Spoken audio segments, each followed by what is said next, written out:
Of the Nature of Things. By Lucretius. Book I. How do you find this book? Any thoughts about the book or the author? Any suggestion for improvement? Please take a moment to share your thoughts in a comment. If you like it, share it with your friends who might enjoy it as well. Subscribe to keep in touch. Visit CompleteAudiobooks.com for more quality content. Proem. Mother of Rome, delight of gods and men. Dear Venus that beneath the gliding stars makest to teem the many-voyaged main and fruitful lands, for all of living things. Through thee alone are evermore conceived. Through thee are risen to visit the great sun. Before thee, goddess, and thy coming on, flee stormy wind and massy cloud away. For thee the daedal earth bears scented flowers. For thee waters of the unvexed deep smile, and the hollows of the serene sky glow with diffused radiance for thee. For soon as comes the springtime face of day, and procreant gales blow from the west unbarred, first fowls of air, smit to the heart by thee, foretoken thy approach, O thou divine, and leap the wild herds round the happy fields, or swim the bounding torrents. Thus amain, seized with the spell, all creatures follow thee, whithersoever thou walkest forth to lead. And thence through seas and mountains and swift streams, through leafy homes of birds and greening plains, kindling the lure of love in every breast, thou bringest the eternal generations forth, kind after kind.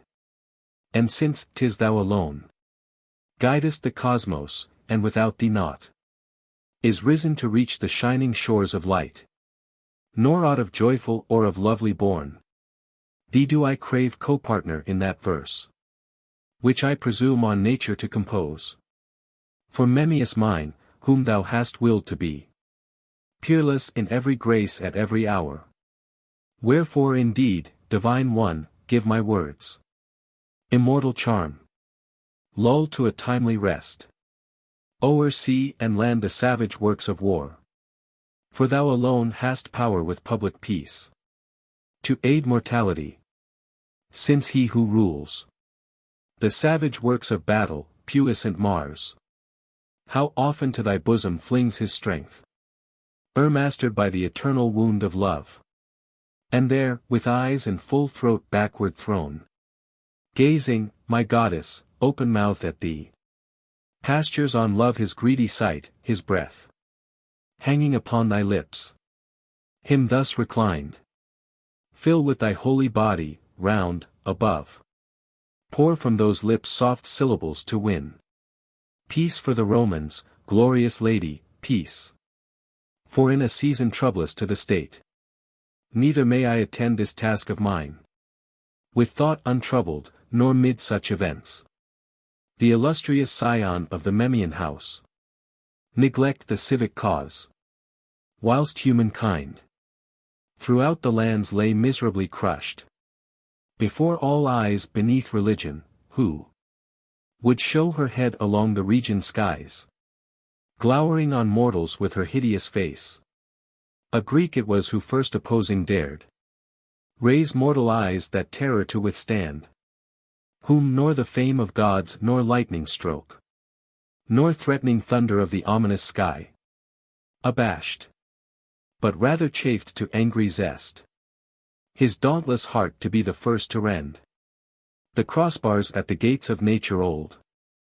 And thus his will and hardy wisdom won, and forward thus he fared afar, beyond the flaming ramparts of the world, until he wandered the unmeasurable all, whence he to us, a conqueror, reports what things can rise to being, what cannot, and by what law to each its scope prescribed, its boundary stone that clings so deep in time.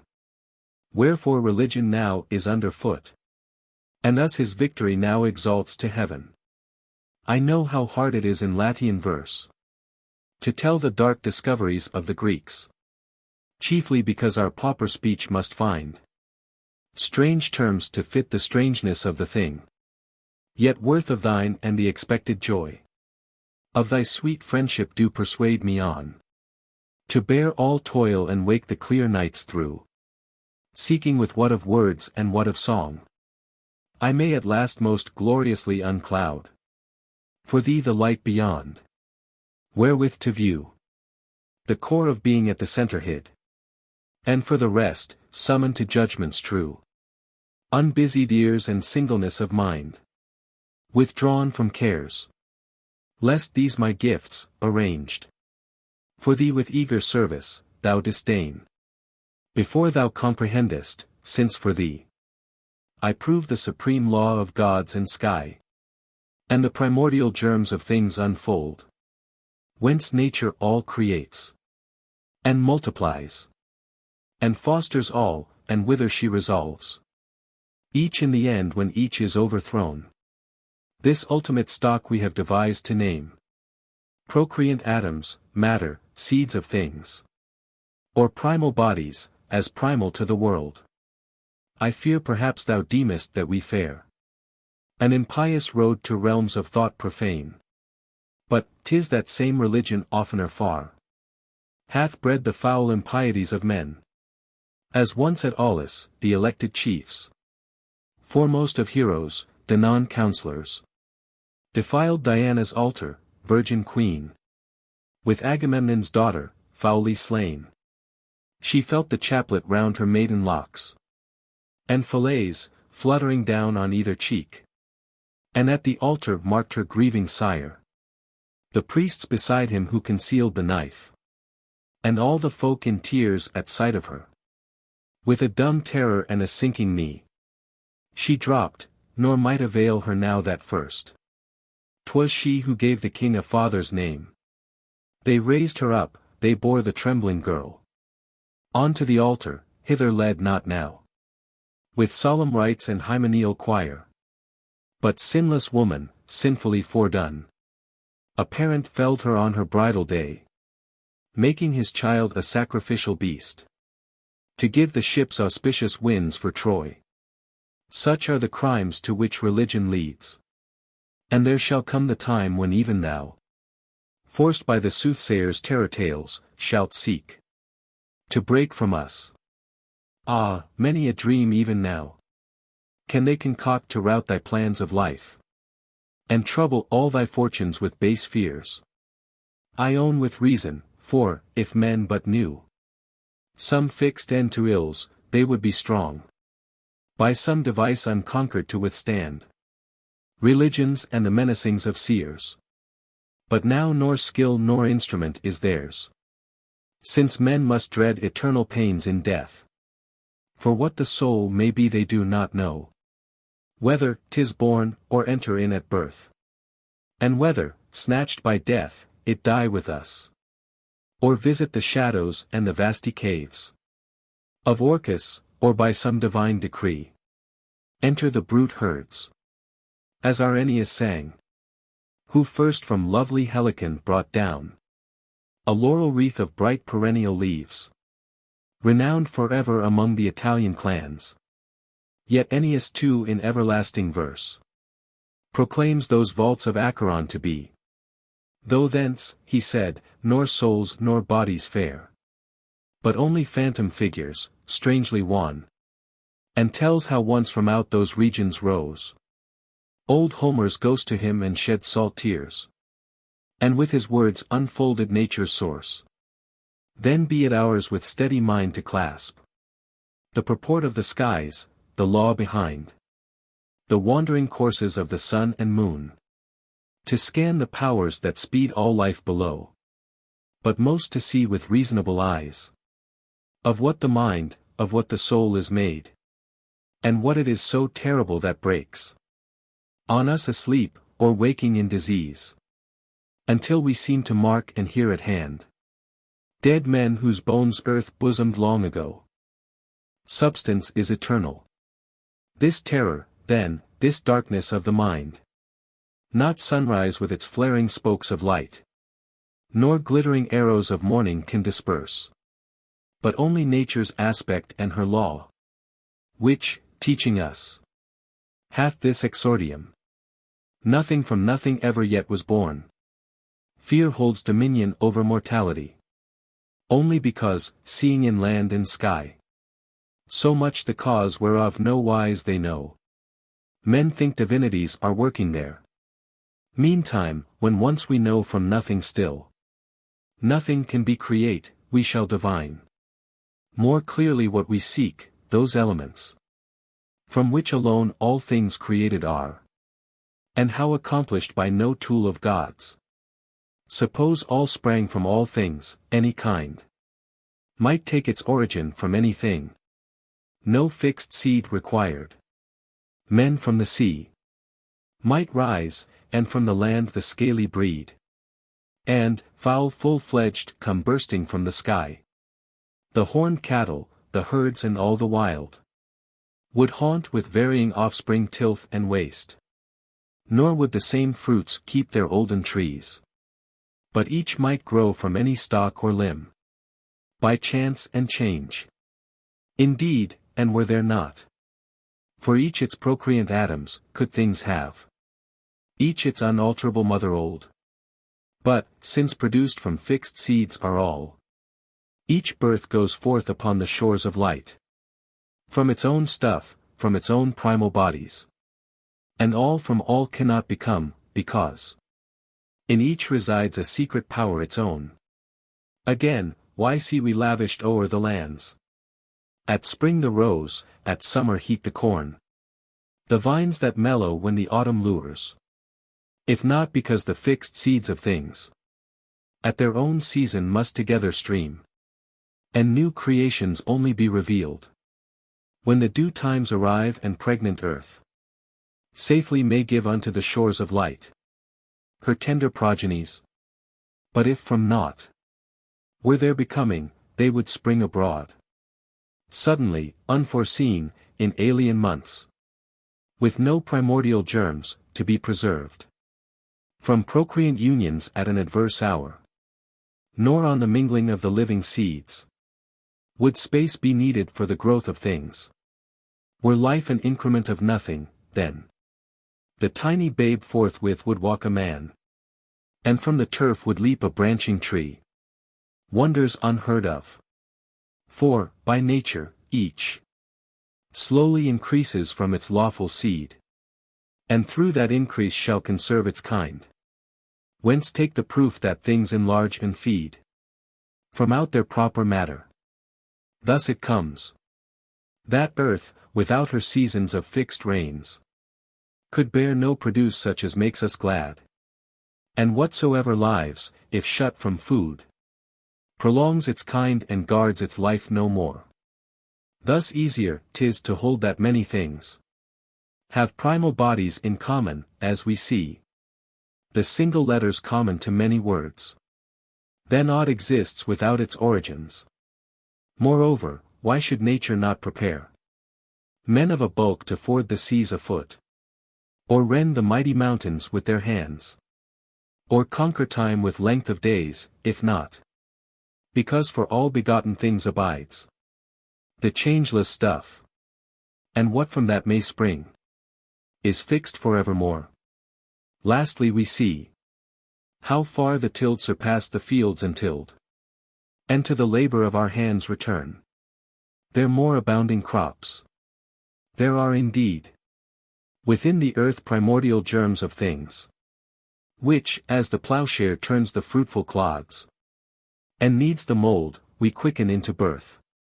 Else would ye mark, without all toil of ours, spontaneous generations, fairer forms. Confess then, naught from nothing can become, since all must have their seeds, wherefrom to grow, wherefrom to reach the gentle fields of air. Hence too it comes that nature all dissolves into their primal bodies again, and naught perishes ever to annihilation. For, were aught mortal in its every part, before our eyes it might be snatched away unto destruction, since no force were needed to sunder its members and undo its bands. Whereas, of truth, because all things exist with seed imperishable, nature allows destruction nor collapse of aught, until some outward force may shatter by a blow, or inward craft, entering its hollow cells, dissolve it down. And more than this, if time that wastes with eld the works along the world, destroy entire, consuming matter all. Whence then may Venus back to light of life restore the generations kind by kind?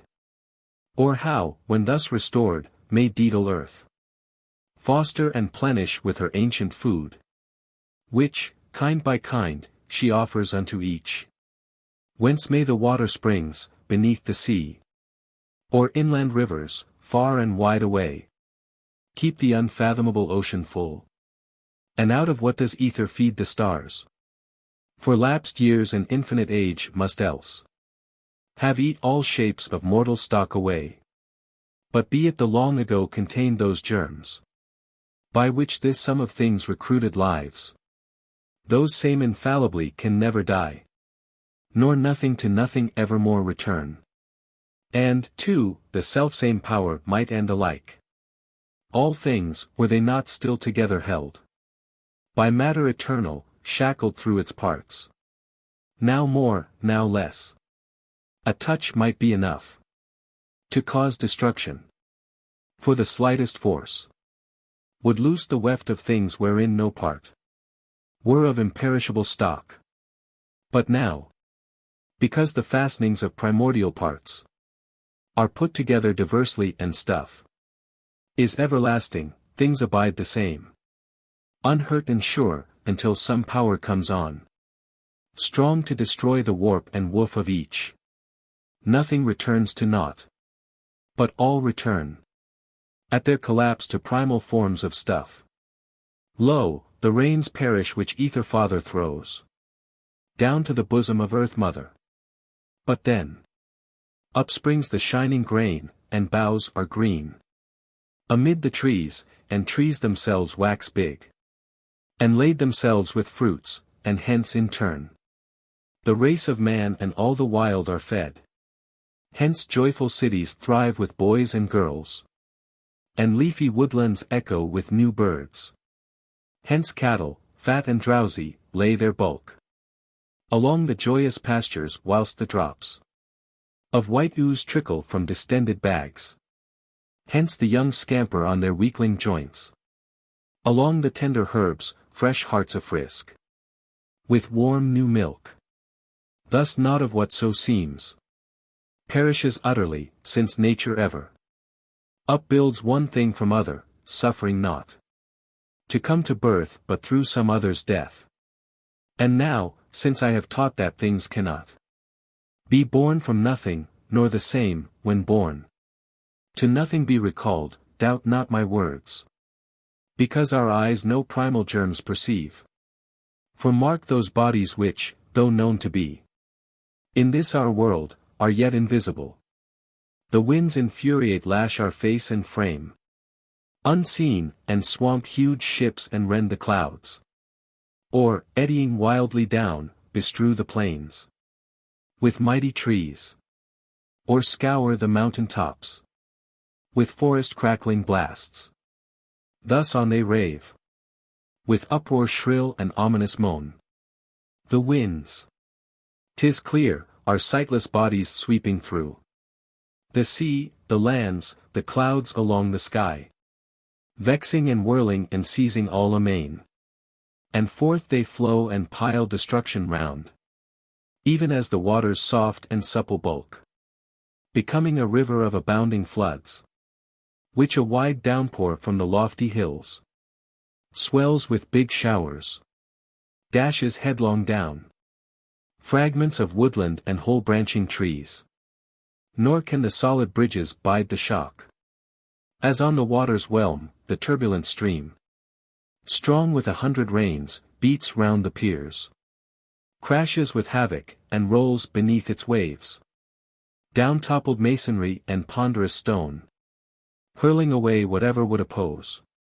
Even so must move the blasts of all the winds, which, when they spread, like to a mighty flood, hither or thither, drive things on before, and hurl to ground with still renewed assault. or sometimes in their circling vortex seas, and bear in cones of whirlwind down the world. The winds are sightless bodies and naught else, since both in works and ways they rival well the mighty rivers, the visible in form. Then too we know the varied smells of things, yet never to our nostrils see them come. With eyes we view not burning heats, nor cold, nor are we wont men's voices to behold. Yet these must be corporeal at the base, since thus they smite the senses. Naught there is, save body, having property of touch, and raiment, hung by surf-beat shore, grows moist. The same, spread out before the sun, will dry. Yet no one saw how sank the moisture in, nor how by heat off-driven. Thus we know that moisture is dispersed about in bits, too small for eyes to see. Another case. A ring upon the finger thins away, along the underside, with years and suns. The drippings from the eaves will scoop the stone. The hooked plowshare, though of iron, wastes amid the fields insidiously.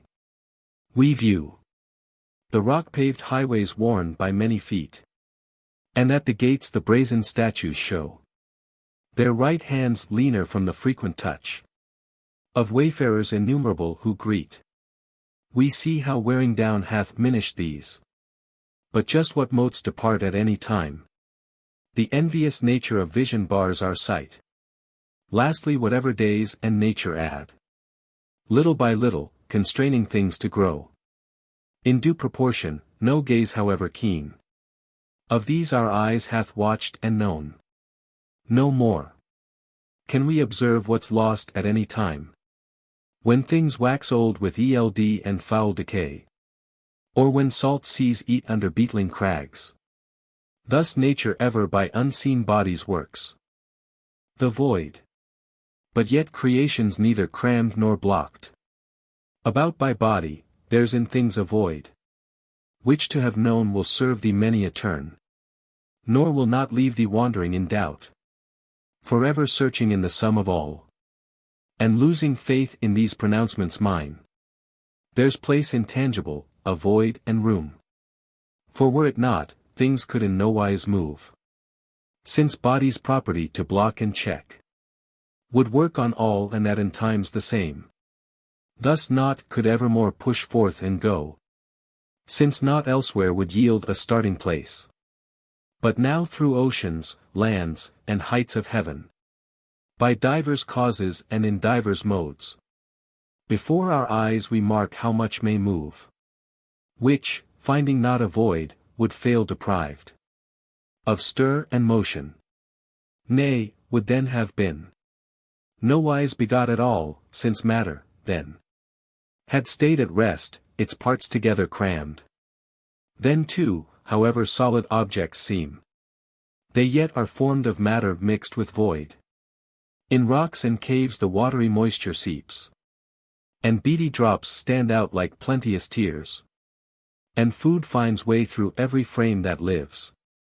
The trees increase and yield the season's fruit, because their food throughout the whole is poured, even from the deepest roots, through trunks and boughs. And voices past the solid walls and fly, reverberant through shut doorways of a house. And stiffening frost seeps inward to our bones, which but for voids for bodies to go through, 'tis clear could happen in no wise at all. Again, why see we among objects some of heavier weight, but of no bulkier size? Indeed, if in a ball of wool there be as much of body as in lump of lead, the two should weigh alike, since body tends to load things downward, while the void abides by contrary nature, the imponderable. Therefore, an object just as large but lighter declares infallibly its more of void, even as the heavier more of matter shows.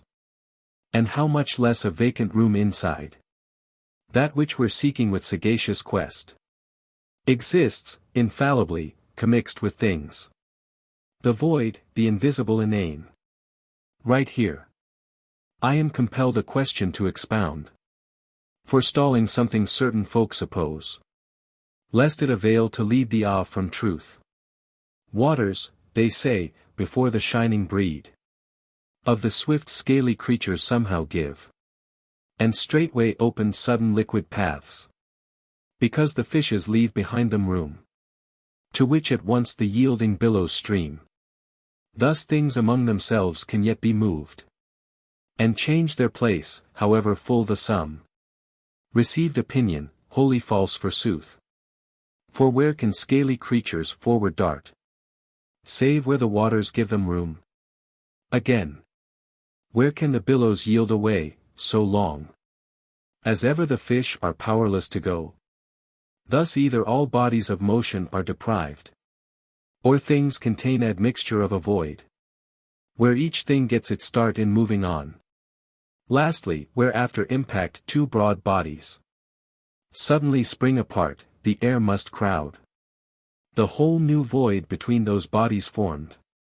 But air, however it stream with hastening gusts, can yet not fill the gap at once, for first it makes for one place, air diffused through all. And then, if haply any think this comes, when bodies spring apart, because the air somehow condenses, wander they from truth. For then a void is formed, where none before. And, too, a void is filled which was before. Nor can air be condensed in such a wise. Nor, granting it could, without a void, I hold, it still could not contract upon itself, and draw its parts together into one. Wherefore, despite demur and counterspeech, confess thou must there is a void in things. And still I might by many an argument here scrape together credence for my words. But for the keen eye these mere footprints serve, whereby thou mayest know the rest thyself. As dogs full oft with noses on the ground find out the silent lairs, though hid in brush, of beasts, the mountain rangers, when but once they scent the certain footsteps of the way. Thus thou thyself in themes like these alone can hunt from thought to thought, and keenly wind along even onward to the secret places, and drag out truth. But, if thou loiter loath, or veer, however little, from the point, this I can promise, Memmius, for a fact.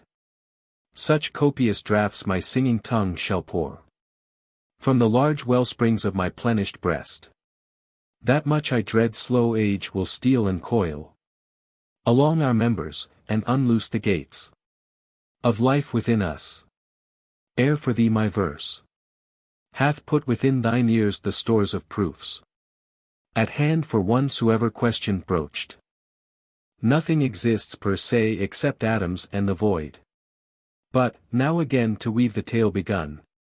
All nature, then, as self-sustained, consists of twain of things, of bodies and of void, in which they're set, and where they're moved around. For common instinct of our race declares that body of itself exists, unless this primal faith, deep-founded, fail us not. Naught will there be whereunto to appeal on things occult when seeking aught to prove by reasonings of mind. Again, without that place and room, which we do call the inane, nowhere could bodies then be set, nor go hither or thither at all, as shown before.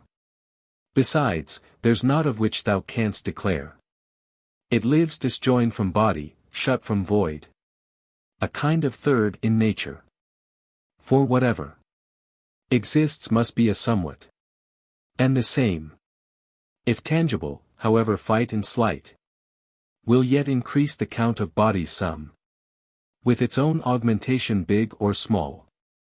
But, if intangible and powerless ever to keep a thing from passing through itself on any side, 'twill be naught else but that which we do call the empty, the inane.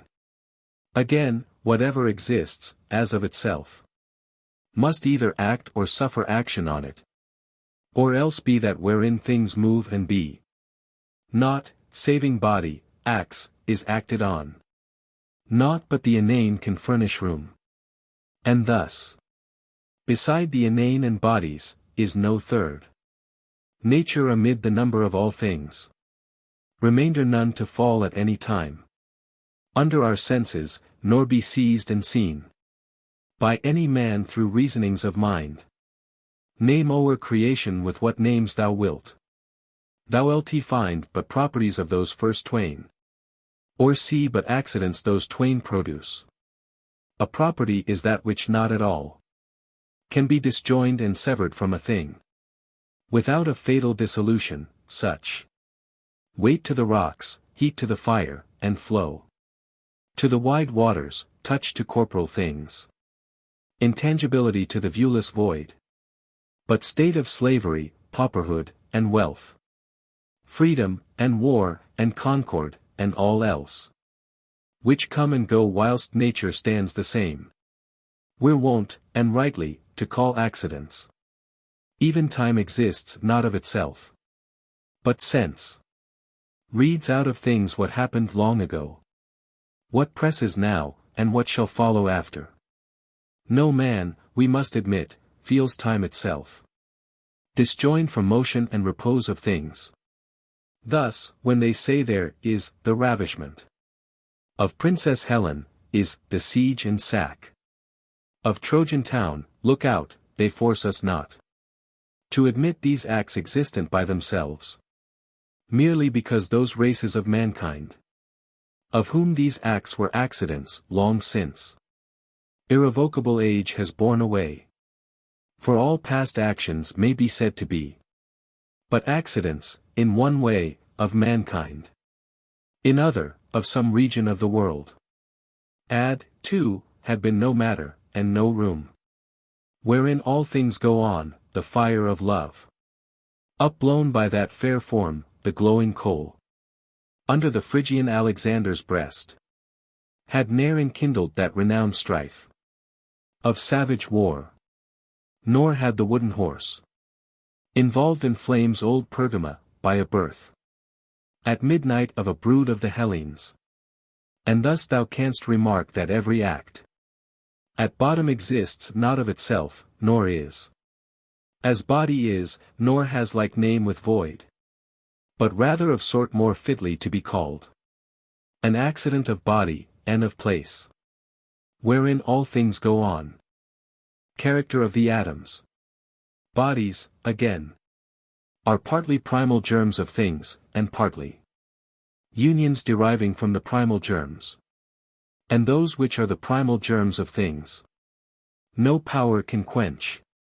For in the end they conquer by their own solidness, though hard it be to think that aught in things has solid frame.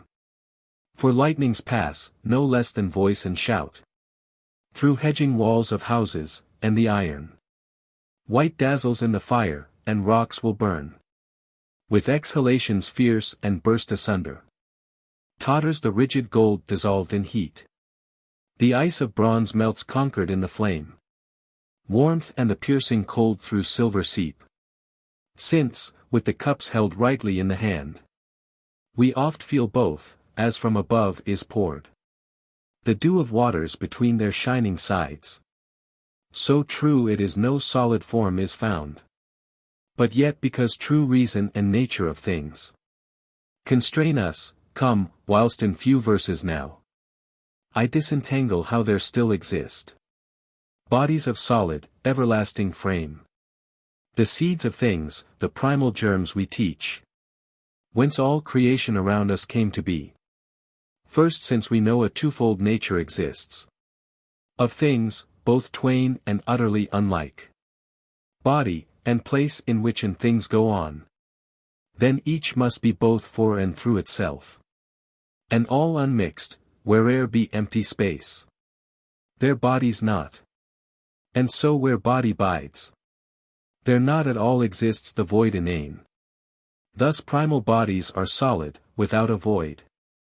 But since there's void in all begotten things, all solid matter must be round the same.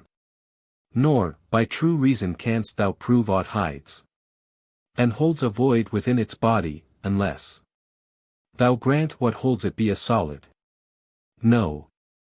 That which can hold a void of things within can be naught else than matter in union knit.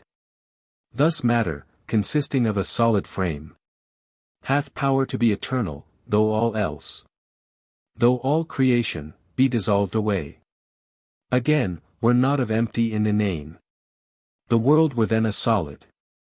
As, without some certain bodies to fill the places held, the world that is were but a vacant void. And so, infallibly, alternate-wise, body and void are still distinguished. Since nature knows no wholly full nor void, there are, then, certain bodies, possessed of power to vary forever the empty and the full. And these can nor be sundered from without by beats and blows, nor from within be torn by penetration, nor be overthrown by any assault soever through the world. For without void, naught can be crushed, it seems, nor broken, nor severed by a cut in twain, nor can it take the damp, or seeping cold, or piercing fire, those old destroyers three. But the more void within a thing, the more entirely it totters at their sure assault.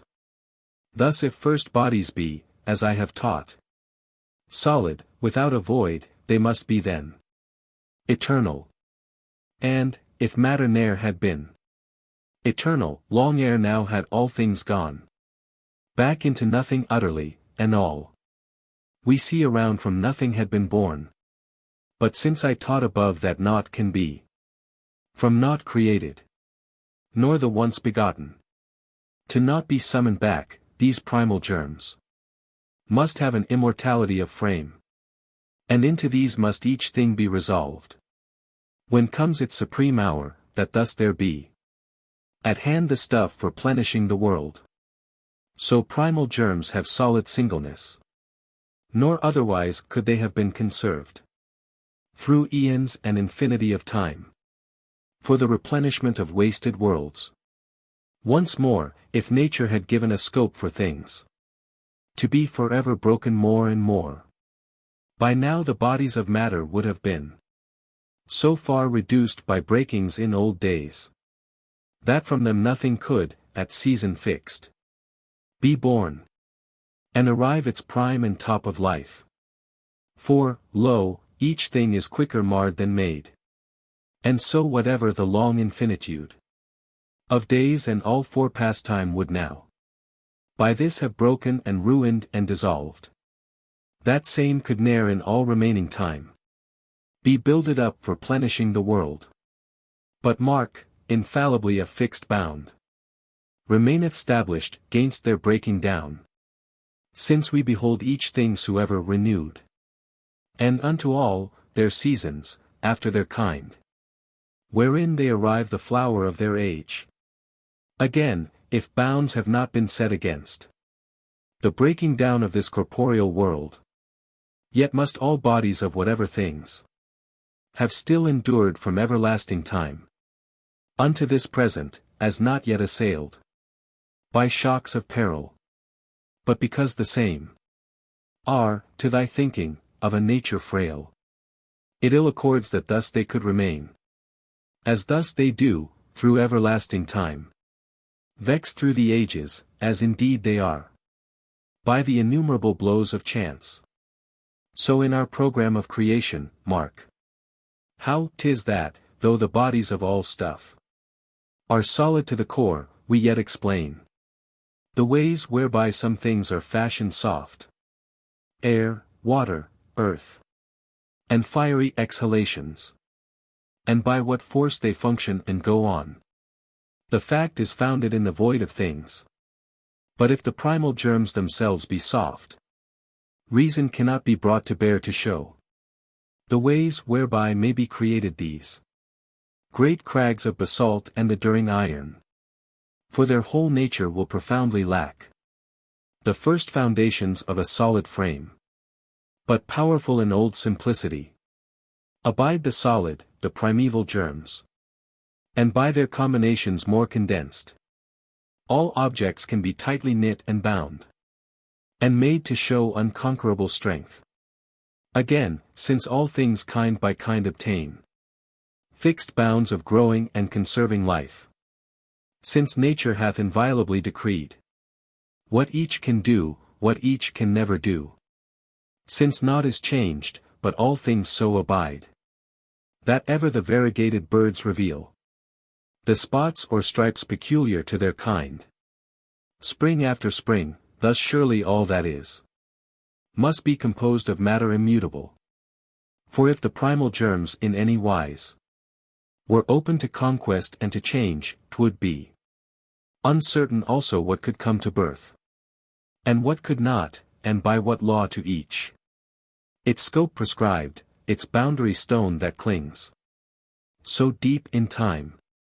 Nor could the generations, kind after kind, so often reproduce the nature, habits, motions, ways of life of their progenitors.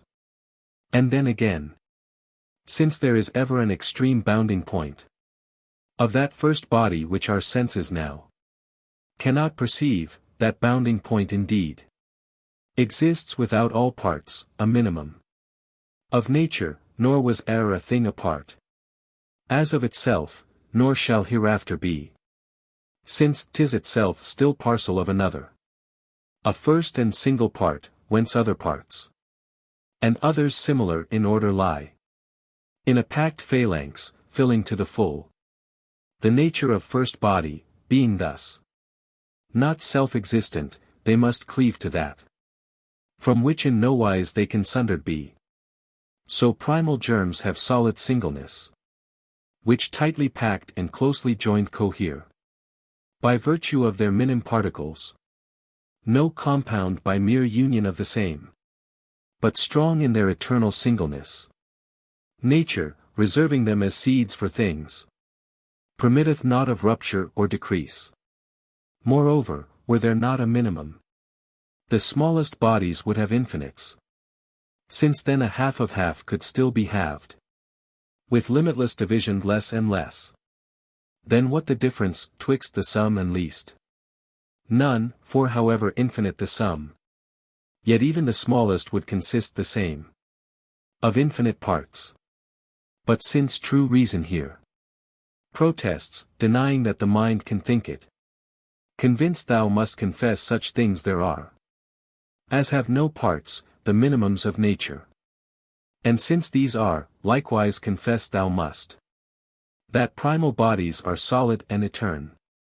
Again, if nature, creatress of all things, were wont to force all things to be resolved unto least parts, then would she not avail to reproduce from out them anything, because whatever is not endowed with parts cannot possess those properties required of generative stuff, divers connections, weights, blows, encounters, motions, whereby things forevermore have being and go on. Confutation of other philosophers. And on such grounds it is that those who held the stuff of things is fire, and out of fire alone the cosmic sum is formed, are seen mightily from true reason to have lapsed, of whom, chief leader to do battle, comes that Heraclitus, famous for dark speech among the silly, not the serious Greeks, who search for truth. For dolts are ever prone that to bewonder and adore which hides beneath distorted words, holding that true which sweetly tickles in their stupid ears, or which is rouged and finely finished phrase. For how, I ask, can things so varied be, if formed of fire, single and pure? No whit 'twould help for fire to be condensed or thinned, if all the parts of fire did still preserve but fire's own nature, seen before in gross the heat were keener with the parts compressed, milder, again, when severed or dispersed. And more than this thou canst conceive of naught that from such causes could become. Much less might earth's variety of things be born from any fires soever, dense or rare. This too, if they suppose a void in things. Then fires can be condensed and still left rare. But since they see such opposites of thought rising against them, and are loath to leave an unmixed void in things, they fear the steep, and lose the road of truth. Nor do they see that, if from things we take away the void, all things are then condensed, and out of all one body made, which has no power to dart swiftly from out itself not anything, as throws the fire its light and warmth around, giving thee proof its parts are not compact. But if perhaps they think, in other wise, fires through their combinations can be quenched, and change their substance, very well, behold. If fire shall spare to do so in no part, then heat will perish utterly and all. And out of nothing would the world be formed. For change in anything from out its bounds means instant death of that which was before. And thus a somewhat must persist unharmed amid the world, lest all return to naught. And, born from naught, abundance thrive anew. Now since indeed there are those surest bodies, which keep their nature evermore the same, upon whose going out and coming in, and changed order things their nature change, and all corporeal substances transformed. 'Tis thine to know those primal bodies, then, are not of fire. For 'twere of no avail, should some depart and go away, and some be added new, and some be changed in order, if still all kept their nature of old heat. For whatsoever they created then, would still in any case be only fire. The truth, I fancy, this, bodies there are, whose clashings, motions, order, posture, shapes, produce the fire and which, by order changed, do change the nature of the thing produced, and are thereafter nothing like to fire. Nor whatso else has power to send its bodies, with impact touching on the senses touch. Again, to say that all things are but fire, and no true thing in number of all things exists but fire, as this same fellow says, seems crazed folly. For the man himself against the senses by the senses fights, and hews at that through which is all belief, through which indeed unto himself is known the thing he calls the fire. For, though he thinks the senses truly can perceive the fire, he thinks they cannot as regards all else, which still are palpably as clear to sense. To me a thought inept and crazy too. For whither shall we make appeal? For what more certain than our senses can there be, whereby to mark asunder error and truth? Besides, why rather do away with all, and wish to allow heat only, than deny the fire and still allow all else to be? Alike the madness either way it seems. Thus whosoever have held the stuff of things to be but fire, and out of fire the sum, and whosoever have constituted air as first beginning of begotten things, and all whoever have held that of itself water alone contrives things, or that earth createth all and changes things anew. To divers natures, mightily they seem a long way to have wandered from the truth. Add, too, whoever make the primal stuff twofold, by joining air to fire, and earth to water, add who deem that things can grow out of the four, fire, earth, and breath, and rain, as first Empedocles of Acragas, whom that three-cornered isle of all the lands bore on her coasts, around which flows and flows in mighty bend and bay the Ionic seas, splashing the brine from off their grey-green waves. Here, billowing onward through the narrow straits, swift ocean cuts her boundaries from the shores of the Italic mainland.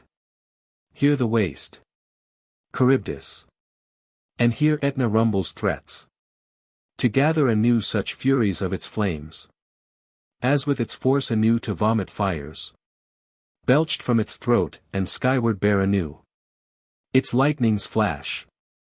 And though for much she seem the mighty and the wondrous isle to men, most rich in all good things, and fortified with generous strength of heroes, she hath ne'er possessed within her aught of more renown, nor aught more holy, wonderful, and dear than this true man.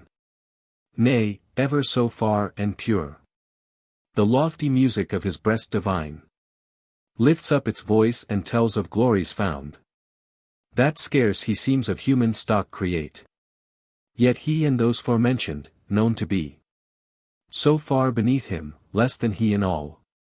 Though, as discoverers of much goodly truth, they gave, as 'twere from out of the heart's own shrine, responses holier and soundlier based than ever the Pythia pronounced for men. From out the tripod and the Delphian laurel, have still in matter of first elements made ruin of themselves, and, great men, great indeed and heavy there for them the fall. First, because, banishing the void from things, they yet assign them motion, and allow things soft and loosely textured to exist, as air, dew, fire, earth, animals, and grains, without admixture of void amid their frame. Next, because, thinking there can be no end in cutting bodies down to less and less, nor pause established to their breaking up, they hold there is no minimum in things, albeit we see the boundary point of aught is that which to our senses seems its least. Whereby thou mayst conjecture, that, because the things thou canst not mark have boundary points, they surely have their minimums. Then, too, since these philosophers ascribe to things soft primal germs which we behold to be of birth and body mortal, thus, throughout the sum of things must be returned to naught, and, born from naught, abundance thrive anew. Thou sayest how far each doctrine stands from truth. And, next, these bodies are among themselves in many ways poisons and foes to each. Wherefore their congress will destroy them quite, or drive asunder as we see in storms. Rains, winds, and lightnings all asunder fly. Thus too, if all things are creative for, and all again dissolved into the four, how can the four be called the primal germs of things, more than all things themselves be thought by retroversion, primal germs of them? For ever alternately are both begot, with interchange of nature and aspect, from immemorial time. But if per case thou think'st the frame of fire and earth, the air, the dew of water can in such wise meet, as not by mingling to resign their nature from them, for thee no world can be create, no thing of breath, no stalk or stalk of tree, in the wild congress of this varied heap. Each thing its proper nature will display, and air will palpably be seen mixed up with earth together, unquenched heat with water. But primal germs in bringing things to birth must have a latent, unseen quality, lest some outstanding alien element confuse and minish in the thing create its proper being. But these men begin from heaven, and from its fires. And first they feign that fire will turn into the winds of air. Next, that from air the rain begotten is, and earth created out of rain, and then that all, reversely, are returned from earth. The moisture first, then air thereafter heat. And that these same ne'er cease in interchange, to go their ways from heaven to earth, from earth unto the stars of the ethereal world, which in no wise at all the germs can do, since an immutable somewhat still must be, lest all things utterly be sped to naught. For change in anything from out its bounds means instant death of that which was before. Wherefore, since those things, mentioned heretofore, suffer a changed state, they must derive from others ever unconvertible, lest in things utterly return to naught. Then why not rather presuppose there be bodies with such a nature furnished forth, that, if perchance they have created fire, can still, by virtue of a few withdrawn, or added few, and motion and order changed, fashion the winds of air, and thus all things forevermore be interchanged with all. But facts in proof are manifest, thou sayest, that all things grow into the winds of air, and forth from earth are nourished. And unless the season favor at propitious hour, with rains enough to set the trees aerial, under the soak of bulking thunderheads, and sun, for its share, foster and give heat, no grains, nor trees, nor breathing things can grow.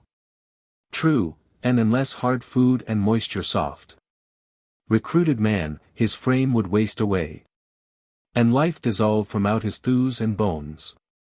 For out of doubt recruited and fed are we, by certain things, as other things by others.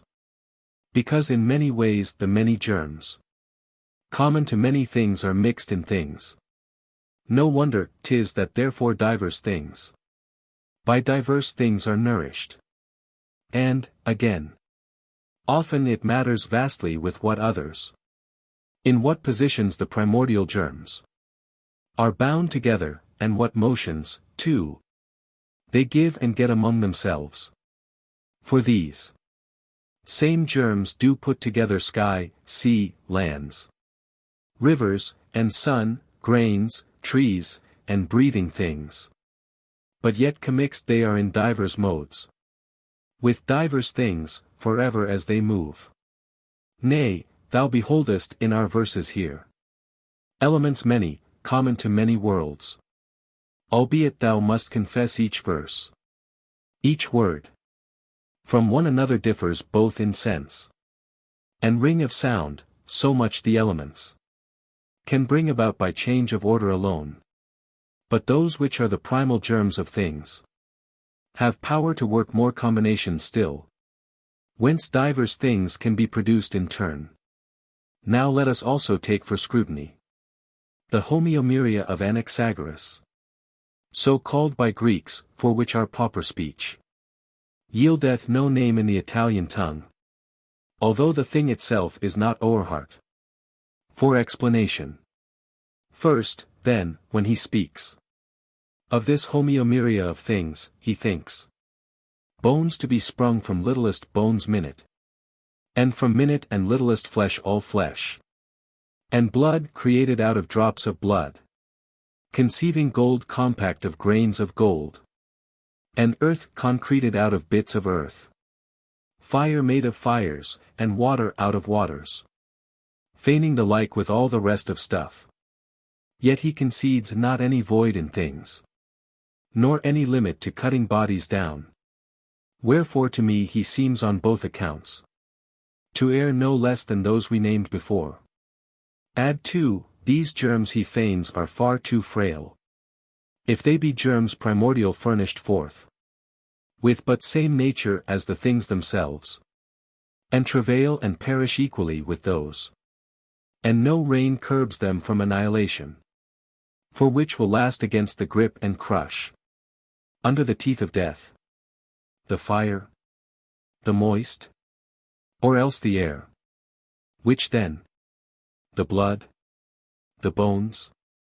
No one, methinks, when everything will be at bottom as mortal as whatever we mark, to perish by force before our gazing eyes.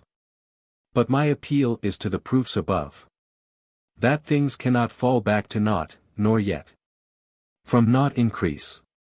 And now again, since food augments and nourishes the human frame, 'tis thine to know our veins and blood and bones, and thews are formed of particles unlike to them in kind. Or if they say all foods are of mixed substance having in themselves small bodies of thews, and bones, and also veins, and particles of blood, then every food Solid or liquid? Must itself be thought as made and mixed of things unlike in kind. Of bones, of thews, of ichor and of blood. Again, if all the bodies which upgrow from earth, are first within the earth, then earth must be compound of alien substances, which spring and bloom abroad from out the earth. Transfer the argument, and thou mayst use the selfsame words, if flame and smoke and ash still lurk unseen within the wood must be compound of alien substances, which spring from out the wood. Right here remains a certain slender means to skulk from truth, which Anaxagoras takes unto himself, who holds that all things lurk commixed with all, while that one only comes to view, of which the bodies exceed in number all the rest, and lie more close to hand and at the fore. A notion banished from true reason far. For then, 'twere meet that kernels of the grains should oft, when crunched between the might of stones, give forth a sign of blood, or of aught else, which in our human frame is fed, and that rock rubbed on rock should yield a gory ooze. Likewise the herbs ought oft to give forth drops of sweet milk, flavored like the uddered sheep's. Indeed we ought to find, when crumbling up the earthy clods, their herbs, and grains, and leaves, all sorts dispersed minutely in the soil. Lastly we ought to find in cloven wood ashes and smoke and bits of fire there hid. But since fact teaches this is not the case, 'tis thine to know things are not mixed with things. Thus wise. But seeds, common to many things, commixed in many ways, must lurk in things. But often it happens on ski hills, thou sayest, that neighboring tops of lofty trees are rubbed one against other, smote by the blustering south, till all ablaze with bursting flower of flame. Good sooth, yet fire is not engraft in wood. But many are the seeds of heat, and when rubbing together they together flow, they start the conflagrations in the forests. Whereas if flame, already fashioned, lay stored up within the forests, then the fires could not for any time be kept unseen, but would be laying all the wildwood waste, and burning all the boscage. Now dost see, even as we said a little space above, how mightily it matters with what others, in what positions these same primal germs are bound together, and what motions, too, they give and get among themselves. How, hence, the same, if altered, mongst themselves, can body both igneous and ligneous objects forth, precisely as these words themselves are made, by somewhat altering their elements. Although we mark with name indeed distinct the igneous from the ligneous. Once again, if thou suppose whatever thou beholdest among all visible objects, cannot be, unless thou feign bodies of matter endowed with a like nature, by thy vain device. For thee will perish all the germs of things. 'Twill come to pass they'll laugh aloud, like men shaken asunder by a spasm of mirth, or moisten with salty teardrops cheeks and chins. The infinity of the universe. Now learn of what remains more keenly here. And for myself, my mind is not deceived. How dark it is, but the large hope of praise hath strook with pointed thyrsus through my heart. On the same hour hath strook into my breast sweet love of the muses, wherewith now instinct I wander afield, thriving in sturdy thought, through unpathed haunts of the Pierides, trodden by step of none before. I joy to come on undefiled fountains there, to drain them deep. I joy to pluck new flowers, to seek for this my head a signal crown, from regions where the muses never yet have garlanded the temples of a man. First, since I teach concerning mighty things, and go right on to loose from round the mind the tightened coils of dread religion. Next, since, concerning themes so dark, I frame songs so pellucid, touching all throughout. Even with the muse's charm, which, as 'twould seem, is not without a reasonable ground.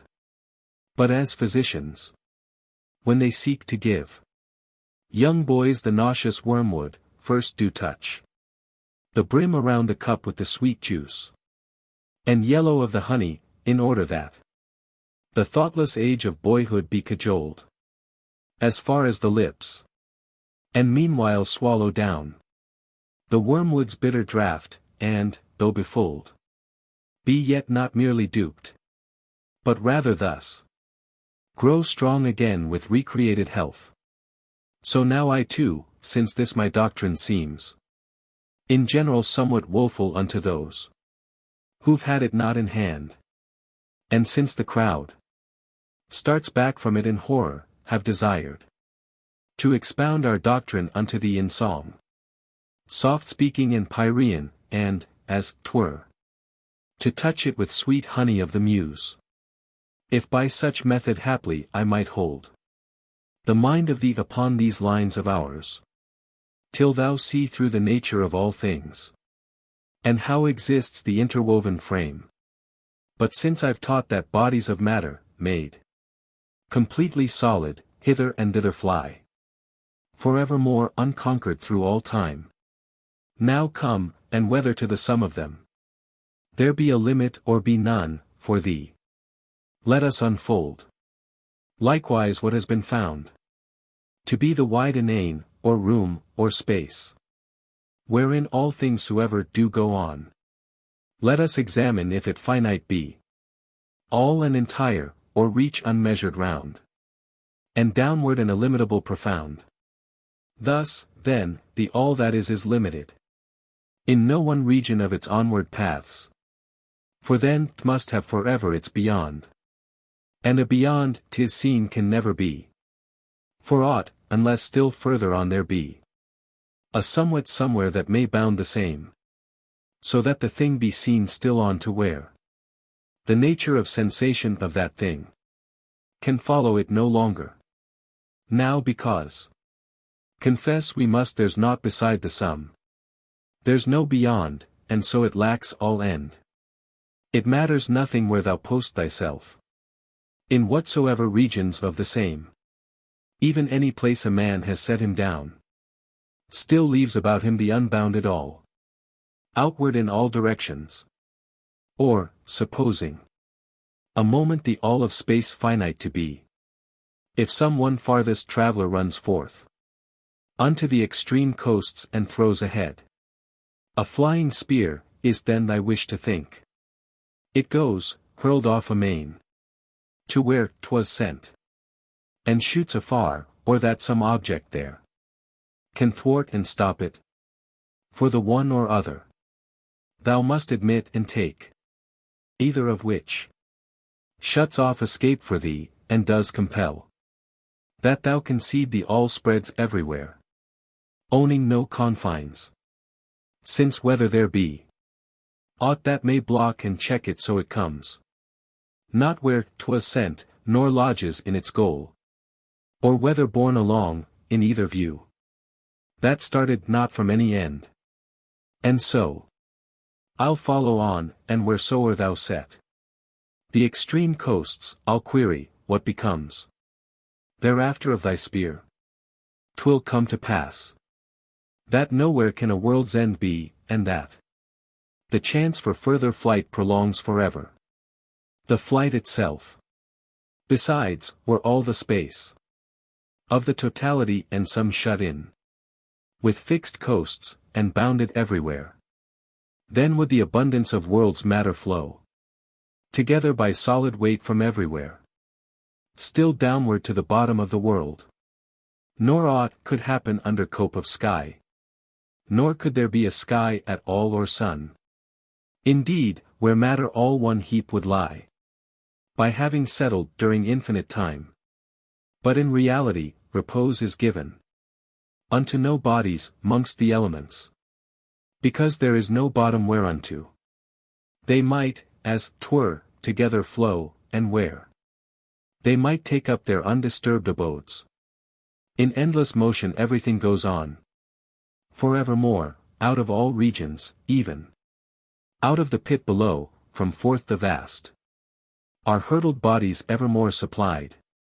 The nature of room, the space of the abyss, is such that even the flashing thunderbolts can neither speed upon their courses through, gliding across eternal tracks of time, nor, further, bring to pass, as on they run, that they may bait their journeying one whit. Such huge abundance spreads for things around. Room off to every quarter, without end. Lastly, before our very eyes is seen thing to bound thing, air hedges hill from hill, and mountain walls hedge air, land ends the sea, and sea in turn all lands, but for the all truly is nothing which outside may bound.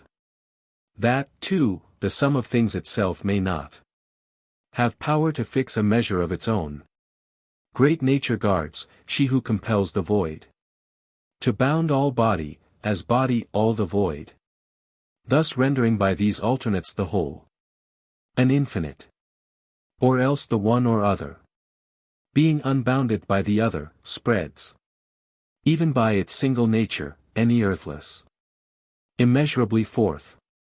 Nor sea, nor earth, nor shining vaults of sky, nor breed of mortals, nor holy limbs of gods, could keep their place least portion of an hour. For, driven apart from out its meetings fit, the stock of stuff, dissolved, would be borne along the illimitable inane afar. Or rather, in fact, would ne'er have once combined, and given a birth to aught, since, scattered wide, it could not be united. For of truth, neither by counsel did the primal germs stablish themselves, as by keen act of mind, each in its proper place, nor did they make, forsooth, a compact how each germ should move.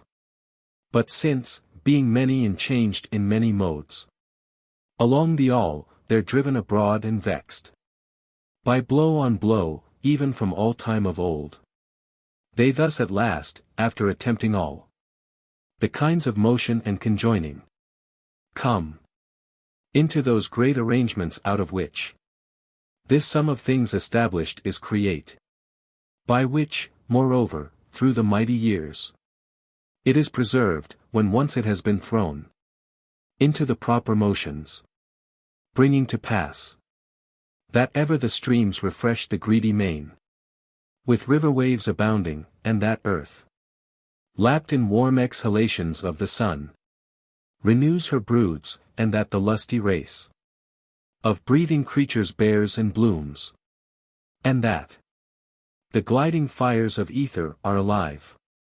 What still the primal germs nowise could do, unless from out the infinite of space could come supply of matter, whence in season there won't whatever losses to repair. For as the nature of breathing creatures wastes, losing its body, when deprived of food, so all things have to be dissolved as soon as matter, diverted by what means soever, from off its course, shall fail to be on hand. Nor can the blows from outward still conserve on every side, whatever sum of a world has been united in a whole. They can, indeed, by frequent beating, check apart, till others arriving may fulfill the sum. But meanwhile often are they forced to spring, rebounding back, and, as they spring, to yield unto those elements whence a world derives room and a time for flight, permitting them to be from off the massy union born, free and afar. Wherefore, again, needs must there come a many for supply. And also, that the blows themselves shall be unfailing ever, must there ever be an infinite force of matter all sides round. And in these problems, shrink, my Memmius, far from yielding faith to that notorious talk, that all things inward to the center press. And thus the nature of the world stands firm. with never blows from outward. Nor can be. Nowhere dispart, since all height and depth have always inward to the center pressed. If thou art ready to believe that aught itself can rest upon itself, or that the ponderous bodies which be under earth do all press upwards and do come to rest upon the earth, in some way upside down, like to those images of things we see at present through the waters, they contend with like procedure, that all breathing things head downward roam about, and yet cannot tumble from earth to realms of sky below. No more than these our bodies wing away spontaneously to vaults of sky above. That, when those creatures look upon the sun, we view the constellations of the night, and that with us the seasons of the sky. They thus alternately divide, and thus do pass the night coequal to our days. But a vain error has given these dreams to fools, which they've embraced with reasoning perverse. For center none can be where world is still boundless, nor yet, if now a center were, could aught take there a fixed position more than for some other cause, 'might be dislodged. For all of room and space we call the void, must both through center and non-center yield alike to weights where'er their motions tend.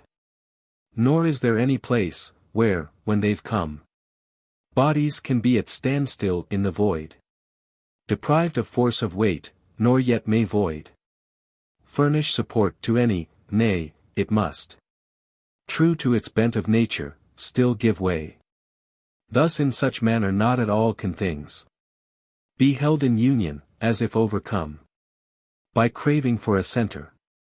But besides, seeing they feign that not all bodies press to center inward, rather only those of earth and water, liquid of the sea, and the big billows from the mountain slopes, and whatsoever are encased, as 'twere, in earthen body. Contrariwise, they teach how the thin air, and with it the hot fire, is borne asunder from the center, and how for this all ether quivers with bright stars, and the sun's flame along the blue is fed, because the heat from out the center flying all gathers there, and how, again, the boughs upon the tree-tops could not sprout their leaves, unless, little by little, from out the earth, for each were nutriment, lest, after the manner of the winged flames, the ramparts of the world should flee away, dissolved amain throughout the mighty void, and lest all else should likewise follow after.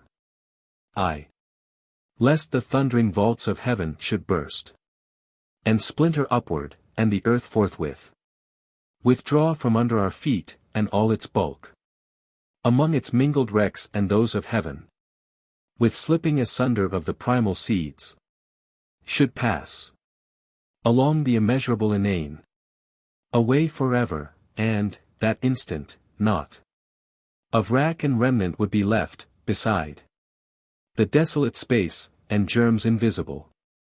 For on whatever side thou deemest first the primal bodies lacking, lo, that side will be for things the very door of death, where through the throng of matter all will dash out and abroad. These points, if thou wilt ponder, then, with but paltry trouble led along, for one thing after other will grow clear. Nor shall the blind night rob thee of the road to hinder thy gaze on nature's farthest forth. Thus things for things shall kindle torches new. Book 2. Proem. 'Tis sweet, when, down the mighty main, the winds roll up its waste of waters, from the land, to watch another's laboring anguish far. Not that we joyously delight that man should thus be smitten, but because 'tis sweet to mark what evils we ourselves be spared. 'Tis sweet, again, to view the mighty strife of armies embattled yonder o'er the plains, ourselves no sharers in the peril, but not There is more goodly than to hold the high, serene plateaus, well fortressed by the wise, whence thou mayst look below on other men, and see them everywhere wandering, all dispersed, in their lone seeking for the road of life, rivals in genius, or emulous in rank, pressing through days and nights with hugest toil, for summits of power and mastery of the world. O wretched minds of men! O blinded hearts! In how great perils, in what darks of life, are spent the human years, however brief. O not to see that nature for herself barks after nothing, save that pain keep off, disjoined from the body, and that mind enjoy delightsome feeling, far from care and fear. Therefore we see that our corporeal life needs little, altogether, and only such as takes the pain away, and can besides strew underneath some number of delights. More grateful, 'tis at times, for nature craves no artifice nor luxury, if forsooth there be no golden images of boys along the halls, with right hands holding out the lamps ablaze, the lights for evening feasts. And if the house doth glitter not with gold, nor gleam with silver, and to the lyre resound no fretted and gilded ceilings overhead, yet still to lounge with friends in the soft grass, beside a river of water, underneath a big tree's boughs, and merrily to refresh our frames, with no vast outlay, most of all, if the weather is laughing and the times of the year besprinkle the green of the grass around with flowers. Nor yet the quicker will hot fevers go, if on a pictured tapestry thou toss, or purple robe, than if 'tis thine to lie upon the poor man's bedding. Wherefore, since treasure, nor rank, nor glory of a reign avail us not for this our body, thus reckon them likewise nothing for the mind, save then perchance, when thou beholdest forth thy legions swarming round the field of Mars, rousing a mimic warfare either side, strengthened with large auxiliaries and horse, alike equipped with arms, alike inspired. Or save when also thou beholdest forth thy fleets to swarm, deploying down the sea. For then, by such bright circumstance abashed, religion pales and flees thy mind. O then the fears of death leave heart so free of care. But if we note how all this pomp at last is but a drollery and a mocking sport, and of a truth man's dread, with cares at heels, dreads not these sounds of arms, these savage swords, but among kings and lords of all the world mingles undaunted, nor is overawed by gleam of gold nor by the splendor bright of purple robe. Canst thou then doubt that this is aught but power of thinking, when, besides, the whole of life but labors in the dark? For just as children tremble and fear all in the viewless dark, so even we at times dread in the light so many things that be no whit more fearsome than what children feign. Shuddering, will be upon them in the dark. This terror then, this darkness of the mind, not sunrise with its flaring spokes of light, nor glittering arrows of morning can disperse, but only nature's aspect and her law. Atomic motions. Now come, I will untangle for thy steps. Now by what motions the begetting bodies of the world stuff beget the varied world, and then forever resolve it when begot, and by what force they are constrained to this, and what the speed appointed unto them, wherewith to travel down the vast inane. Do thou remember to yield thee to my words. For truly matter coheres not, crowds not tight, since we behold each thing to wane away, and we observe how all flows on and off, as 'twere with age-old time, and from our eyes how eld withdraws each object at the end, albeit the sum is seen to bide the same, unharmed, because these motes that leave each thing diminish what they part from, but endow with increase those to which in turn they come, constraining these to wither in old age, and those to flower at the prime, and yet biding not long among them. Thus the sum forever is replenished, and we live as mortals by eternal give and take. The nations wax, the nations wane away. In a brief space the generations pass, and like to runners hand the lamp of life, one unto other. But if thou believe that the primordial germs of things can stop, and in their stopping give new motions birth, afar thou wanderest from the road of truth. For since they wander through the void inane, all the primordial germs of things must needs be borne along either by weight their own, or haply by another's blow without.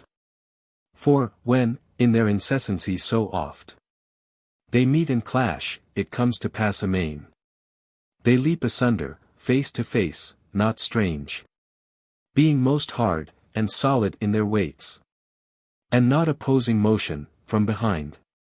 And that more clearly thou perceive how all these mites of matter are darted round about. Recall to mind how nowhere in the sum of all exists a bottom, nowhere is a realm of rest for primal bodies. Since, as amply shown and proved by reason sure, space has no bound nor measure, and extends unmetered forth in all directions round.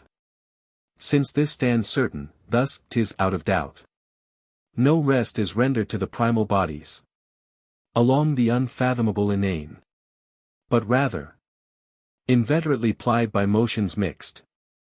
Some, at their jamming, bound aback and leave huge gaps between, and some from off the blow are hurried about with spaces small between, and all which, brought together with slight gaps, in more condensed union bound aback, linked by their own all intertangled shapes.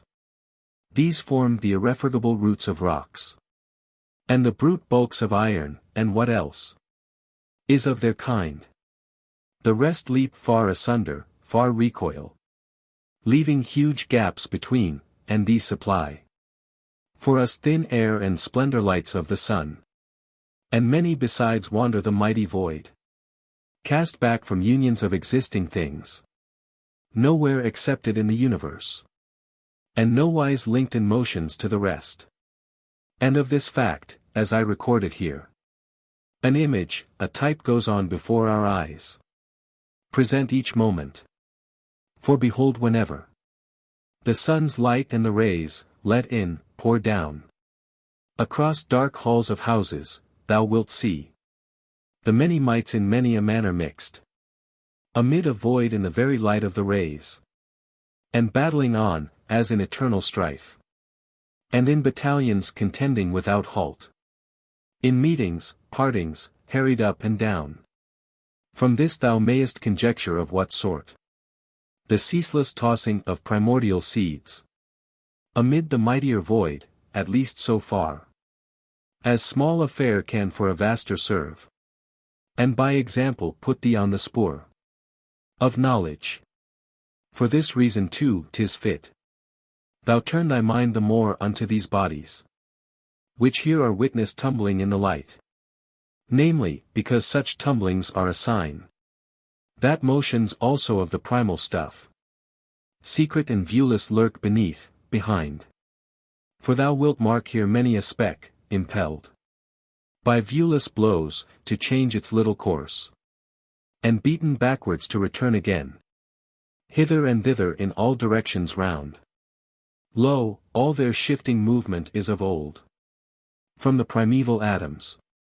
For the same primordial seeds of things first move of self, and then those bodies built of union small, and nearest, as it were, unto the powers of the primeval atoms, are stirred up by impulse of those atoms' unseen blows, and these thereafter goad the next in size.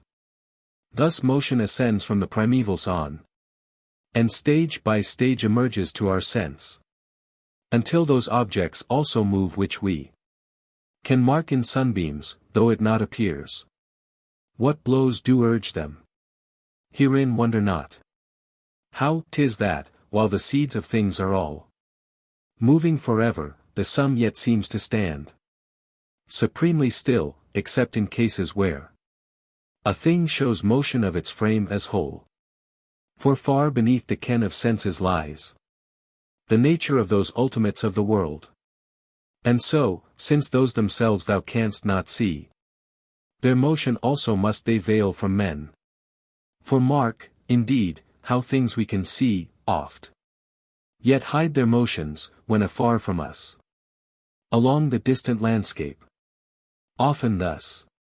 Upon a hillside will the woolly flocks be cropping their goodly food and creeping about, whither the summons of the grass, begemmed with the fresh dew, is calling, and the lambs, well filled, are frisking, locking horns in sport. Yet all for us seem blurred and blent afar. A glint of white at rest on a green hill. Again, when mighty legions, marching round, fill all the quarters of the plains below, rousing a mimic warfare, there the sheen shoots up the sky, and all the fields about glitter with brass, and from beneath a sound goes forth from feet of stalwart soldiery. And mountain walls, smote by the shouting, send the voices onward to the stars of heaven. And hither and thither darts the cavalry. And of a sudden down the midmost fields charges with onset stout enough to rock the solid earth, and yet some post there is up the high mountains, viewed from which they seem to stand, a gleam at rest along the plains. Now what the speed to matter's atoms given? Thou mayest in few, my Memmius, learn from this. When first the dawn is sprinkling with new light, the lands, and all the breed of birds abroad, flit round the trackless forests, with liquid notes, filling the regions along the mellow air. We see, 'tis forthwith manifest to man, how suddenly the risen sun is wont at such an hour to overspread and clothe the whole with its own splendor.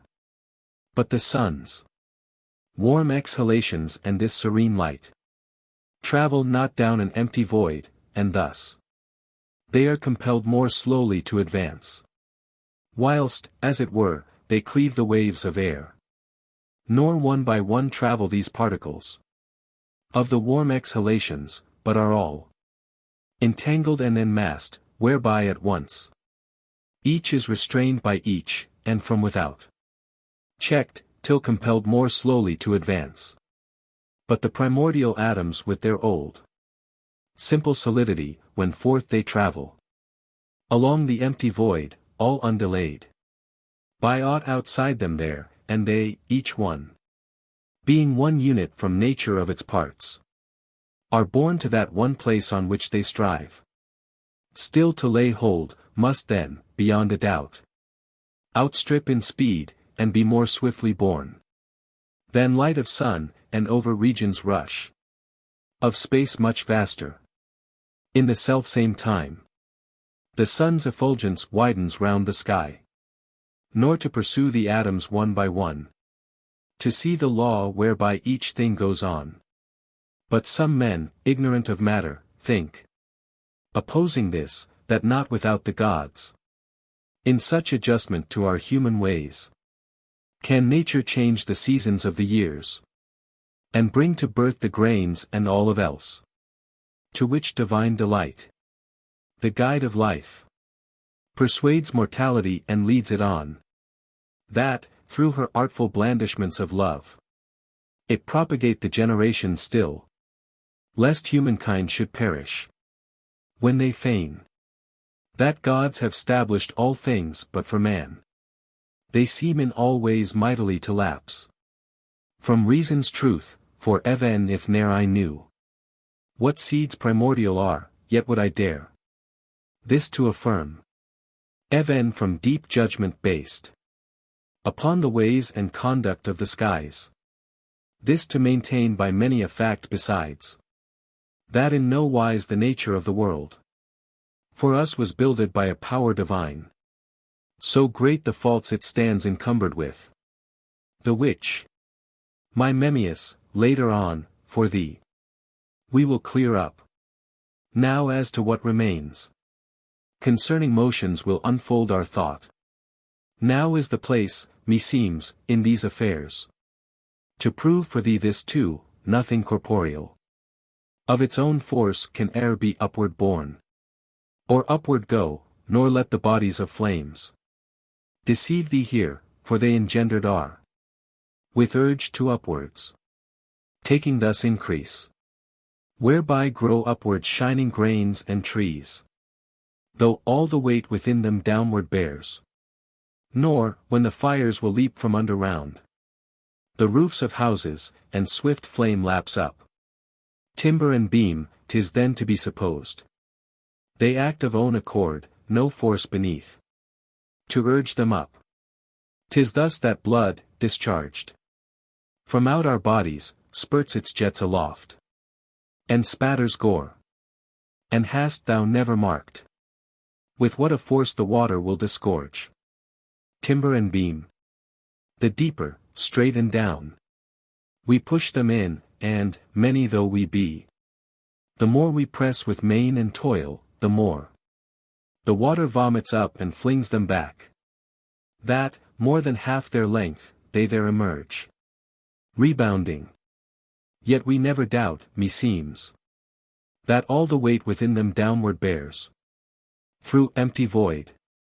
Well, in like manner, flames ought also to be able, when pressed out through winds of air, to rise aloft, even though the weight within them strive to draw them down. Hast thou not seen, sweeping so far and high, the meteors, midnight flambeaux of the sky? How after them they draw long trails of flame, wherever nature gives a thoroughfare.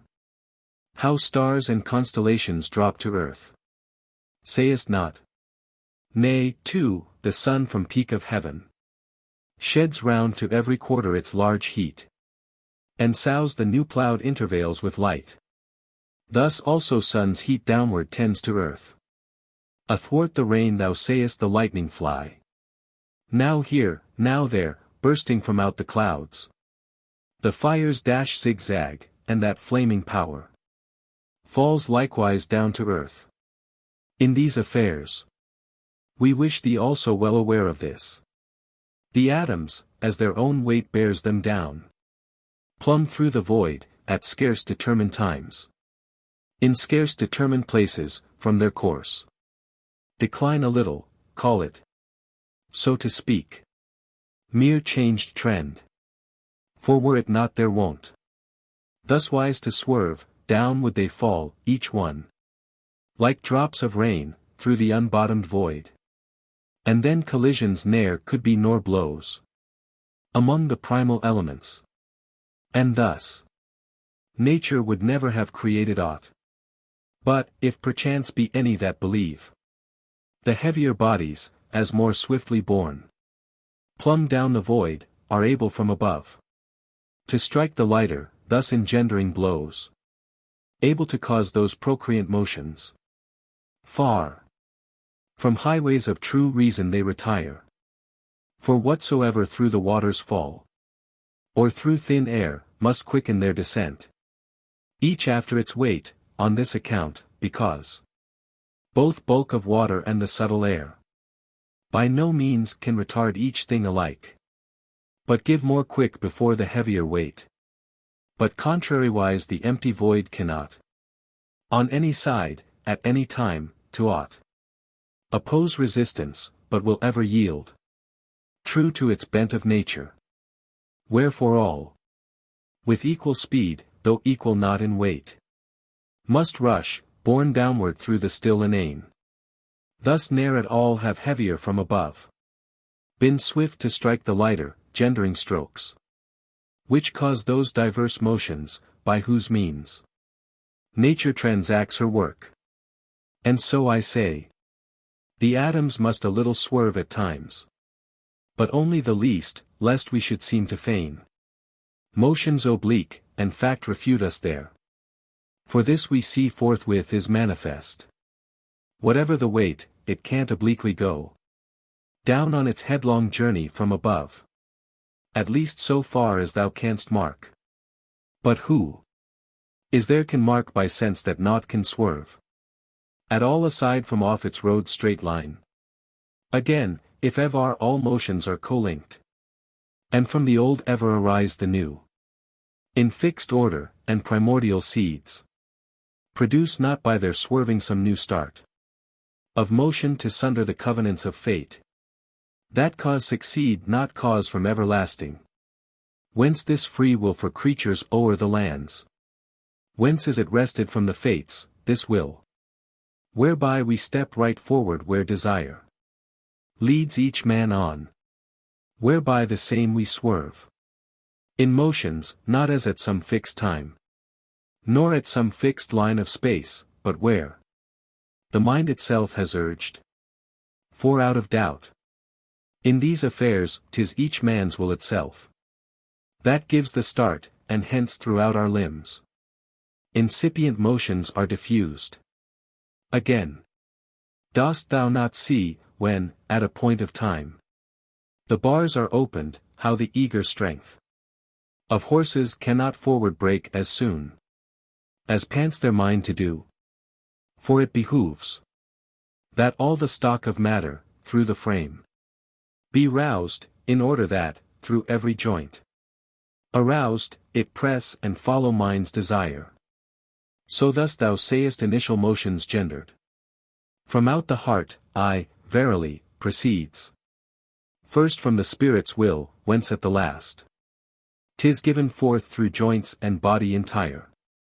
Quite otherwise it is, when forth we move, impelled by a blow of another's mighty powers and mighty urge.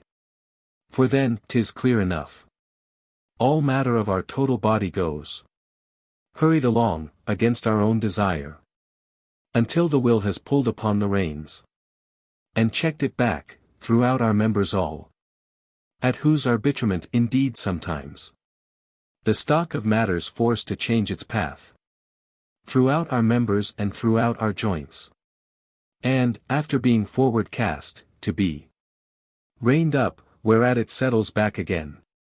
So sayest thou not, how, though external force drive men before, and often make them move onward against desire, and headlong snatched, yet is there something in these breasts of ours strong to combat, strong to withstand the same. Wherefore no less within the primal seeds thou must admit, besides all blows and weight, some other cause of motion, whence derives this power in us inborn, of some free act. Since naught from nothing can become, we see. For weight prevents all things should come to pass through blows, as 'twere, by some external force. But that man's mind itself in all it does hath not a fixed necessity within, nor is not, like a conquered thing, compelled to bear and suffer. This state comes to man from that slight swervement of the elements, in no fixed line of space, in no fixed time, nor ever was the stock of stuff more crammed, nor ever, again, sundered by bigger gaps. For naught gives increase and naught takes away. On which account, just as they move today, the elemental bodies moved of old, and shall the same hereafter evermore. And what was wont to be begot of old shall be begotten under selfsame terms, and grow and thrive in power, so far as given to each by nature's changeless, old decrees. The sum of things there is no power can change.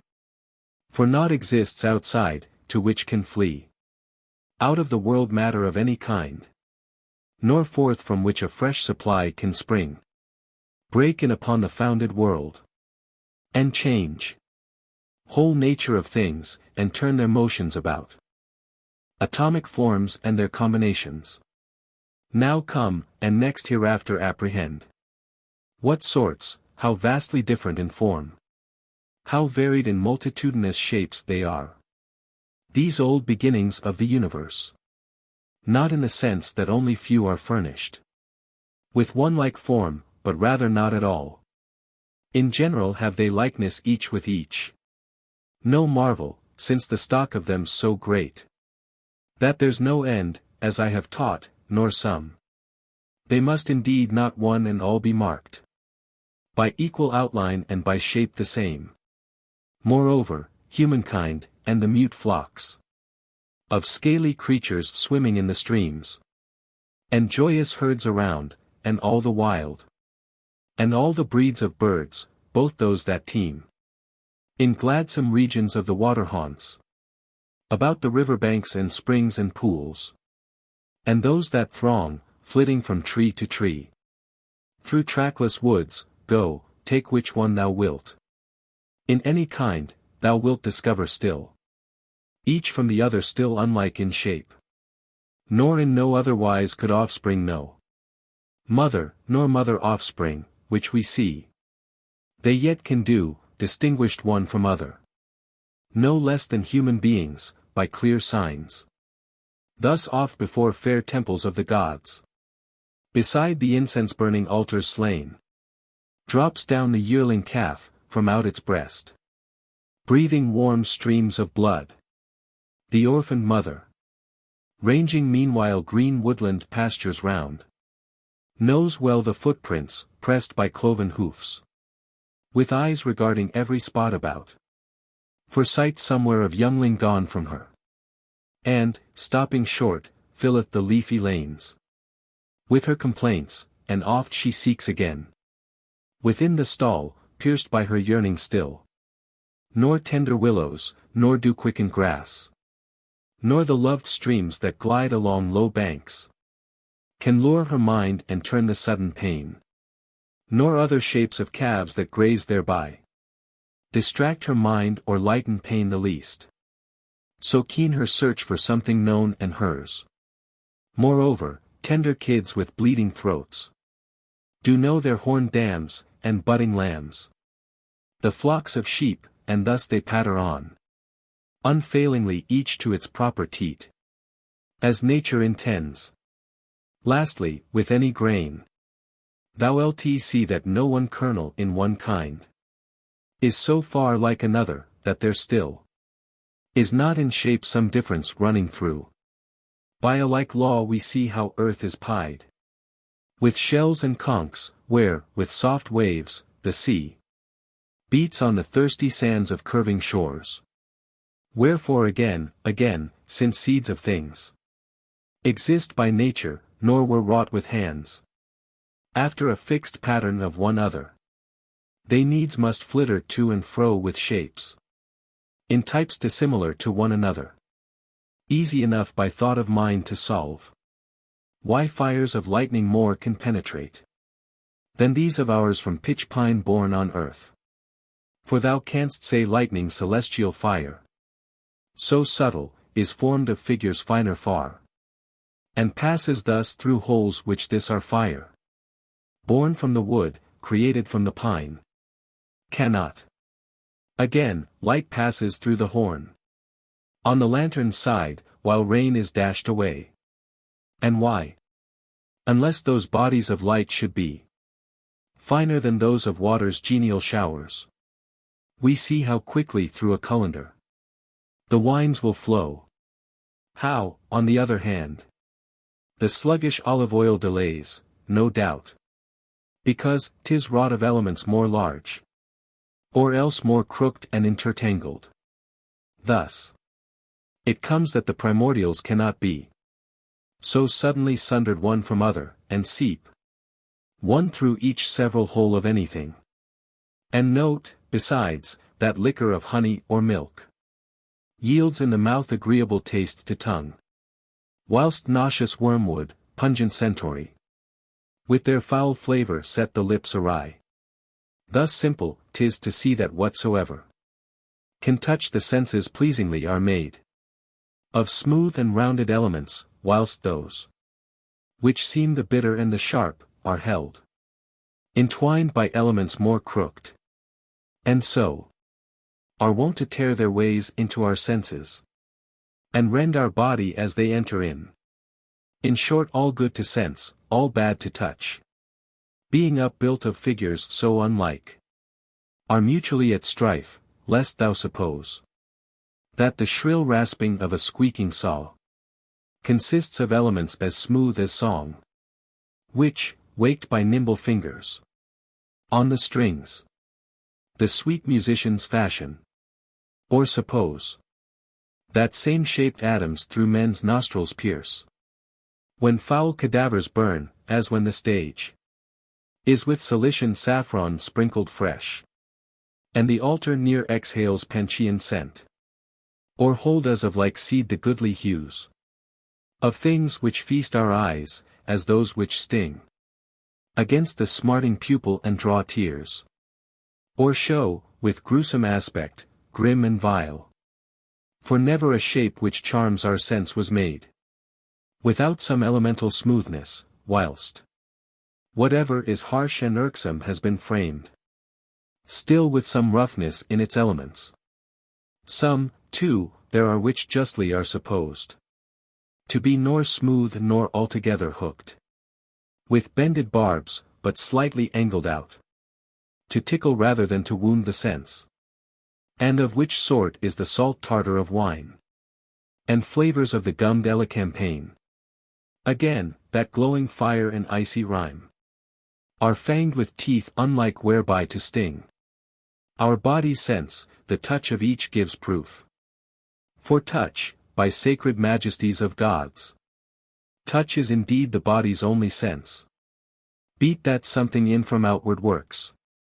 Beat that something in the body born wounds, or delighteth as it passes out along the procreant paths of Aphrodite.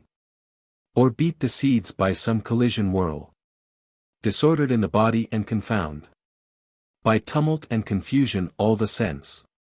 As thou mayst find, if haply with the hand thyself thou strike thy body's any part, on which account the elemental forms must differ widely, as enabled thus to cause diverse sensations. And, again, what seems to us the hardened and condensed must be of atoms among themselves more hooked, be held compacted deep within, as 'twere, by branch-like atoms, of which sort the chief are diamond stones, despisers of all blows, and stalwart flint and strength of solid iron, and brazen bars, which, budging hard in locks, do grate and scream. But what are liquid, formed of fluid body, they indeed must be of elements more smooth and round, because their globules severally will not cohere. To suck the poppy seeds from palm of hand is quite as easy as drinking water down. And they, once struck, roll like unto the same. But that thou sayest among the things that flow, some bitter, as the brine of ocean is not the least a marvel. For since 'tis fluid, smooth its atoms are, and round, with painful rough ones mixed therein. Yet need not these be held together hooked. In fact, though rough, they're globular besides, able at once to roll, and rasp the sense. And that the more thou mayst believe me here, that with smooth elements are mixed the rough, whence Neptune's salt astringent body comes. There is a means to separate the twain, and thereupon dividedly to see how the sweet water, after filtering through so often underground, flows freshened forth into some hollow, for it leaves above the primal germs of nauseating brine, since cling the rough more readily in earth. Lastly, whatso thou markest to disperse upon the instant, smoke, and cloud, and flame, must not, even though not all of smooth and round, be yet co-linked with atoms intertwined, that thus they can, without together cleaving, so pierce our body and so bore the rocks. Whatever we see, given to senses, that thou must perceive, they're not from linked but pointed elements. The which now having taught, I will go on To bind thereto a fact to this allied. And drawing from this its proof, these primal germs vary, yet only with finite tale of shapes. For were these shapes quite infinite, some seeds would have a body of infinite increase. For in one seed, in one small frame of any, the shapes can't vary from one another much. Assume, we'll say, that of 3 minim parts consist the primal bodies, or add a few.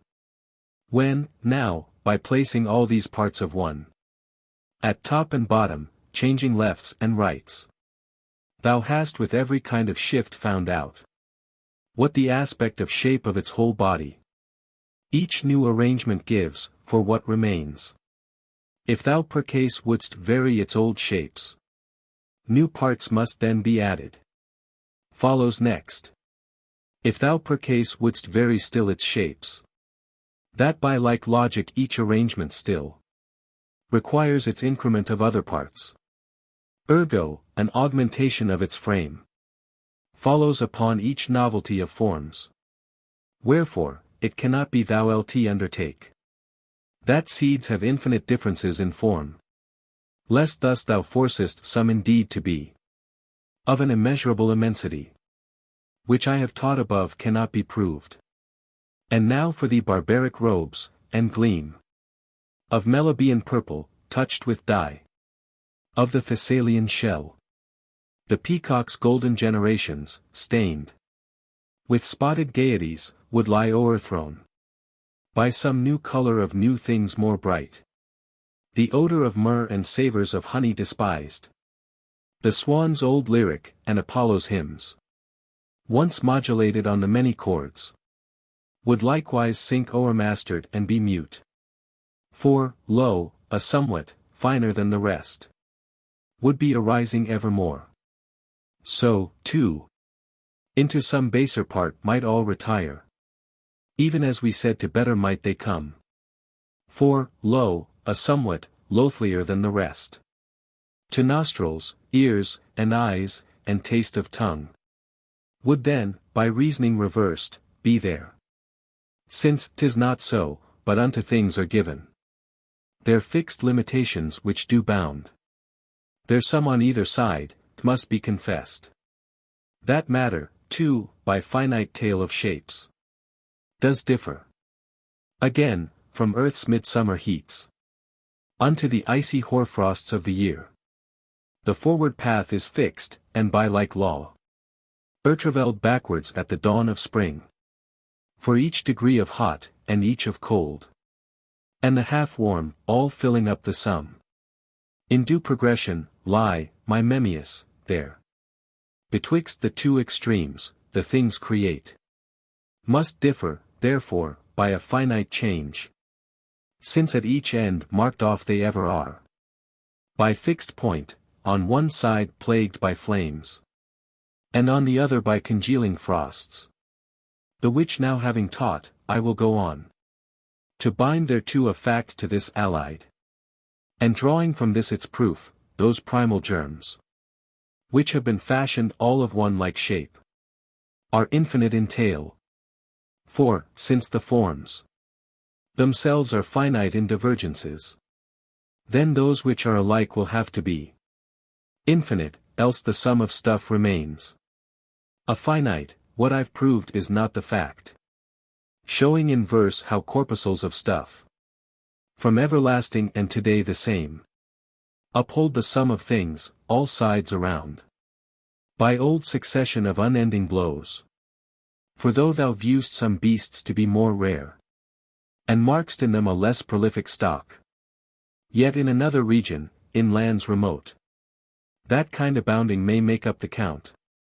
Even as we mark among the 4-foot kind snake-handed elephants, whose thousands wall with ivory ramparts India about, that her interiors cannot entered be, so big her count of brutes of which we see such few examples.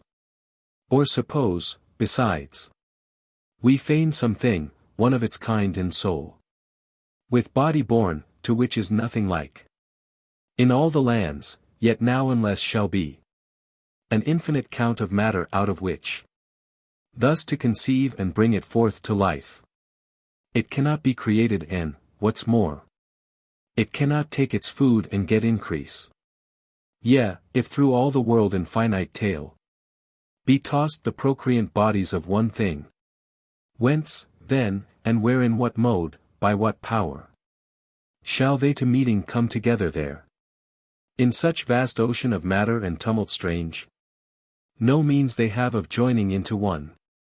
But, just as, after mighty shipwrecks piled, the mighty main is wont to scatter wide, the rowers' banks, the ribs, the yards, the prow, the masts and swimming oars, so that afar, along all shores of lands are seen afloat the carven fragments of the rend poop, giving a lesson to mortality, to shun the ambush of the faithless main, the violence and the guile, and trust it not.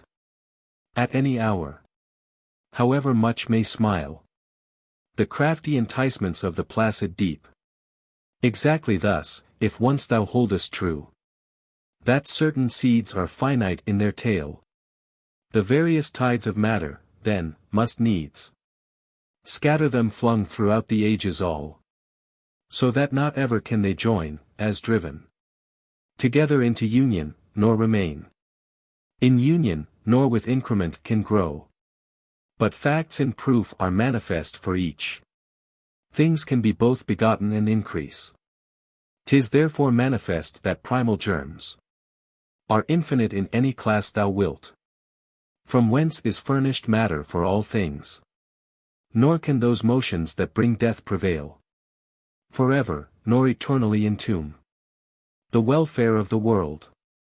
Nor, further, can those motions that give birth to things and growth keep them forever when created there.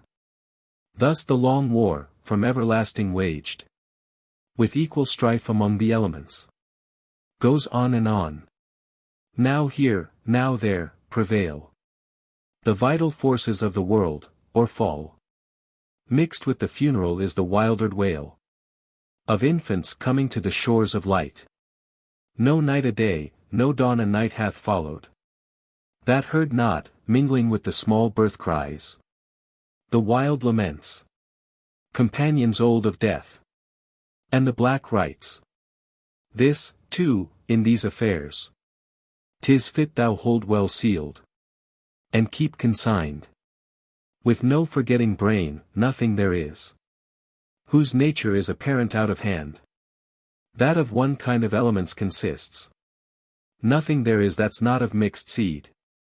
And whatsoever possesses in itself more largely many powers and properties, shows thus that here within itself there are the largest number of kinds and differing shapes of elements.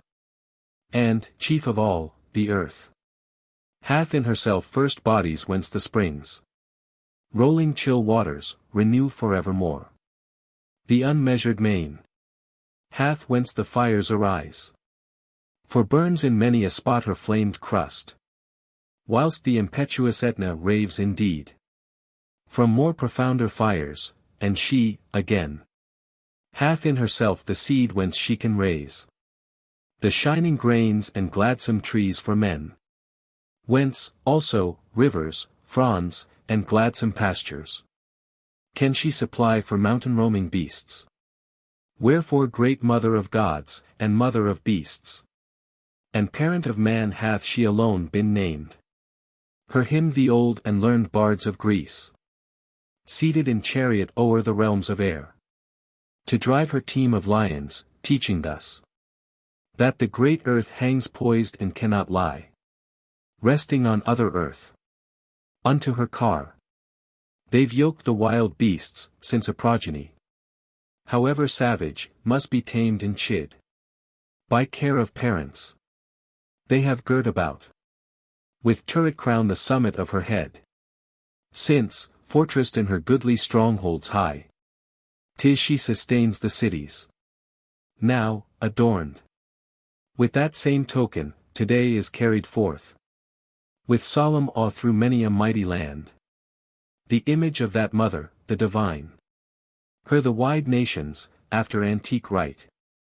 Do name Idaean mother, giving her escort of Phrygian bands, since first, they say, from out those regions, 'twas that grain began. Through all the world, to her do they assign the Galli, the emasculate, since thus they wish to show that men who violate the majesty of the mother and have proved ingrate to parents are to be adjudged unfit to give unto the shores of light a living progeny. The Galli come, and hollow cymbals, tight-skinned tambourines, resound around to bangings of their hands. The fierce horns threaten with a raucous bray. The tubed pipe excites their maddened minds. In Phrygian measures, they bear before them knives, wild emblems of their frenzy, which have power the rabble's ingrate heads and impious hearts to panic with terror of the goddess might. And so, when through the mighty cities borne, she blesses man with salutations mute, they strew the highway of her journeyings with coin of brass and silver, gifting her with alms and largesse, and shower her and shade with flowers of roses falling like the snow upon the mother and her companion bands. Here is an armed troop, the which by Greeks are called the Phrygian Curetes, since haply among themselves they use to play in games of arms and leap in measure round with bloody mirth, and by their nodding shake the terrorizing crests upon their heads. This is the armed troop that represents the armed Dictaean Curetes, who, in Crete, as runs the story, whilom did outdrown that infant cry of Zeus, what time their band young boys, in a swift dance around the boy, to measured step beat with the brass on brass, that Saturn might not get him for his jaws, and give its mother an eternal wound along her heart.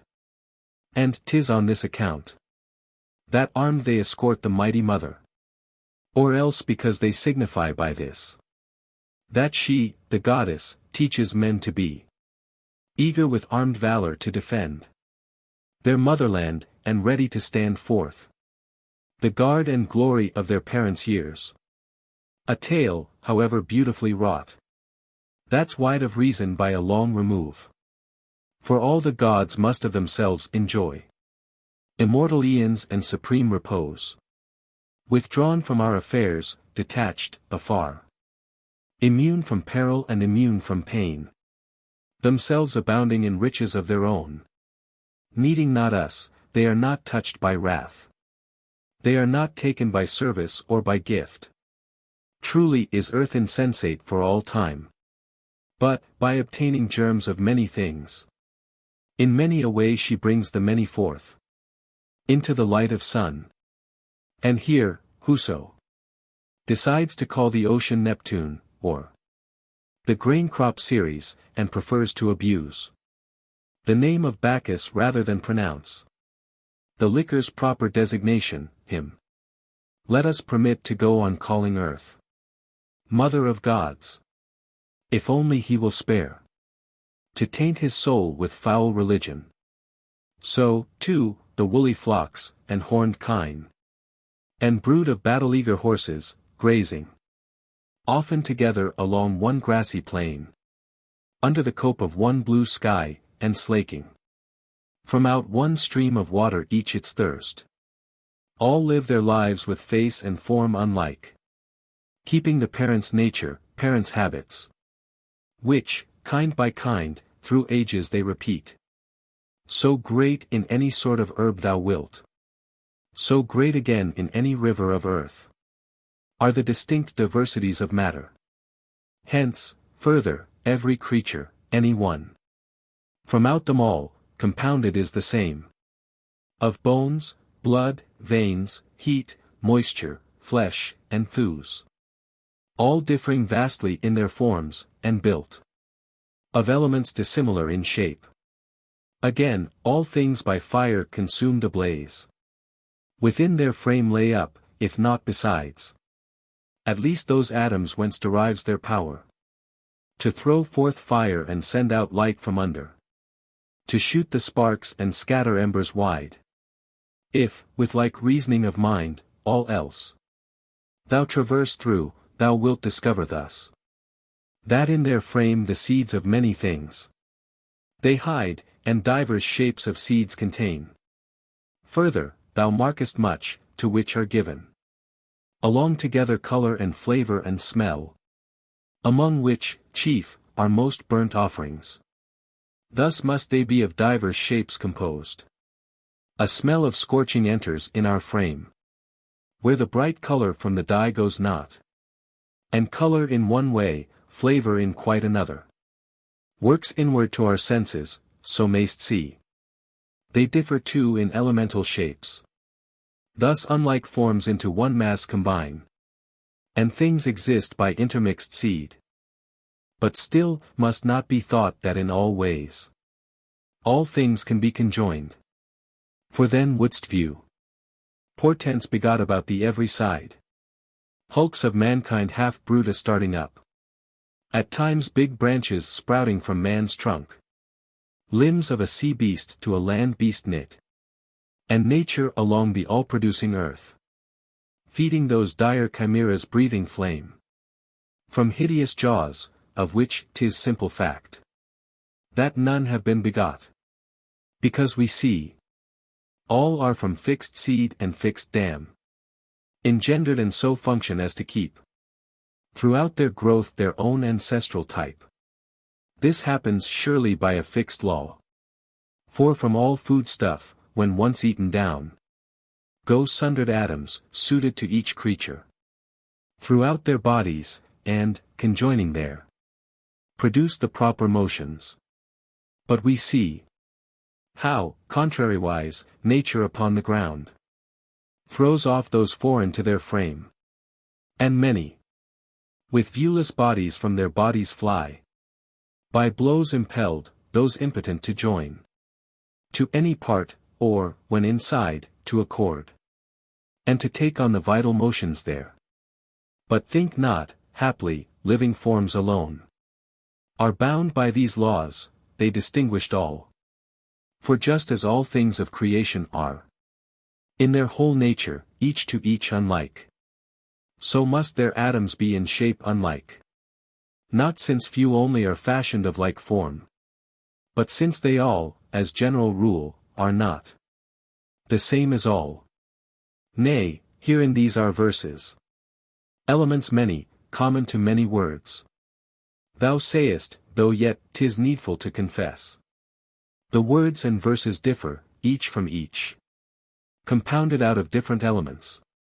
Not since few only, as common letters, run through all the words, or no two words are made one and the other, from all like elements. But since they all, as general rule, are not the same as all. Thus, too, in other things, whilst many germs common to many things there are, yet they, combined among themselves, can form new wholes to others quite unlike. Thus fairly one may say that humankind, the grains, the gladsome trees, are all made up of different atoms. Further, since the seeds are different, difference must there also be in intervening spaces, thoroughfares, connections, weights, blows, clashings, motions, all which not alone distinguish living forms, but sunder earth's whole ocean from the lands, and hold all heaven from the lands away. Absence of secondary qualities. Now come, this wisdom by my sweet toil sought. Look thou perceive, lest haply thou shouldst guess that the white objects shining to thine eyes are gendered of white atoms, or the black of a black seed. Or yet believe that aught that steeped in any hue should take its dye from bits of matter tinct with hue the same. For matter's bodies own no hue the least, or like to objects or, again, unlike. But, if per case it seem to thee that mind itself can dart no influence of its own, Into these bodies, wide thou wanderest off. For since the blind born, who have ne'er surveyed the light of sun, yet recognize by touch things that from birth had ne'er a hue for them. 'Tis thine to know that bodies can be brought no less unto the ken of our minds too, though yet those bodies with no dye be smeared. Again, ourselves whatever in the dark we touch, the same we do not find to be tinctured with any color. Now that here I win the argument, I next will teach. Now, every color changes, none except, and every, which the primordials ought nowise to do, since an immutable somewhat must remain, lest all things utterly be brought to naught. For change of anything from out its bounds means instant death of that which was before. Wherefore be mindful not to stain with color the seeds of things, lest things return for thee all utterly to naught. But now, if seeds receive no property of color, and yet be still endowed with variable forms, from which all kinds of colors they beget, and vary, by reason that ever it matters much, with what seeds, and in what positions joined, and what the motions that they give and get, forthwith most easily thou mayst devise. Why what was black of hue an hour ago, can of a sudden like the marble gleam, as ocean, when the high winds have upheaved its level plains, is changed to hoary waves of marble whiteness. For, thou mayst declare that, when the thing we often see as black is in its matter then commixed anew, some atoms rearranged, and some withdrawn, and added some, 'tis seen forthwith to turn glowing and white.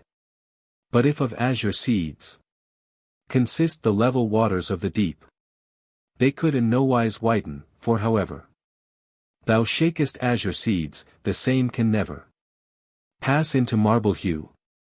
But, if the seeds which thus produce the ocean's one pure sheen be now with one hue, now another dyed, as oft from alien forms and divers shapes, a cube's produced all uniform in shape, 'twould be but natural, even as in the cube we see the forms to be dissimilar, that thus we'd see in brightness of the deep, or in whatever one pure sheen thou wilt, colors diverse and all dissimilar.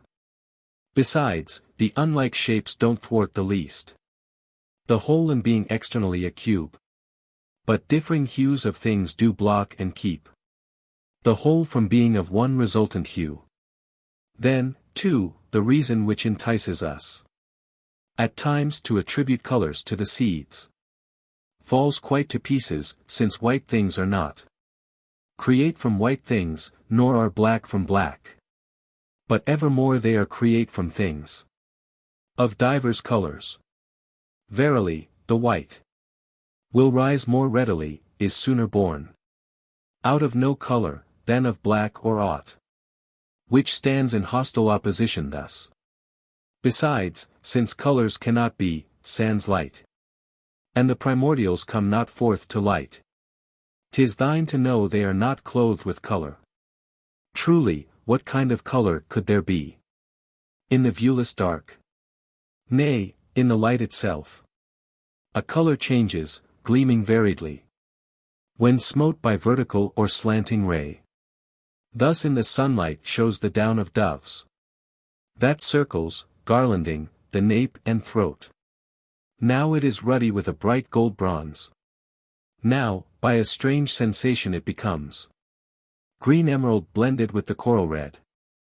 The peacock's tail, filled with the copious light, changes its colors likewise, when it turns. Wherefore, since by some blow of light begot, without such blow these colors can't become.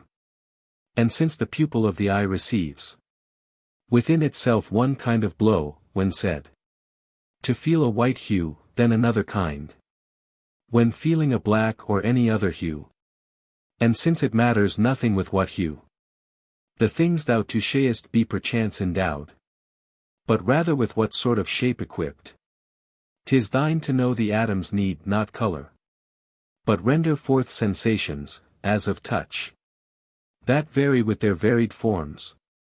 Besides, since special shapes have not a special color, and all formations of the primal germs can be of any sheen thou wilt, why, then, are not those objects which are of them made suffused, each kind with colors of every kind?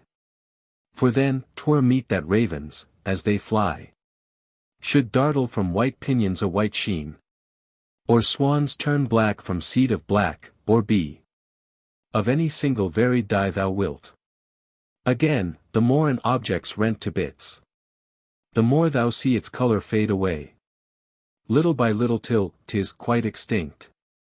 As happens when the gaudy linen's picked shred after shred away, the purple there, Phoenician red, most brilliant of all dyes, is lost asunder, ravelled thread by thread. Hence canst perceive the fragments die away from out their color, long ere they depart back to the old primordials of things. And, last, since thou concedest not all bodies send out a voice or smell, it happens thus, that not to all thou givest sounds and smells. So, too, since we behold not all with eyes, 'tis thine to know some things there are as much orphaned of color, as others without smell, and reft of sound. And those the mind alert no less can apprehend than it can mark the things that lack some other qualities. But think not haply that the primal bodies remain despoiled alone of color, so are they from warmth dissevered and from cold, and from hot exhalations, and they move both sterile of sound and dry of juice, and throw not any odor from their proper bodies.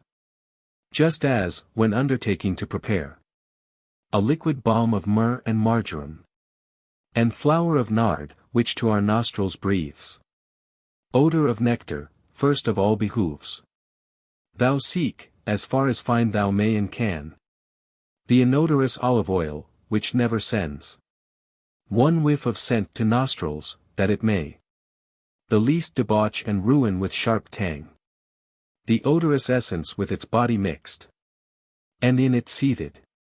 And on the same account, the primal germs of things must not be thought to furnish color in begetting things, nor sound, since powerless they descend forthought from out themselves, nor any flavor, too, nor cold, nor exhalation hot or warm. The rest, yet since these things are mortal all, the pliant mortal, with a body soft, the brittle mortal, with a crumbling frame, the hollow with a porous all must be disjoined from the primal elements, if still we wish under the world to lay immortal groundworks, whereupon may rest the sum of weal and safety, lest for thee all things return to nothing utterly. Now, too, whatever we see possessing sense must yet confessedly be stablished all from elements insensate. And those signs, so clear to all and witnessed out of hand, do not refute this dictum nor oppose, but rather themselves do lead us by the hand, compelling belief that living things are born of elements insensate, as I say. Sooth, we may see from out the stinking dung live worms spring up, when, after soaking rains, the drenched earth rots, and all things change the same. Lo, change the rivers, the fronds, the gladsome pastures into the cattle their nature change into our bodies, and from our body oft grow strong the powers and bodies of wild beasts and mighty winged birds. Thus nature changes all foods to living frames, and procreates from them the senses of live creatures all in manner about as she uncoils and flames dry logs of wood and turns them all to fire. And sayest not, therefore, how it matters much after what order are set the primal germs, and with what other germs they all are mixed, and what the motions that they give and get. But now, what is't that strikes thy skeptic mind, constraining thee to sundry arguments against belief that from insensate germs the sensible is gendered? Verily, 'tis this, that liquids, earth, and wood, though mixed, are yet unable to gender vital sense. And, therefore, 'twill be well in these affairs this to remember, that I have not said, senses are born, under conditions all, from all things absolutely which create objects that feel. But much it matters here. Firstly, how small the seeds which thus compose the feeling thing, then, with what shapes endowed. And lastly what they in positions be, in motions, in arrangements, of which facts not we perceive in logs of wood and clods. And yet even these, when sodden by the rains, give birth to wormy grubs, because the bodies of matter, from their old arrangements stirred by the new factor, then combine anew, in such a way as genders living things. Next, they who deem that feeling objects can from feeling objects be create, and these, in turn, from others that are wont to feel, when soft they make them. For all sense is linked with flesh, and thews, and veins, and such, we see, are fashioned soft and of a mortal frame. Yet beat that these can last forever on, they'll have the sense that's proper to a part, or else be judged to have a sense the same as that within live creatures as a whole. But of themselves those parts can never feel, for all the sense in every member back to something else refers, a severed hand, or any other member of our frame. Itself alone cannot support sensation. It thus remains they must resemble, then, live creatures as a whole, to have the power of feeling sensation concordant in each part with the vital sense, and so they're bound to feel the things we feel exactly as do we. If such the case, how, then, can they be named the primal germs of things, and how avoid the highways of destruction? Since they be mere living things, and living things be all one and the same with mortal. Grant they could, yet by their meetings and their unions all naught would result, indeed, besides a throng and hurly-burly all of living things, precisely as men, and cattle, and wild beasts, by mere conglomeration each with each, can still beget not anything of new. But if by chance they lose, inside a body, their own sense and another sense take on, what, then, avails it to assign them that which is withdrawn thereafter? And besides, to touch on proof that we pronounced before, just as we see the eggs of feathered fowls to change to living chicks, and swarming worms to bubble forth when from the soaking rains the earth is sodden, sure sensations all can out of non-sensations be begot. But if one say that sense can so far rise from nonsense by mutation, or because brought forth as by a certain sort of birth, 'twill serve to render plain to him and prove there is no birth, unless there be before some formed union of the elements, nor any change, unless they be unite. In first place, senses can't in body be before its living nature's been begot, since all its stuff, in faith, is held dispersed about through rivers, air, and earth, and all that is from earth created, nor has met in combination, and in proper mode conjoined into those vital motions which kindle the all-perceiving senses, they that keep and guard each living thing soever. Again, a blow beyond its nature's strength shatters forthwith each living thing soever, and on it goes confounding all the sense of body and mind. For of the primal germs are loosed their old arrangements, and, throughout, The vital motions blocked, until the stuff, shaken profoundly through the frame entire, undoes the vital knots of soul from body, and throws that soul to outward wide dispersed, through all the pores. For what may we surmise? A blow inflicted can achieve besides shaking asunder and loosening all apart.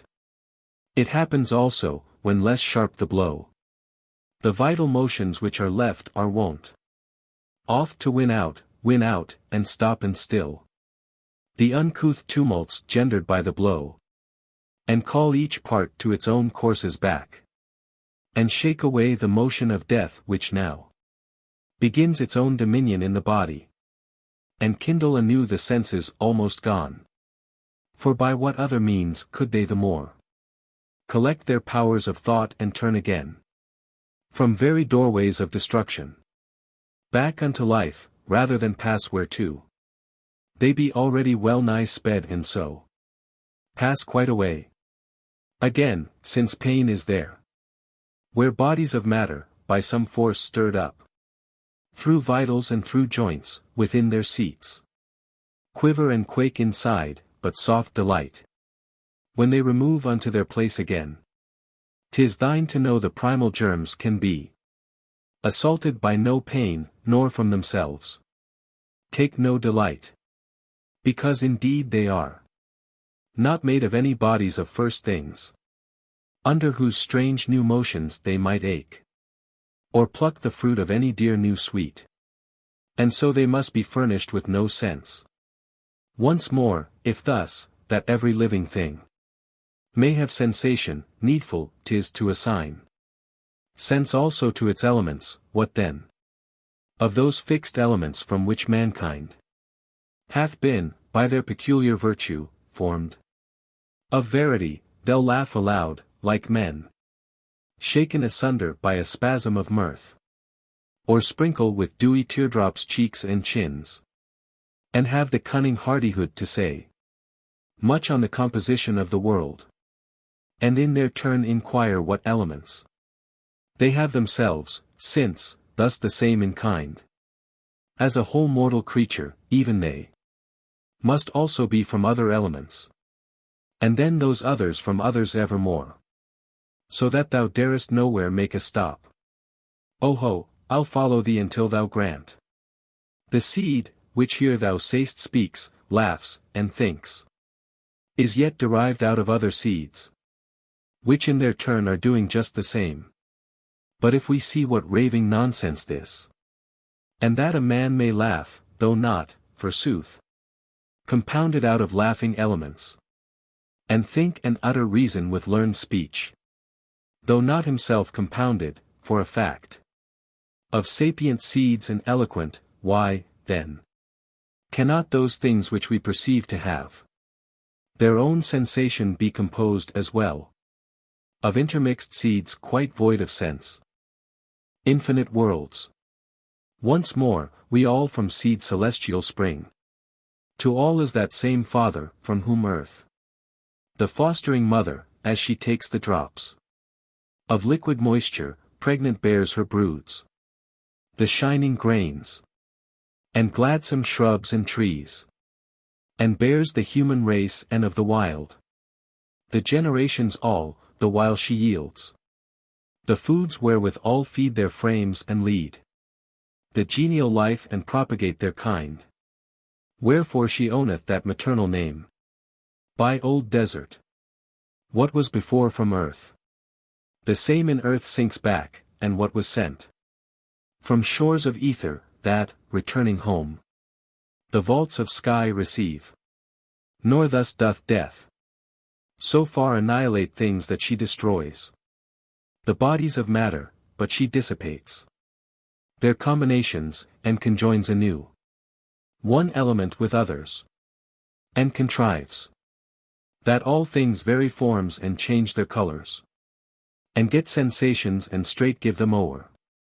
And thus mayst know it matters with what others, and in what structure the primordial germs are held together, and what motions they among themselves do give and get.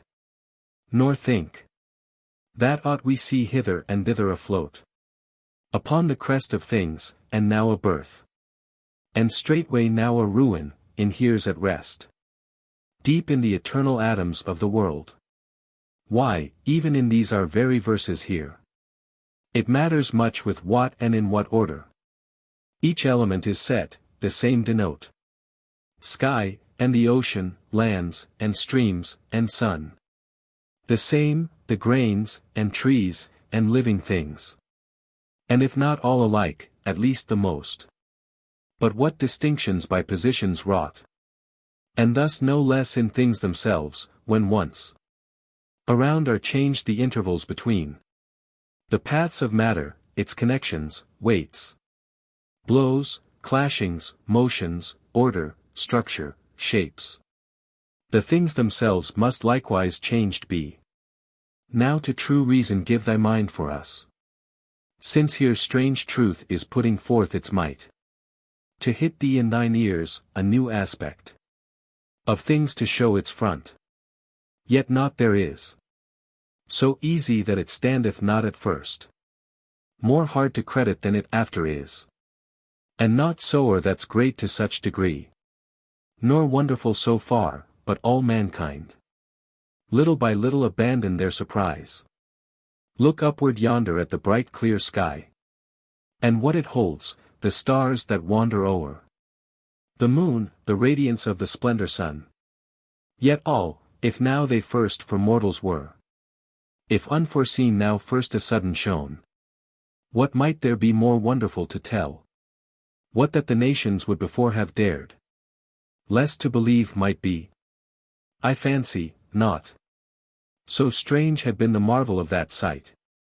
The which o'er-wearied to behold, today. None deigns look upward to those lucent realms. Then, spew not reason from thy mind away. Beside thyself because the matter's new. But rather with keen judgment nicely weigh. And if to thee it then appeareth true, render thy hands, or, if 'tis false at last, gird thee to combat. For my mind of man now seeks the nature of the vast beyond. There on the other side, that boundless sum, which lies without the ramparts of the world, toward which the spirit longs to peer afar, toward which indeed the swift elan of thought flies unencumbered forth. Firstly, we find off to all regions round, on either side, above, beneath, throughout the universe. End is there none, as I have taught, as to the very thing of itself declares aloud. And as from nature of the unbottomed deep shines clearly forth. Nor can we once suppose in any way, 'tis likely, seeing that space to all sides stretches infinite and free. And seeds, innumerable in number, in sum bottomless, there in many a manner fly. Bestirred in everlasting motion there. That only this one earth and sky of ours hath been create, and that those bodies of stuff, so many, perform no work outside the same. Seeing, moreover, this world too hath been by nature fashioned, even as seeds of things by innate motion chance to clash and cling, after they've been in many a manner driven together at random, without design, in vain. And as at last those seeds together dwelt, which, when together of a sudden thrown, should alway furnish the commencements fit of mighty things, the earth, the sea, the sky, and race of living creatures. Thus, I say, again, must be confessed there are such congregations of matter otherwhere, like this our world which vasty ether holds in huge embrace. Besides, when matter abundant is ready there, when space on hand, nor object, nor any cause retards, no marvel 'tis that things are carried on and made complete perforce. And now, if store of seeds there is so great that not whole lifetimes of the living can count the tale, and if their force and nature abide the same, able to throw the seeds of things together, Into their places, even as here are thrown the seeds together in this world of ours. 'Tmust be confessed in other realms there are still other worlds, still other breeds of men, and other generations of the wild.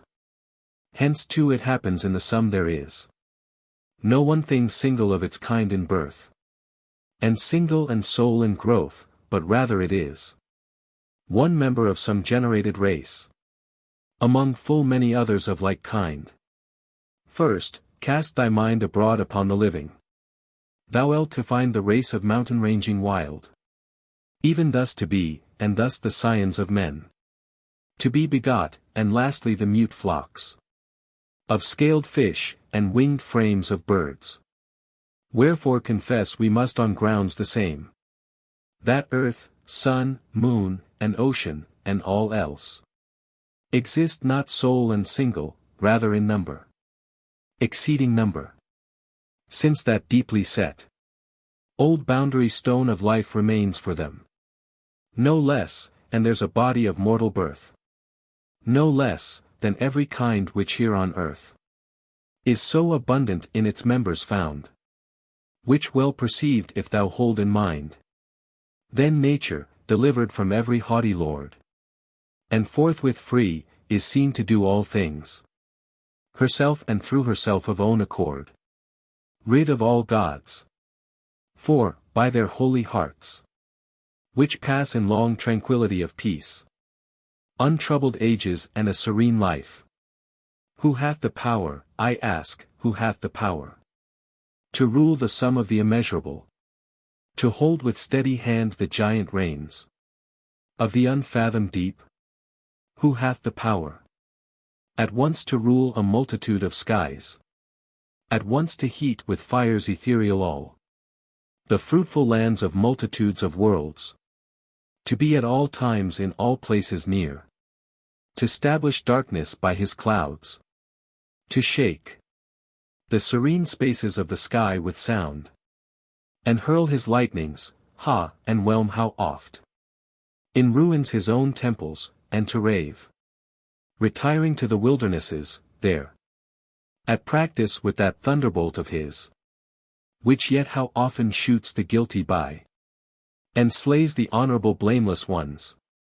Ere since the birth-time of the world, ere since the risen firstborn day of sea, earth, sun, have many germs been added from outside, have many seeds been added round about, which the great all, the while it flung them on, brought hither, that from them the sea and lands could grow more big, and that the house of heaven might get more room and raise its lofty roofs far over earth, and air arise around.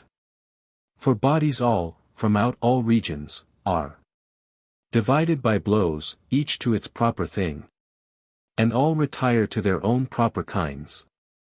The moist to moist retires, earth gets increase from earthy body, and fires, as on a forge, beat out new fire, and ether forges ether, till nature, author and ender of the world, hath led all things to extreme bound of growth. As haps when that which hath been poured inside the vital veins of life is now no more than that which ebbs within them and runs off. This is the point where life for each thing ends. This is the point where nature with her powers curbs all increase. For whatsoe'er thou sayest, grow big with glad increase, and step by step climb upward to ripe age, these to themselves take in more bodies than they send from selves, whilst still the food is easily infused through all the veins, and whilst the things are not so far expanded that they cast away such numerous atoms as to cause a waste greater than nutriment whereby they wax. For it must be granted, truly, that from things many a body ebbeth and runs off. But yet still more must come, until the things have touched development's top pinnacle. Then old age breaks their powers and ripe strength, and falls away into a worser part. For ever the ampler and more wide a thing As soon as ever its augmentation ends, it scatters abroad forthwith to all sides round. More bodies, sending them from out itself. Nor easily now is food disseminate through all its veins. Nor is that food enough to equal with a new supply on hand those plenteous exhalations it gives off. Thus, fairly, all things perish, when with ebbing they're made less dense, and when from blows without they are laid low. Since food at last will fail, extremist eld, and bodies from outside cease not with thumping to undo a thing, and overmaster by infesting blows. Thus, too, the ramparts of the mighty world on all sides round shall taken be by storm, and tumble to rack and shivered fragments down. For food it is must keep things whole, renewing. 'Tis food must prop and give support to all. But to no purpose, since nor veins suffice to hold enough, nor nature ministers as much as needful. And even now 'tis thus. Its age is broken and the earth, outworn with many parturitions, scarce creates the little lives, she who created erst all generations and gave forth at birth enormous bodies of wild beasts of old. For never, I fancy, did a golden cord from off the firmament above let down the mortal generations to the fields. Nor sea, nor breakers pounding on the rocks created them. But earth it was who bore the same today who feeds them from herself. Besides, herself of own accord, she first the shining grains and vineyards of all joy created for mortality. Herself gave the sweet fruitage and the pastures glad, which now today yet scarcely wax in size. Even when aided by our toiling arms, we break the ox, and wear away the strength of sturdy farm hands. Iron tools today barely avail for tilling of the fields. So niggardly they grudge our harvestings, so much increase our labor. Now today, the aged plowman, shaking of his head, sighs o'er and o'er that labors of his hands have fallen out in vain, and, as he thinks, how present times are not as times of old, often he praises the fortunes of his sire, and crackles, prating, how the ancient race, fulfilled with piety, supported life with simple comfort in a narrow plot. Since, man for man, the measure of each field was smaller far the old days. And, again, the gloomy planter of the withered vine rails at the season's change and wearies heaven, nor grasps that all of things by sure degrees are wasting away and going to the tomb, outworn by venerable length of life. Book 3. Proem. O thou who first uplifted in such dark, so clear a torch aloft, who first shed light upon the profitable ends of man. O thee I follow, glory of the Greeks, and set my footsteps squarely planted now, even in the impress and the marks of thine. Less like one eager to dispute the palm, more as one craving out of very love, that I may copy thee. For how should swallow contend with swans, or what compare could be in a race between young kids with tumbling legs and the strong might of the horse? Our Father thou, and finder out of truth, and thou to us suppliest a father's precepts, and from out those scriven leaves of thine, renowned soul, like bees that sip of all in flowery wolds, we feed upon thy golden sayings all. Golden, and ever worthiest endless life. For soon as ever thy planning thought that sprang from godlike mind begins its loud proclaim of nature's courses, terrors of the brain. Asunder flee, the ramparts of the world. Dispart away. And through the void entire, I see the movements of the universe. Rises to vision the majesty of gods. And their abodes of everlasting calm, which neither wind may shake nor raincloud splash, nor snow, congealed by sharp frosts, may harm. With its white downfall, ever, unclouded sky, o'er roofs, and laughs with far diffused light. And nature gives to them their all, nor aught may ever pluck their peace of mind away. But nowhere to my vision rise no more the vaults of Acheron, though the broad earth bars me no more from gazing down o'er all, which under our feet is going on below, along the void. Oh, here in these affairs, some new divine delight and trembling awe takes hold through me, that thus by power of thine nature, so plain and manifest at last, hath been on every side laid bare to man. And since I've taught already of what sort the seeds of all things are, and how, distinct in diverse forms, they flit of own accord, stirred with a motion everlasting on, and in what mode things be from them create. Now, after such matters, should my verse, meseems, make clear the nature of the mind and soul, and drive that dread of Acheron without, headlong, which so confounds our human life, unto its deeps, pouring o'er all that is the black of death, nor leaves not anything to prosper, a liquid and unsullied joy. For as to what men sometimes will affirm, that more than Tartarus, the realm of death, they fear diseases and a life of shame, and know the substance of the soul is blood, or rather wind, if haply thus their whim. And so need not of this our science, then thou well mayst note from what's to follow now, that more for glory do they braggart forth, than for belief.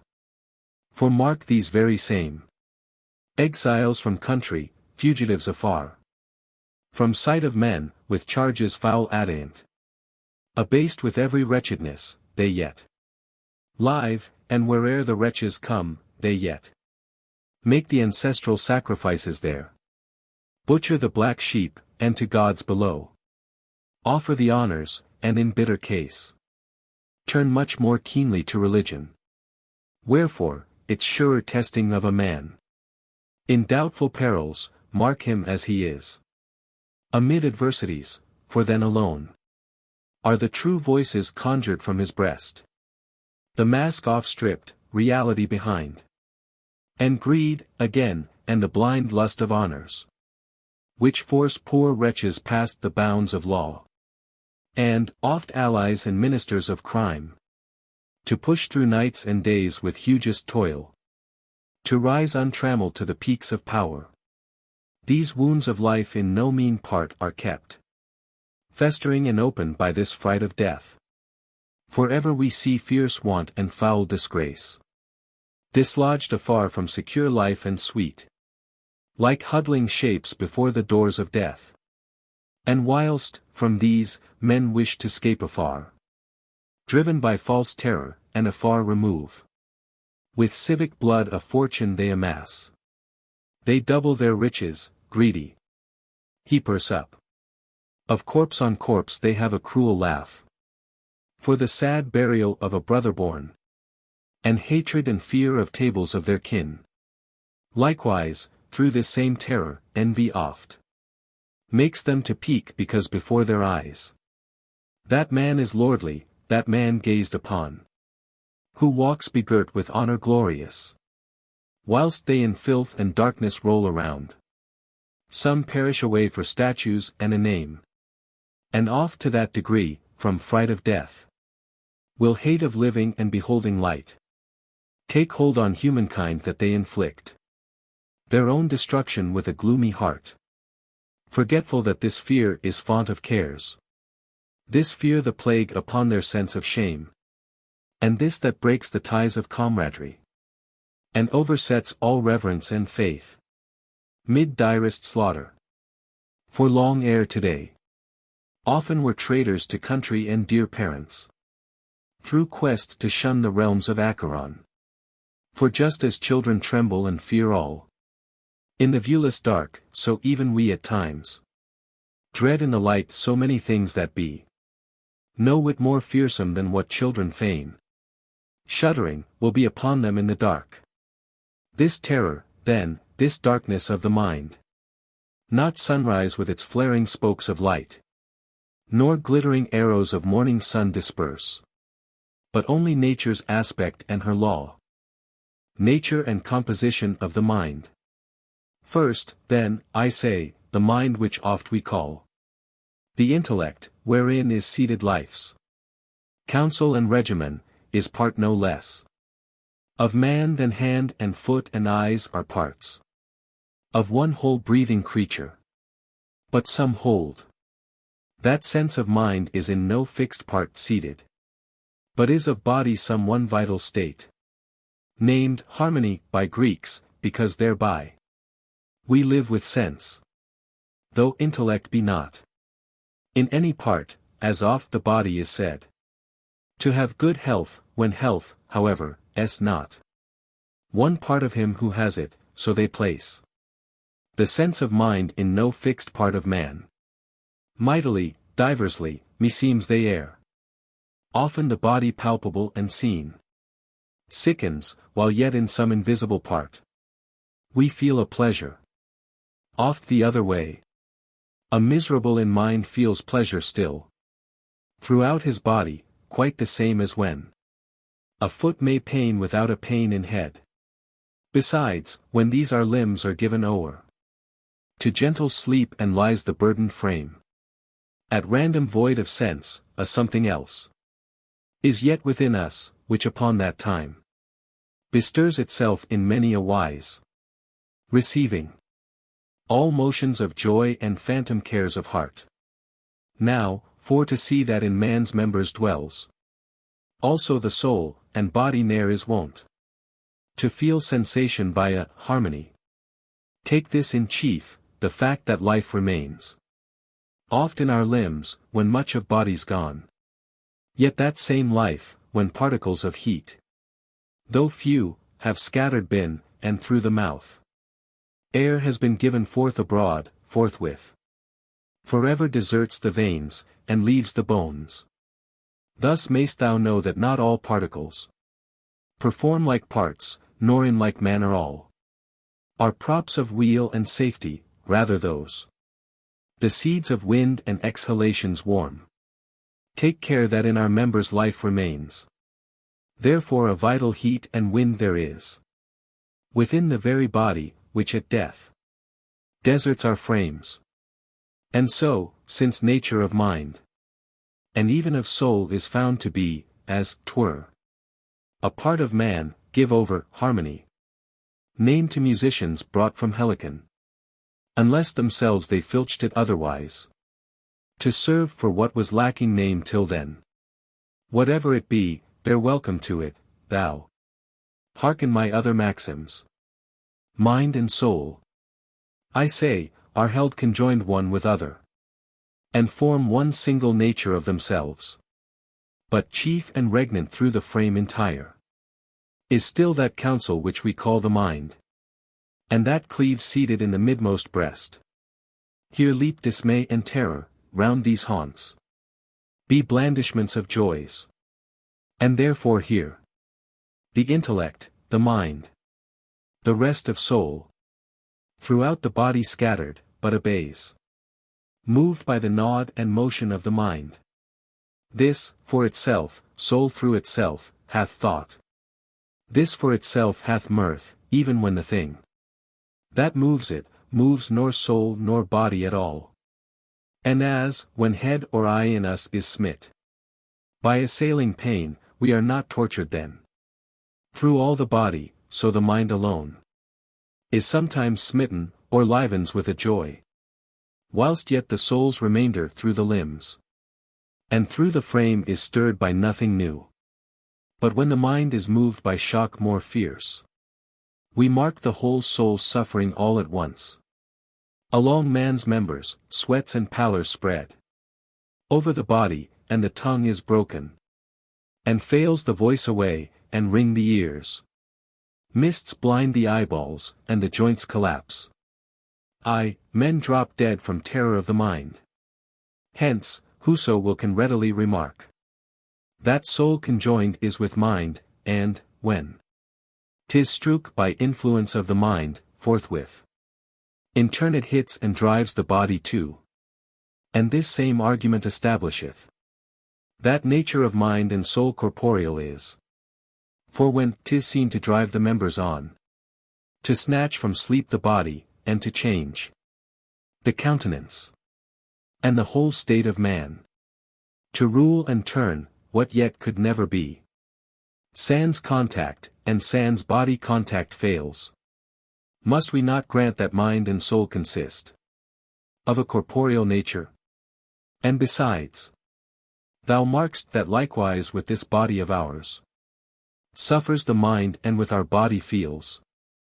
If the dire speed of spear that cleaves the bones, and bears the inner thews hits not the life, yet follows a fainting and a foul collapse. And, on the ground, dazed tumult in the mind, and whiles a wavering will to rise afoot. So nature of mind must be corporeal, since from stroke and spear corporeal 'tis in throes. Now, of what body, what components formed is this same mind I will go on to tell. First, I aver, 'tis superfine, composed of tiniest particles, that's such the fact. Thou canst perceive, if thou attend, from this. Nothing is seen to happen with such speed as what the mind proposes and begins. Therefore the same bestirs itself more swiftly than aught whose nature's palpable to eyes. But what so agile must of seeds consist? Most round, most tiny, that they may be moved when hit by impulse slight. So water moves in waves along, at impulse just the least, being create of little shapes that roll. But, contrariwise, the quality of honey more stable is, its liquids more inert, more tardy its flow, for all its stock of matter cleaves more together, since, indeed, 'tis made of atoms not so smooth, so fine, and round. For the light breeze that hovers yet can blow high heaps of poppy seed away for thee, downward from off the top. But, contrariwise, a pile of stones or spiny ears of wheat it can't at all. Thus, in so far as bodies are small and smooth, is their mobility. But, contrariwise, the heavier and more rough, the more immovable they prove. Now, then, since nature of mind is movable so much, consist it must of seeds exceeding small, and smooth and round. Which fact once known to thee, good friend, will serve thee opportune in else. This also shows the nature of the same. How nice its texture, in how small a space 'twould go, if once compacted as a pellet. When death's unvexed repose gets hold on man, and mind and soul retire, thou markest there from the whole body nothing ta'en in form, nothing in weight. Death grants ye everything, but vital sense and exhalation hot. Thus soul entire must be of smallmost seeds, twined through the veins, the vitals, and the thews.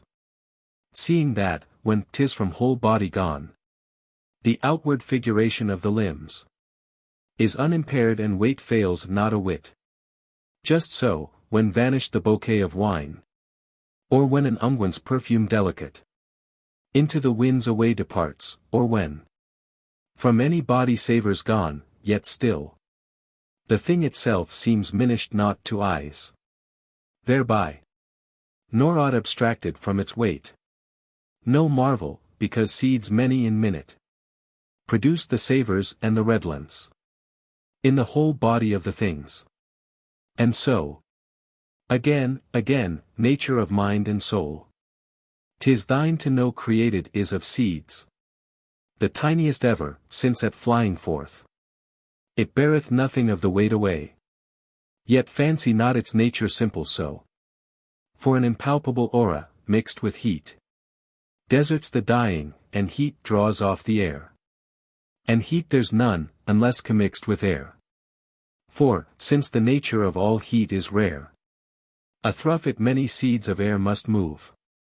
Thus nature of mind is triple, yet those all suffice not for creating sense, since mind accepteth not that aught of these can cause sense-bearing motions, and much less the thoughts a man revolves in mind. So unto these must added be a somewhat, and a fourth. That somewhat's altogether void of name, than which existeth not more mobile, not more and impalpable, of elements, more small and smooth and round. That first transmits sense-bearing motions through the frame, for that is roused the first, composed of little shapes. Thence heat and viewless force of wind take up the motions, and thence air, and thence all things are put in motion. The blood is strook, and then the vitals all begin to feel, and last to bones and marrow the sensation comes, pleasure or torment. Nor will pain for naught enter so far, nor a sharp ill seep through. But all things be perturbed to that degree, that room for life will fail, and parts of soul will scatter through the body's every pore. Yet as a rule, almost upon the skin, these motion ale are stopped, and this is why we have the power to retain our life. Now in my eagerness to tell thee how they are commixed, through what unions fit they function so, my country's pauper speech constrains me sadly. As I can, however, I'll touch some points and pass in such a wise course these primordials mongst one another, with intermotions that no one can be from other sundered, nor its agency perform, if once divided by a space. Like many powers in one body they work, as in the flesh of any creature still is odor and savor and a certain warmth. And yet from all of these one bulk of body is made complete, so, viewless force of wind and warmth and air, commingled, do create one nature, by that mobile energy assisted which from out itself to them imparts initial motion, whereby first sense-bearing motion along the vital springs. For lurks this essence far and deep and under, nor in our body is aught more shut from view. And 'tis the very soul of all the soul. And as within our members and whole frame, the energy of mind and power of soul is mixed and latent, since created is of bodies small and few, so lurks this forth. This essence void of name, composed of small, and seems the very soul of all the soul, and holds dominion o'er the body all. And by like reason wind and air and heat must function so, commingled through the frame. And now the one subside and now another, in interchange of dominance, that thus from all of them one nature be produced. Lest heat and wind apart, and air apart, make sense to perish, by disseverment. There is indeed in mind that heat it gets, when seething in rage, and flashes from the eyes more swiftly fire, there is, again, that wind much, and so cold, companion of all dread, which rouses the shudder in the shaken frame. There is no less that state of air composed, making the tranquil breast, the serene face. But more of hot have they whose restive hearts, whose minds of passion quickly seethe in rage. Of which kind chief are fierce abounding lions, who often with roaring burst the breast o'erwrought, unable to hold the surging wrath within. But the cold mind of stags has more of wind, and speedier through their inwards rouses up the icy currents which make their members quake. But more the oxen live by tranquil air, nor e'er doth smoky torch of wrath applied, or spreading with shadows of a darkling murk, rouse them too far, nor will they stiffen stark, pierced through by icy javelins of fear. but have their place halfway between the two. Stags and fierce lions. Thus the race of men. Though training make them equally refined, it leaves those pristine vestiges behind of each mind's nature. Nor may we suppose evil can e'er be rooted up so far that one man's not more given to fits of wrath, another's not more quickly touched by fear, a third not more long-suffering than he should, and needs must differ in many things besides the varied natures and resulting habits of humankind, of which not now can I expound the hidden causes, nor find names enough for all the divers shapes of those primordials whence this variation springs. But this meseems I'm able to declare: those vestiges of natures left behind, which reason cannot quite expel from us, are still so slight that naught prevents a man from living a life even worthy of the gods. So then this soul is kept by all the body, itself the body's guard, and source of weal. For they with common roots cleave each to each, nor can be torn asunder without death. Not easy 'tis from lumps of frankincense to tear their fragrance forth, without its nature perishing likewise, so, not easy 'tis from all the body nature of mind and soul to draw away, without the whole dissolved, with seed so intertwined even from birth, they're dowered conjointly with a partner life. No energy of body or mind, apart, each of itself without the other's power, can have sensation. But our sense, enkindled along the vitals, to flame is blown by both, with mutual motions. Besides the body alone is nor begot nor grows, nor after death seen to endure. For not as water at times gives off the alien heat, nor is thereby itself destroyed, but unimpaired remains. Not thus, I say, can the deserted frame bear the dissevering of its joined soul, but, rent and ruined, moulders all away. Thus the joint contact of the body and soul learns from their earliest age the vital motions, even when still buried in the mother's womb. So no dissevering can hap to them without their bane and ill. And thence mayst see that, as conjoined is their source of weal, conjoined also must their nature be. If one, moreover, denies that body feel, and holds that soul, through all the body mixed, takes on this motion which we title sense, he battles in vain indubitable facts. For who'll explain what body's feeling is, except by what the public fact itself has given and taught us? But when soul is parted, body's without all sense, true, loses what was even in its lifetime not its own, and much beside it loses, when soul's driven forth from that lifetime. Or, to say that eyes themselves can see no thing, but through the same the mind looks forth, as out of open doors, is a hard saying, since the feel in eyes says the reverse. For this itself draws on and forces into the pupils of our eyes our consciousness. And note the case when often we lack the power to see refulgent things, because our eyes are hampered by their light. With a mere doorway this would happen not. For, since it is our very selves that see, no open portals undertake the toil.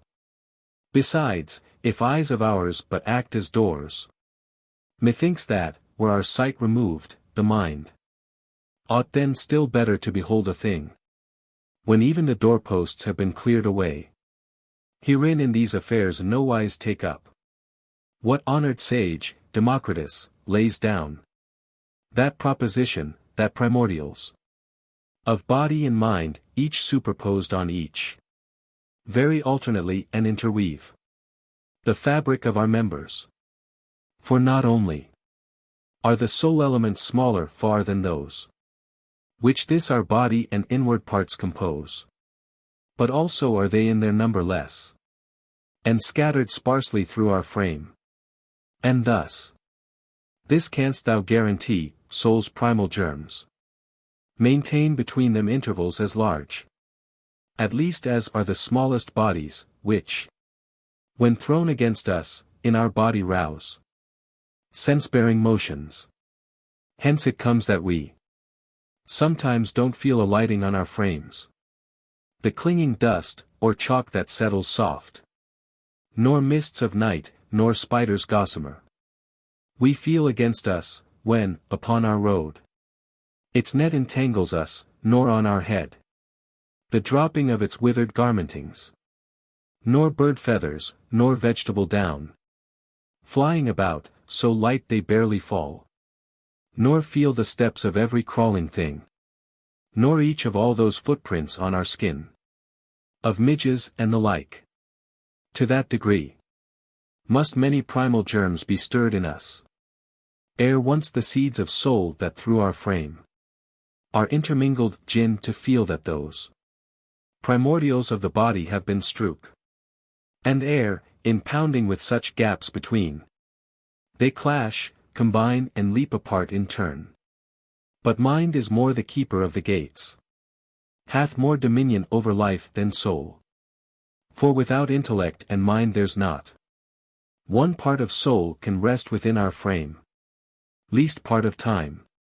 Companioning, it goes with mind into the winds away, and leaves the icy members in the cold of death.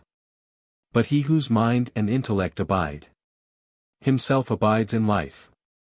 However much the trunk be mangled, with the limbs lopped off, the soul withdrawn and taken from the limbs, still lives the trunk and draws the vital air. Even when deprived of all but all the soul, yet will it linger on and cleave to life. Just as the power of vision still is strong, if but the pupil shall abide unharmed, even when the eye around it sorely rent, provided only thou destroyest not wholly the ball, but, cutting round the pupil, leavest that pupil by itself behind. For more would ruin sight. But if that center, that tiny part of eye, be eaten through, forthwith the vision fails and darkness comes. Though in all else the unblemished ball be clear, 'tis by like compact that the soul and mind are each to other bound forevermore. The soul is mortal. Now come, that thou mayst able be to know that minds and the light souls of all that live have mortal birth and death. I will go on. Verses to build meet for thy rule of life, sought after long, discovered with sweet toil. But under one name I'd have thee yoke them both. And when, for instance, I shall speak of soul, teaching the same to be but mortal, think thereby I'm speaking also of the mind. Since both are one, a substance interjoined. First, then, since I have taught how soul exists, a subtle fabric, of particles minute, made up from atoms smaller much than those of water's liquid damp, or fog, or smoke. So in mobility it far excels, more prone to move, though strook by lighter cause, even moved by images of smoke or fog. As where we view, when in our sleeps we're lulled, the altars exhaling steam and smoke aloft. For, beyond doubt, these apparitions come to us from outward. Now, then, since thou sayest, their liquids depart, their waters flow away, when jars are shivered, and since fog and smoke depart into the winds away, believe the soul no less is shed abroad and dies more quickly, far more quickly is dissolved back to its primal bodies, when withdrawn from out man's members it has gone away.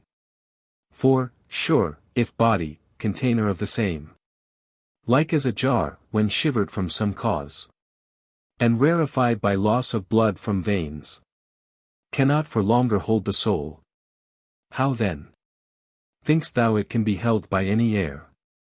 A stuff much rarer than our bodies be. Besides we feel that mind to being comes. Along with body grows and ages. For just as children totter round about, with frames infirm and tender, so there follows a weakling wisdom in their minds.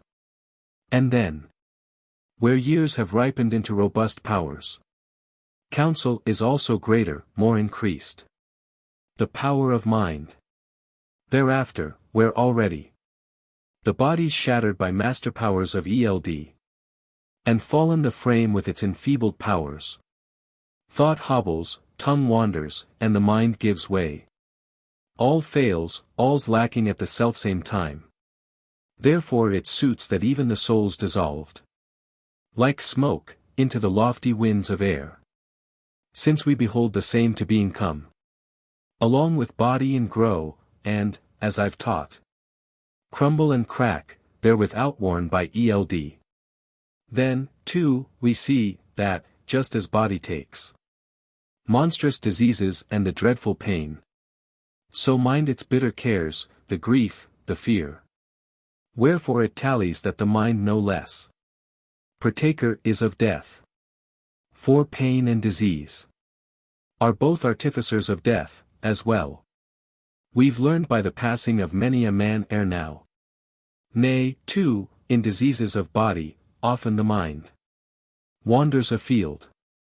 For 'tis beside itself, and crazed it speaks, or many a time it sinks, with eyelids closing and a drooping nod, in heavy drowse, on to eternal sleep, from whence nor hears it any voices more, nor able is to know the faces here of those about him standing with wet cheeks, who vainly call him back to light and life. Wherefore mind too, confess we must, dissolves. Seeing, indeed, contagions of disease enter into the same. Again, oh why? When the strong wine has entered into man, and its diffused fire gone round the veins, why follows then a heaviness of limbs? A tangle of the legs as round he reels, a stuttering tongue, an intellect besoaked, eyes all aswim, and hiccups, shouts, and brawls, and whatso else is of that ilk? Why this? If not that violent and impetuous wine is wont to confound the soul within the body? But whatso can confounded be and balked, gives proof, that if a heartier cause got in, 'twould hap that it would perish then, bereaved of any life thereafter. And, moreover, often will someone in a sudden fit, as if by stroke of lightning, tumble down before our eyes, and sputter foam, and grunt blither, and twist about with sinews taut, gasp up in starts, and weary out his limbs with tossing round.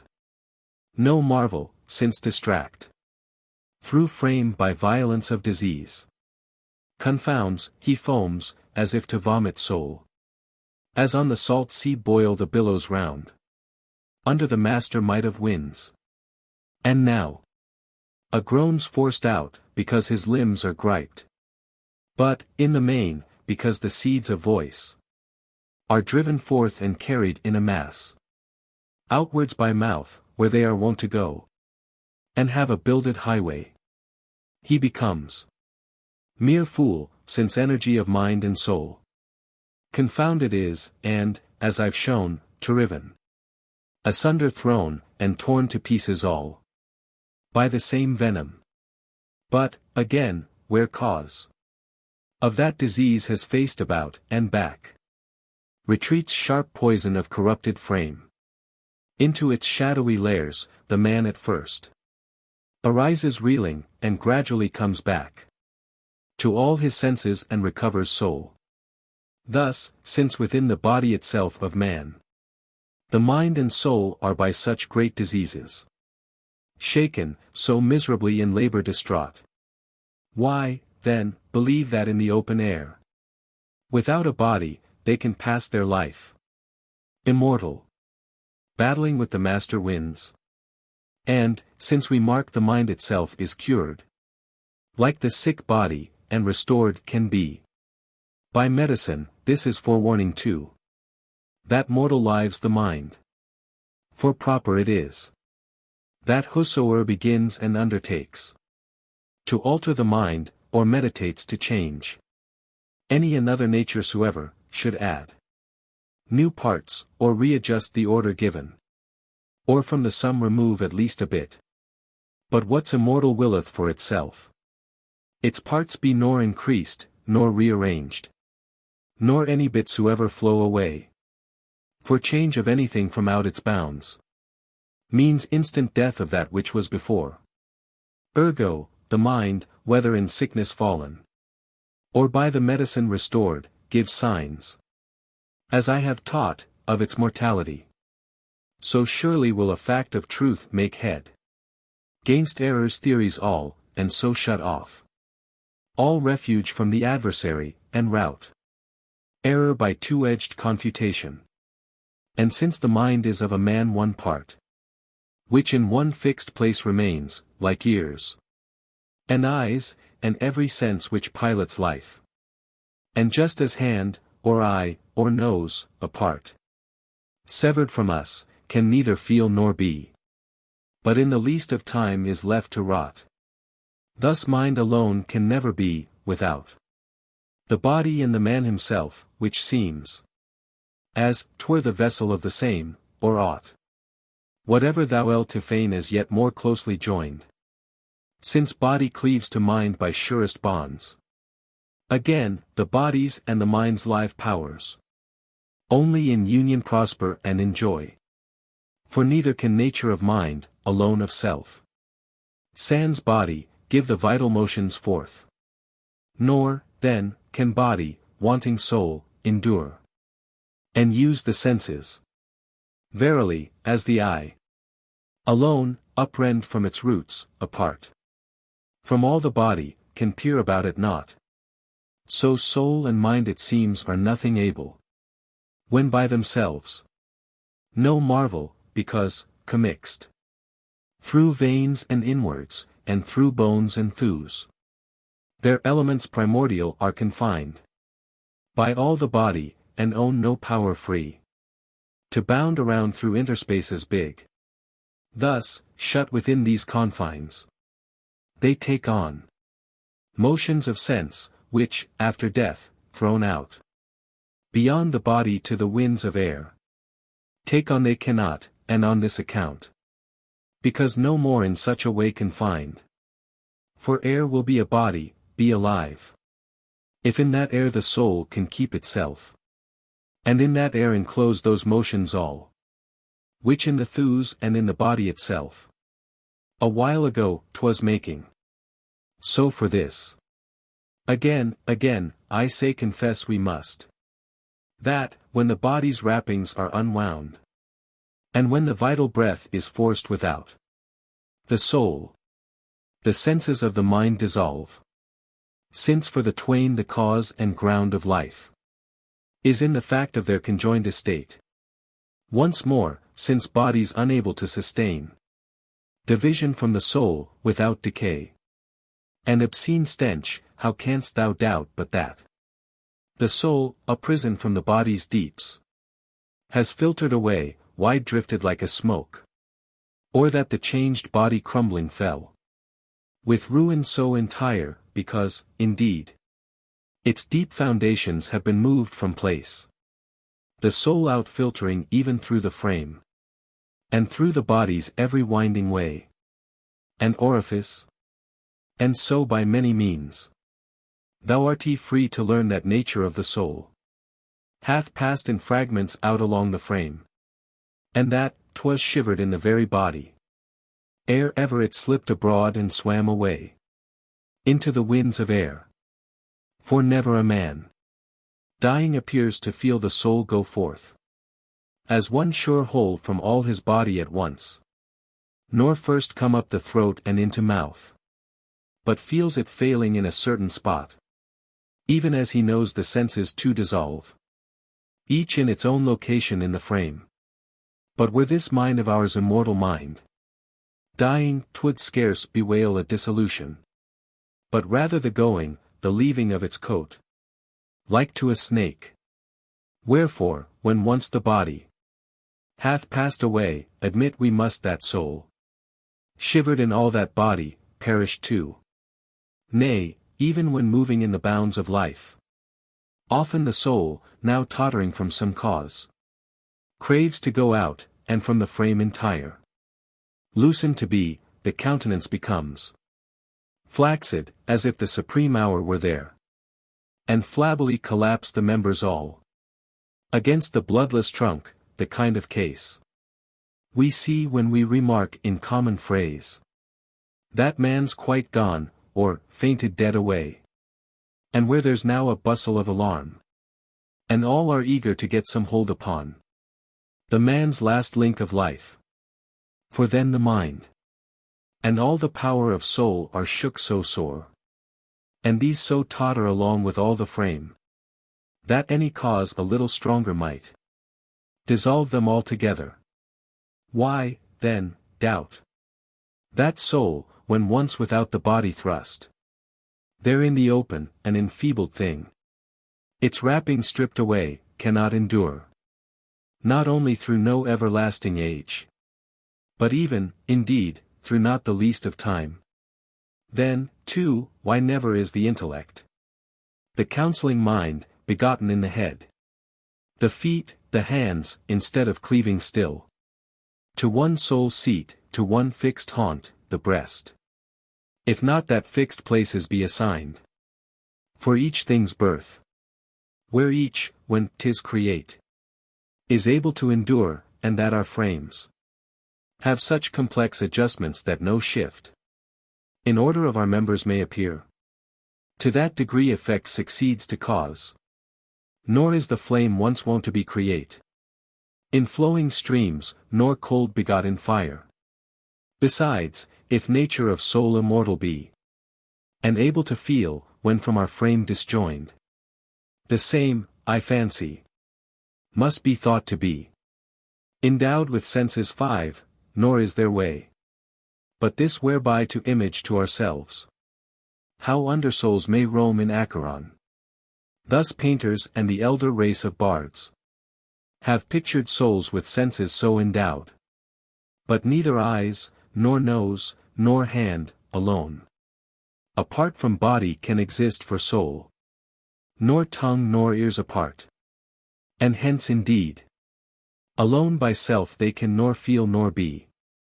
And since we mark the vital sense to be in the whole body, all one living thing, if of a sudden a force with rapid stroke should slice it down the middle and cleave in twain, beyond a doubt likewise the soul itself, divided, dissevered, asunder will be flung, along with body.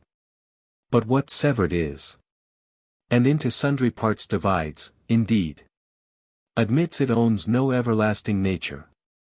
We hear how chariots of war, reek with hurly slaughter, lop with flashing scythes the limbs away so suddenly that there, fallen from the trunk, they quiver on the earth, the while the mind and powers of the man can feel no pain for swiftness of his hurt, and sheer abandon in the zest of battle.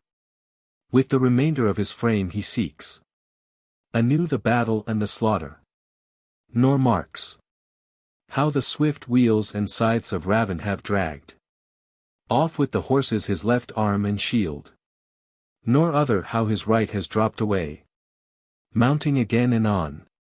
A third attempts, with leg dismembered to arise and stand, whilst, on the ground hard by, the dying foot twitches its spreading toes, and even the head, when from the warm and living trunk lopped off, keeps on the ground the vital countenance and open eyes, until T has rendered up all remnants of the soul. Nay, once again, if, when a serpent's darting forth its tongue, and lashing its tail, thou gettest chance to hew with axe its length of trunk to many parts, thou lt see each severed fragment writhing round with its fresh wound, and spattering up the sod, And there the forepart seeking with the jaws. After the hinder, with bite to stop the pain.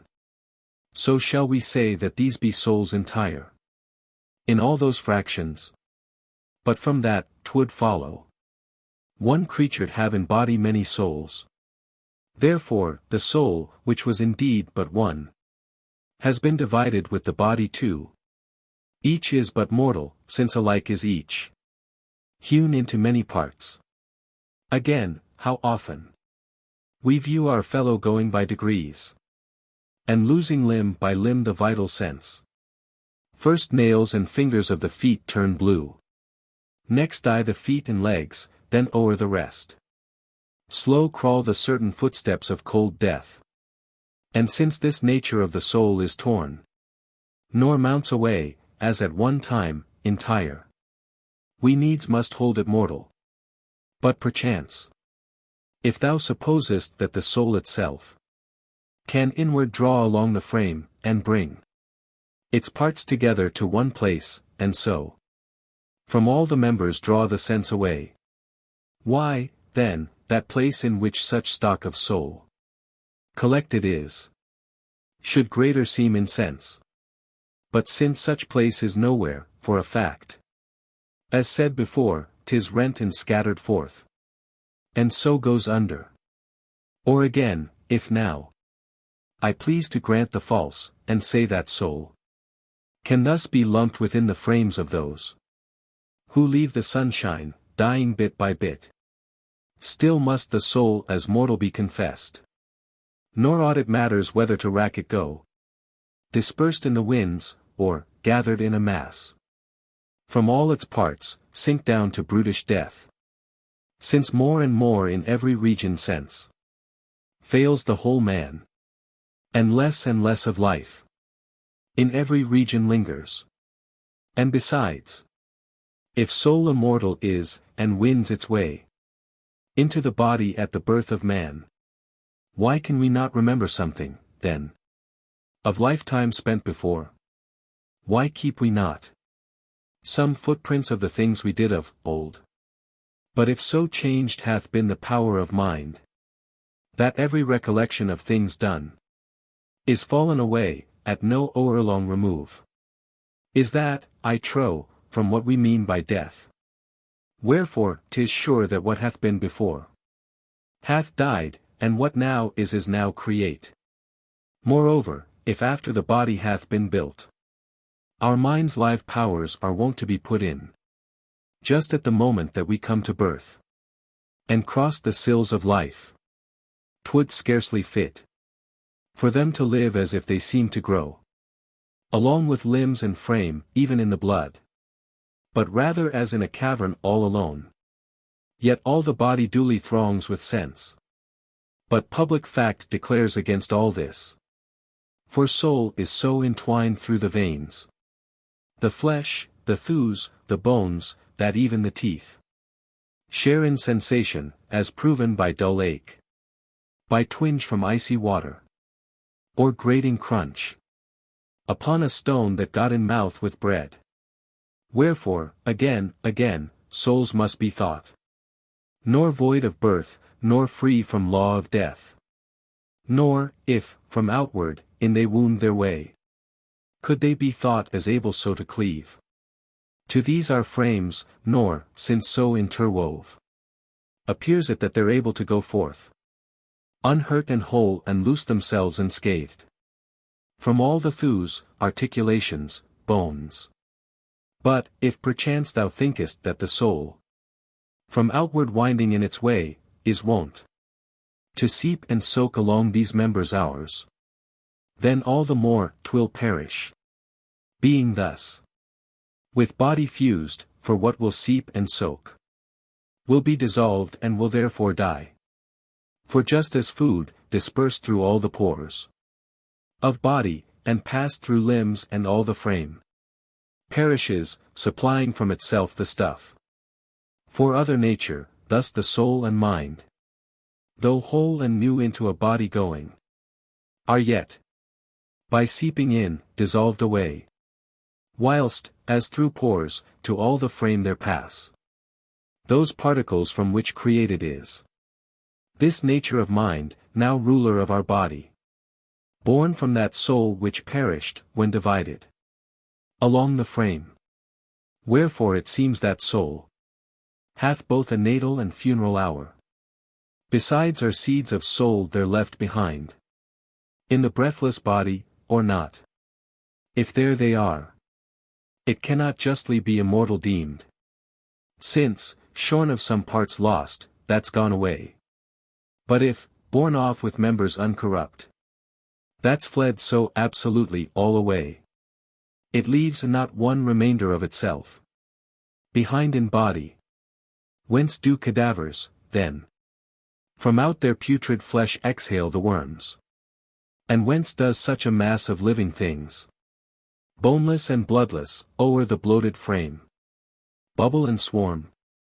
But if perchance thou thinkest that souls from outward into worms can wind, and each into a separate body come, and reckonest not why many thousand souls collect where only one has gone away, here is a point, in sooth, that seems to need inquiry and a putting to the test.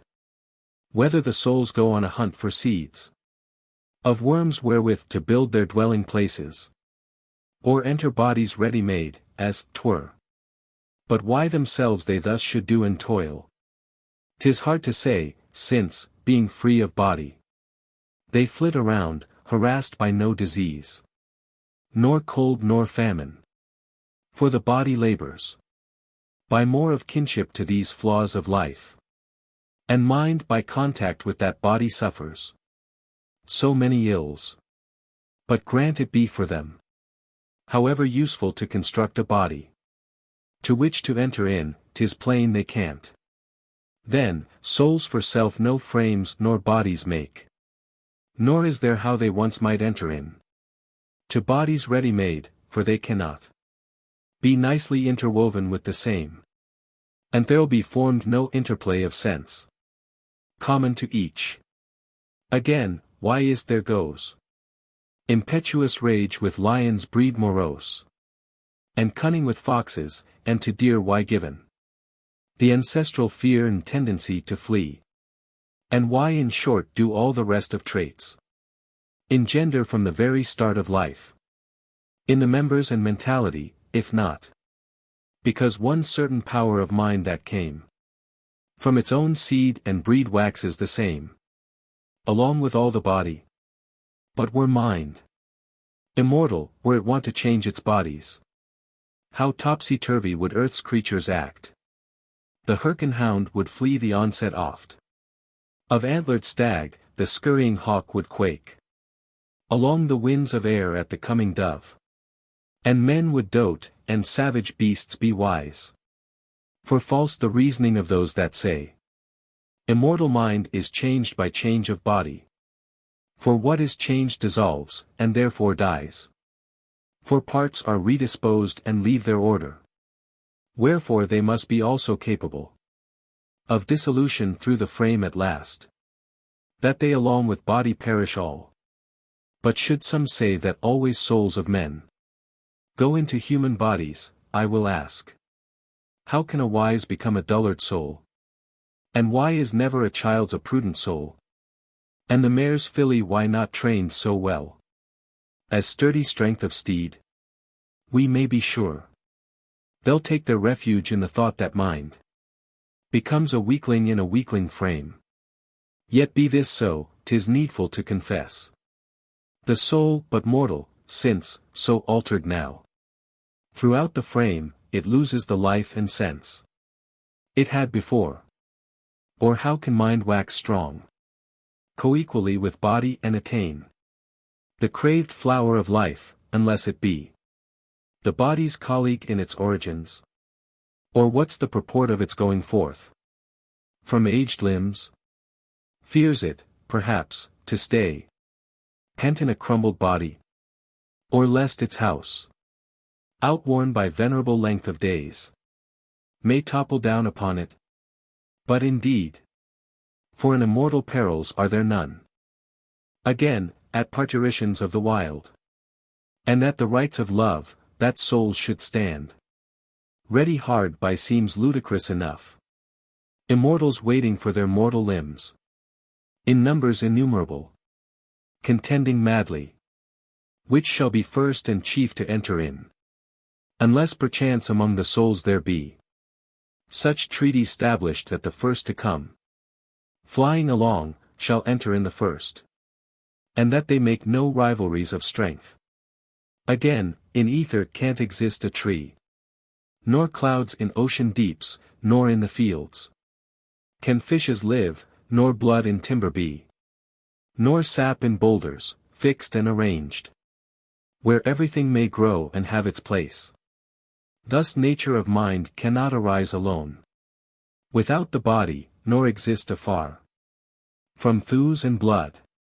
But if 'twere possible, much rather might this very power of mind be in the head, the shoulders, or the heels, and, born in any part soever, yet in the same man, in the same vessel abide. But since within this body even of ours stands fixed and appears arranged sure, where soul and mind can each exist and grow, deny we must the more that they can have duration and birth, wholly outside the frame. For, verily, the mortal to conjoin with the eternal, and to feign they feel together, and can function each with each, is but to dote, for what can be conceived of more unlike, discrepant, ill-assorted, than something mortal in a union joined with an immortal and a secular, to bear the outrageous tempests. Then, again, whatever abides eternal must indeed either repel all strokes, because 'tis made of solid body, and permit no entrance of aught with power to sunder from within the parts compact, as are those seeds of stuff whose nature we've exhibited before, or else be able to endure through time. For this, because they are from blows exempt, as is the void, the which abides untouched, unsmit by any stroke, or else because there is no room around, where two things can, as 'twere, depart in dissolution all, even as the sum of sums eternal is, without or place beyond where two things may asunder fly, or bodies which can smite, and thus dissolve them by the blows of might. But if perchance the souls to be adjudged immortal, mainly on ground 'tis kept secure in vital forces, either because there come never at all things hostile to its wheel, or else because what comes somehow retire repelled, or ere we feel the harm they work. For, lo, besides that, when the frame's diseased soul sickens too, there cometh, many a time, that which torments it with the things to be, keeps it in dread, and wearies it with cares. And even when evil acts are of the past, still gnaw the old transgressions bitterly. Add, too, that frenzy, peculiar to the mind, and that oblivion of the things that were. Add its submergence in the murky waves of drowse and torpor, folly of the fear of death. Therefore death to us is nothing, nor concerns us in the least, since nature of mind is mortal evermore. And just as in the ages gone before, we felt no touch of ill, when all sides round to battle came the Carthaginian host, and the times, shaken by tumultuous war, under the airy coasts of arching heaven, shuddered and trembled, and all humankind doubted to which the empery should fall, by land and sea. Thus when we are no more, when comes that sundering of our body and soul, through which we're fashioned to a single state, verily not to us then no more can come to pass, not move our senses then. No, not if earth confounded were with sea, and sea with heaven. But if indeed do feel the nature of mind and energy of soul, after their severance from this body of ours, yet nothing 'tis to us who in the bonds and wedlock of the soul and body live, through which we're fashioned to a single state. And, even if time collected after death the matter of our frames and set it all again in place as now, and if again to us the light of life were given, oh yet that process too would not concern us aught. When once the self-succession of our sense has been asunder broken, and now and here little enough were busied with the selves we were aforetime, nor, concerning them, suffer a sore distress. For shouldst thou gaze backwards across all yesterdays of time, the immeasurable, thinking how manifold the motions of matter are, then couldst thou well credit this too, often these very seeds from which we are today, of old were set in the same order as they are today. Yet this we can't to consciousness recall through the remembering mind. For there hath been an interposed pause of life, and wide have all the motions wandered everywhere from these our senses. For if woe and ail perchance are toward, then the man to whom the bane can happen must himself be there at that same time.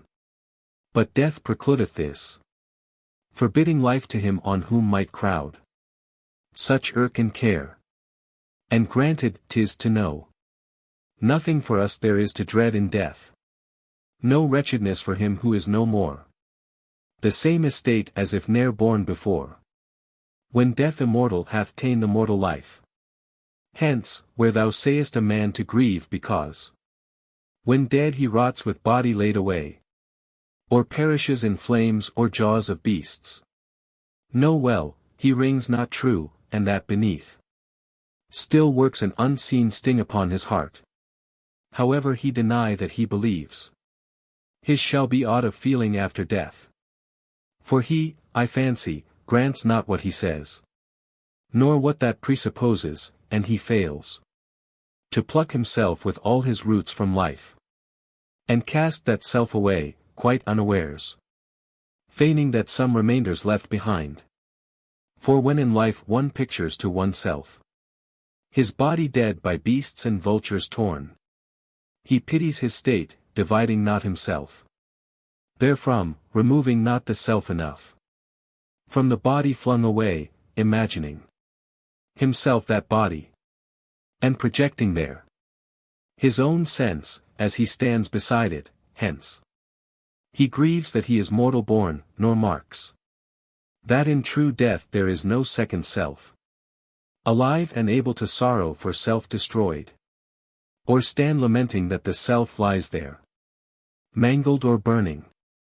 For if it an evil is dead to be jerked about by jaw and fang of the wild brutes, I see not why 'twere not bitter to lie on fires and roast in flames, or suffocate in honey, and, reclined on the smooth oblong of an icy slab, grow stiff in cold, or sink with load of earth down crushing from above thee now no more. The joyful house and best of wives shall welcome, nor little sons run up to snatch their kisses, and touch with silent happiness thy heart. Thou shalt not speed in undertakings more, nor be the warder of thine own no more. Poor wretch, they say, one hostile hour hath ta'en wretchedly from thee all life's many guerdons. But add not, yet no longer unto thee remains a remnant of desire for them. If this they only well perceived with mind, and followed up with maxims, they would free their state of man from anguish and from fear. O even as here thou art, a slumber in death, so shalt thou slumber down the rest of time, released from every harrying pang. But we have bewept thee with insatiate woe, standing beside whilst on the awful pyre thou wert made ashes, and no day shall take for us the eternal sorrow from the breast. But ask the mourner what's the bitterness that man should waste in an eternal grief, if, after all, the things but sleep and rest. For when the soul and frame together are sunk In slumber, no one then demands his self. Or being. Well, this sleep may be forever. Without desire of any selfhood more. For all it matters unto us asleep. Yet not at all do those primordial germs roam round our members, at that time, afar. From their own motions that produce our senses. Since, when he startled from his sleep, a man collects his senses. Death is, then, to us. Much less, if there can be a less than that. Which is itself a nothing, for there comes hard upon death a scattering more great. Of the throng of matter, and no man wakes up. On whom once falls the icy pause of life. This too, oh often from the soul men say. Along their couches holding of the cups. With faces shaded by fresh wreaths awry. Brief is this fruit of joy to paltry man.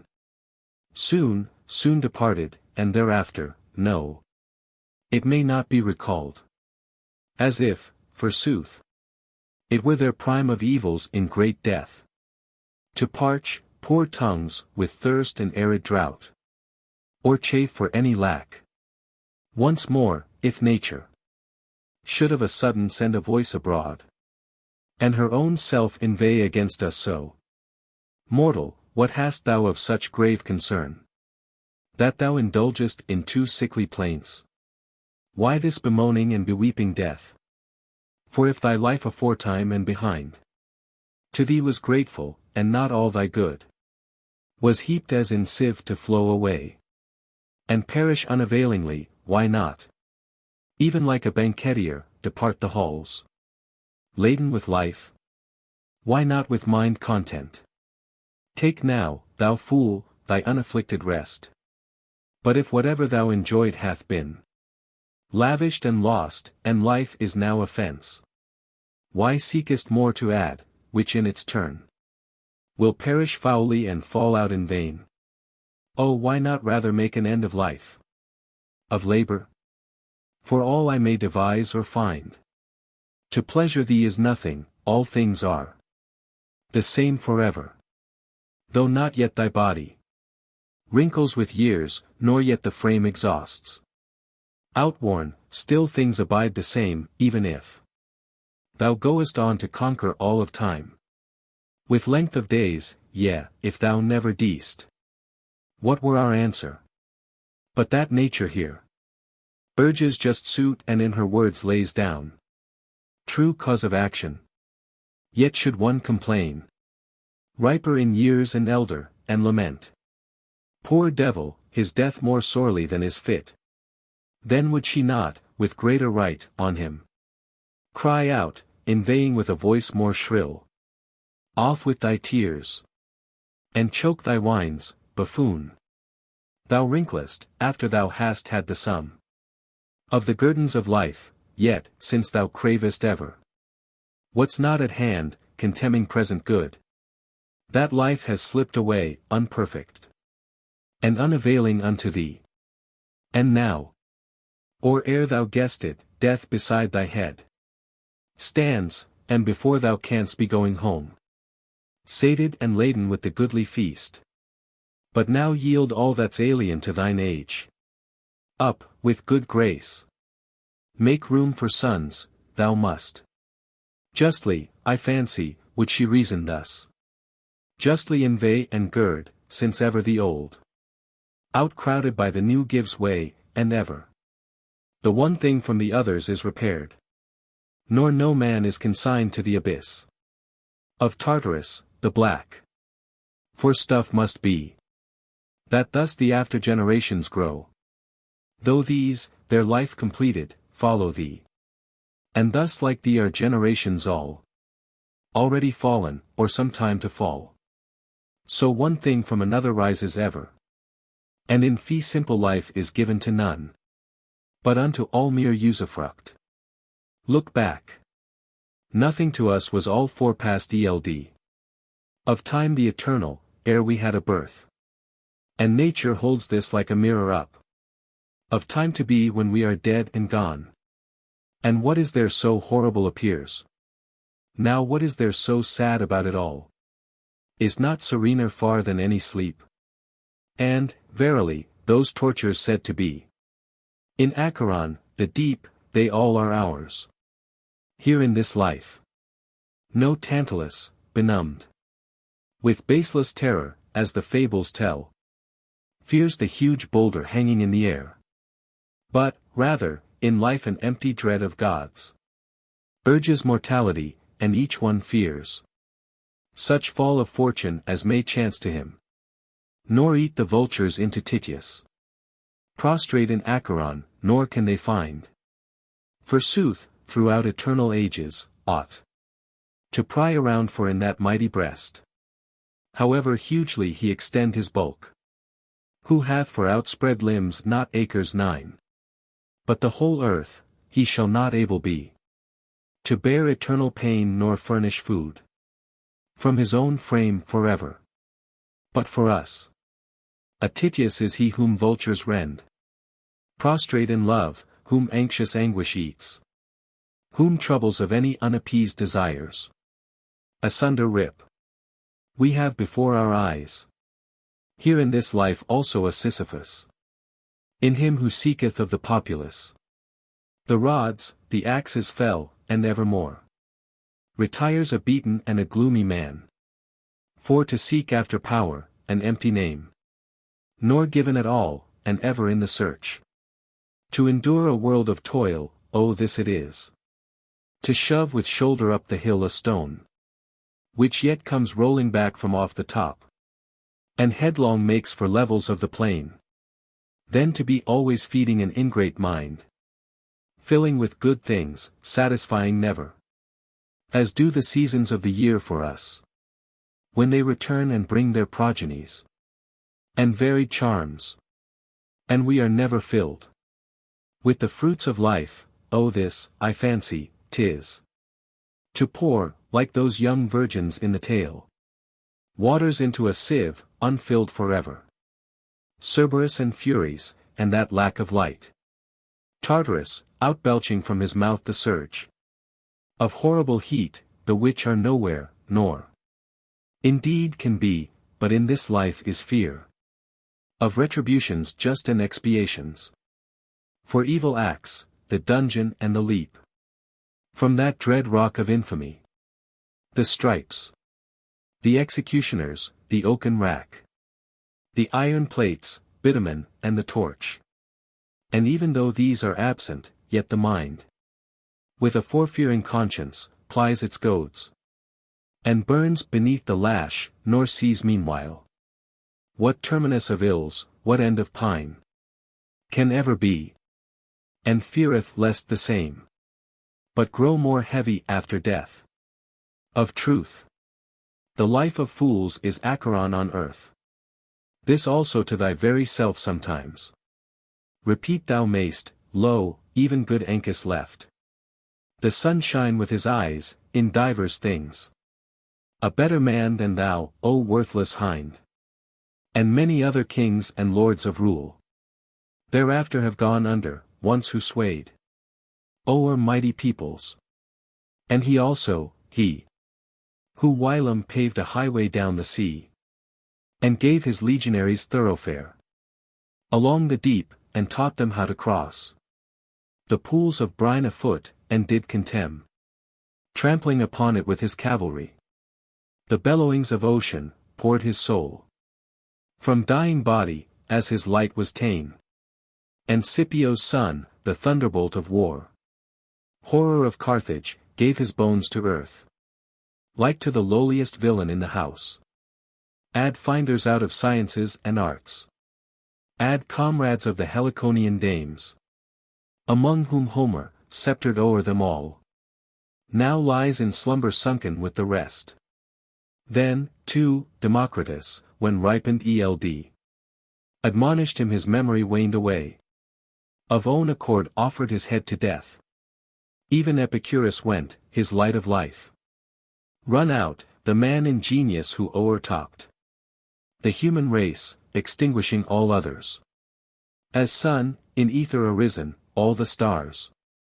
Wilt thou, then, dally, thou complain to go, for whom already life's as good as dead?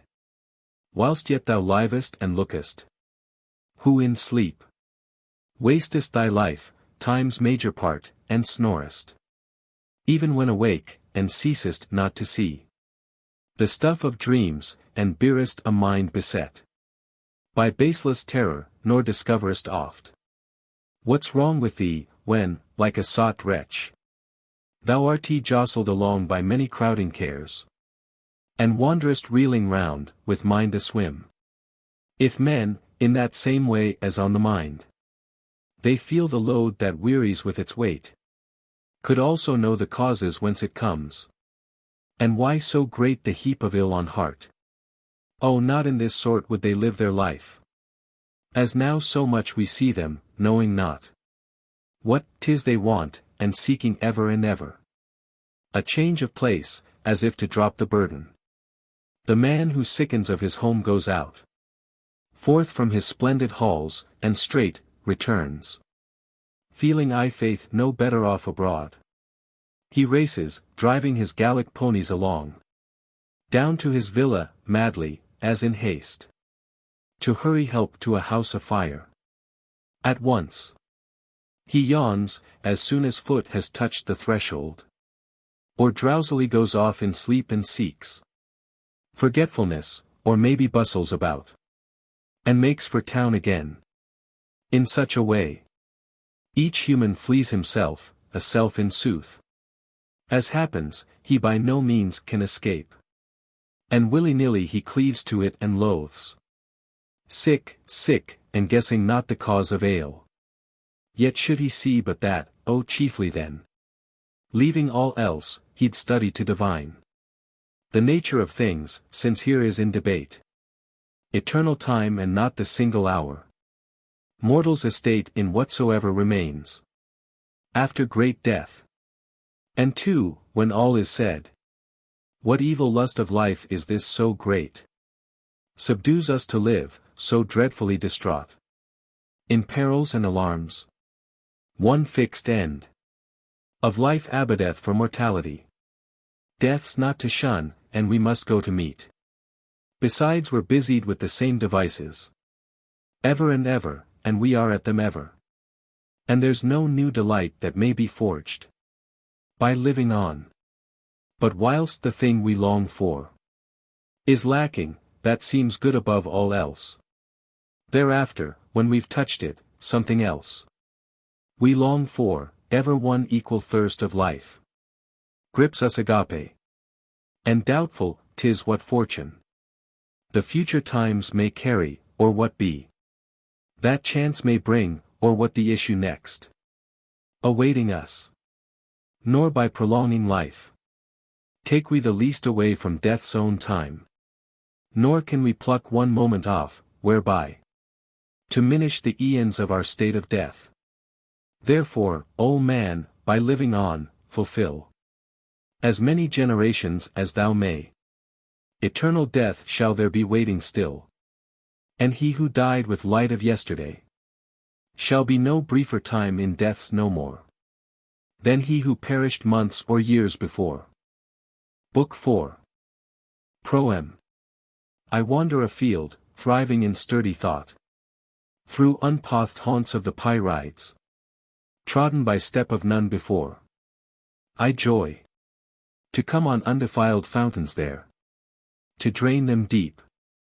I joy to pluck new flowers, to seek for this my head a signal crown, from regions where the Muses never yet have garlanded the temples of a man.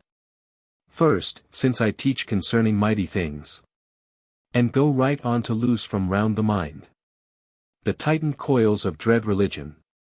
Next, since, concerning themes so dark, I frame songs so pellucid, touching all throughout, even with the Muses' charm, which, as 'twould seem, is not without a reasonable ground. For as physicians, when they seek to give young boys the nauseous wormwood, first do touch the brim around the cup with the sweet juice and yellow of the honey, in order that the thoughtless age of boyhood be cajoled as far as the lips, and meanwhile swallow down The wormwood's bitter draught, and, though befooled, be yet not merely duped, but rather thus grow strong again with recreated health. So now I too, since this my doctrine seems in general somewhat woeful unto those who've had it not in hand, and since the crowd starts back from it in horror, have desired to expound our doctrine unto thee in song, soft speaking in Pyrean, and, as 'twere, to touch it with sweet honey of the muse. If by such method haply I might hold the mind of thee upon these lines of ours, till thou dost learn the nature of all things, and understandest their utility, existence and character of the images. But since I've taught already of what sort the seeds of all things are, and how distinct in divers forms they flit of own accord, stirred with a motion everlasting on, and in what mode things be from them create. And since I've taught what the mind's nature is, and of what things 'tis with the body knit, and thrives in strength, and by what mode uptorn that mind returns to its primordials, now will I undertake an argument, one for these matters of supreme concern, that there exist those somewhats which we call the images of things. These, like to films scaled off the utmost outside of the things, flit hither and thither through the atmosphere, and the same terrify our intellects, coming upon us waking or in sleep, when oft we peer at wonderful strange shapes, and images of people lorn of light, which oft have horribly roused us when we lay in slumber, that haply never more may we suppose that souls get loose from Acheron, or shades go floating in among the living, or aught of us is left behind at death,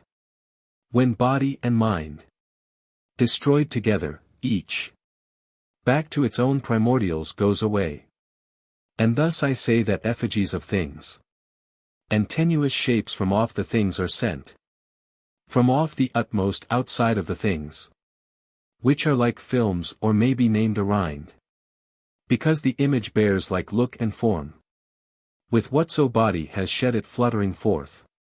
A fact thou mayst, however dull thy wits, well learn from this, mainly, because we see, even 'mongst visible objects many be, that send forth bodies, loosely some diffused, like smoke from oaken logs and heat from fires, and some more interwoven and condensed, as when the locusts in the summertime put off their glossy tunics, or when calves at birth drop membranes from their body's surface, or when, again, the slippery serpent doffs its vestments 'mongst the thorns, for oft we see the burrs augmented with their flying spoils. Since such takes place, 'tis likewise certain too, that tenuous images from things are sent, from off the utmost outside of the things. For why those kinds should drop and part from things, rather than others tenuous and thin, no power has man to open mouth to tell. Especially, since on outsides of things are bodies many and minute which could, in the same order which they had before, and with the figure of their form preserved, be thrown abroad, and much more swiftly too, being less subject to impediments, as few in number and placed along the front. For truly many things we see discharge their stuff at large, not only from their cores, deep set within, as we have said above, but from their surfaces at times no less, their very colors too. And commonly, the awnings, saffron, red and dusky blue, stretched overhead in mighty theatres, upon their poles and cross-beams fluttering, have such an action quite, for there they die, and make to undulate with their every hue, the circled throng below, and all the stage, and rich attire in the patrician seats, and ever the more the theatre's dark walls around them shut, the more all things within laugh in the bright suffusion of strange glints, the daylight being withdrawn. And therefore, since the canvas hangings thus discharge their dye from off their surface, things in general must likewise their tenuous effigies discharge. Because in either case they are off thrown from off the surface. So there are indeed such certain prints and vestiges of forms, which flit around, of subtlest texture made invisible, when separate, each and one. Again, all odor, smoke, and heat, and such streams out of things diffusedly, because whilst coming from the deeps of body forth, and rising out, along their bending path, they're torn asunder, nor have gateways straight, wherethrough to mass themselves and struggle abroad. But contrariwise, when such a tenuous film of outside color is thrown off, there's naught can rend it, since 'tis placed along the front, ready to hand. Lastly, those images, which to our eyes in mirrors do appear, in water, or in any shining surface, must be, since furnished with like look of things, fashioned from images of things sent out. There are, then, tenuous effigies of forms, like unto them, which no one can divine, when taken singly, which do yet give back, when by continued and recurrent discharge expelled, a picture from the mirror's plane. Nor otherwise, it seems, can they be kept so well conserved that thus be given back figures so like each object. Now then, learn how tenuous is the nature of an image. And in the first place, since primordials be so far beneath our senses, and much less e'en than those objects which begin to grow too small for eyes to note, learn now in few how nice are the beginnings of all things. That this, too, I may yet confirm in proof. First, living creatures are sometimes so small that even their third part can nowise be seen. Judge, then, the size of any inward organ. What of their sphered heart, their eyes, their limbs? The skeleton? How tiny thus they are! And what besides of those first particles, whence soul and mind must fashioned be? Sayest not? How nice and how minute! Besides, whatever exhales from out its body a sharp smell, the nauseous absinthe, or the panacea, strong southernwood, or bitter centauri, if never so lightly with thy fingers twain, perchance, thou touch a one of them, then why not rather know that images flit hither and thither, many, in many modes, bodiless and invisible? But lest haply thou holdest that those images which come from objects are the soul that flit. Others indeed there be of own accord, begot, self-formed in earth's airy skies, which, moulded to innumerable shapes, are borne aloft, and, fluid as they are, cease not to change appearance and to turn into new outlines of all sorts of forms, as we behold the clouds grow thick on high, and smirch the serene vision of the world, stroking the air with motions.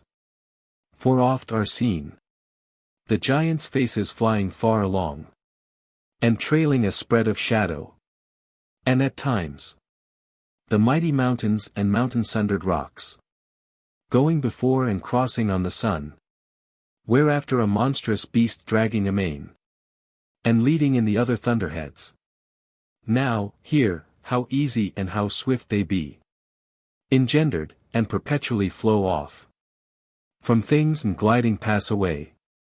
For ever every outside streams away from off all objects, since discharge they may.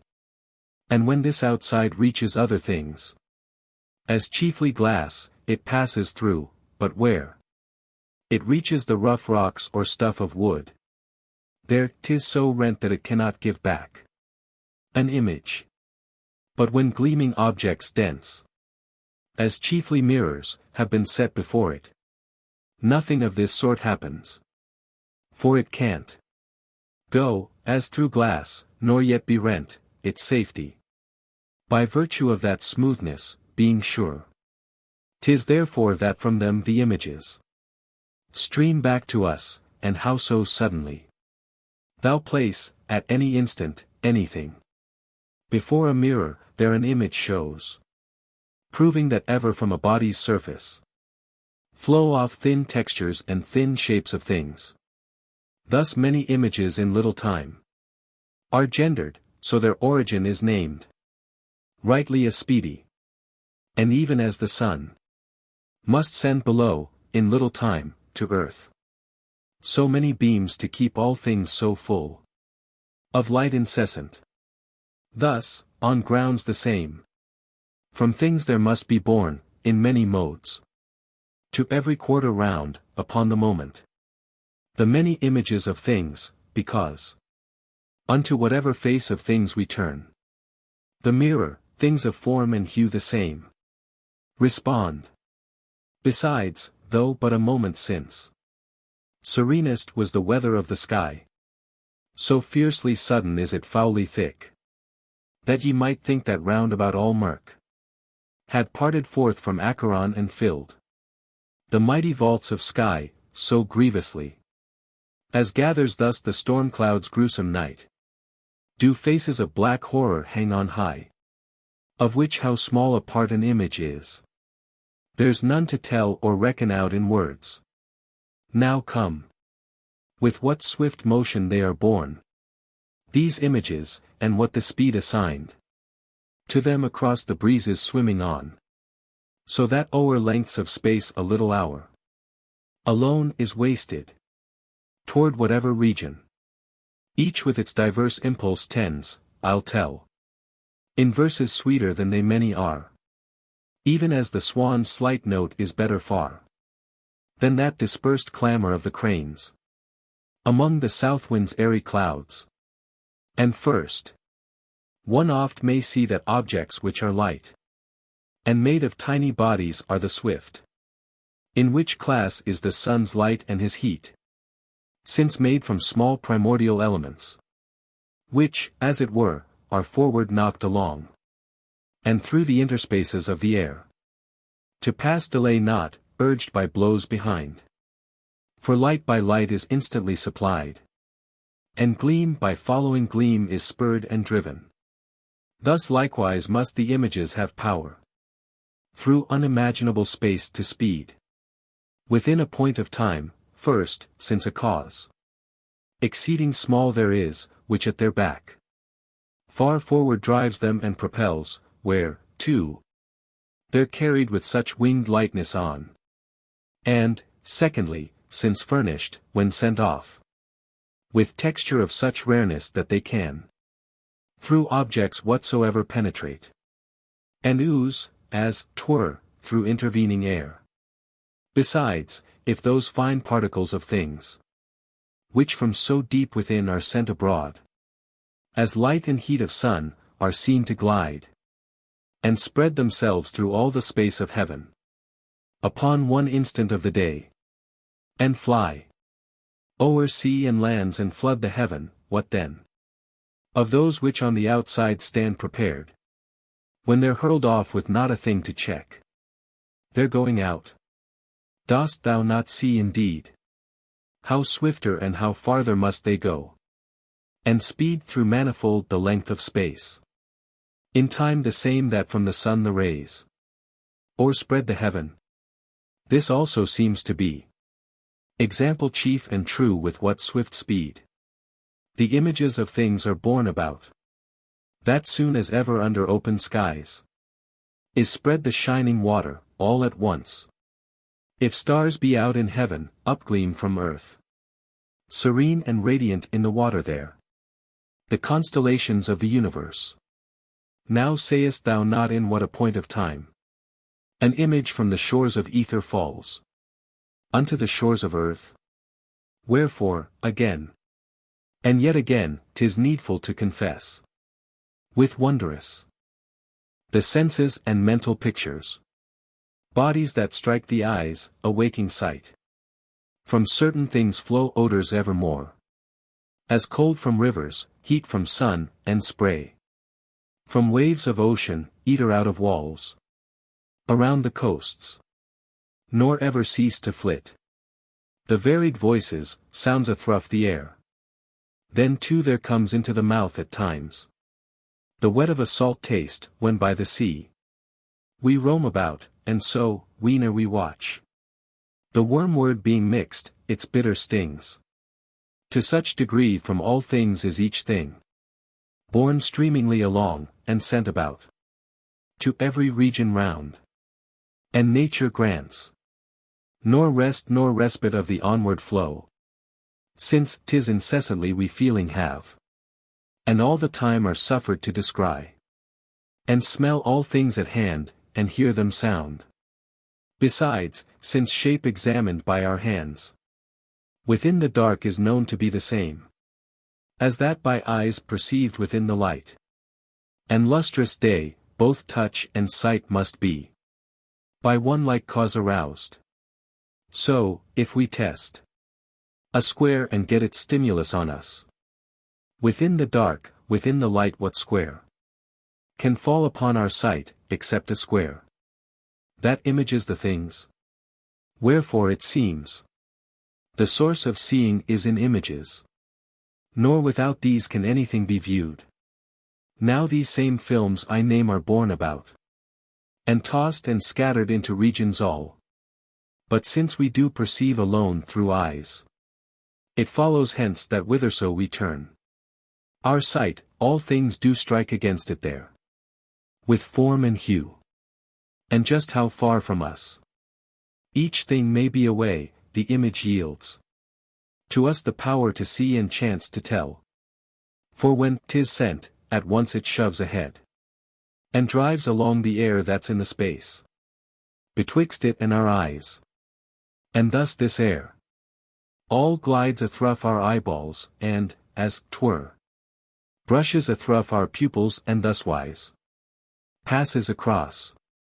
Therefore it comes we see how far from us each thing may be away. And the more air there be that's driven before, and too the longer be the brushing breeze against our eyes, the farther off removed each thing is seen to be, forsooth. This work with mightily swift order all goes on, so that upon one instant we may see what kind the object and how far away. Nor over marvelous must this be deemed in these affairs that, though the films which strike upon the eyes cannot be singly seen, the things themselves may be perceived. For thus, when the wind beats upon us stroke by stroke, and when the sharp cold streams, 'tis not our wont to feel each private particle of wind, or of that cold, but rather all at once. And so we see how blows affect our body, as if one thing were beating on the same, and giving us the feel of its own body outside of us. Again, whene'er we thump with fingertip upon a stone, we touch but the rock's surface and the outer hue, nor feel that hue by contact, rather feel the very hardness deep within the rock. Now come, and why beyond a looking-glass an image may be seen, perceive. For seen it soothly is, removed far within. 'Tis the same sort as objects peered upon outside in their true shape, whene'er a door yields through itself an open peering place, and lets us see so many things outside, beyond the house. Also that sight is made by a twofold twin air, for first is seen the air inside the doorposts, next the doors, the twain to left and right. And afterwards a light beyond comes brushing through our eyes. Then other air, then objects peered upon outside in their true shape. And thus, when first the image of the glass projects itself, as to our gaze it comes, it shoves ahead, and drives along the air that's in the space betwixt it and our eyes, and brings to pass That we perceive the air ere yet the glass. But when we've also seen the glass itself, forthwith that image which from us is born reaches the glass, and there thrown back again, comes back unto our eyes, and driving rolls ahead of itself another air. That then, 'tis this we see before itself, and thus it looks so far removed behind the glass. Wherefore again, there's naught for wonder in those which render from the mirror's plane a vision back, since each thing comes to pass by means of the two airs. Now, in the glass, the right part of our members is observed upon the left, because, when comes the image hitting against the level of the glass, 'tis not returned unshifted, but forced off backwards in line direct and not oblique, exactly as whoso his plaster mask should dash, before 'twere dry, on post or beam, and it should straightway keep, at clinging there, its shape, reversed, facing him who threw, and so remold the features it gives back. It comes that now the right eye is the left the right. An image too may be from mirror into mirror handed on, until of idle films even 5 or 6 have thus been gendered.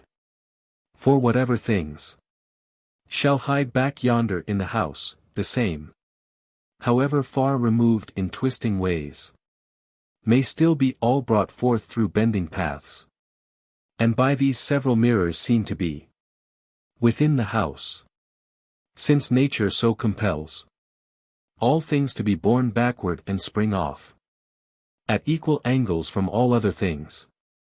To such degree the image gleams across from mirror unto mirror, where 'twas left, it comes to be the right, and then again returns and changes round unto the left. Again, those little sides of mirrors curved, proportionate to the bulge of our own flank, send back to us their idols with the right upon the right. And this is so because either the image is passed on along from mirror unto mirror, and thereafter, when twice dashed off, flies back unto ourselves, or else the image wheels itself around when once unto the mirror it has come, since the curved surface teaches it to turn to usward. Further, thou mightst well believe that these film idols step along with us, and set their feet in unison with ours, and imitate our carriage, since from that part of a mirror whence thou hast withdrawn, straightway no images can be returned. Further, our eyeballs tend to flee the bright, and shun to gaze thereon. The sun even blinds, if thou goest on to strain them unto him, because his strength is mighty, and the films heavily downward from on high are borne through the pure ether and the viewless winds, and strike the eyes, disordering their joints. So piecing lustre often burns the eyes, because it holdeth many seeds of fire, which, working into eyes, engender pain. Again, whatever jaundiced people view becomes wan yellow, since from out their bodies flow many seeds wan yellow forth to meet the films of things, and many too are mixed within their eye, which by contagion paint all things with sallowness. Again, we view from dark recesses things that stand in light, because, when first has entered and possessed the open eyes this nearer darkling air, swiftly the shining air and luminous followeth in, which purges then the eyes, and scatters asunder of that other air the sable shadows, for in large degrees this air is nimbler, nicer, and more strong. And soon as ever that's filled and oped with light, the pathways of the eyeballs, which before black air had blocked, there follow straightaway those films of things outstanding in the light, provoking vision, what we cannot do from out the light with objects in the dark, because that denser darkling air behind followeth in, and fills each aperture, and thus blockades the pathways of the eyes, that there no images of any things can be thrown in and agitate the eyes. And when from far away we do behold the squared towers of a city, oft rounded they seem, on this account because each distant angle is perceived obtuse, or rather it is not perceived at all, and perishes its blow nor to our gaze arrives its stroke, since through such length of air are borne along the idols that the air makes blunt the idol of the angle's point by numerous collidings. When thus wise the angles of the tower each and all have quite escaped the sense, the stones appear as rubbed and rounded on a turner's wheel, yet not like objects near and truly round, but with a semblance to them, shadowily. Likewise, our shadow in the sun appears to move along and follow our own steps, and imitate our carriage, if thou thinkest ere that is thus bereft of light can walk, following the gait and motion of mankind. For what we use to name a shadow, sure, is naught but air deprived of light. No marvel, because the earth from spot to spot is reft progressively of light of sun, whenever in moving round we get within its way, while any spot of earth by us abandoned is filled with light again.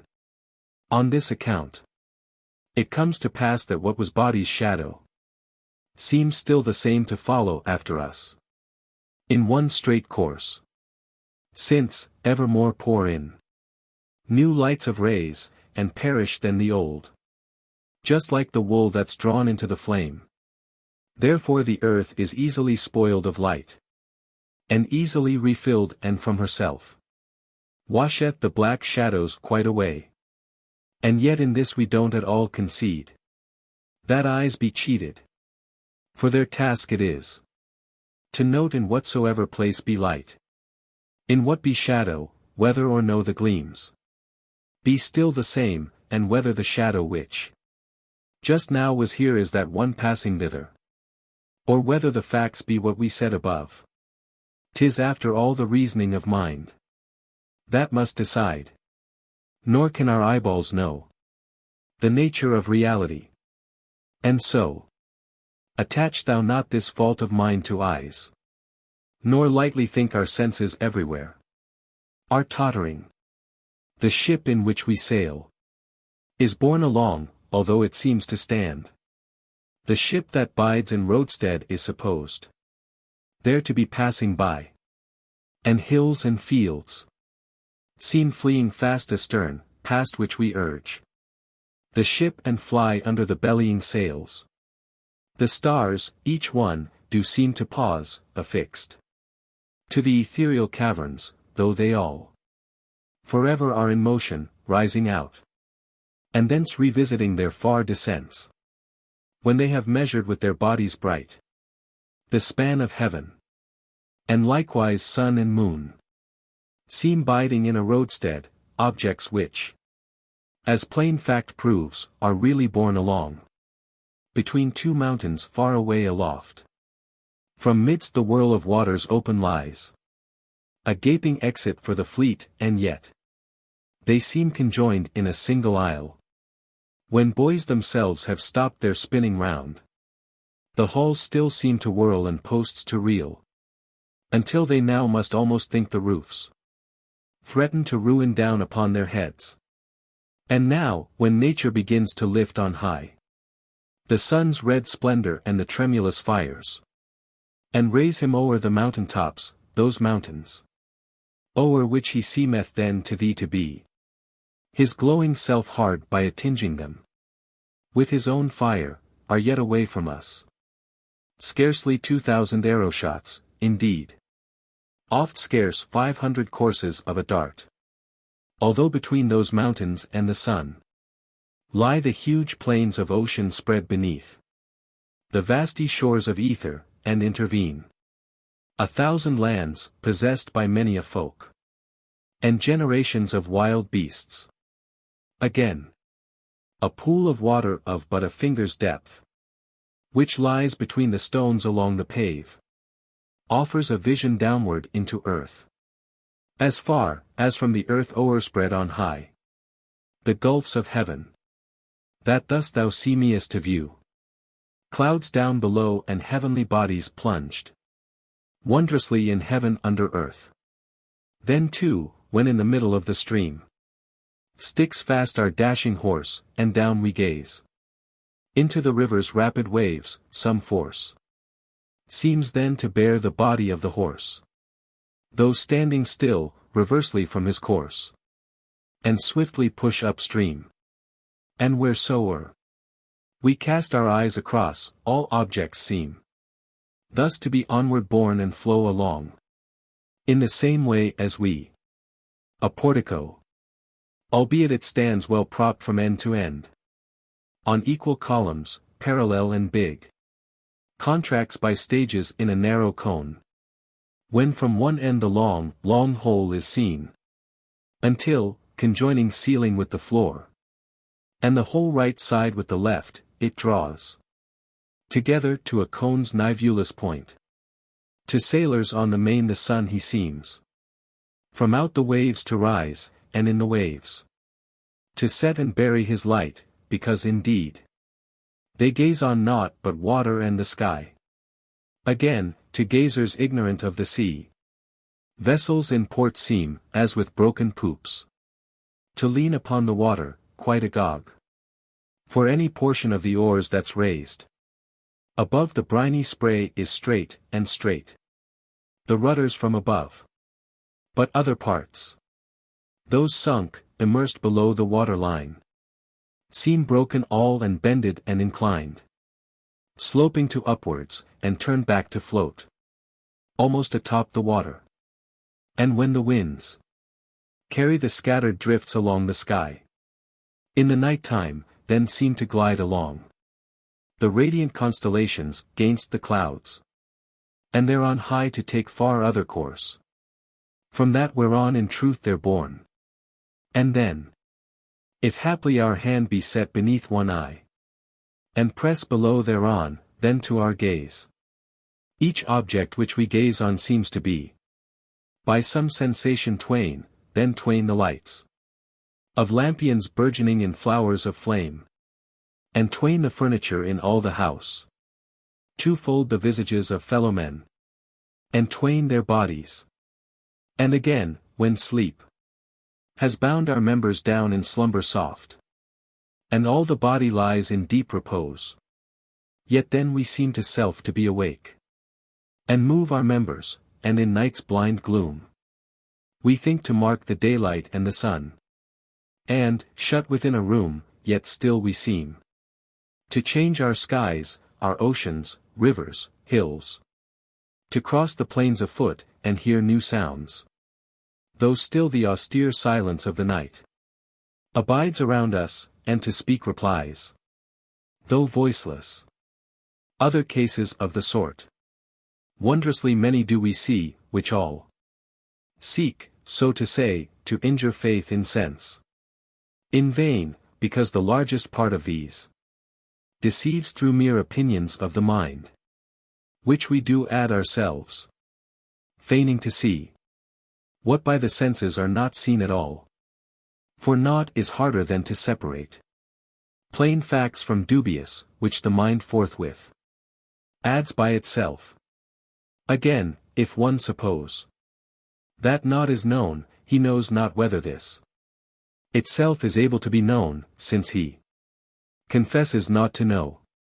Therefore with him I waive discussion, who has set his head even where his feet should be.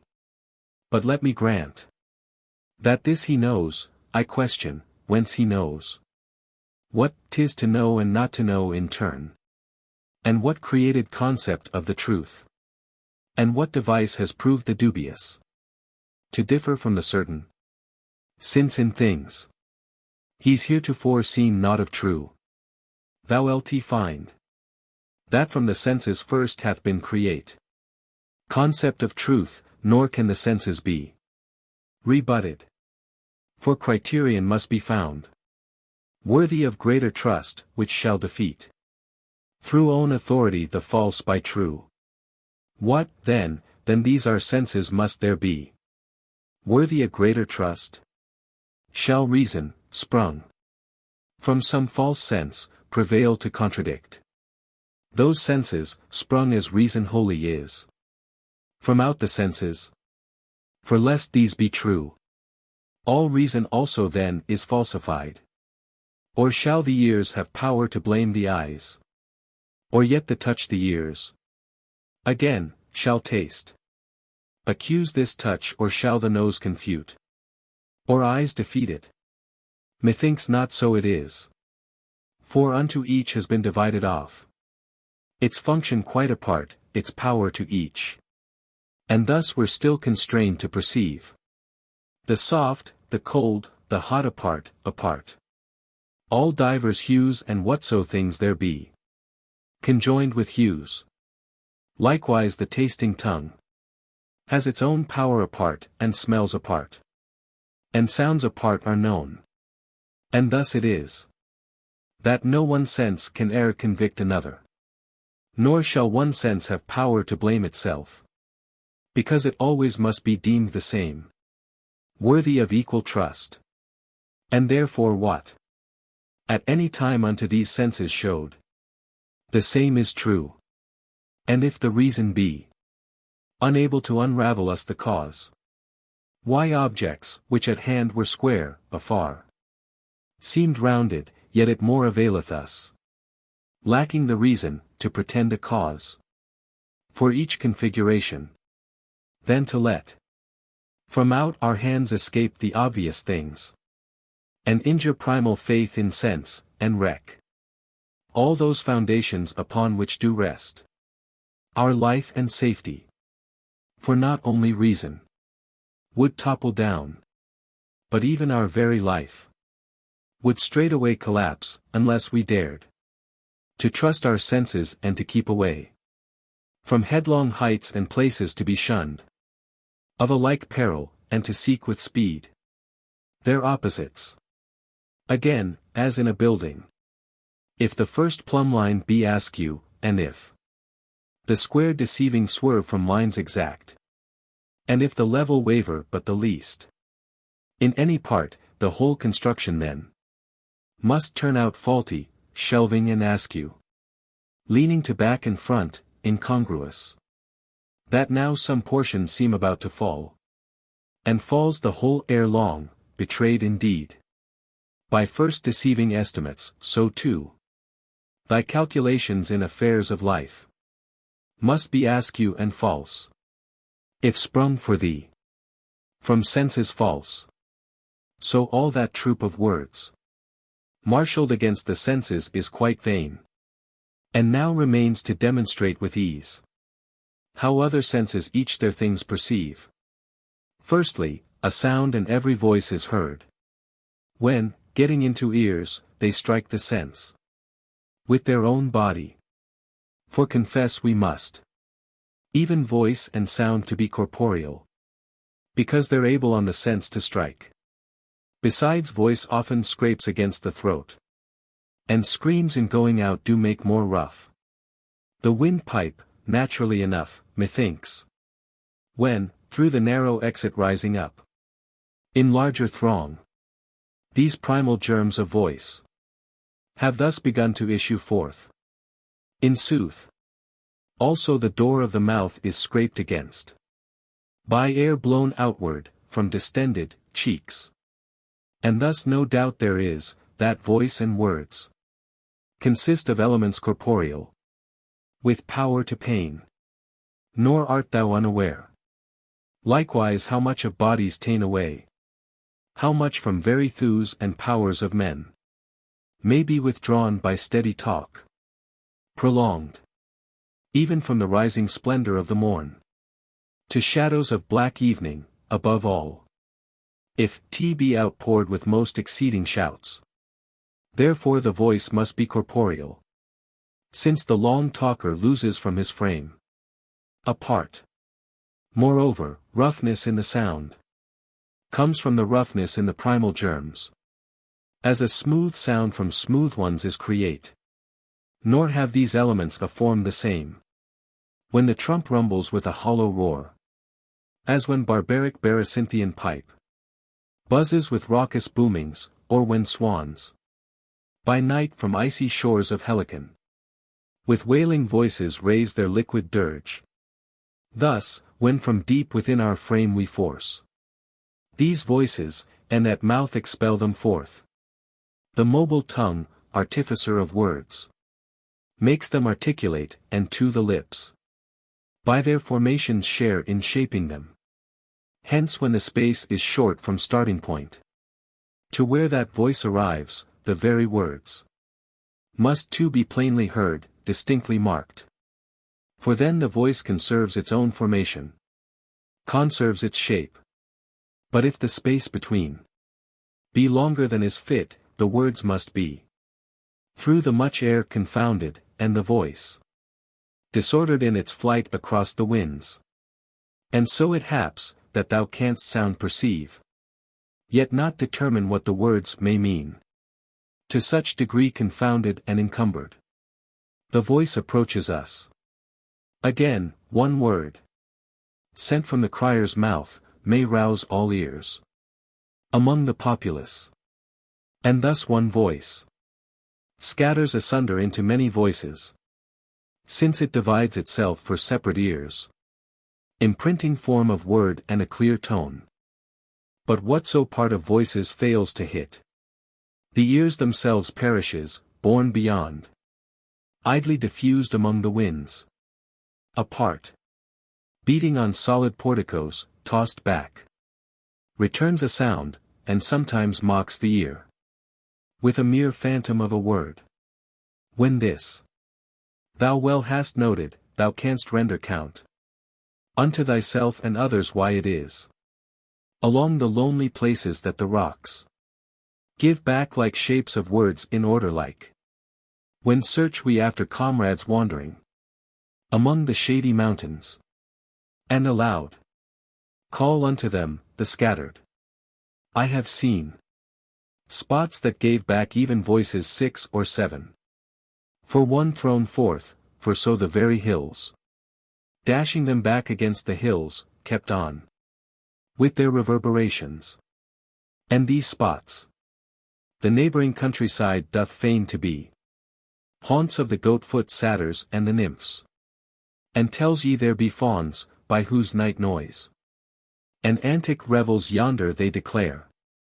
The voiceless silences are broken oft, and tones of strings are made and wailings sweet, which the pipe, beat by players' fingertips, pours out.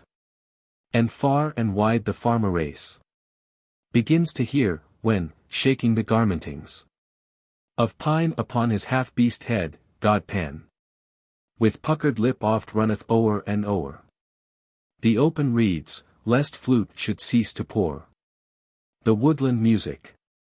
Other prodigies and wonders of this ilk they love to tell, lest they be thought to dwell in lonely spots, and even by gods deserted. This is why they boast of marvels in their storytellings, or by some other reason are led on, greedy, as all mankind hath ever been, to prattle fables into ears. Again, one need not wonder how it comes about that through those places, through which eyes cannot view objects manifest, sounds yet may pass and assail the ears. For often we observe people conversing, though the doors be closed. No marvel either, since all voice unharmed can win through bended apertures of things, while idle films decline to, for their rent, unless along straight apertures they swim, like those in glass, through which all images do fly across. And yet this voice itself, in passing through shut chambers of a house, is dulled, and in a jumble enters ears. And sound we seem to hear far more than words. Moreover, a voice is into all directions divided up, since off from one another new voices are engendered, when one voice hath once leapt forth, outstarting into many. As oft a spark of fire is wont to sprinkle itself into its several fires. And so, voices do fill those places hid behind, which all are in a hubbub round about, astir with sound. But idle films do tend, as once sent forth, in straight directions all.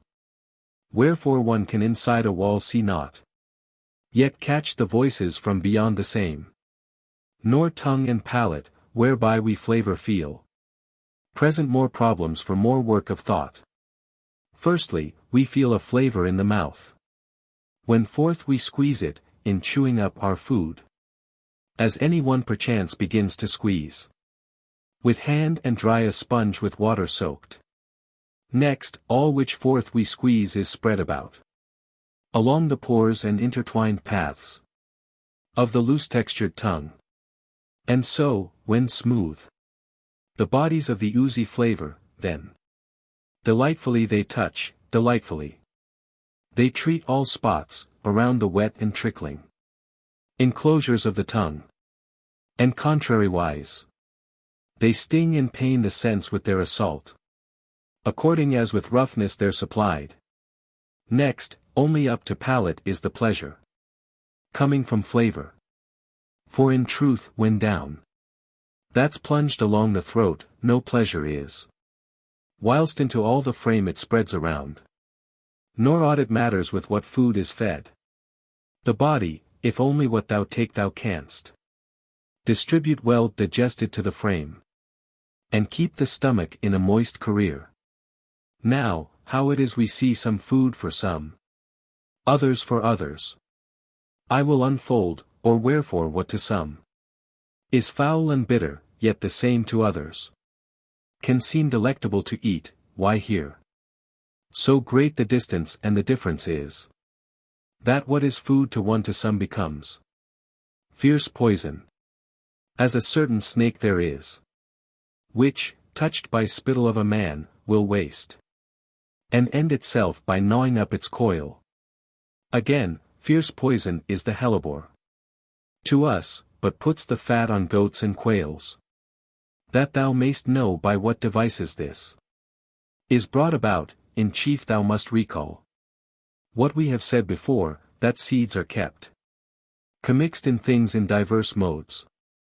Again, as all the breathing creatures which take food are outwardly unlike, and outer cut and contour of their members bounds them round, each differing kind by kind, they thus consist of seeds of varying shape. And furthermore, since seeds do differ, divers too must be the interstices and paths, which we do call the apertures, in all the members, even in mouth and palate too. Thus some must be more small or yet more large, three-cornered some, and others squared, and many others round, and certain of them many-angled too, in many modes. For, as the combination and motion of their diverse shapes demand, the shapes of apertures must be diverse, and paths must vary according to their walls that bound them. Hence when what is sweet to some becomes to others bitter, for him to whom 'tis sweet, the smoothest particles must needs have entered caressingly the palate's pores. And, contrariwise, with those to whom that sweet is sour within the mouth, beyond a doubt, the rough and barbed particles have got into the narrows of the apertures.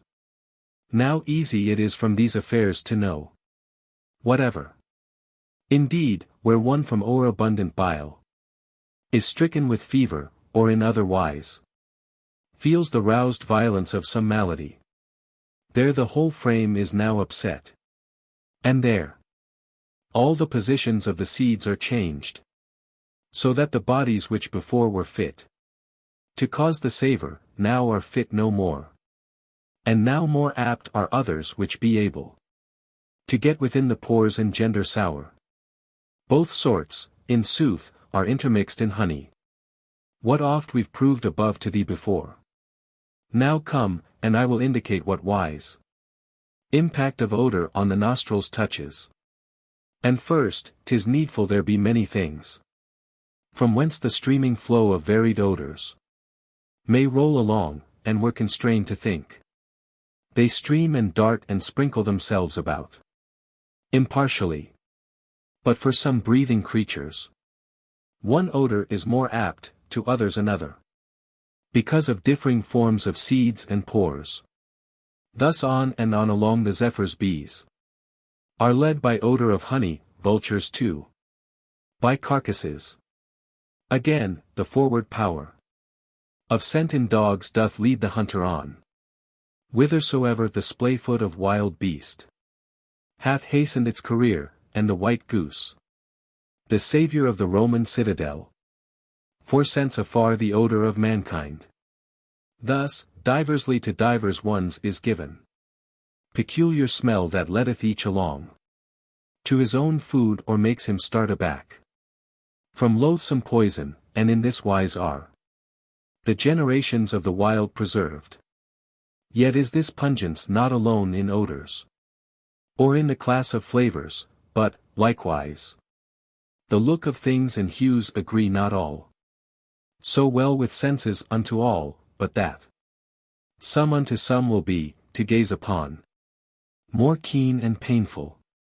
Lo, the raving lions, they dare not face and gaze upon the cock, who's wont with wings to flap away the night from off the stage, and call the beaming morn with clarion voice, and lions straightway thus bethink themselves of flight, because, ye see, within the body of the cocks there be some certain seeds, which, into lions' eyes injected, bore into the pupils deep, and yield such piercing pain they can't hold out against the cocks, however fierce they be. Whilst yet these seeds can't hurt our gaze the least, either because they do not penetrate, or since they have free exit from the eyes as soon as penetrating, so that thus they cannot hurt our eyes in any part by their remaining. To speak once more of odor, whatever assail the nostrils, some can travel a longer way than others. None of them, however, is borne so far as sound or voice, while I omit all mention of such things as hit the eyesight and assail the vision. For slowly on a wandering course it comes, and perishes sooner, by degrees absorbed easily into all the winds of air. And first, because from deep inside the thing it is discharged with labour, for the fact that every object, when 'tis shivered, ground, or crumbled by the fire, will smell the stronger, is sign that odours flow and part away from inner regions of the things. And next, thou mayest see that odour is create of larger primal germs than voice, because it enters not through stony walls, wherethrough unfailingly the voice and sound are born. Wherefore, besides, thou wilt observe 'tis not so easy to trace out in whatso place the smelling object is.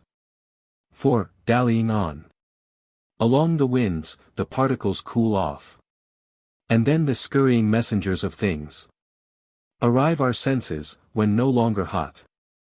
So dogs oft wander astray, and hunt the scent. Now mark, and hear what objects move the mind, and learn, in few, whence unto intellect do come what come. And first I tell thee this, that many images of objects rove in many modes to every region round, so thin that easily the one with other, when once they meet, uniteth in mid-air, like gossamer or gold leaf. For, indeed, far thinner are they in their fabric than those images which take a hold on eyes, and smite the vision, since through body's pores they penetrate, and inwardly stir up the subtle nature of mind and smite the sense. Thus, centaurs and the limbs of Scyllas, thus the Cerberus visages of dogs we see, And images of people gone before. Dead men whose bones earth bosomed long ago. Because the images of every kind are everywhere about us born, in part. Those which are gendered in the very air.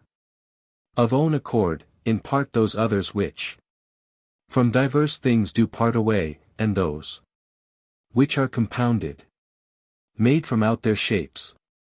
For soothly from no living centaur is that phantom gendered, since no breed of beast like him was ever. But, when images of horse and man by chance have come together, they easily cohere, as aforesaid, at once, through subtle nature and fabric thin. In the same fashion others of this ilk created are. And when they're quickly born, in their exceeding lightness, easily. As earlier I showed, one subtle image, compounded, moves by its one blow the mind.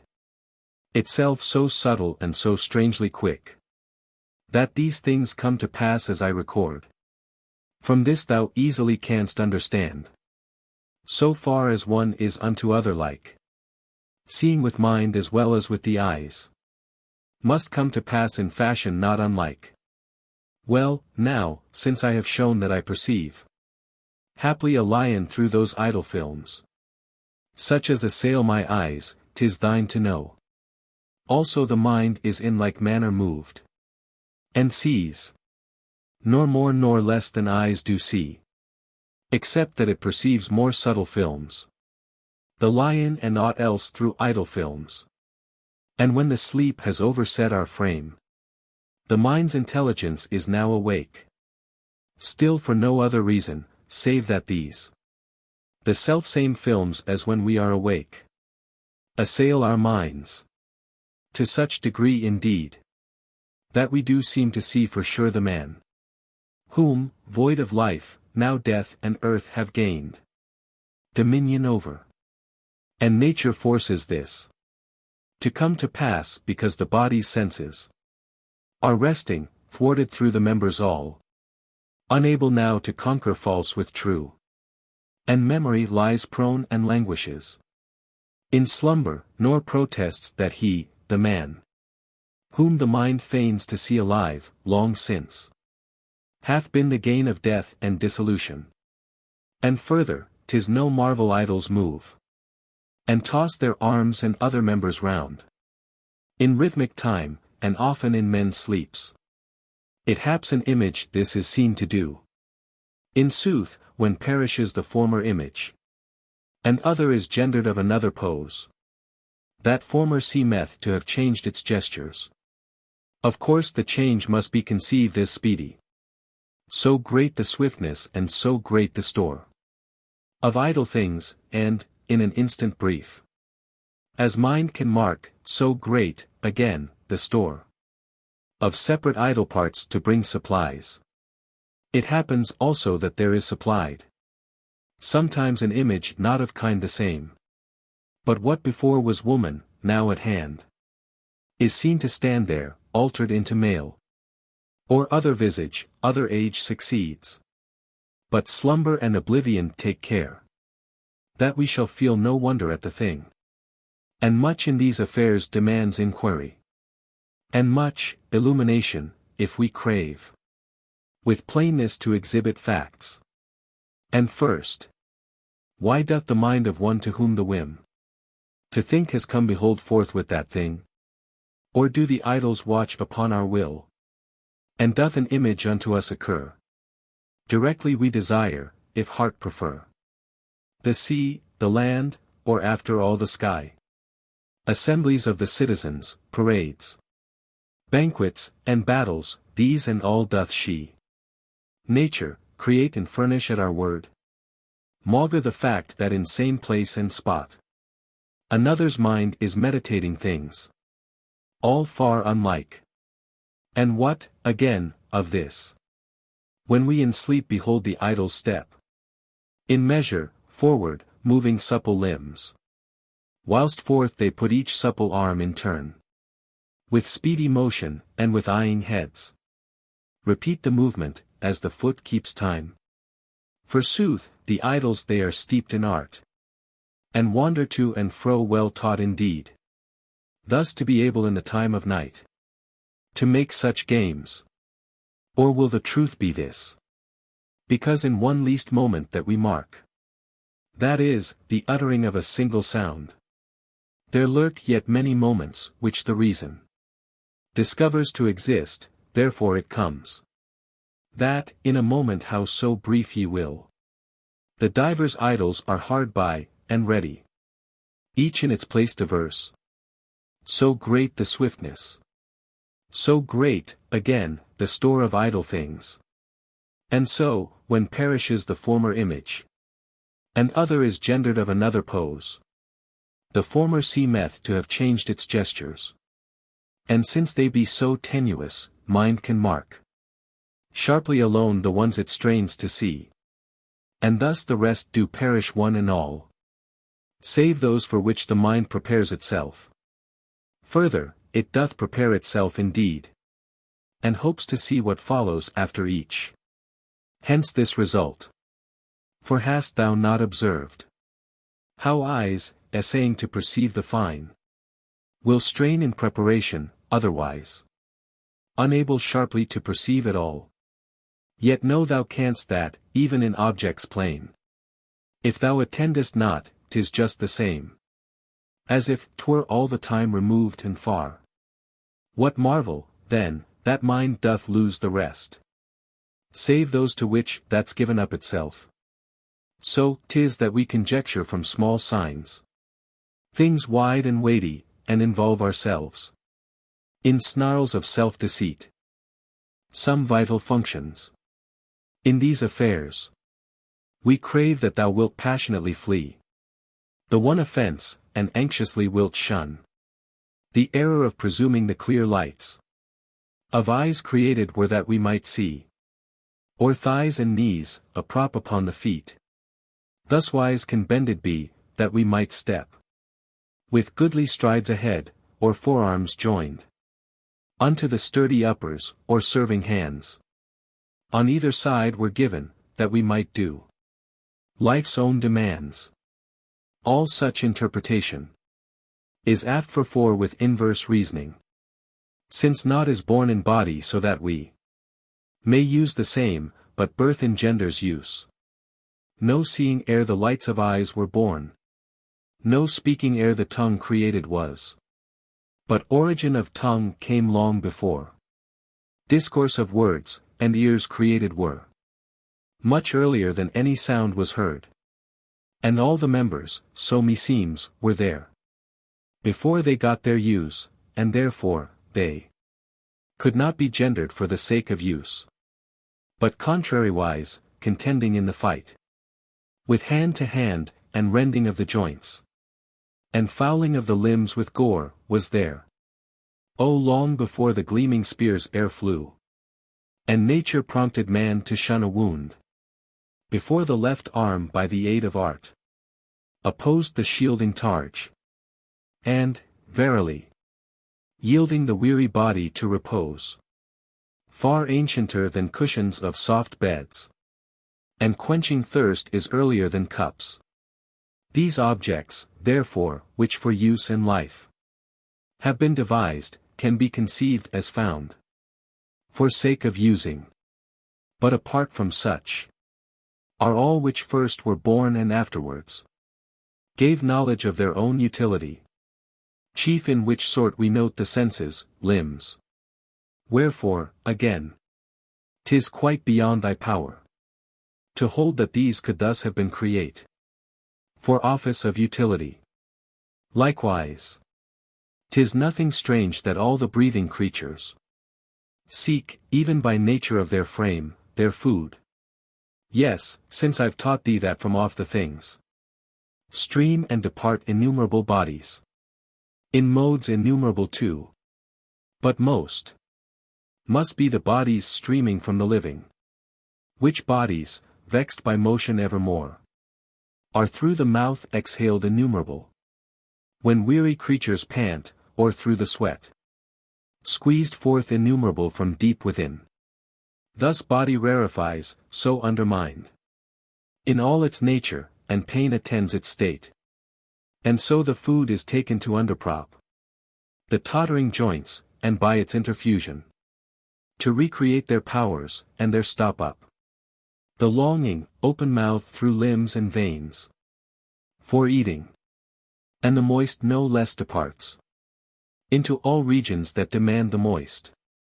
And many heaped up particles of hot, which cause such burnings in these bellies of ours, the liquid on arriving dissipates, and quenches like a fire, that parching heat no longer now can scorch the frame. And so, thou sayest how panting thirst is washed away from off our body, how the hunger pang, it, too, appeased. Now, how it comes that we ne'er we wish, can step with strides ahead. And how 'tis given to move our limbs about. And what device is wont to push ahead? This the big load of our corporeal frame. I'll say to thee, do thou attend what's said. I say that first some idle films of walking into our mind do fall and smite the mind. As said before, thereafter will arises. For no one starts to do a thing, before the intellect previsions what it wills. And what it there previsioneth depends on what that image is. When, therefore, mind doth so bestir itself that it doth will to go and step along, it strikes at once that energy of soul that's sown about in all the body through the limbs and frame. And this is easy of performance, since the soul is close conjoined with the mind. Next, soul in turn strikes body, and by degrees. Thus the whole mass is pushed along and moved. Then too the body rarefies, and air, forsooth as ever of such nimbleness, comes on and penetrates aboundingly through open pores, and thus is sprinkled round unto all smallest places in our frame. Thus then by these twain factors, severally, body is borne like ship with oars and wind. Nor yet in these affairs is aught for wonder, that particles so fine can whirl around so great a body and turn this weight of ours.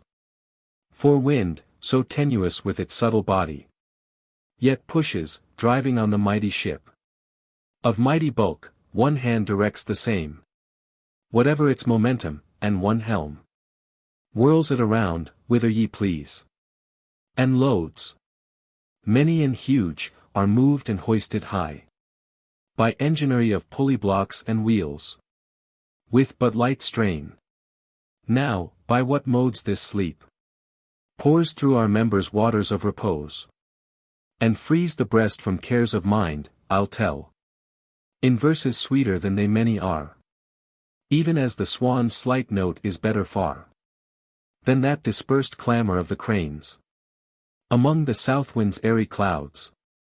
Do thou give me sharp ears and a sagacious mind, that thou mayst not deny the things to be, whereof I'm speaking, nor depart away with bosom scorning these the spoken truths, thyself at fault unable to perceive. Sleep chiefly comes when energy of soul hath now been scattered through the frame, and part expelled abroad and gone away, and part crammed back and settling deep within the frame. Whereafter then our loosened members droop. For doubt is none that by the work of soul exist in us this sense, and when by slumber that sense is thwarted, we are bound to think the soul confounded and expelled abroad. Yet not entirely, else the frame would lie drenched in the everlasting cold of death. In sooth, where no one part of soul remained, lurking among the members, even as fire lurks buried under many ashes, whence could sense amain rekindled be in members, as flame can rise anew from unseen fire. By what devices this strange state and new may be occasioned, and by what the soul can be confounded and the frame grow faint, I will untangle. See to it, thou, that I pour forth my words not unto empty winds, In first place, body on its outer parts. Since these are touched by neighboring airy gusts, must there be thumped and strook by blows of air. Repeatedly. And therefore almost all are covered either with hides, or else with shells, or with the horny callus, or with bark. Yet this same air lashes their inner parts, when creatures draw a breath or blow it out. Wherefore, since body thus is flogged alike, upon the inside and the out, and blows come in upon us through the little pores, even inward to our body's primal parts, and primal elements, there comes to pass, by slow degrees, along our members then, a kind of overthrow. For then confounded are those arrangements of the primal germs, of body and of mind. It comes to pass that next a part of souls expelled abroad, a part retreateth in recesses hid, a part, too, scattered all about the frame, cannot become united nor engage in interchange of motion. Nature now so hedges off approaches and the paths, and thus the sense, its motions all deranged, retires down deep within. And since there's naught, as 'twere, to prop the frame, the body weakens, and all the members languish, and the arms and eyelids fall, and, as ye lie abed, even there the huffs will sag and loose their powers. Again, sleep follows after food, because the food produces same result as air, whilst being scattered round through all the veins. And much the heaviest is that slumber which, full or fatigued, thou takest. Since 'tis then that the most bodies disarrange themselves, bruised by labors hard.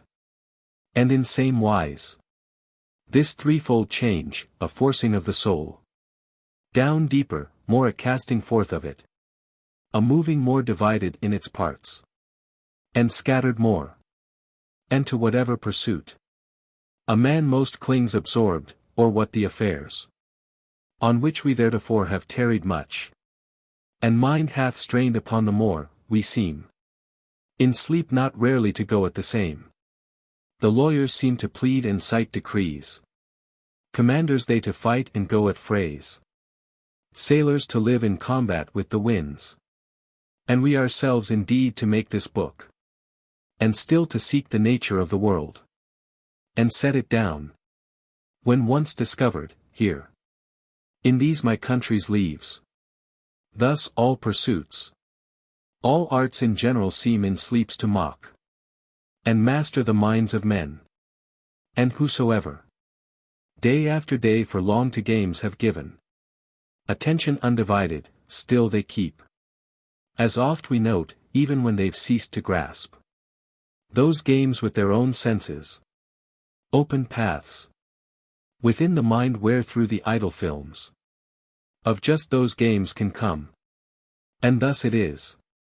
For many a day thereafter those appear, floating before the eyes, that even awake, they think they view the dancers moving round their supple limbs, and catch with both the ears the liquid song of harp and speaking chords, and view the same assembly on the seats, and manifold bright glories of the stage.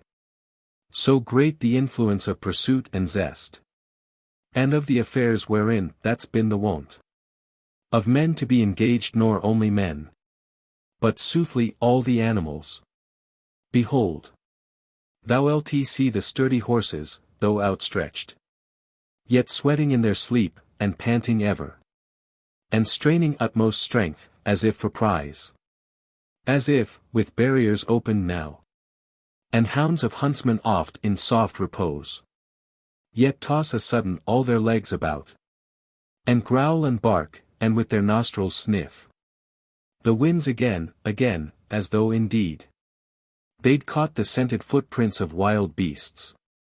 And even when wakened, often they pursue the phantom images of stags, as though they did perceive them fleeing on before, until the illusion's shaken off and dogs come to themselves again. And fawning breed of house-bred whelps do feel the sudden urge to shake their bodies and start from off the ground, as if beholding stranger visages.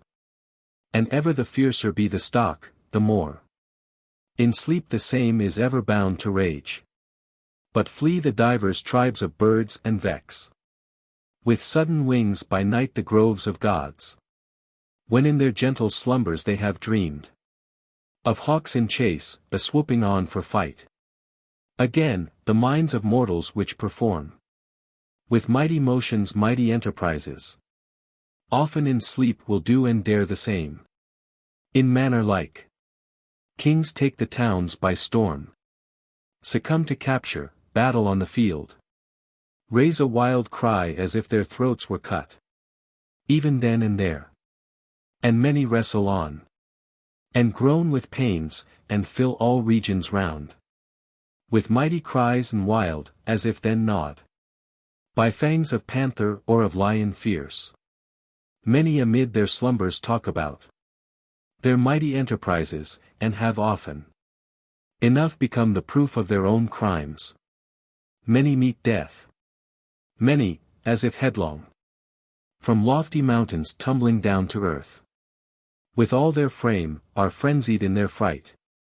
And after sleep, as if still mad in mind, they scarce come to, confounded as they are by ferment of their frame.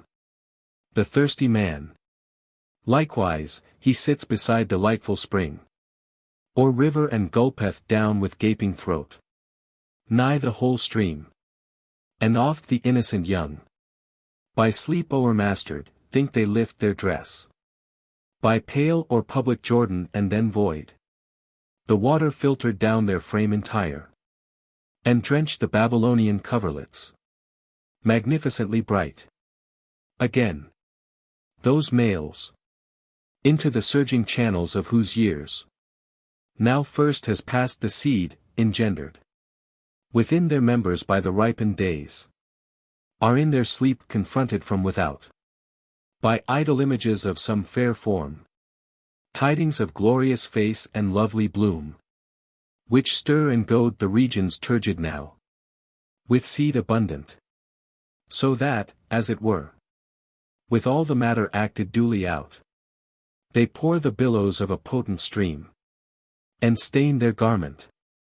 And as said before, that seed is roused in us when once ripe age has made our body strong, as diverse causes give to divers things impulse and irritation, so one force in humankind rouses the human seed to spurt from man, as soon as ever it issues.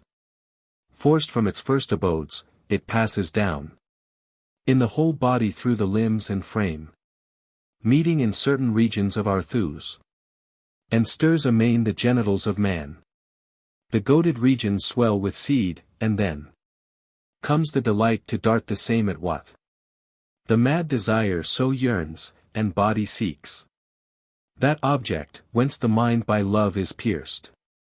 For well nigh each man falleth toward his wound, and our blood spurts even toward the spot from whence the stroke wherewith we are strook, and if indeed the foe be close, the red jet reaches him. Thus, one who gets a stroke from Venus' shafts, whether a boy with limbs effeminate assault him, or a woman darting love from all her body, that one strains to get even to the thing whereby he's hit, and longs to join with it and cast into its frame the fluid drawn even from within its own. For the mute craving doth presage delight, the passion of love. This craving, 'tis that's Venus unto us. From this, engender all the lures of love. From this, O first hath into human hearts trickled that drop of joyance which ere long is by chill care succeeded. Since, indeed, though she thou lovest now be far away, yet idle images of her are near, and the sweet name is floating in thy ear. But it behooves to flee those images, and scare afar whatever feeds thy love. And turn elsewhere thy mind. And vent the sperm within thee gathered, into sundry bodies. Nor, with thy thoughts still busied with one love, keep it for one delight, and so store up care for thyself and pain inevitable. For, lo, the ulcer just by nourishing grows to more life with deep inveteracy. And day by day the fury swells aflame. And the woe waxes heavier day by day. Unless thou dost destroy even by new blows the former wounds of love, and curest them, while yet they're fresh, by wandering freely round after the freely wandering Venus, or canst lead elsewhere the tumults of thy mind. Nor doth that man who keeps away from love yet lack the fruits of Venus, rather takes those pleasures which are free of penalties. For the delights of Venus, verily, are more unmixed for mortals sane of soul, than for those sick at heart with love pining. Yea, in the very moment of possessing, surges the heat of lovers to and fro, restive, uncertain, and they cannot fix on what to first enjoy with eyes and hands. The parts they sought for, those they squeeze so tight, and pain the creature's body, close their teeth often against her lips, and smite with kiss mouth into mouth, because this same delight is not unmixed. And underneath are stings which goad a man to hurt the very thing, whatever it be, from whence arise for him those germs of madness. But with gentle touch Venus subdues the pangs in midst of love, and the admixture of a fondling joy doth curb the bites of passion. For they hope that by the very body whence they caught the heats of love their flames can be put out. But nature protests 'tis all quite otherwise. For this same love it is the one sole thing, of which, the more we have, the fiercer burns the breast with fell desire. For food and drink are taken within our members. And, since they can stop up certain parts, thus, easily, desire of water is glutted and of bread. But, lo, from human face and lovely bloom, naught penetrates our frame to be enjoyed, save flimsy idle images and vain, a sorry hope which oft the winds disperse. As when the thirsty man in slumber seeks to drink, and water ne'er is granted him, wherewith to quench the heat within his members. But after idols of the liquid strives, and toils in vain, and thirsts even whilst he gulps in middle of the torrent, thus in love Venus deludes with idle images the lovers, nor they cannot sate their lust by merely gazing on the bodies, nor they cannot with their palms and fingers rub aught from each tender limb, the while they stray uncertain over all the body. Then, at last, with members intertwined, when they enjoy the flower of their age, when now their bodies have sweet presage of keen joys, and Venus is about to sow the fields of woman, greedily their frames they lock, and mingle the slaver of their mouths, and breathe into each other, pressing teeth on mouths, yet to no purpose, since they're powerless to rub off aught, or penetrate and pass with body entire into body, for oft they seem to strive and struggle thus to do, so eagerly they cling in Venus bonds, whilst melt away their members, overcome by violence of delight. But when at last lust, gathered in the thews, hath spent itself, there come a brief pause in the raging heat. But then a madness just the same returns, and that old fury visits them again, when once again they seek and crave to reach they know not what, all powerless to find the artifice to subjugate the bane.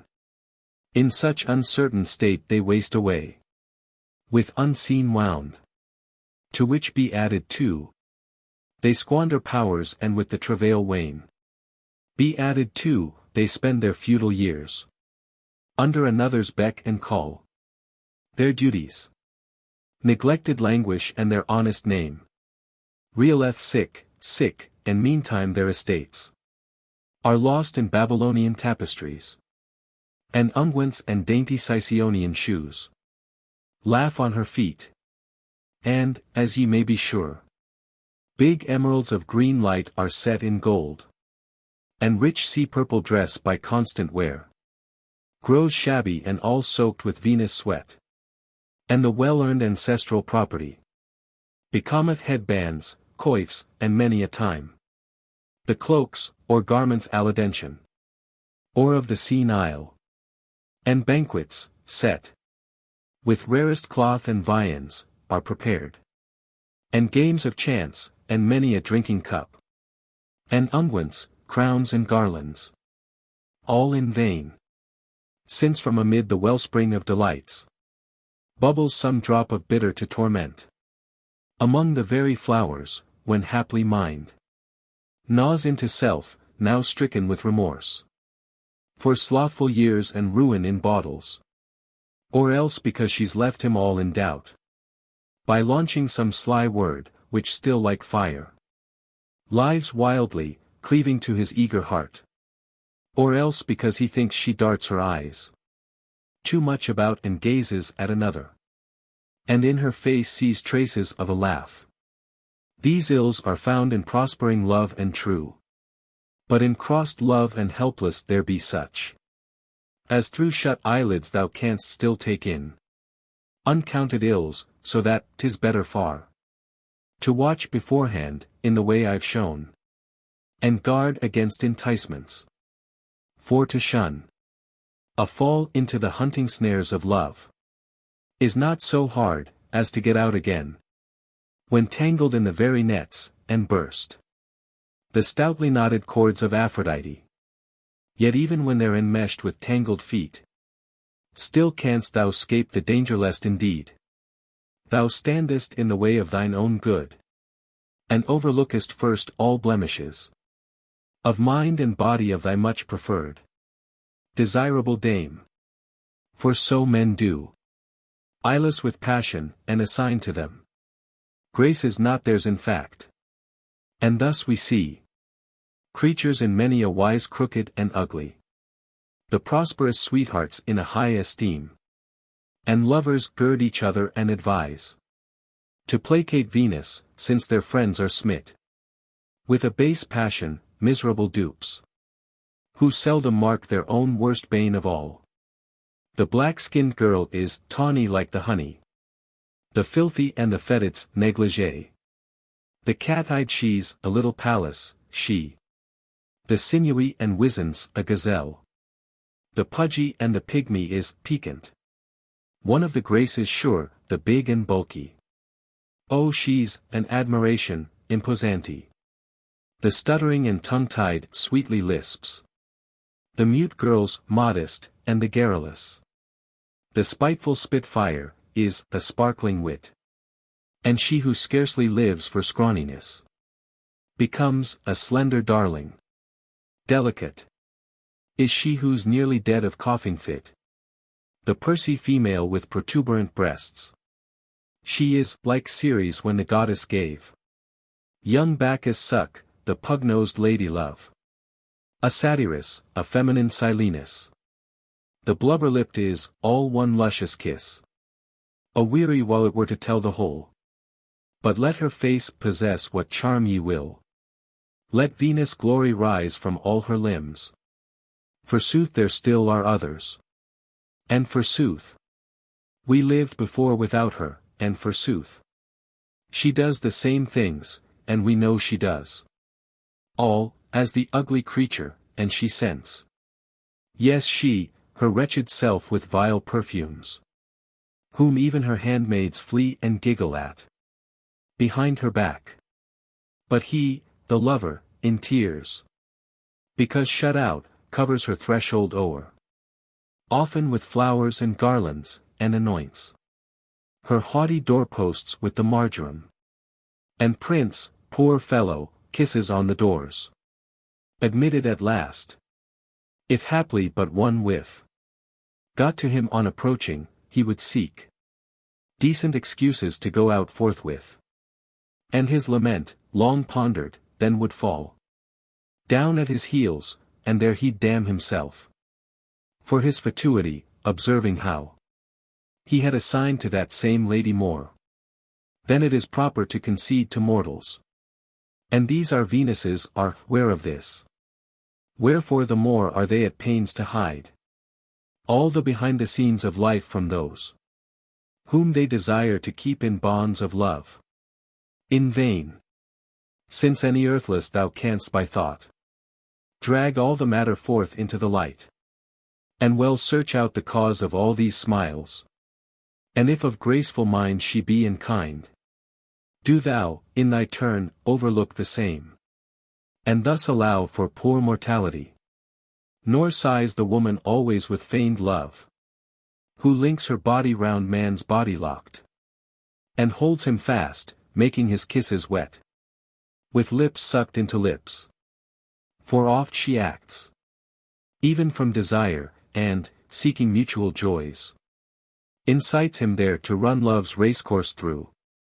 Nor otherwise can cattle, birds, wild beasts, and sheep and mares submit unto the males, except that their own nature is in heat, and burns abounding and with gladness takes once more the Venus of the mounting males. And sayest thou not how those who mutual pleasure hath bound are tortured in their common bonds? How often in the crossroads dogs that pant to get apart strain eagerly asunder with utmost might, when all the while they're fast in the stout links of Venus. But they'd ne'er so pull, except they knew those mutual joys, so powerful to cast them unto snares, and hold them bound.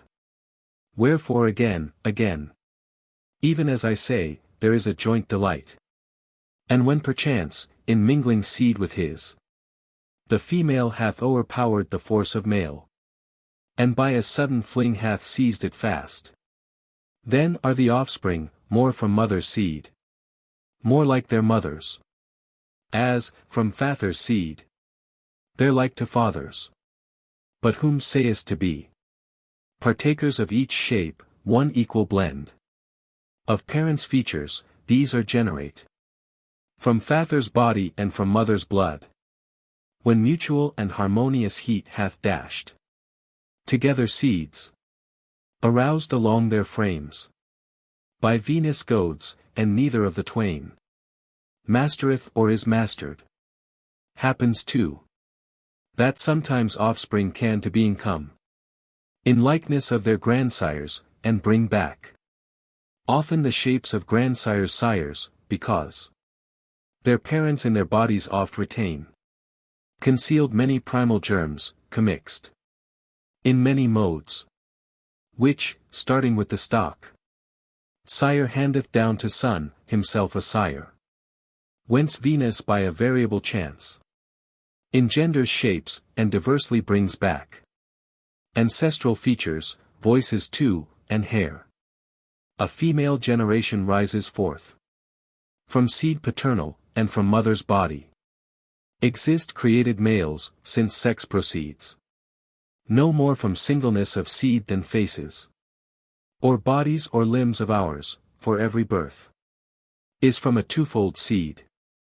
And what's created hath, of that parent which it is more like, more than its equal share, as thou canst mark, whether the breed be male or female stock. Nor do the powers divine grudge any man the fruits of his seed sowing, so that never he be called father by sweet children his, and end his days in sterile love forever.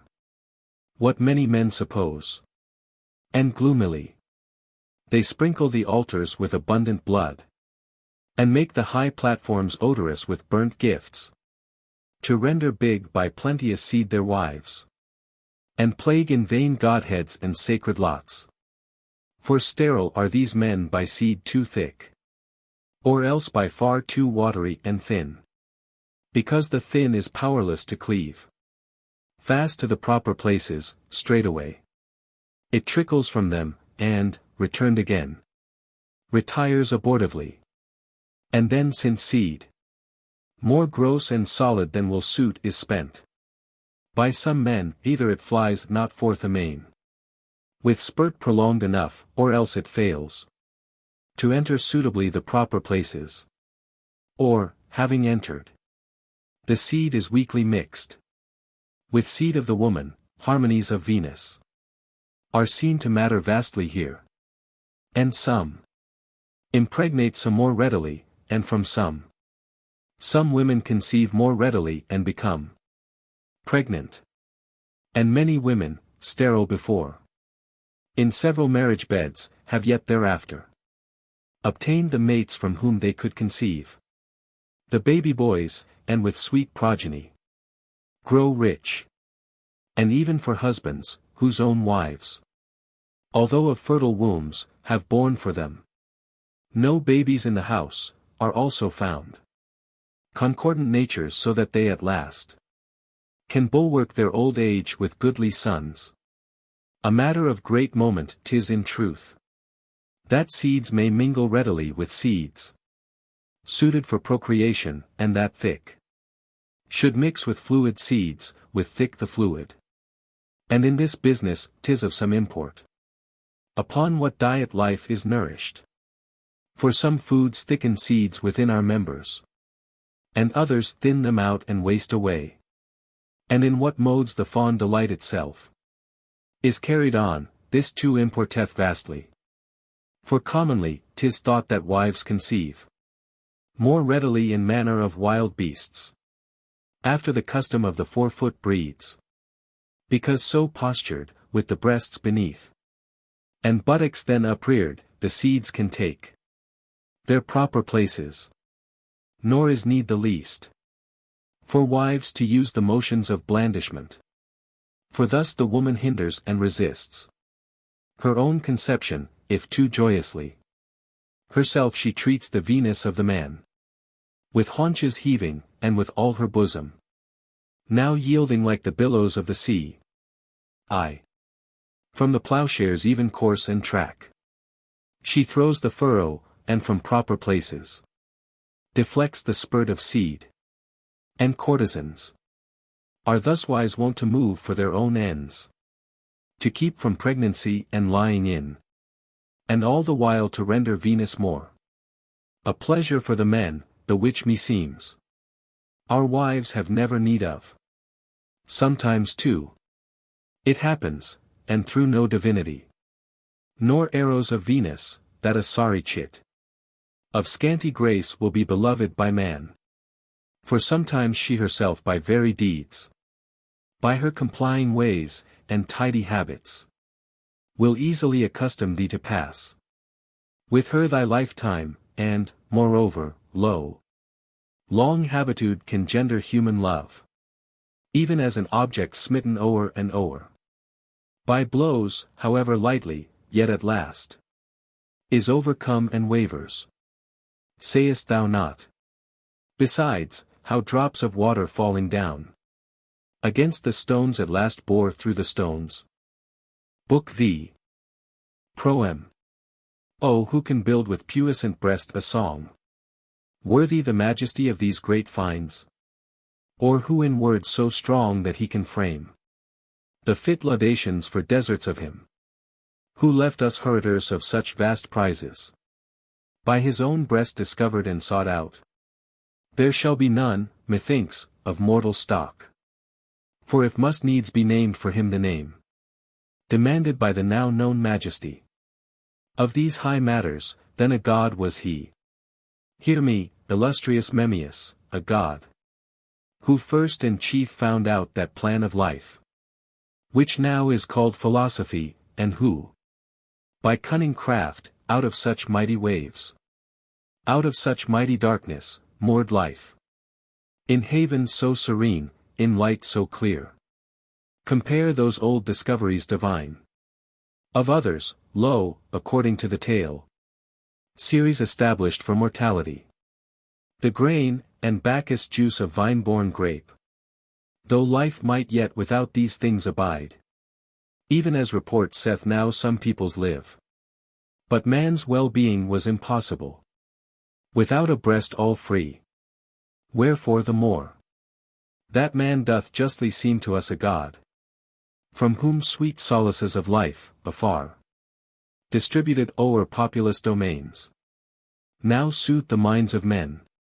But if thou thinkest labors of Hercules excel the same, much farther from true reasoning thou farest. For what could hurt us now that mighty maw of Nemean lion, or what the boar who bristled in Arcadia? Or, again, oh what could Cretan bull, or hydra, pest of Lerna, fenced with vipers venomous?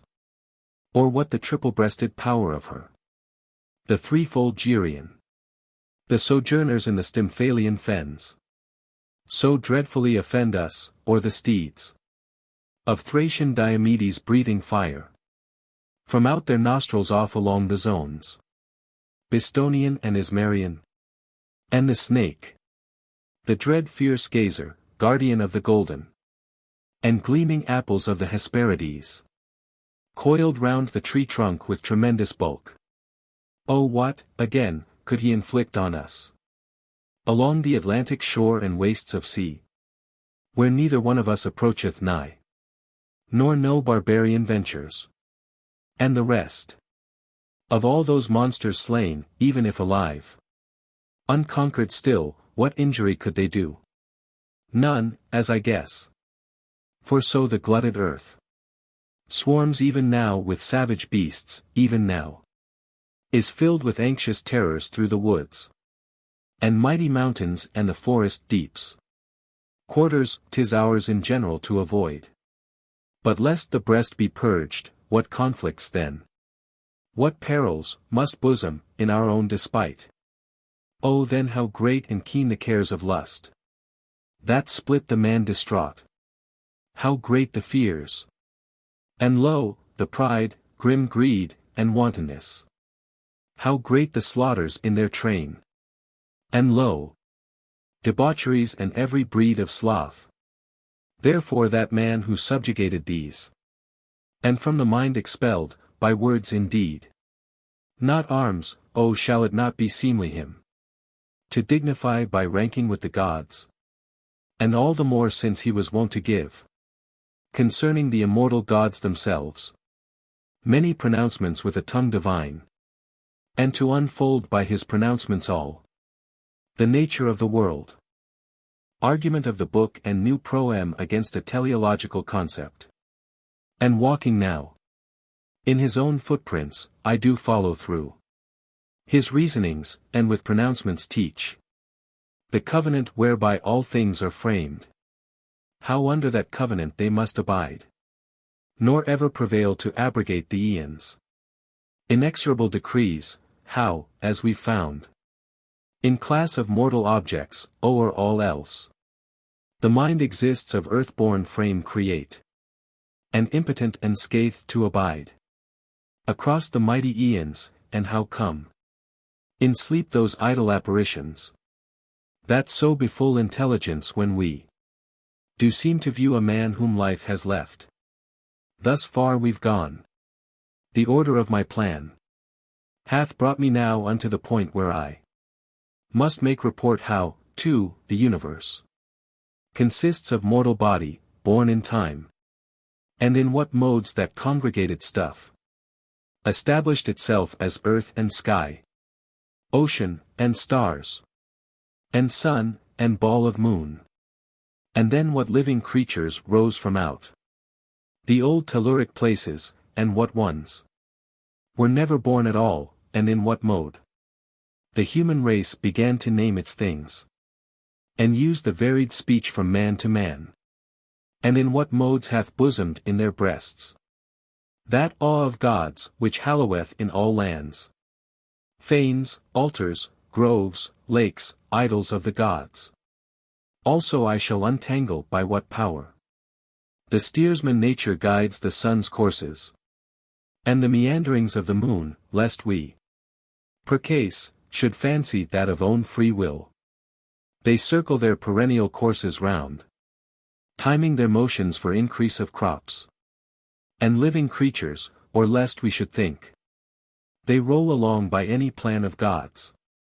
For even those men who have learned full well that Godheads lead a long life free of care, if yet meanwhile they wonder by what plan things can go on, and chiefly yon high things observed o'erhead on the ethereal coasts, again are hurried back unto the fears of old religion and adopt again harsh masters, deemed almighty, wretched men, unwitting what can be and what cannot, and by what law to each its scope prescribed, its boundary stone that clings so deep in time. But for the rest, lest we delay thee here longer by empty promises, behold, before all else, the seas, the lands, the sky. O Memmius, their threefold nature, lo! Their bodies three aspects so unlike, three frames so vast, a single day shall give unto annihilation. Then shall crash that massive form and fabric of the world, sustained so many eons. Nor do I fail to perceive how strange and marvelous this fact must strike the intellect of man. Annihilation of the sky and earth. That is to be, and with what toil of words 'tis mine to prove the same. As happens oft, when once ye offer to man's listening ears something before unheard of, but may not subject it to the view of eyes for him, nor put it into hand, the sight and touch, whereby the opened highways of belief lead most directly into human breast and regions of intelligence. But yet, I will speak out. The fact itself, perchance, will force belief in these my words, and thou mayst see, in little time, tremendously, with risen commotions of the lands all things quaking to pieces, which afar from us may she, the steersman nature, guide, and may reason, O rather than the fact itself, persuade us that all things can be o'erthrown and sink with awful sounding breakage down. But ere on this I take a step to utter oracles holier and soundlier based than ever the Pythian pronounced for men. From out the tripod and the Delphian laurel, I will unfold for thee with learned words many a consolation, lest perchance, still bridled by religion, thou suppose lands, sun, and sky, sea, constellations, moon, must dure forever, as of frame divine, and so conclude that it is just that those, after the manner of the giants, should all pay the huge penalties for monstrous crime, who by their reasonings do overshake the ramparts of the universe and wish there to put out the splendid sun of heaven, branding with mortal talk immortal things, though these same things are even so far removed from any touch of deity and seem so far unworthy of numbering with the gods, that well they may be thought to furnish rather a goodly instance of the sort of things that lack the living motion, living sense. For sure, 'tis quite beside the mark to think that judgment and the nature of the mind in any kind of body can exist, just as in ether can't exist a tree, nor clouds in the salt sea, nor in the fields can fishes live, nor blood in timber be, nor sap in boulders, fixed and arranged, where everything may grow and have its place. Thus nature of mind cannot arise alone without the body, nor have its being far from thews and blood. Yet if 'twere possible, much rather might this very power of mind be in the head, the shoulders, or the heels, and, born in any part soever, yet in the same man, in the same vessel abide.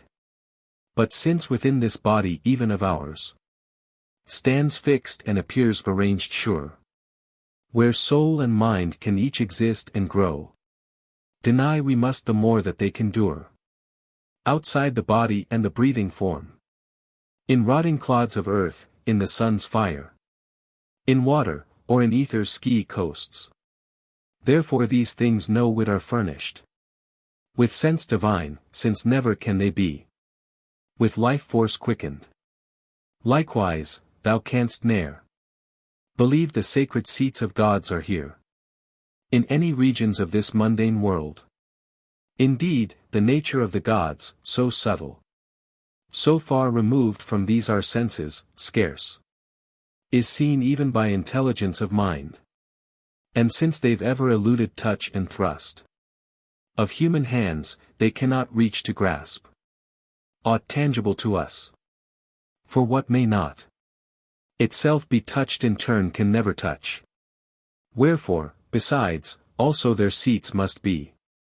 Unlike these seats of ours, even subtle too. As meet for subtle essence, as I'll prove.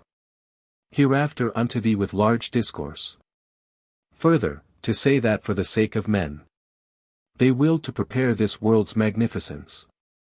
And that, 'tis therefore duty and behoof. To praise the work of gods as worthy praise. And that, 'tis sacrilege for men to shake. Ever by any force from out their seats. What hath been stablished by the forethought old. To everlasting for races of mankind. And that, 'tis sacrilege to assault by words. And overtopple all from base to beam. Memmius, such notions to concoct and pile. Is verily, to dote. Our gratefulness. Oh, what emoluments could it confer?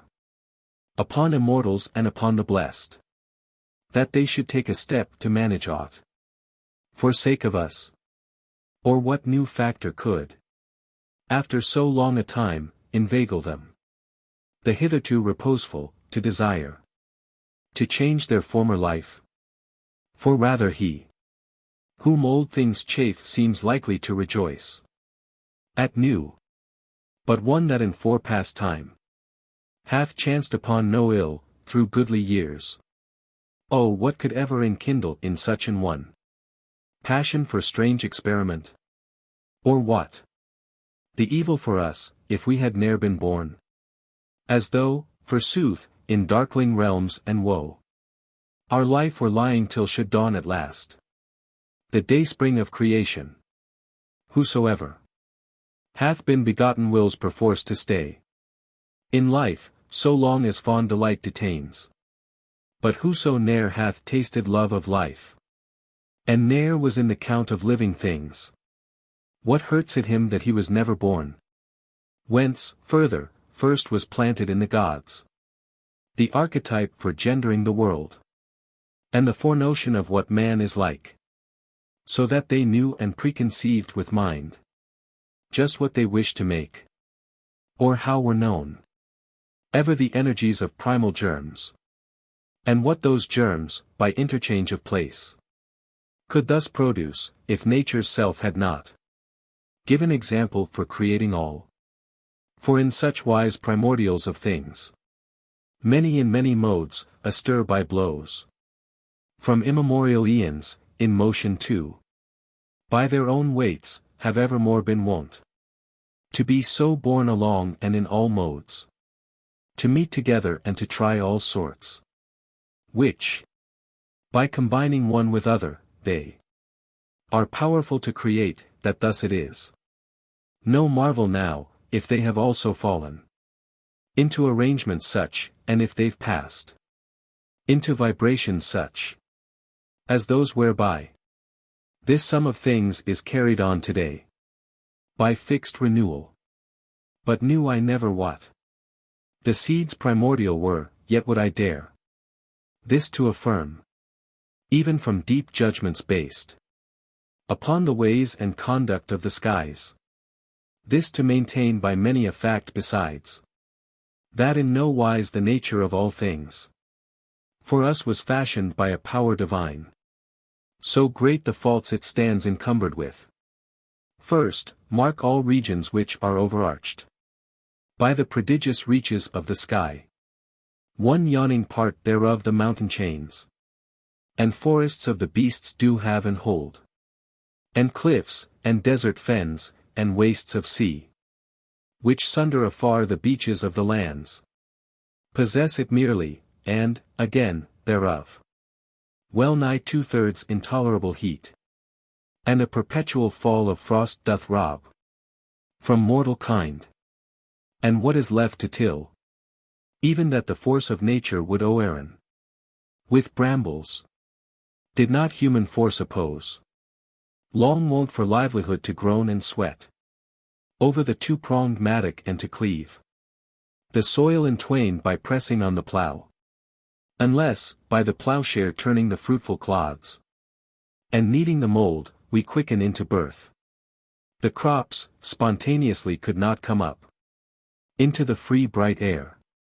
Even then sometimes, when things acquired by the sternest toil, are now in leaf, are now in blossom all, either the skiey sun with baneful heats parches, or sudden rains or chilling rime destroys, or flaws of winds with furious whirl torment and twist. Beside these matters, why doth nature feed and foster on land and sea the dreadful breed of savage beasts, the foes of the human clan? Why do the seasons bring distempers with them? Wherefore stalks at large death, so untimely? Then, again, the babe, like to the castaway of the raging surf, lies naked on the ground, speechless, in want of every help for life, when nature first hath poured him forth upon the shores of light, with birth pangs from within the mother's womb, and with a plaintive wail he fills the place, as well befitting one for whom remains in life a journey through so many ills. But all the flocks and herds and all wild beasts come forth and grow, nor need the little rattles, nor must be treated to the humoring nurses dear, broken chatter, nor seek they divers clothes to suit the changing skies, nor need, in fine, nor arms, nor lofty ramparts, wherewithal their own to guard, because the earth herself and nature, artificer of the world, bring forth aboundingly all things for all.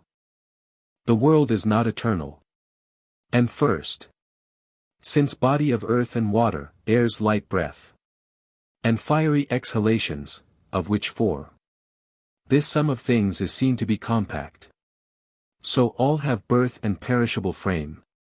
Thus the whole nature of the world itself must be conceived as perishable too. For, verily, those things of which we see the parts and members to have birth in time, and perishable shapes, those same we mark to be invariably born in time, and born to die.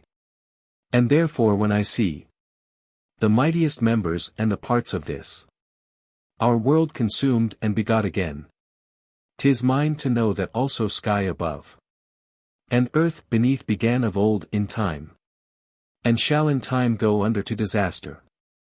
And lest in these affairs thou deemest me to have seized upon this point by sleight to serve my own caprice, because I have assumed that earth and fire are mortal things indeed, and have not doubted water and the air both perish too and have affirmed the same to be again begotten and wax big. Mark well the argument. In first place, lo, some certain parts of earth, grievously parched by unremitting suns, and trampled on by a vast throng of feet, exhale abroad a powdery haze and flying clouds of dust, which the stout winds disperse in the whole air. A part, moreover, of her sod and soil is summoned to inundation by the rains, and rivers graze and gouge the banks away.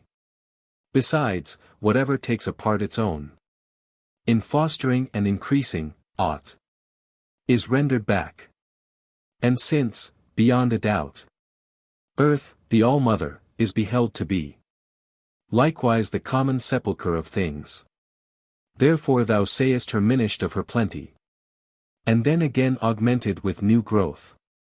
And for the rest, that sea, and streams, and springs, forever with new waters overflow. And that perennially the fluids well, needeth no words, the mighty flux itself, of multitudinous waters round about, declareth this. But whatso water first streams up is ever straightway carried off. And thus it comes to pass that all in all, there is no overflow. In part because the burly winds, that oversweep amain, and skiey sun, that with his rays dissolves, diminish the level seas, in part because the water is diffused underground, through all the lands. The brine is filtered off, and then the liquid stuff seeps back again, and all regathers at the river heads, whence in freshwater currents on it flows, over the lands, adown the channels which were cleft erstwhile and erstwhile bore along the liquid-footed floods. Now, then, of air I'll speak, which hour by hour in all its body is changed innumerably. For whatsoever streams up in dust or vapor off of things, the same is all and always borne along into the mighty ocean of the air. And did not air in turn restore to things bodies, and thus recruit them as they stream, all things by this time had resolved been and changed into air. Therefore it never ceases to be engendered off of things, and to return to things, since verily in constant flux do all things stream. Likewise the abounding wellspring of the liquid light, the ethereal sun, doth flood the heaven o'er with constant flux of radiance ever new, and with fresh light supplies the place of light upon the instant. For whatever effulgence hath first streamed off, no matter where it falls, is lost unto the sun.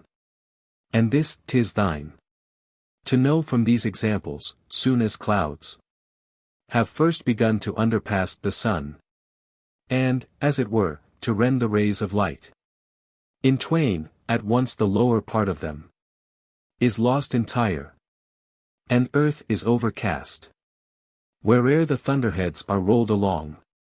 So know thou mayst that things forever need a fresh replenishment of gleam and glow, and each effulgence, foremost flashed forth, perisheth one by one. Nor otherwise can things be seen in sunlight, lest alway the fountainhead of light supply new light. Indeed your earthly beacons of the night, the hanging lampions and the torches, bright with darting gleams and dense with livid soot, do hurry in like manner to supply with ministering heat new light amain, are all alive to quiver with their fires, are so alive, that thus the light ne'er leaves the spots it shines on, as if rent in twain. So speedily is its destruction veiled by the swift birth of flame from all the fires. Thus, then, we must suppose that sun and moon and stars dart forth their light from underbirths, ever and ever new, and whatso flames first rise do perish always one by one. Lest, haply, thou shouldst think they each endure inviolable. Again, perceivest not how stones are also conquered by time, not how the lofty towers ruin down, and boulders crumble, not how shrines of gods and idols crack outworn, nor how indeed the holy influence hath yet no power there to postpone the terminals of fate, or headway make gainst nature's fixed decrees. Again, behold we not the monuments of heroes, now in ruins, asking us in their turn likewise, if we don't believe they also age with eld? Behold we not the rend basalt ruining amain, down from the lofty mountains, powerless to dure and dree the mighty forces there of finite time? For they would never fall. Rend the sudden, if from infinite past. They had prevailed against all enginrise of the assaulting aeons, with no crash. Again, now look at this, which round, above, contains the whole earth in its one embrace. If from itself it procreates all things, as some men tell, and takes them to itself. When once destroyed, entirely must it be of mortal birth and body. For whatever from out itself giveth to other things increase and food, the same perforce must be minished, and then recruited when it takes things back into itself. Besides all this, if there had been no origin in birth of lands and sky, and they had ever been the everlasting, why, ere Theban war and obsequies of Troy, have other bards not also chanted other high affairs? Whither have sunk so oft so many deeds of heroes? Why do those deeds live no more, engrafted in eternal monuments of glory? Verily, I guess, because the sum is new, and of a recent date, the nature of our universe, and had not long ago its own exordium. Wherefore, even now some arts are being still refined, still increased, now unto ships is being added many a new device. And but the other day musician folk gave birth to melic sounds of organing. And, then, this nature, this account of things, hath been discovered latterly, and I myself have been discovered only now, as first among the first, able to turn the same into ancestral Roman speech. Yet if, per case, thou deemest that ere this existed all things even the same, but that perished the cycles of the human race in fiery exhalations, or cities fell by some tremendous quaking of the world, or rivers in fury, after constant rains, had plunged forth across the lands of earth, and whelmed the towns, then, all the more must thou confess, defeated by the argument, that there shall be annihilation too of lands and sky. For at a time when things were being taxed by maladies so great, and so great perils, if some cause more fell, had then assailed them, far and wide they would have gone to disaster and supreme collapse. And by no other reasoning are we seen to be mortal, save that all of us sicken in turn with those same maladies, with which have sickened in the past those men whom nature hath removed from life.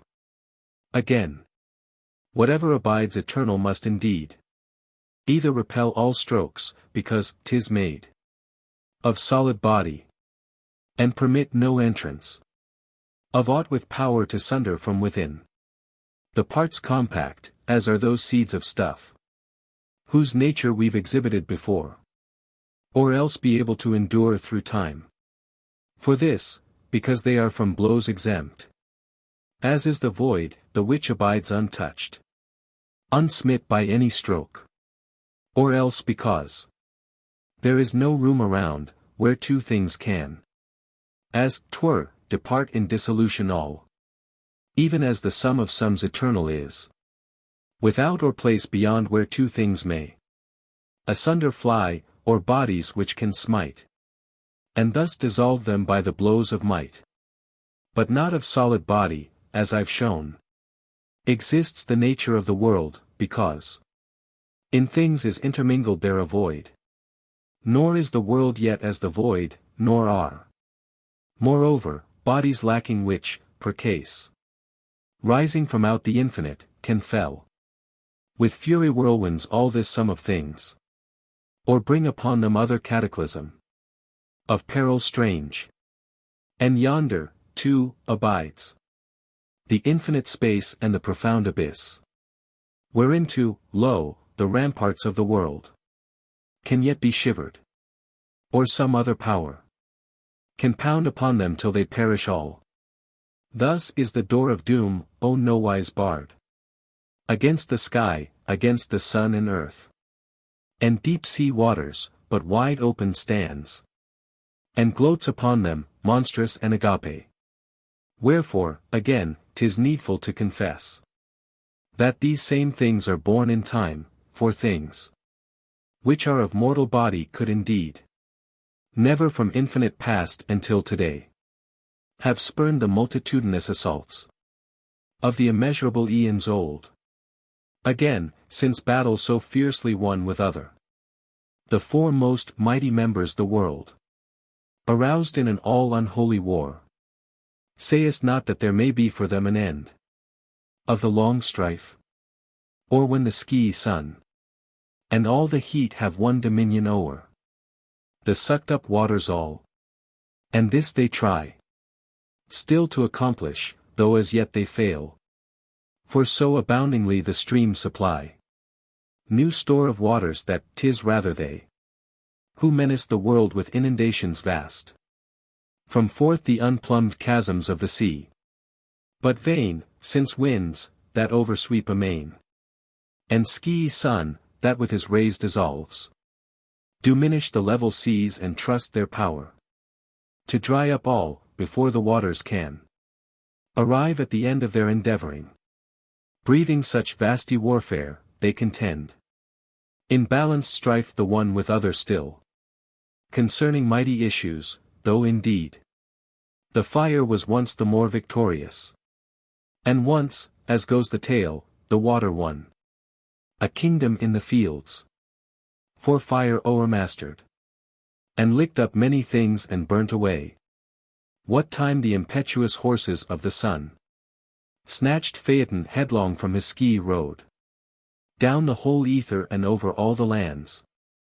But the omnipotent Father in keen wrath then with the sudden smite of thunderbolt did hurl the mighty-minded hero off those horses to the earth. And Soul, his sire, meeting him as he fell, caught up in hand the ever-blazing lampion of the world, and drave together the pell-mell horses there, and yoked them all a-tremble, and amain, steering them over along their own old road, restored the cosmos, as forsooth we hear from songs of ancient poets of the Greeks, a tale too far away from truth, meseems. For fire can win when from the infinite has risen a larger throng of particles of fiery stuff, and then its powers succumb, somehow subdued again, or else at last it shrivels in torrid atmospheres the world. And whilom water too began to win, as goes the story, when it overwhelmed the lives of men with billows. And thereafter, when all that force of water stuff which forth from out the infinite had risen up, did now retire, as somehow turned aside, the rainstorms stopped, and streams their fury checked. Formation of the world and astronomical questions. But in what modes that conflux of first stuff did found the multitudinous universe of earth, and sky, and the unfathomed deeps of ocean, and courses of the sun and moon, I'll now in order tell. For of a truth, neither by counsel did the primal germs stablish themselves, as by keen act of mind, each in its proper place, nor did they make, forsooth, a compact how each germ should move. But, lo, because primordials of things, many in many modes, astir by blows, from immemorial eons, in motion too, by their own weights, have evermore been wont to be so borne along and in all modes, to meet together and to try all sorts, which, by combining one with other, they are powerful to create. Because of this, it comes to pass that those primordials, diffused far and wide through mighty eons, the while they unions try, and motions too, of every kind, meet at the last amain, and so become oft the commencements fit of mighty things, earth, sea, and sky, and race of living creatures. In that long ago, The wheel of the sun could nowhere be discerned, flying far up with its abounding blaze.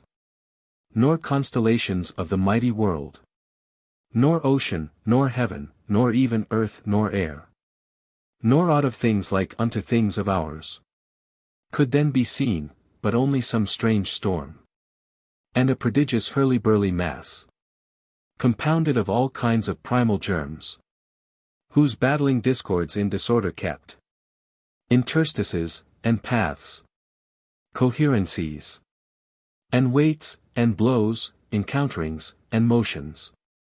Because, by reason of their forms unlike, and varied shapes, they could not all thuswise remain conjoined nor harmoniously have interplay of movements. But from there, portions began to fly asunder, and like with like to join, and to block out a world, and to divide its members and dispose its mightier parts, that is, to set secure the lofty heavens from the lands, and cause the sea to spread with waters separate, and fires of ether separate and pure, likewise to congregate apart. For, lo, first came together the earthy particles, as being heavy and intertangled, there in the mid-region, and all began to take the lowest abodes. And ever the more they got one with another intertangled, the more they pressed from out their mass those particles, which were to form the sea, the stars, the sun, and moon, and ramparts of the mighty world. For these consist of seeds more smooth and round, and of much smaller elements than earth. And thus it was that ether, fraught with fire, first broke away from out the earthen parts, athrough the innumerable pores of earth, and raised itself aloft, and with itself bore lightly off the many starry fires, and not far otherwise we often see, and the still lakes and the perennial streams exhale a mist, and even as earth herself is seen at times to smoke, when first at dawn the light of the sun, the many-rayed, begins to redden into gold, over the grass begemmed with dew. When all of these are brought together overhead, the clouds on high with now concreted body weave a cover beneath the heavens. And thuswise ether too, light and diffusive, with concreted body, on all sides spread, on all sides bent itself into a dome, and, far and wide diffused on unto every region on all sides, thus hedged all else within its greedy clasp. Hard upon ether came the origins of sun and moon, whose globes revolve in air, midway between the earth and mightiest ether. For neither took them, since they weighed too little to sink and settle, but too much to glide along the upmost shores. And yet they are in such a wise midway between the twain, as ever to whirl their living bodies round, and ever to dure as parts of the wide whole, in the same fashion as certain members may in us remain at rest, whilst others move. When, then, these substances had been withdrawn amain the earth, where now extend the vast cerulean zones of all the level seas, caved in, and down along the hollows poured the whirlpools of her brine. And day by day, the more the tides of ether and rays of sun, on every side constrained into one mass, the earth by lashing it again, upon its outer edges, so that then, being thus beat upon, 'twas all condensed about its proper center. Ever the more the salty sweat, from out its body squeezed, augmented ocean and the fields of foam, by seeping through its frame, and all the more those many particles of heat and air, escaping, began to fly aloft, and form, by condensation there afar from earth, the high refulgent circuits of the heavens. The plains began to sink, and windy slopes of the high mountains to increase, for rocks could not subside, nor all the parts of ground settle alike to one same level there. Thus, then, the massy weight of earth stood firm, with now concreted body, when, as 'twere, all of the slime of the world, heavy and gross, had run together and settled at the bottom, like lees or bilge. Then ocean, then the air, then ether herself, the fraught with fire, were all left with their liquid bodies pure and free, and each more lighter than the next below. And ether, most light and liquid of the three, floats on above the long aerial winds, nor with the brawling of the winds of air mingles its liquid body. It doth leave all there, those underrealms below her heights, there to be overset in whirlwinds wild, doth leave all there to brawl in wayward gusts, whilst, gliding with a fixed impulse still, itself it bears its fires along. For, lo, that ether can flow thus steadily on, with one unaltered urge, the Pontus proves. That sea which floweth forth with fixed tides, keeping one onward tenor as it glides. And that the earth may there abide at rest. In the mid-region of the world, it needs must vanish bit by bit in weight and lessen, and have another substance underneath, conjoined to it from its earliest age, in linked unison with the vasty worlds, realms of the air in which it roots and lives. On this account, the earth is not a load, nor presses down on winds of air beneath, even as unto a man his members be. Without all weight, the head is not a load unto the neck, nor do we feel the whole weight of the body to center in the feet. But whatso weights come on us from without, weights laid upon us, these harass and chafe, though often far lighter. For to such degree, it matters always what the innate powers of any given thing may be. The earth was, then, no alien substance fetched amain, and from no alien firmament cast down on alien air, but was conceived, like air, in the first origin of this the world, as a fixed portion of the same, as now our members are seen to be a part of us. Besides, the earth, when of a sudden shook by the big thunder, doth with her motion shake all that's above her, which she ne'er could do by any means, were earth not bounden fast unto the great world's realms of air and sky. For they cohere together with common roots, conjoined both, even from their earliest age, in linked unison. Aye, sayest thou not, that this most subtle energy of soul supports our body, though so heavy a weight? Because, indeed, 'tis with it so conjoined, in linked unison.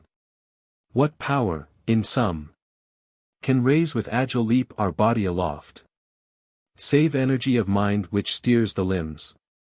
Now sayest thou not how powerful may be a subtle nature, when conjoined it is with heavy body, as air is with the earth conjoined, an energy of mind with us? Now let us sing what makes the stars to move.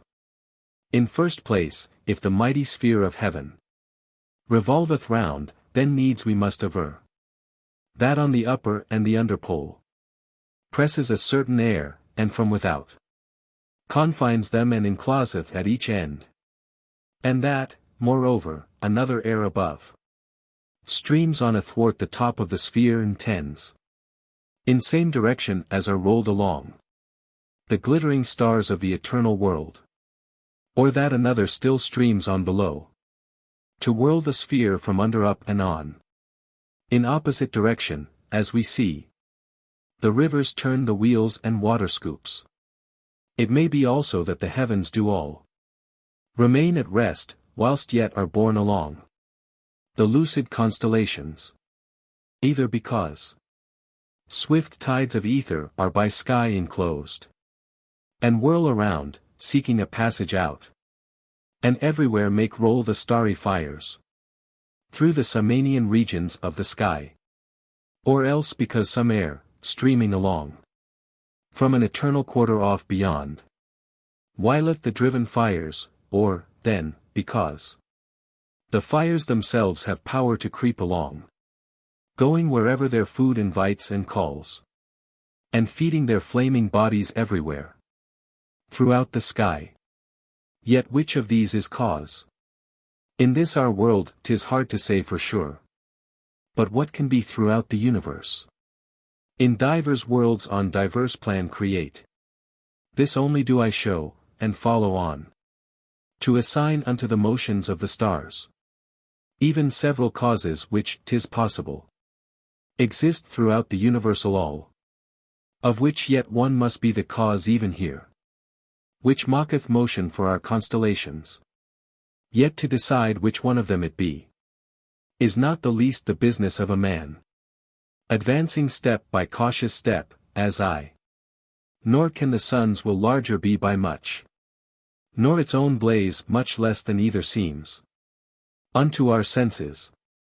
For from whatso spaces fires have the power on us to cast their beams, and blow their scorching exhalations forth against our members, those same distances take nothing by those intervals away from bulk of flames, and to the sight the fire is nothing shrunken.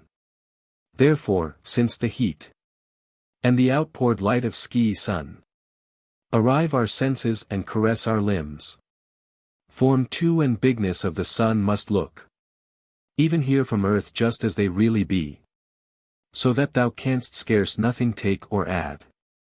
And whether the journeying moon illuminate the regions round with bastard beams, or throw from off her proper body her own light, whichever it be, she journeys with a form not larger than the form doth seem to be, which we with eyes of ours perceive.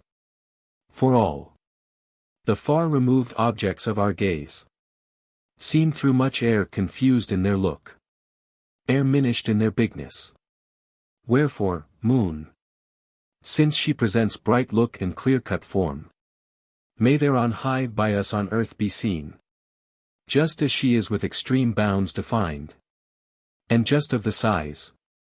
And lastly, whatso fires of ether thou from earth beholdest, these thou mayst consider as possibly of size the least bit less, or larger by a hair, than they appear, since whatso fires we view here in the lands of earth are seen to change from time to time their size to less or more, only the least, when more or less away, so long as still they bicker clear, and still their glows perceived, nor need there be for men astonishment that yonder sun so small can yet send forth so great a light as fills oceans and all the lands and sky aflood, and with its fiery exhalations steeps the world at large.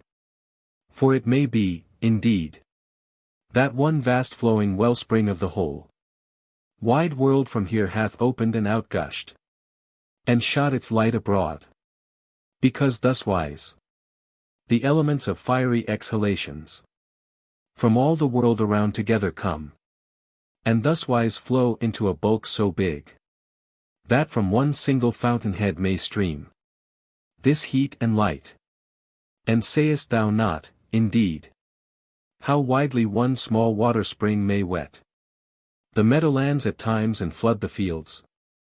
'Tis even possible, besides, that heat from forth the sun's own fire, albeit that fire be not a great, may permeate the air with the fierce hot, if but, perchance, the air be of condition and so tempered then as to be kindled, even when beat upon only by little particles of heat, just as we sometimes see the standing grain or stubble straw in conflagration all from one lone spark, and possibly the sun, a gleam on high with rosy lampion, possesses about him with invisible heats a plenteous fire, by no effulgence marked, so that he mocketh, he, the fraught with fire, increase to such degree the force of rays. Nor is there one sure cause revealed to men. How the sun journeys from his summer haunts on to the midmost winter turning points. In Capricorn, the thence reverting veers back to solstitial goals of Cancer. Nor how 'tis the moon is seen each month to cross that very distance which in traversing the sun consumes the measure of a year. I say, no one clear reason hath been given for these affairs. Yet chief in likelihood seemeth the doctrine which the holy thought of great Democritus lays down, that ever the nearer the constellations be to earth, the less can they by whirling of the sky be borne along, because those ski powers of speed aloft do vanish and decrease in under regions, and the sun is thus left by degrees behind amongst those signs that follow after, since the sun he lies far down below the starry signs that blaze, and the moon lags even tardier than the sun, in just so far as is her course removed from upper heaven and nigh unto the lands. In just so far she fails to keep the pace with starry signs above. For just so far as feebler is the world that bears her on, being, indeed, still lower than the sun. In just so far do all the starry signs circling around o'ertake her and o'erpass. Therefore it happens that the moon appears more swiftly to return to any sign along the zodiac than doth the sun, because those signs do visit her again more swiftly than they visit the great sun. It can be also that two streams of air alternately at fixed periods blow out from transverse regions of the world, of which the one may thrust the sun away from summer signs to midmost winter goals and rigors of the cold, and the other then may cast him back from icy shades of chill even to the heat-fraught regions and the signs that blaze along the zodiac. So, too, we must suppose the moon and all the stars, which through the mighty and sidereal years roll round in mighty orbits, may be sped by streams of air from regions alternate. Sayest thou not also how the clouds be sped by contrary winds to regions contrary, the lower clouds diversely from the upper? Then, why may yonder stars in ether there along their mighty orbits not be borne by currents opposite the one to other? But night o'erwhelms the lands with vasty murk, either when sun, after his diurnal course, hath walked the ultimate regions of the sky, and wearily hath panted forth his fires, shivered by their long journeying and wasted by traversing the multitudinous air. Or else because the selfsame force that drave his orb along above the lands compels him then to turn his course beneath the lands. Matyuta also at a fixed hour spreadeth the roseate morning out along the coasts of heaven and deploys the light, either because the selfsame sun, returning under the lands, aspires to seize the sky, striving to set it blazing with his rays, ere he himself appear, or else because fires then will congregate and many seeds of heat are wont, even at a fixed time, to stream together, gendering evermore new suns and light. Just so the story goes, that from the Idaean mountaintops are seen dispersed fires upon the break of day, which thence combine, as 'twere, into one ball, and form an orb. Nor yet in these affairs is aught for wonder that these seeds of fire can thus together stream at times so fixed, and shape anew the splendor of the sun. For many facts we see which come to pass at fixed time in all things, burgeon shrubs at fixed time, and at a fixed time they cast their flowers, and eld commands the teeth at time as surely fixed, to drop away, and youth commands the growing boy to bloom With the soft down and let from both his cheeks the soft beard fall. And lastly, thunderbolts. Snow, rains, clouds, winds, at seasons of the year.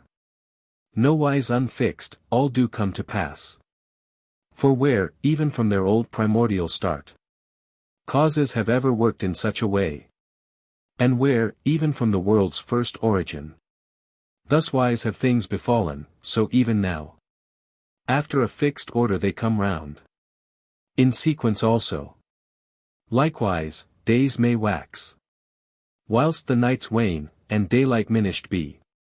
Whilst nights do take their augmentations, either because the selfsame sun, coursing under the lands and over in two arcs, a longer and a briefer, doth dispart the coasts of ether and divides in twain his orbit all unequally, and adds, as round he's borne, unto the one half there, as much as from the other half he's ta'en, until he then arrives that sign of heaven, where the year's node renders the shades of night equal unto the periods of light.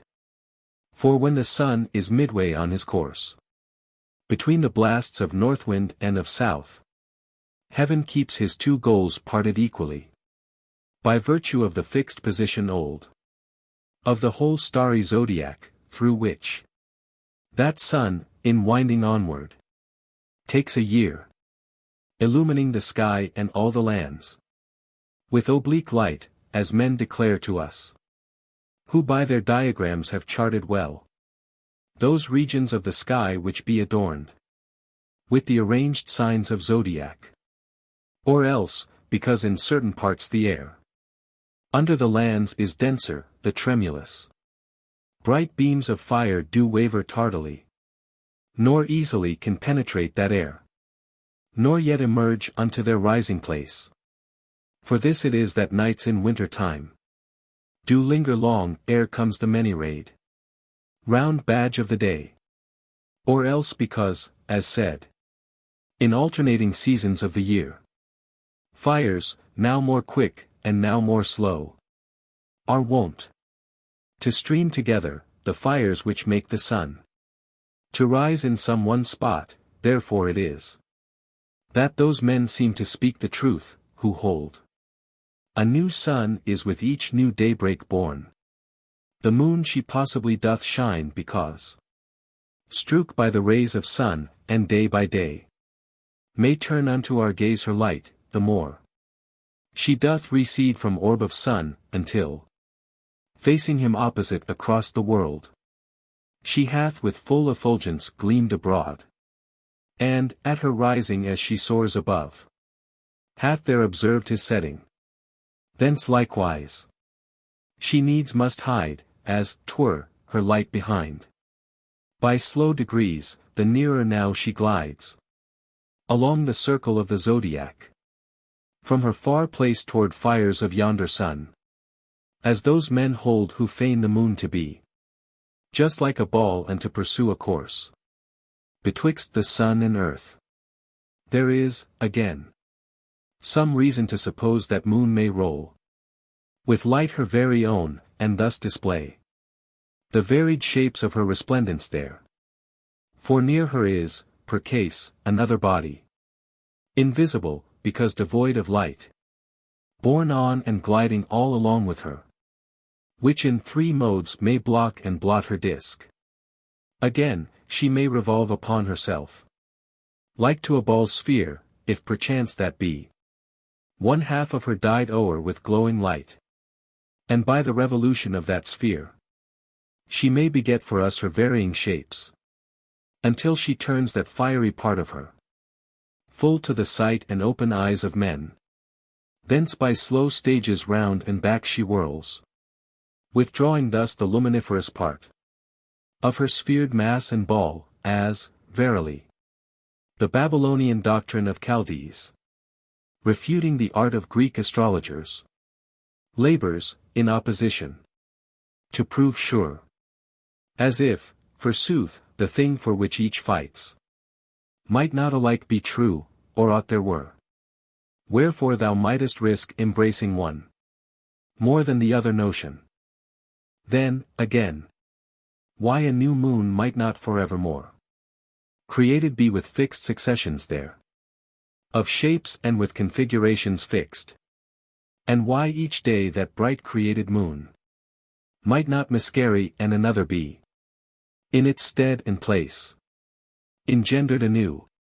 'Tis hard to show by reason, or by words, to prove absurd, since, lo, so many things can be create with fixed successions. Springtime and Venus come, and Venus boy, the winged harbinger, steps on before. And hard on Zephyr's footprints Mother Flora, sprinkling the ways before them, filleth all with colors and with odors excellent. Whereafter follows arid heat, and he companioned is by Ceres, dusty one, and by the Etesian breezes of the north. Then cometh autumn on, and with him steps Lord Bacchus, and then other seasons too. And other winds do follow, the high roar of great Vulturnus, and the south wind strong with thunderbolts. At last earth's shortest day bears on to mend the snows and brings again the numbing cold. And winter follows her, his teeth with chills chatter. Therefore, 'tis the less a marvel, if at fixed time a moon is thus begotten and again at fixed time destroyed, since things so many can come to being thus at fixed time. Likewise, the sun's eclipses and the moon's far occultations rightly thou mayst deem as due to several causes. For, indeed, why should the moon be able to shut out earth from the light of sun, and on the side to earthward thrust her high head under sun, opposing dark orb to his glowing beams? And yet, at same time, one suppose the effect could not result from some one other body, which glides devoid of light forevermore. Again, why could not sun, in weakened state, at fixed time for lose his fires, and then, when he has passed on along the air, beyond the regions, hostile to his flames, that quench and kill his fires, why could not he renew his light?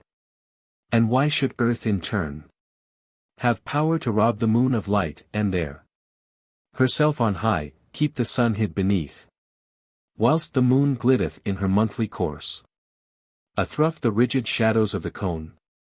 And yet, at same time, some one other body not have the power to underpass the moon, or glide along above the orb of sun, breaking his rays and outspread light asunder. And still, if moon herself refulgent be with her own sheen, why could she not at times in some one quarter of the mighty world grow weak and weary, whilst she passeth through regions unfriendly to the beams her own origins of vegetable and animal life?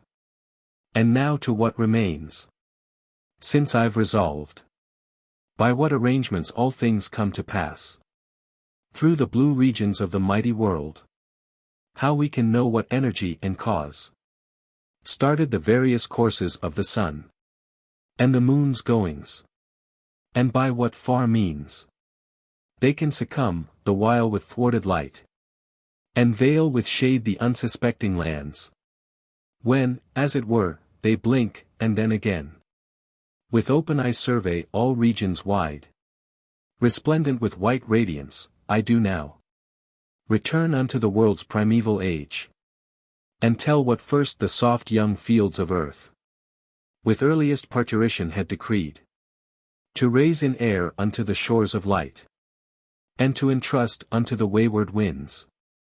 In the beginning, earth gave forth, around the hills and over all the length of plains, the race of grasses and the shining green. The flowery meadows sparkled all aglow with greening color, and thereafter, lo, unto the divers kinds of trees was given an emulous impulse mightily to shoot with a free rein, aloft into the air, as feathers and hairs and bristles are begot the first on members of the 4-foot breeds, and on the bodies of the strong Y-winged. Thus then the new earth first of all put forth grasses and shrubs, and afterward begot the mortal generations. There upsprung innumerable in modes innumerable, after diverging fashions. For from sky these breathing creatures never can have dropped, nor the land dwellers ever have come up out of sea pools of salt. How true remains, how merited is that adopted name of earth, the mother, since from out the earth are all begotten, and even now arise from out the loams how many living things, concreted by the rains and heat of the sun. Wherefore 'tis less a marvel, if they sprang in long ago more many, and more big, matured of those days in the fresh young years of earth and ether. First of all, the race of the winged ones and party-colored birds, hatched out in springtime, left their eggs behind, as nowadays in summer tree crickets do leave their shiny husks of own accord, seeking their food and living. Then it was this earth of thine first gave unto the day the mortal generations, for prevailed among the fields abounding hot and wet.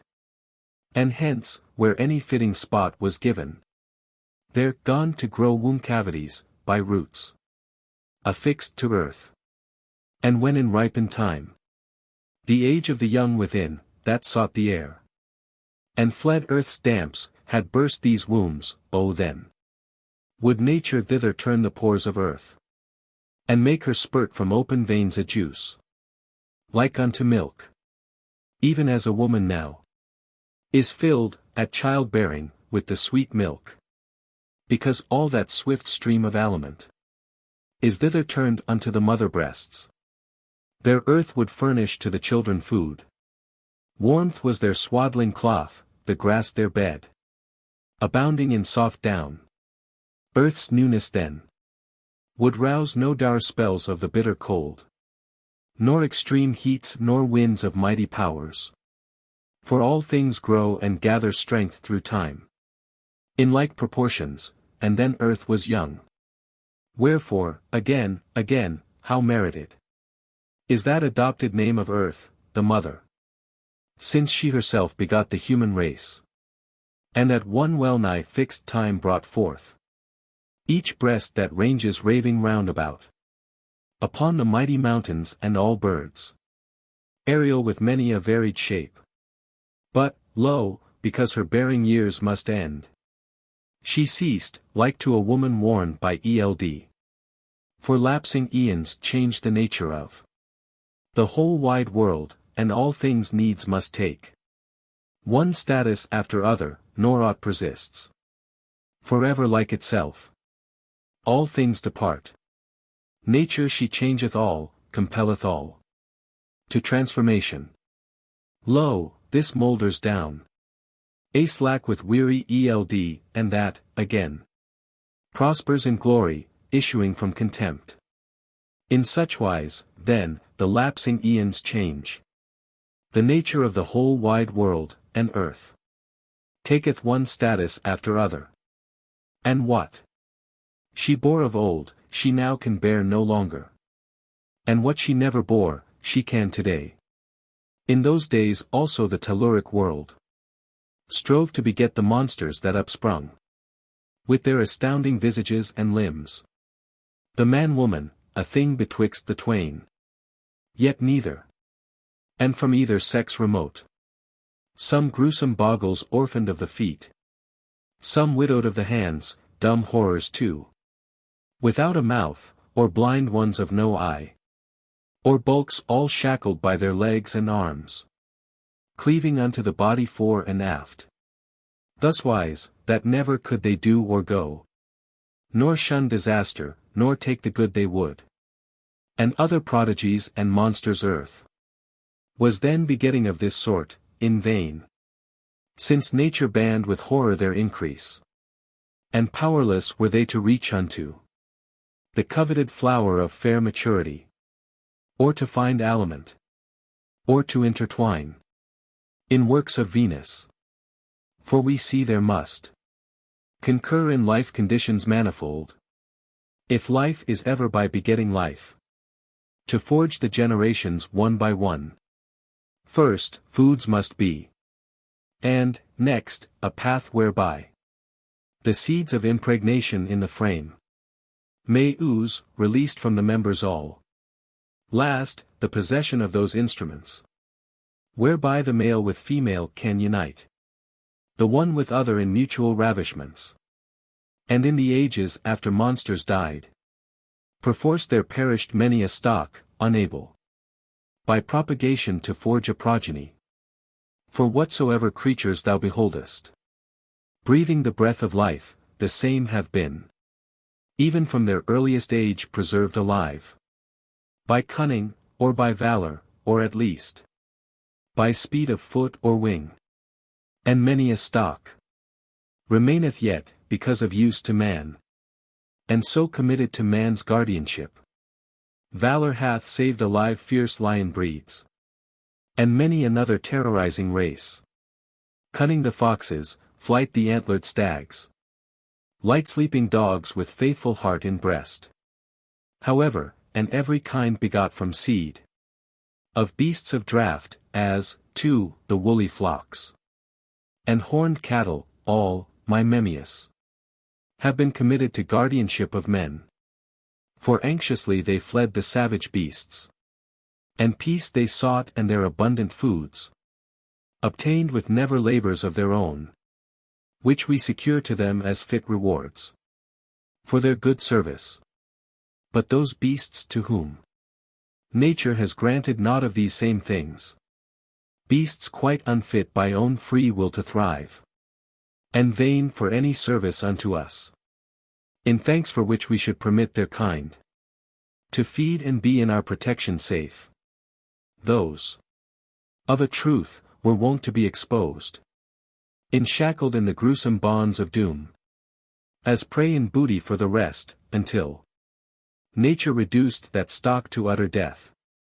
But centaurs ne'er have been, nor can there be, creatures of twofold stock and double frame, compact of members alien in kind, yet formed with equal function, equal force. In every bodily part, a fact thou mayst, however dull thy wits, well learn from this. The horse, when his 3 years have rolled away, flowers in his prime of vigor. But the boy, not so, for oft even then he gropes in sleep, after the milky nipples of the breasts, an infant still. And later, when at last the lusty powers of horses and stout limbs, now weak through lapsing life, do fail with age, lo, only then doth youth with flowering years begin for boys, and clothe their ruddy cheeks with the soft down.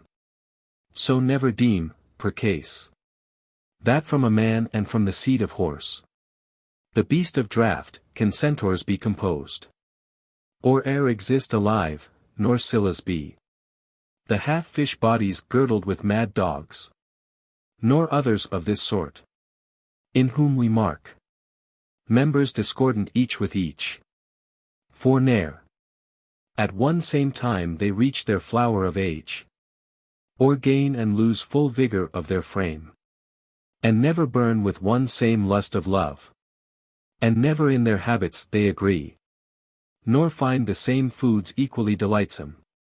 Sooth, as one oft may see the bearded goats batten upon the hemlock which to man is violent poison. Once again, since flame is wont to scorch and burn the tawny bulks of the great lions as much as other kinds of flesh and blood existing in the lands, how could it be that she, chimera lone, with triple body, for, a lion she, and aft, a dragon, and betwixt, a goat, might at the mouth from out the body belch infuriate flame? Wherefore, the man who feigns such beings could have been engendered when earth was new and the young sky was fresh, basing his empty argument on new may babble with like reason many whims. Into our ears, he'll say, perhaps, that then rivers of gold through every landscape flowed, that trees were wont with precious stones to flower, or that in those far eons man was born with such gigantic length and lift of limbs, as to be able, based upon his feet, deep oceans to bestride or with his hands to whirl the firmament around his head. For though in earth were many seeds of things, in the old time when this Telluric world first poured the breeds of animals abroad, still that is nothing of a sign that then such hybrid creatures could have been begot, and limbs of all beasts heterogeneous have been together knit.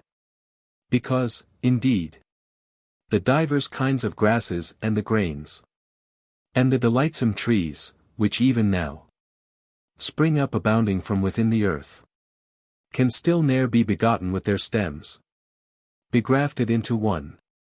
But each sole thing proceeds according to its proper wont, and all conserve their own distinctions based in nature's fixed decree. Origins and savage period of mankind. But mortal man was then far hardier in the old champaign. As well he should be, since a hardier earth had him begotten. Builded too was he of bigger and more solid bones within, and knit with stalwart sinews through the flesh, nor easily seized by either heat or cold, or alien food or any ail or irk. And whilst so many lustrums of the sun rolled on across the sky, men led a life after the roving habit of wild beasts. Not then were sturdy guiders of curved ploughs, and none knew then to work the fields with iron, or plant young shoots in holes of delved loam, or lop with hooked knives from off high trees the boughs of yesteryear. What sun and rains to them had given, what earth of own accord created then, was boon enough to glad their simple hearts. Mid acorn-laden oaks would they refresh their bodies for the nonce, and the wild berries of the arbute tree, which now thou sayest to ripen purple-red. In winter time, the old Telluric soil would bear then more abundant and more big, and many coarse foods, too, in long ago. The blooming freshness of the rank young world produced enough for those poor wretches there, and rivers and springs would summon them of old to slake the thirst, as now from the great hills the water's downrush calls aloud and far the thirsty generations of the wild. So, too, they sought the grottos of the nymphs, the woodland haunts discovered as they ranged, from forth of which they knew that gliding rills with gush and splash abounding laved the rocks, the dripping rocks, and trickled from above over the verdant moss, and here and there welled up and burst across the open flats. As yet they knew not to enkindle fire against the cold, nor hairy pelts to use, and clothed their bodies with the spoils of beasts, but huddled in groves, and mountain caves, and woods, and 'mongst the thickets hid their squalid backs, when driven to flee the lashings of the winds and the big rains. Nor could they then regard the general good, nor did they know to use in common any customs, any laws, whatever of booty fortune unto each had proffered, each alone would bear away, by instinct trained for self to thrive and live. And Venus in the forests then would link the lovers' bodies, for the woman yielded either from mutual flame, or from the man's impetuous fury and insatiate lust, or from a bribe, as acorn nuts, choice pears, or the wild berries of the arbute tree. And trusting wondrous strength of hands and legs, they'd chase the forest wanderers, the beasts. And many they'd conquer, but some few they fled. Skulk into their hiding places with the flung stones and with the ponderous heft of gnarled branch. And by the time of night, taken, they would throw, like bristly boars, their wildman's limbs naked upon the earth, rolling themselves in leaves and frond boughs. Nor would they call with lamentations loud around the fields for daylight and the sun, quaking and wandering in shadows of the night. But, silent and buried in a sleep, they'd wait until the sun with rosy flambeau brought the glory to the sky. From childhood wont ever to see the dark and day begot. In times alternate, never might they be wildered by wild misgiving, lest a night eternal should possess the lands, with light of sun withdrawn forever. But their care was rather that the clans of savage beasts would often make their sleep-time horrible for those poor wretches. And, from home wide driven, they'd flee their rocky shelters at approach of boar, the spumy-lipped, or lion strong, and in the midnight yield with terror up to those fierce guests their beds of outspread leaves. And yet in those days not much more than now would generations of mortality leave the sweet light of fading life behind. Indeed, in those days here and there a man, more oftener snatched upon, and gulped by fangs, afforded the beasts of food that roared alive, echoing through groves and hills and forest trees, even as he viewed his living flesh entombed within a living grave. Whilst those whom flight had saved, with bone and body bitten, shrieked, pressing their quivering palms to loathsome sores, with horrible voices for eternal death. Until, forlorn of help, and witless what might medicine their wounds, the writhing pangs took them from life. But not in those far times would one lone day give over unto doom a soldiery in thousands marching on beneath the battle banners, nor would then the ramping breakers of the main seas dash whole argosies and crews upon the rocks. But ocean a prison would often rave in vain, without all end or outcome, and give up its empty menacings as lightly too. Nor soft seductions of a serene sea could lure by laughing billows any man out to disaster, for the science bold of ship sailing lay dark in those far times. Again, 'twas then that lack of food gave o'er men's fainting limbs to dissolution. Now 'tis plenty overwhelms. Unwary, they oft for themselves would then outpour the poison. Now, with nicer art, themselves they give the draughts to others. Beginnings of civilization. Afterwards, when huts they had procured and pelts and fire, and when the woman, joined unto the man, withdrew with him into one dwelling place, were known. And when they saw an offspring born from out themselves, then first the human race began to soften. For 'twas now that fire rendered their shivering frames less staunch to bear under the canopy of the sky, the cold. And love reduced their shaggy hardiness. And children, with the prattle and the kiss, soon broke the parents' haughty temper down. Then, too, did neighbors gin to league as friends, eager to wrong no more or suffer wrong, and urged for children and the womankind mercy, of fathers. Whilst with cries and gestures they stammered hints how meet it was that all should have compassion on the weak. And still, though concord not in every wise could then begotten be, a goodly part kept faith inviolate, or else mankind long since had been unutterably cut off, and propagation never could have brought the species down the ages. Lest, perchance, concerning these affairs thou ponderest in silent meditation, let me say, 'twas lightning brought primevally to earth the fire for mortals, and from thence hath spread o'er all the lands the flames of heat. For thus, even now we see so many objects, touched by the celestial flames, to flash aglow, when thunderbolt has dowered them with heat. Yet also when a many-branched tree, beaten by winds, writhes swaying to and fro, pressing 'gainst branches of a neighbor tree, thereby the power of mighty rub and rub is fire engendered, and at times outflares the scorching heat of flame, when boughs do chafe against the trunks.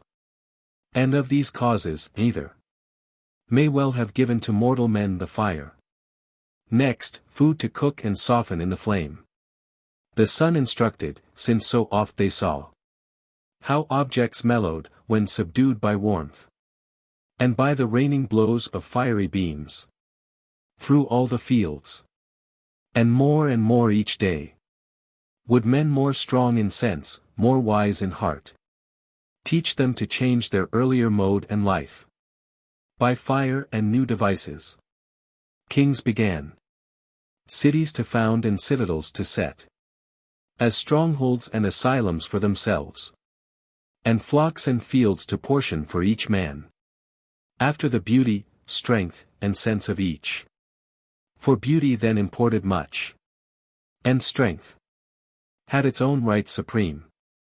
Thereafter, wealth discovered was, and gold was brought to light, which soon of honor stripped both strong and fair. For men, however beautiful in form, or valorous, will follow in the main the rich man's party. Yet were man to steer his life by sounder reasoning, he'd own abounding riches, if with mind content he lived by thrift, for never, as I guess, is there a lack of little in the world. But men wished glory for themselves and power, even that their fortunes on foundations firm might rest forever, and that they themselves, the opulent, might pass a quiet life. In vain, since, in the strife to climb on to the heights of honor, men do make their pathway terrible, and even when once they reach them, envy like the thunderbolt at times will smite, hurling headlong down to murkiest Tartarus, in scorn. For, lo, all summits, all regions loftier than the rest, smoke, blasted as by envy's thunderbolts. So better far in quiet to obey, than to desire chief mastery of affairs, and ownership of empires. Be it so.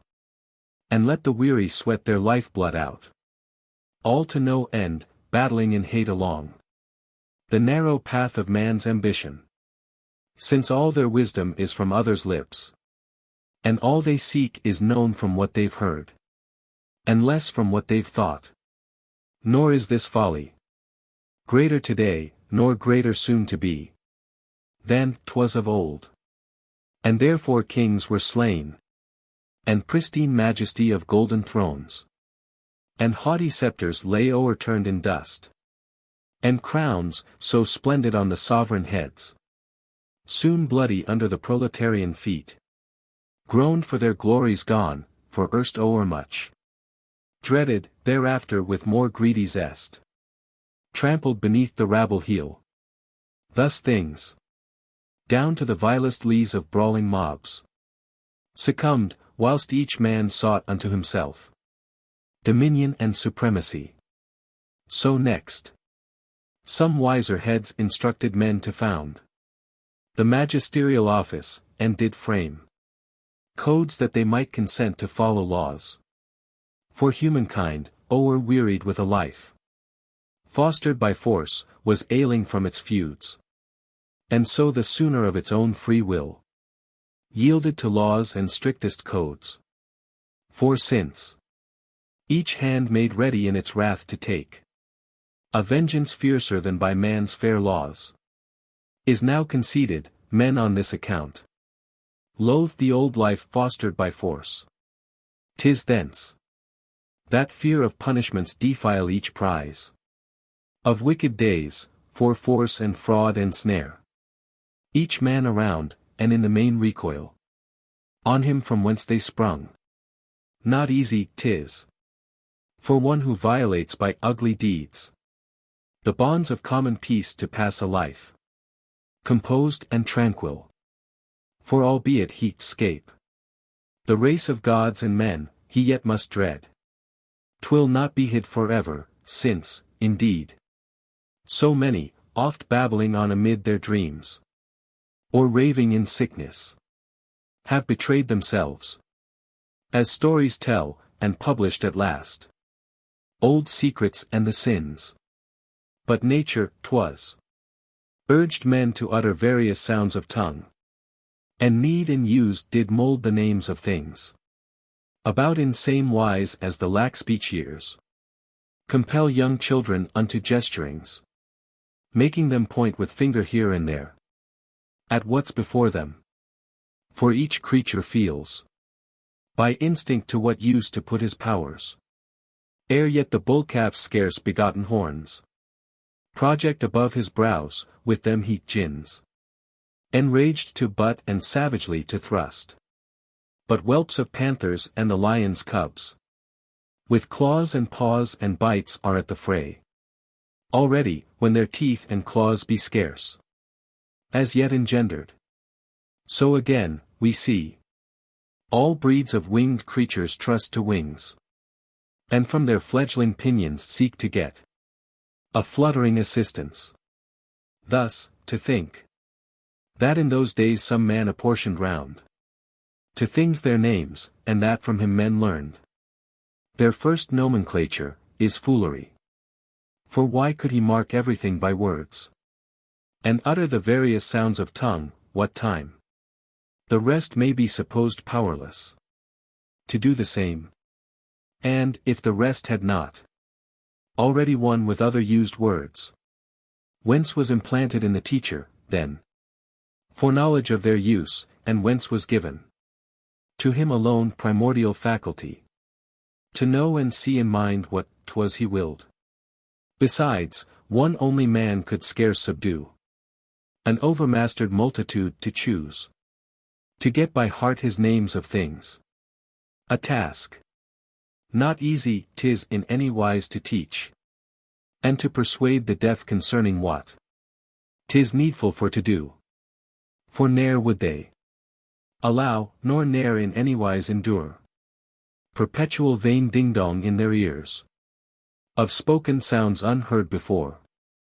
And what at last, in this affair so wondrous is, that human race, in whom a voice and tongue were now in vigor, should by diverse words denote its objects, as each diverse sense might prompt.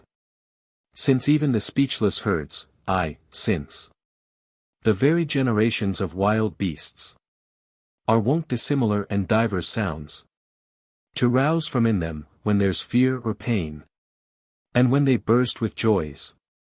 And this, forsooth, 'tis thine to know from plainest facts, when first huge flabby jowls of mad Molossian hounds, baring their hard white teeth, begin to snarl. They threaten, with infuriate lips peeled back, in sounds far other than with which they bark, and fill with voices all the regions round. And when with fondling tongue they start to lick their puppies, or do toss them round with paws, feigning with gentle bites to gape and snap, they fawn with yelps of voice far other than when, alone within the house, they bay, or whimpering slink with cringing sides from blows. Again the neighing of the horse, is that not seen to differ likewise, when the stud in buoyant flower of his young years raves, goaded by winged love, amongst the mares, and when with widening nostrils out he snorts the call to battle, and when haply he whinnies at times with terror-quaking limbs. Lastly, the flying race, the dappled birds, hawks, ospreys, seagulls, searching food and life amid the ocean billows in the brine, utter at other times far other cries than when they fight for food, or with their prey struggle and strain. And birds there are which change with changing weather their own raucous songs. As long-lived generations of the crows, or flocks of rooks, when they be said to cry for rain and water and to call at times for winds and gales. Ergo, if divers moods compel the brutes, though speechless evermore, to send forth diverse sounds, O truly then, how much more likely 'twere that mortal men in those days could with many a different sound denote each separate thing.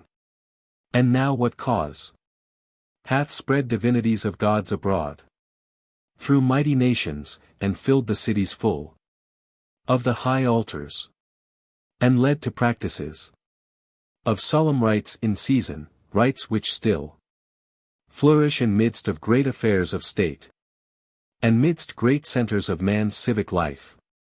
The rites when still a poor mortality is grafted, that quaking awe which rears aloft still the new temples of gods from land to land, and drives mankind to visit them in throngs.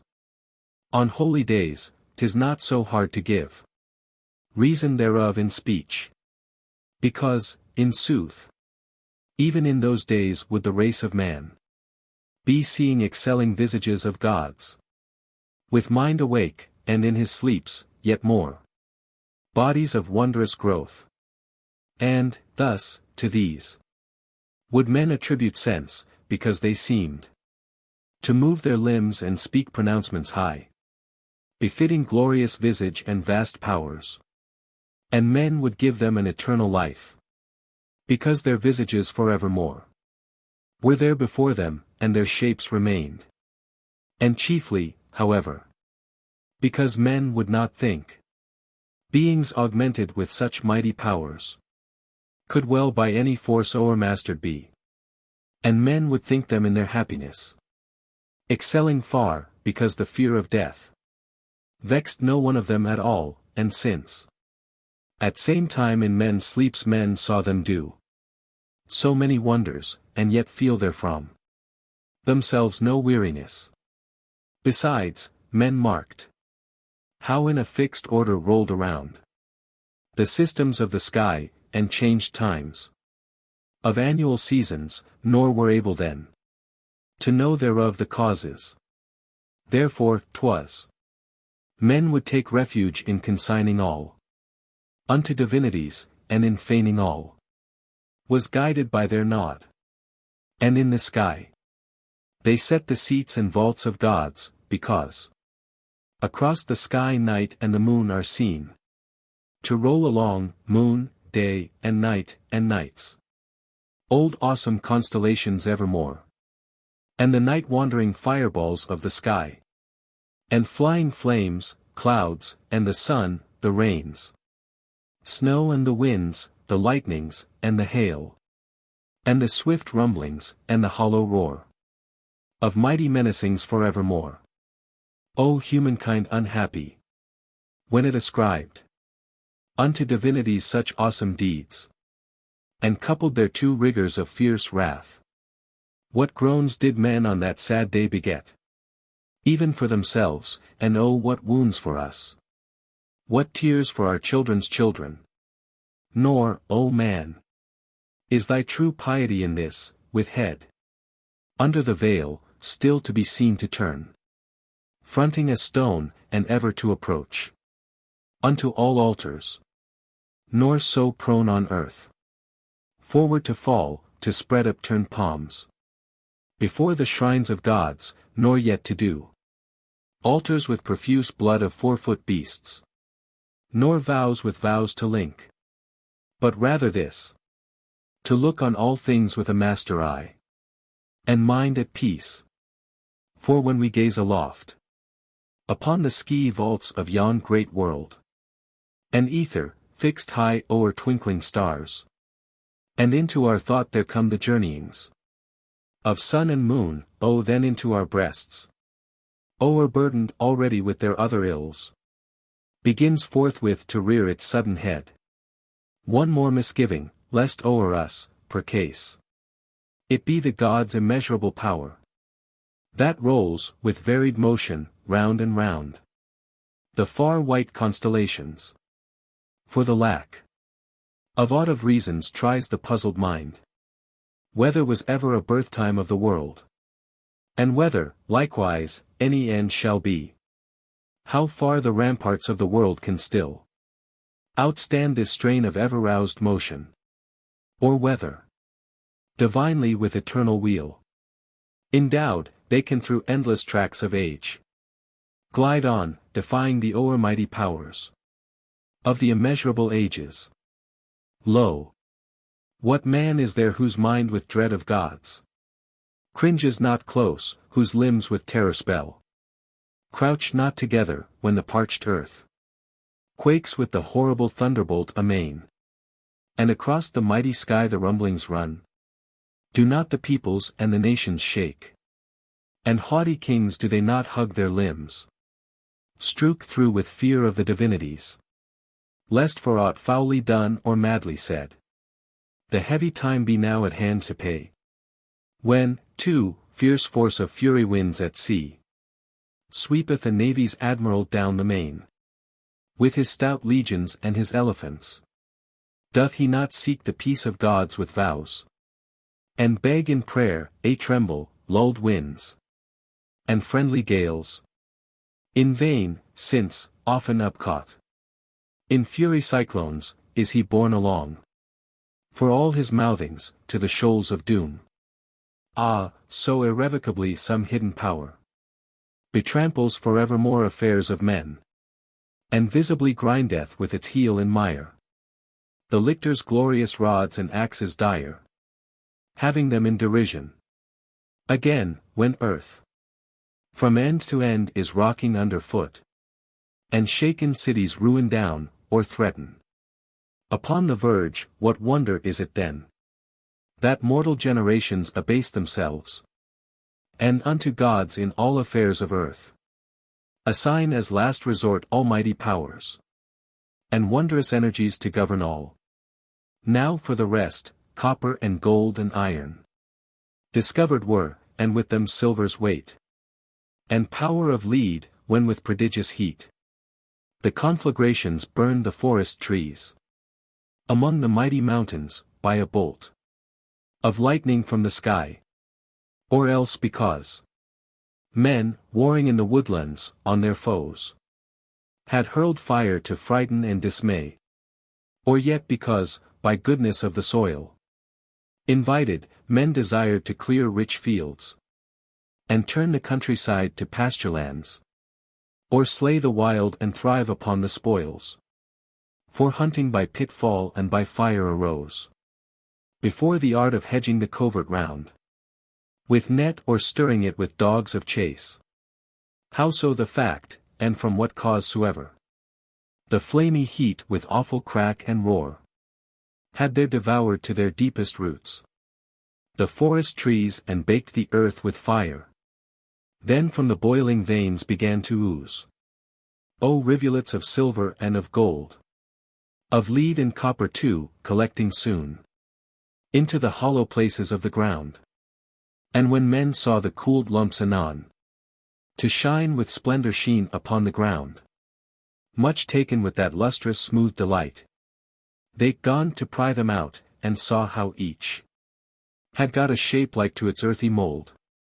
Then would it enter their heads how these same lumps, if melted by heat, could into any form or figure of things be run, and how, again, if hammered out, they could be nicely drawn to sharpest points or finest edge, and thus yield to the forger's tools and give them power to chop the forest down, to hew the logs, to shave the beams and planks, besides to bore and punch and drill. And men began such work, at first as much with tools of silver and gold, as with the impetuous strength of the stout copper. But vainly, since their overmastered power would soon give way, unable to endure, like copper, such hard labor. In those days, copper it was that was the thing of price, and gold lay useless, blunted with dull edge. Now lies the copper low, and gold hath come unto the loftiest honors. Thus it is, that rolling ages change the times of things. What erst was of a price, becomes at last a discard of no honor, whilst another succeeds to glory, issuing from contempt. And day by day is sought for more and more. And, when 'tis found, doth flower in men's praise. Objects of wondrous honor. Now, Memmius, how nature of iron discovered was, thou mayst of thine own self divine. Man's ancient arms were hands, and nails and teeth, stones too and boughs. Breakage of forest trees, and flame and fire. As soon as known, thereafter force of iron. And copper discovered was, and coppa's use was known ere irons, since more tractable its nature is and its abundance more. With copper men to work the soil began. With copper to rouse the hurly waves of war. To straw the monstrous wounds, and seize away another's flocks and fields. For unto them, thus armed, all things naked of defense readily yielded. Then, by slow degrees, the sword of iron succeeded, and the shape of brazen sickle into scorn was turned. With iron to cleave the soil of earth they gone. And the contentions of uncertain war were rendered equal. And, lo, man was wont, armed to mount upon the ribs of horse, and guide him with the rein, and play about with right hand free, oft times before he tried perils of war in yoked chariot. And yoked pairs abreast came earlier than yokes of four, or scythed chariots, whereinto clomb the men at arms. And next, the Punic folk did train the elephants. Those cursed Lucanian oxen, hideous, the serpent-handed, with turrets on their bulks, to dure the wounds of war and panic strike the mighty troops of Mars. Thus discord sad begot the one thing after other, to be the terror of the nations under arms. And day by day to horrors of old war she added an increase. Bulls, too, they tried in war's grim business, and essayed to send outrageous boars against the foes. And some sent on before their ranks puissant lions, with armed trainers and with masters fierce, to guide and hold in chains, and yet in vain. Since fleshed with pell-mell slaughter, fierce they flew, and blindly through the squadrons havoc wrought, shaking the frightful crests upon their heads. Now here, now there. Nor could the horsemen calm their horses, panic-breasted at the roar, and rein them round to front the foe. With spring, the infuriate she-lions would upleap, now here, now there. And whoso came apace against them, these they'd rend across the face. And others unwitting from behind they'd tear down from their mounts, and twining round them, bring tumbling to earth, o'ermastered by the wound. And with those powerful fangs and hooked claws fasten upon them. Bulls would toss their friends, and trample under foot, and from beneath rip flanks and bellies of horses with their horns, and with a threatening forehead jam the sod.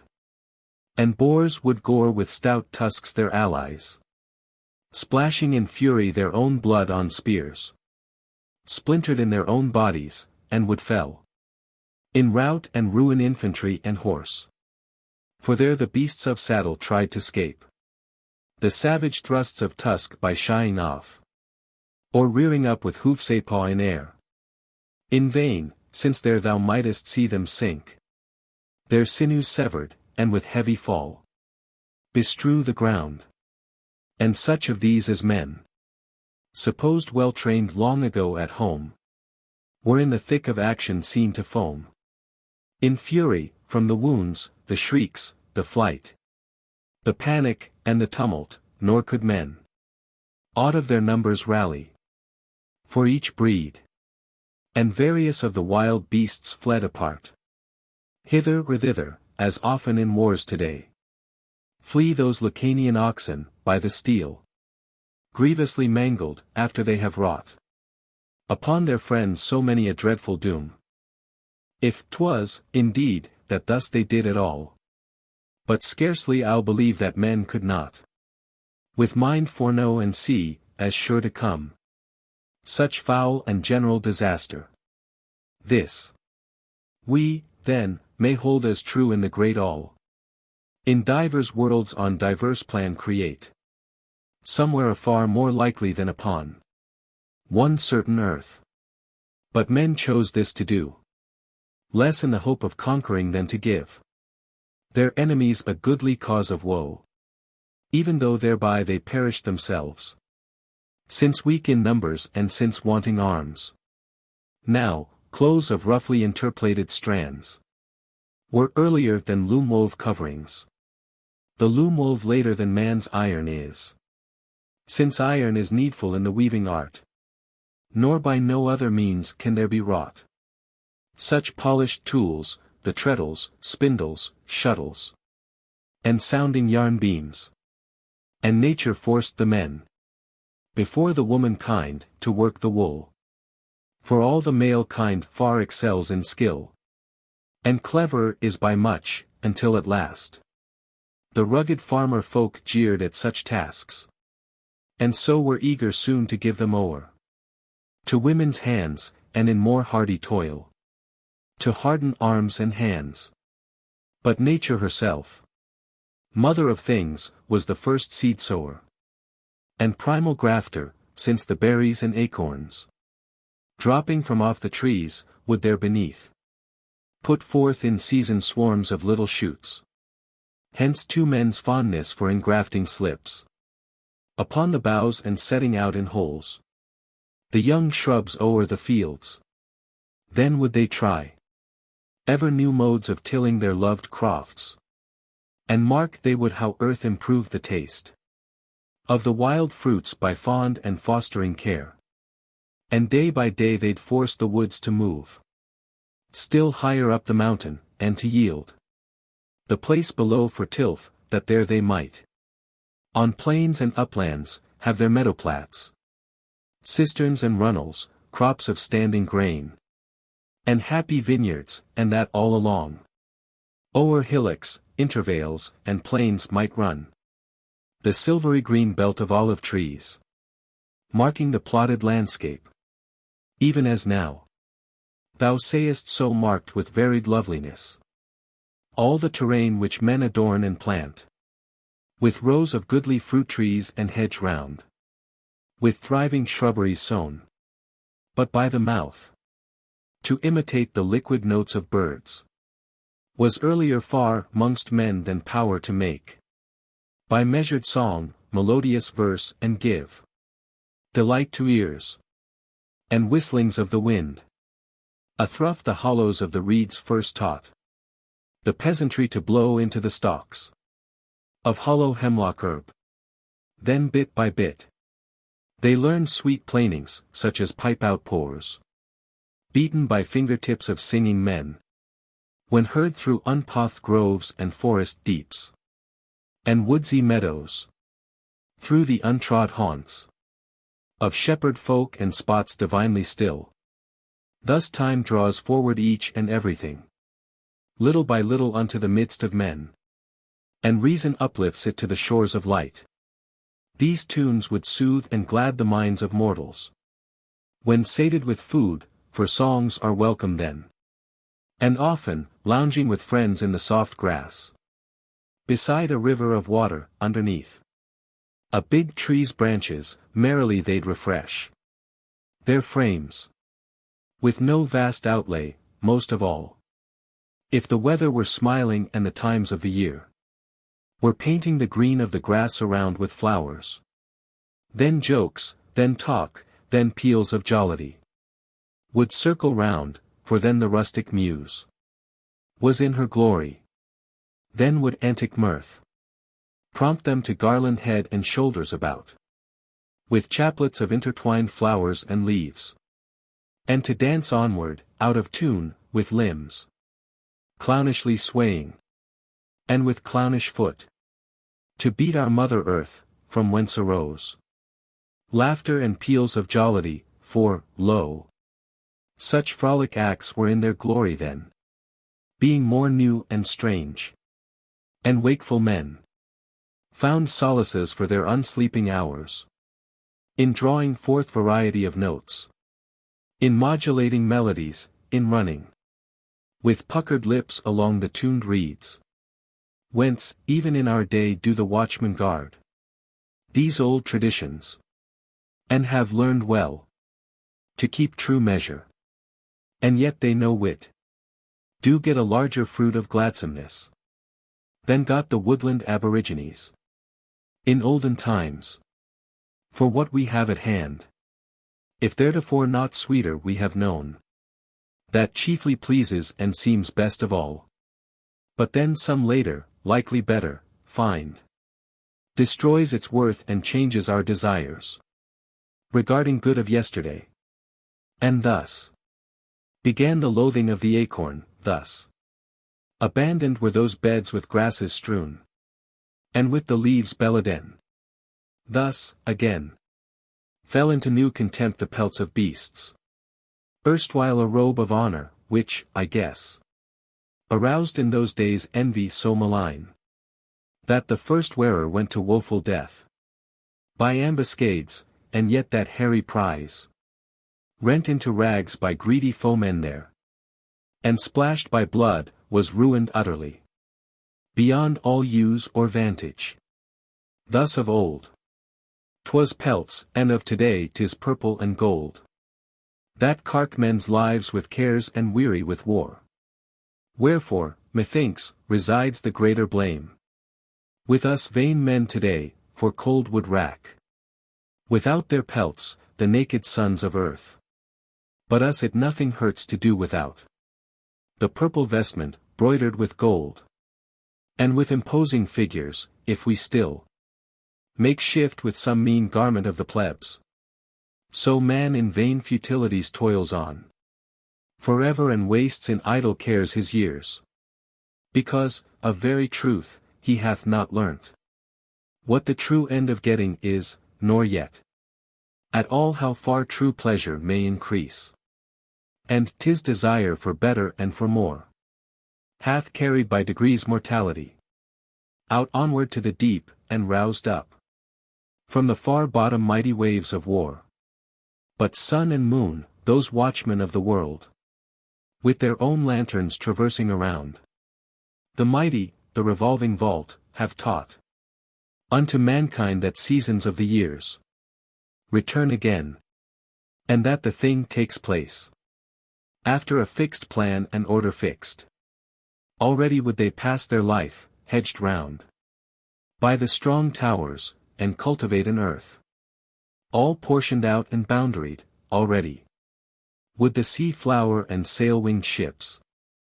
Already men had, under treaty pacts, confederates and allies, when poets began to hand heroic actions down in verse. Nor long ere this had letters been devised. Hence is our age unable to look back on what has gone before, except where reason shows us a footprint.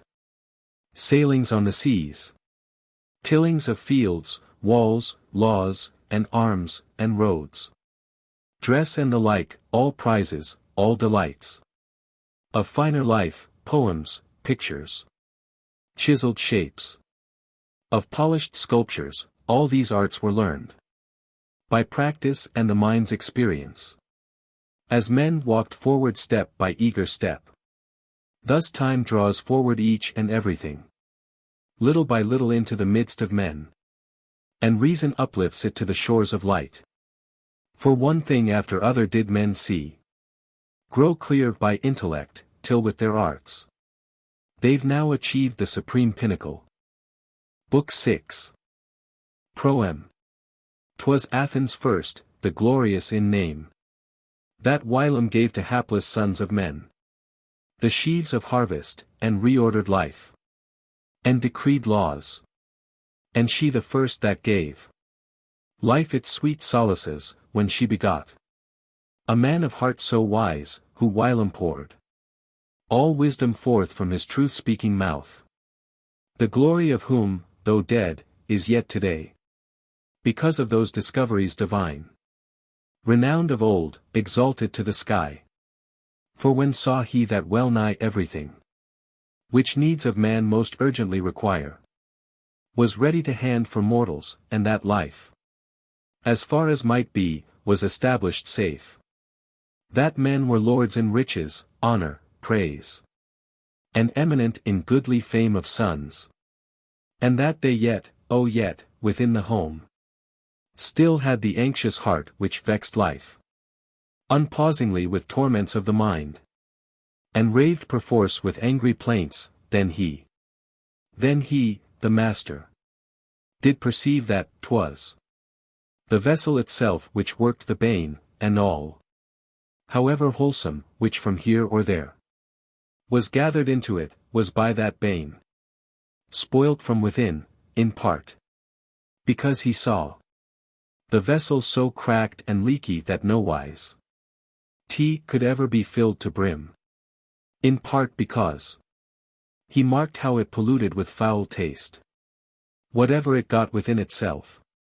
So he, the master, then by his truth-speaking words, purged the breasts of men, and set the bounds of lust and terror, and exhibited the supreme good whither we all endeavor, and showed the path whereby we might arrive thereunto by a little cross cut straight. And what of ills in all affairs of mortals upsprang and flitted deviously about, whether by chance or force, since nature thus had destined, and from out what gates a man should sally to each combat. And he proved that mostly vainly doth the human race roll in its bosom the grim waves of care. For just as children tremble and fear all in the viewless dark, so even we at times dread in the light so many things that be no whit more fearsome than what children feign. Shuddering, will be upon them in the dark. This terror then, this darkness of the mind, not sunrise with its flaring spokes of light, nor glittering arrows of morning can disperse, but only nature's aspect and her law. Wherefore the more will I go on to weave in verses this my undertaken task. And since I've taught thee that the world's great vaults are mortal and that sky is fashioned of frame e'en born in time, and whatsoe'er therein go on and must perforce go on, the most I have unravelled. What remains do thou take in, besides, since once for all to climb into that chariot renowned of winds arise, and they appeased are, so that all things again which were, are changed now, with fury stilled. All other movements through the earth and sky, which mortals gaze upon, oh anxious oft, in quaking thoughts, and which abase their minds with dread of deities and press them crushed down to the earth, because their ignorance of cosmic causes forces them to yield all things unto the empery of gods, and to concede the kingly rule to them. For even those men who have learned full well that Godheads lead a long life free of care, if yet meanwhile they wonder by what plan things can go on, and chiefly yon high things observed o'erhead on the ethereal coasts, again are hurried back unto the fears of old religion and adopt again harsh masters, deemed almighty, wretched men, unwitting what can be and what cannot, and by what law to each its scope prescribed, its boundary stone that clings so deep in time. Wherefore the more are they borne wandering on by blindfold reason. And, Memmius, unless from out thy mind thou spurrest all of this, and casteth far from thee all thoughts which be unworthy gods and alien to their peace, then often will the holy majesties of the high gods be harmful unto thee, as by thy thought degraded, not, indeed, That essence supreme of God's could be by this. So outraged as in wrath to thirst to seek. Revenge is keen. But even because thyself thou plaguest with the notion that the gods, even they, the calm ones in serene repose, do roll the mighty waves of wrath on wrath. Nor wilt thou enter with a serene breast shrines of the gods. Nor wilt thou able be in tranquil peace of mind to take and know those images which from their holy bodies are carried into intellects of men, as the announcers of their form divine. What sort of life will follow after this? 'Tis thine to see. But that afar from us, veriest reason may drive such life away. Much yet remains to be embellished yet. In polished verses, albeit hath issued forth so much from me already, lo, there is the law and aspect of the sky to be by reason grasped. There are the tempest times, and the bright lightnings to be hymned now. Even what they do and from what cause soe'er they're borne along, that thou mayst tremble not. Marking off regions of prophetic skies for auguries, O foolishly distraught, even as to whence the flying flame hath come, or to which half of heaven it turns, or how through walled places it hath wound its way, or, after proving its dominion there, how it hath speeded forth from thence amain, whereof nowise the causes do men know, and think divinities are working there. Do thou, Calliope, ingenious muse, solace of mortals and delight of gods, point out the course before me, as I race on to the white line of the utmost goal, that I may get with signal praise the crown. With thee my guide, great meteorological phenomena, etc. And so in first place, then, with thunder are shaken the blue deeps of heaven, because the ethereal clouds, scudding aloft, together clash, what time, gainst one another. The winds are battling, for never a sound there comes from out the serene regions of the sky. But wheresoever in a host more dense the clouds foregather, thence more often comes a crash with mighty rumbling. And, again, clouds cannot be of so condensed a frame as stones and timbers, nor again so fine as mists and flying smoke. For then perforce they'd either fall, borne down by their brute weight, like stones, or, like the smoke, they'd powerless be to keep their mass, or to retain within frore snows and storms of hail. And they give forth o'er ski levels of the spreading world a sound on high, as linen awning, stretched o'er mighty theatres, gives forth at times a cracking roar, when much 'tis beaten about betwixt the poles and cross-beams. Sometimes, too, asunder rent by wanton gusts, it raves, and imitates the tearing sound of sheets of paper. Even this kind of noise thou mayst in thunder hear, or sound as when winds whirl with lashings and do buffet about in air a hanging cloth and flying paper sheets. For sometimes, too, it chances that the clouds cannot together crash head-on, but rather move sidewise and with motions contrary graze each the other's body without speed. From whence that dry sound gratteth on our ears, so long drawn out, until the clouds have passed from out their close positions. And, again, in following wise all things seem oft to quake at shock of heavy thunder, and mightiest walls of the wide reaches of the upper world there on the instant to have sprung apart, riven asunder.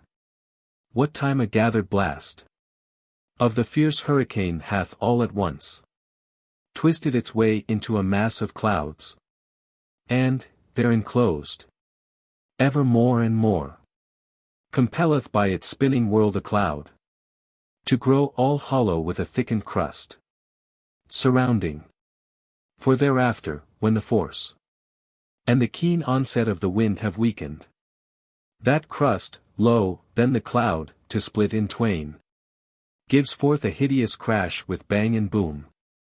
No marvel this, since oft a bladder small, filled up with air, will, when of sudden burst, give forth a like large sound. There's reason, too, why clouds make sounds, as through them blow the winds. We see, borne down the sky, oft shapes of clouds, rough-edged or branched many forky ways. And 'tis the same, as when the sudden flaws of northwest wind through the dense forest blow, making the leaves to sough and limbs to crash. It happens too at times that roused force of the fierce hurricane rends the cloud, breaking right through it by a front assault. For what a blast of wind may do up there is manifest from facts when here on earth a blast more gentle yet uptwists tall trees, and sucks them madly from their deepest roots. Besides, among the clouds are waves, and these give, as they roughly break, a rumbling roar, as when along deep streams or the great sea breaks the loud surf. It happens, too, whenever out from one cloud into another falls the fiery energy of thunderbolt, that straightway the cloud, if full of wet, extinguishes the fire with mighty noise. As iron, white from the hot furnaces, sizzles, when speedily we've plunged its glow down the cold water. Further, if a cloud more dry receive the fire, 'twill suddenly kindle to flame and burn with monstrous sound, as if a flame with whirl of winds should range along the laurel-tressed mountains far, upburning with its vast assault those trees. Nor is there aught that in the crackling flame consumes with sound more terrible to man than Delphic laurel of Apollo Lord. Oft, too, the multitudinous crash of ice and downpour of swift hail gives forth a sound among the mighty clouds on high. For when the wind hath packed them close, each mountain mass of rain cloud, they're congealed utterly, and mixed with hailstones, breaks and booms. Likewise, it lightens, when the clouds have struck by their collision, forth the seeds of fire, as if a stone should smite a stone or steel. For light then too leaps forth and fire then scatters the shining sparks. But with our ears we get the thunder after eyes behold the flash, because forever things arrive the ears more tardily than the eyes, as thou mayst see. From this example too, when markest thou some man far yonder felling a great tree with double-edged axe, it comes to pass thine eye beholds the swinging stroke before the blow gives forth a sound athrough thine ears. Thus also we behold the flashing air. We hear the thunder, which discharged is at same time with the fire and by same cause born of the same collision. In following wise, the clouds suffuse with leaping light the lands, and the storm flashes with tremulous elan. When the wind hath invaded a cloud, and, whirling there, hath wrought, as I have shown above, the cloud into a hollow with a thickened crust, it becomes hot of own velocity, just as thou sayest how motion will o'erheat and set ablaze all objects. Verily, a leaden ball, hurtling through length of space, even melts. Therefore, when this same wind a fire hath split black cloud, it scatters the fire seeds, which, so to say, have been pressed out by force of sudden from the cloud, and these do make the pulsing flashes of flame. Thence followeth the detonation which attacks our ears more tardily than aught which comes along unto the sight of eyeballs. This takes place, as know thou mayst, at times when clouds are dense, and one upon the other piled aloft with wonderful upheavings, nor be thou Deceived because we see how broad their base. From underneath, and not how high they tower. For make thine observations at a time when winds shall bear athwart the horizon's blue clouds like to mountain ranges moving on, or when about the sides of mighty peaks thou sayest them one upon the other mast, and burdening downward, anchored in high repose, with the wind sepulchred on all sides round. Then canst thou know their mighty masses, then canst view their caverns, as if builded there of beetling crags, which, when the hurricanes in gathered storm have filled utterly, then, prisoned in clouds, they rave around with mighty roarings, and within those dens bluster like savage beasts, and now from here, and now from there, send growlings through the clouds, and seeking an outlet, whirl themselves about, and roll from mid the clouds the seeds of fire, and heap them multitudinously there, and in the hollow furnaces within will flame around, until from bursted cloud in forky flashes they have gleamed forth. Again, from following cause it comes to pass that yon swift golden hue of liquid fire darts downward to the earth, because the clouds themselves must hold abundant seeds of fire. For, when they be without all moisture, then they be for most part of a flamy hue, and a resplendent. And, indeed, they must, even from the light of sun unto themselves, take multitudinous seeds, and so perforce redden and pour their bright fires all abroad.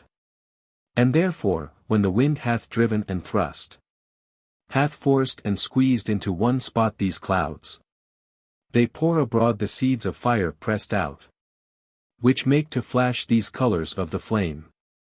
Likewise, it lightens also when the clouds grow rare and thin along the sky, for, when the wind with gentle touch unravels them, and breaketh asunder as they move, those seeds which make the lightnings must by nature fall. At such an hour the horizon lightens round, without the hideous terror of dread noise and ski uproar. To proceed apace, what sort of nature thunderbolts possess is by their strokes made manifest, and by the brand marks of their searing heat on things, and by the scorched scars exhaling round the heavy fumes of sulphur. For all these are marks, not of wind or rain, but fire. Again, they often enkindle even the roofs of houses, and inside the very rooms with swift flame hold a fierce dominion.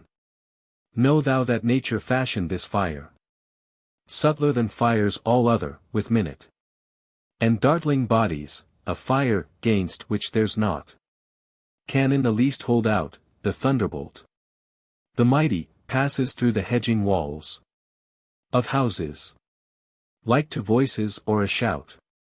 Through stones, through bronze it passes, and it melts upon the instant bronze and gold, and makes likewise the wines sudden to vanish forth.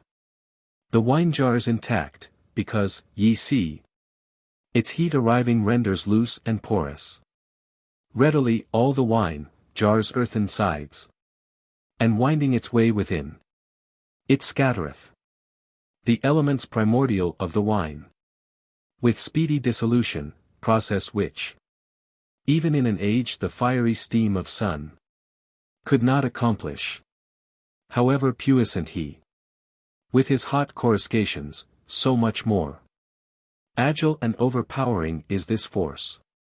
Now in what manner engendered are these things?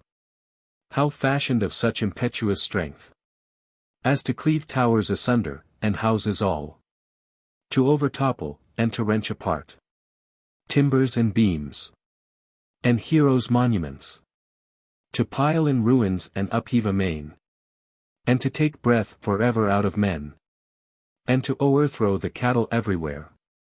Yes, by what force the lightnings do all this. All this and more, I will unfold to thee. nor longer keep thee in mere promises.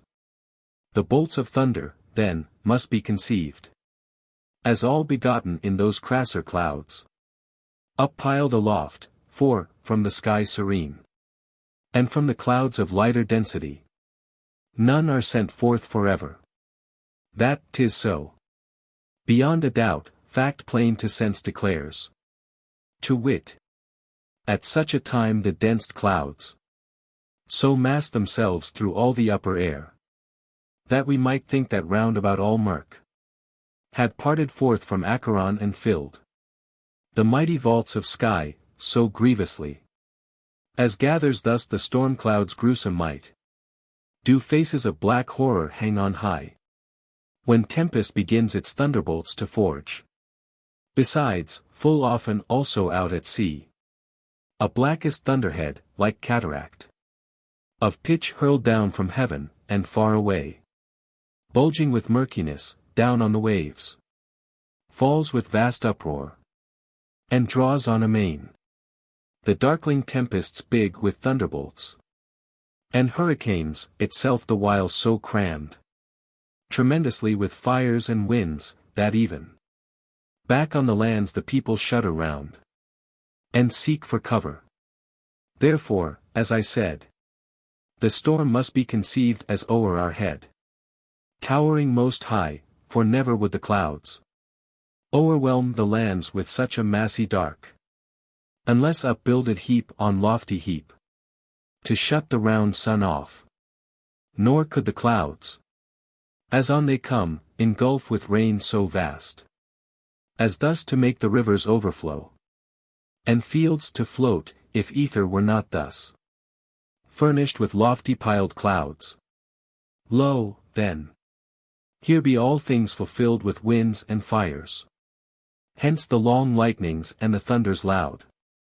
For, verily, I've taught thee even now how cavernous clouds hold seeds innumerable of fiery exhalations, and they must from off the sunbeams and the heat of these take many still. And so, when that same wind, which, haply, into one region of the sky collects those clouds, hath pressed from out the same the many fiery seeds, and with that fire hath at the same time intermixed itself. Oh, then and there that wind, a whirlwind now, deep in the belly of the cloud spins round, in narrow confines, and sharpens their inside. In glowing furnaces the thunderbolt, for in a twofold manner is that wind enkindled all, it trembles into heat, both by its own velocity and by repeated touch of fire. Thereafter, when the energy of wind is heated through, and the fierce impulse of the fire hath sped deeply within, oh then the thunderbolt, now ripened, so to say, doth suddenly splinter the cloud, and the aroused flash leaps onward, lumining with forky light all places round, and followeth anon a clap so heavy that the sky vaults, as if asunder burst, seem from on high to engulf the earth. Then fearfully a quake pervades the lands, and long the lofty skies run the far rumblings.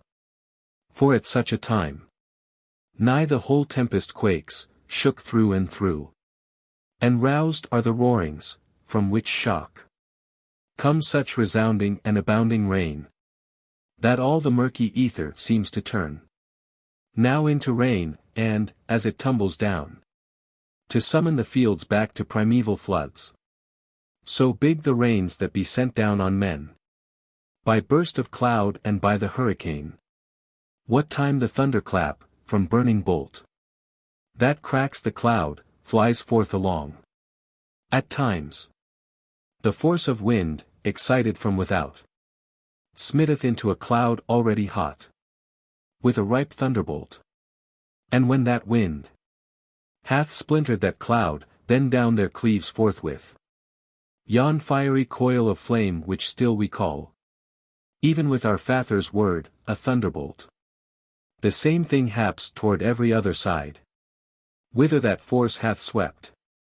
It happens, too, that sometimes force of wind, though hurtled forth without all fire, yet in its voyage through space, igniteth, whilst it comes along, losing some larger bodies which cannot pass, like the others, through the bulks of air, and, scraping together out of air itself, some smaller bodies, carries them along. And these, commingling, by their flight make fire, much in the manner as oft a leaden ball grows hot upon its airy course, the while it lesseth many bodies of stark cold, and taketh into itself along the air new particles of fire. It happens, too, that force of blow itself arouses fire, when force of wind, a cold and hurtled forth without all fire, hath strook somewhere amain. No marvel, because, when with terrific stroke that smitten, the elements of fiery stuff can stream together from out the very wind, and, simultaneously, from out that thing, which then and there receives the stroke, as flies the fire when with the steel we hack the stone. Nor yet, because the force of steel's a cold rush the less speedily together there, under the stroke it seeds of radiance hot. And therefore, thuswise must an object too be kindled by a thunderbolt, if haply that's been adapt and suited to the flames. Yet force of wind must not be rashly deemed as altogether and entirely cold, that force which is discharged from on high with such stupendous power. But if 'tis not upon its course already kindled with fire, it yet arriveth warmed and mixed with heat.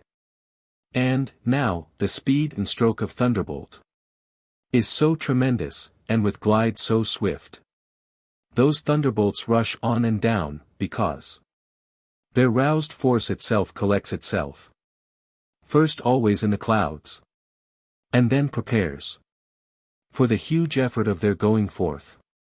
Next, when the cloud no longer can retain the increment of their fierce impetus, their force is pressed out, and therefore flies with impetus so wondrous, like to shots hurled from the powerful Roman catapults. Note, too, this force consists of elements both small and smooth, nor is there aught that can with ease resist such nature. For it darts between and enters through the pores of things, and so it never falters in delay, despite innumerable collisions, but flies shooting onward with a swift elan. Next, since by nature always every weight bears downward, doubled is the swiftness then, and that elan is still more wild and dread, when, verily, to weight are added blows, so that more madly and more fiercely then the thunderbolt shakes into shivers all that blocks its path, following on its way. Then, too, because it comes along, with one continuing elan, it must take on velocity anew, which still increases as it goes, and ever augments the bolt's vast powers and to the blow gives larger vigor. For it forces all of the thunder's seeds of fire, to sweep in a straight line unto one place, as 'twere casting them one by other, as they roll into that onward course. Again, perchance, in coming along, it pulls from out the air some certain bodies, which by their own blows enkindle its velocity. And, lo! It comes through objects leaving them unharmed. It goes through many things and leaves them whole, because the liquid fire fleeth along athrough their pores. And much it does transfix, when these primordial atoms of the bolt have fallen upon the atoms of these things, precisely where the intertwined atoms are held together. And, further, easily brass it unbinds and quickly fuseth gold, because its force is so minutely made. Of tiny parts and elements so smooth, that easily they wind their way within. And, when once in, quickly unbind all knots, and loosen all the bonds of union there.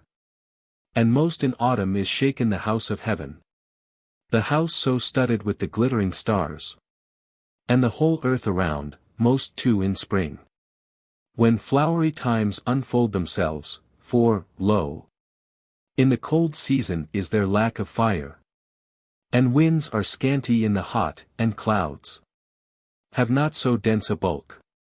But when, indeed, the seasons of heaven are betwixt these twain, the diverse causes of the thunderbolt, then all concur. For then both cold and heat are mixed in the cross seas of the year, so that a discord rises among things, and air in vast tumultuosity billows, infuriate with the fires and winds, of which the both are needed by the cloud, for fabrication of the thunderbolt. For the first part of heat and last of cold is the time of spring, wherefore must things unlike do battle one with other, and, when mixed, tumultuously rage. And when rolls round the latest heat mixed with the earliest chill, the time which bears the name of autumn, then likewise fierce cold spells wrestle with fierce heats. On this account these seasons of the year are nominated cross seas. And no marvel if in those times the thunderbolts prevail, and storms are roused turbulent in heaven, since then both sides in dubious warfare rage tumultuously, the one with flames, the other with winds and with waters mixed with winds.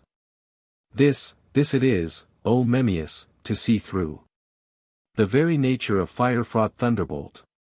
Oh, this it is to mark by what blind force it mocketh each effect, and not, oh not, to unwind Etrurian scrolls oracular, inquiring tokens of occult will of gods, even as to whence the flying flame hath come, or to which half of heaven it turns, or how through walled places it hath wound its way, or, after proving its dominion there, how it hath speeded forth from thence amain, or what the thunderstroke portends of ill from out high heaven.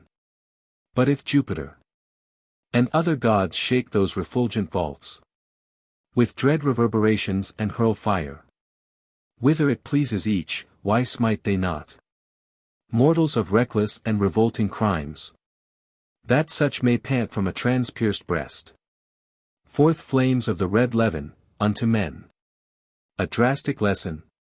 Why is rather he, oh, he self-conscious of no foul offense, involved in flames, though innocent, and clasped up caught in ski whirlwind and in fire?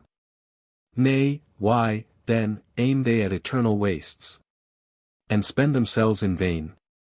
Perchance, even so, to exercise their arms and strengthen shoulders. Why suffer they the Father's javelin to be so blunted on the earth? And why doth he himself allow it, nor spare the same even for his enemies? Oh, why most oft aims he at lofty places? Why behold we marks of his lightnings most on mountain tops? Then for what reason shoots he at the sea? What sacrilege have waves and bulk of brine and floating fields of foam been guilty of? Besides, if 'tis his will that we beware against the lightning stroke, why feareth he to grant us power for to behold the shot?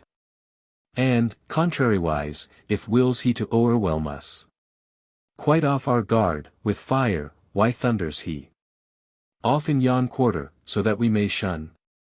Why rouseth he beforehand darkling air and the far din and rumblings?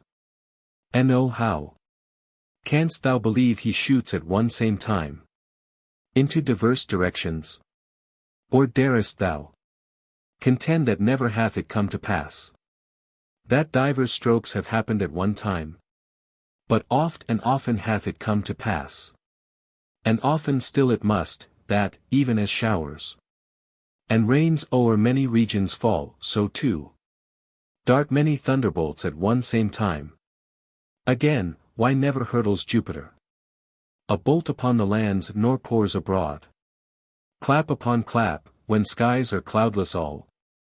Or, say, doth he, so soon as ever the clouds have come thereunder, then into the same descend in person, that from thence he may nearby decide upon the stroke of shaft?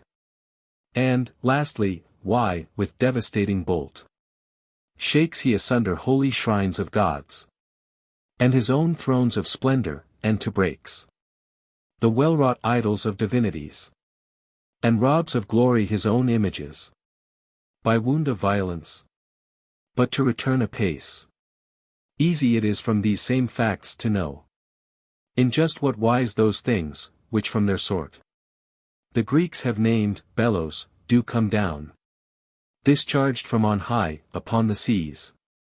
For it haps that sometimes from the sky descends upon the seas a column, as if pushed, round which the surges seethe, tremendously aroused by puffing gusts. And whatsoever of ships are caught within that tumult then come into extreme peril, dashed along. This haps when sometimes winds aroused force can't burst the cloud it tries to, but downways that cloud, until 'tis like a column from sky upon the seas pushed downward, gradually, as if a somewhat from on high were shoved by fist and nether thrust of arm, and lengthened far to the waves. And when the force of wind hath rived this cloud, from out the cloud it rushes down on the seas, and starts among the waves a wondrous seething, for the eddying whirl descends and downward draws along with it that cloud of ductile body. And soon as ever that's shoved unto the levels of the main, that laden cloud, the whirl suddenly then plunges its whole self into the waters there, and rouses all the sea with monstrous roar, constraining it to seethe.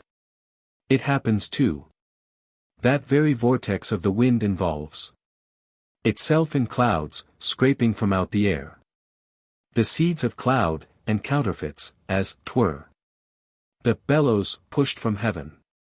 And when this shape hath dropped upon the lands and burst apart, it belches forth immeasurable might of whirlwind and of blast. Yet since 'tis formed at most but rarely, and on land the hills must block its way, 'tis seen more oft out there on the broad prospect of the level main, along the free horizons, into being the clouds condense, when in this upper space of the high heaven have gathered suddenly, as round they flew, unnumbered particles, worlds rougher ones, which can, though interlinked with scanty couplings, yet be fastened firm, the one on other caught. These particles first cause small clouds to form, and, thereupon, these catch the one on other and swarm in a flock, and grow by their conjoining, and by winds are borne along, until collects the tempest fury.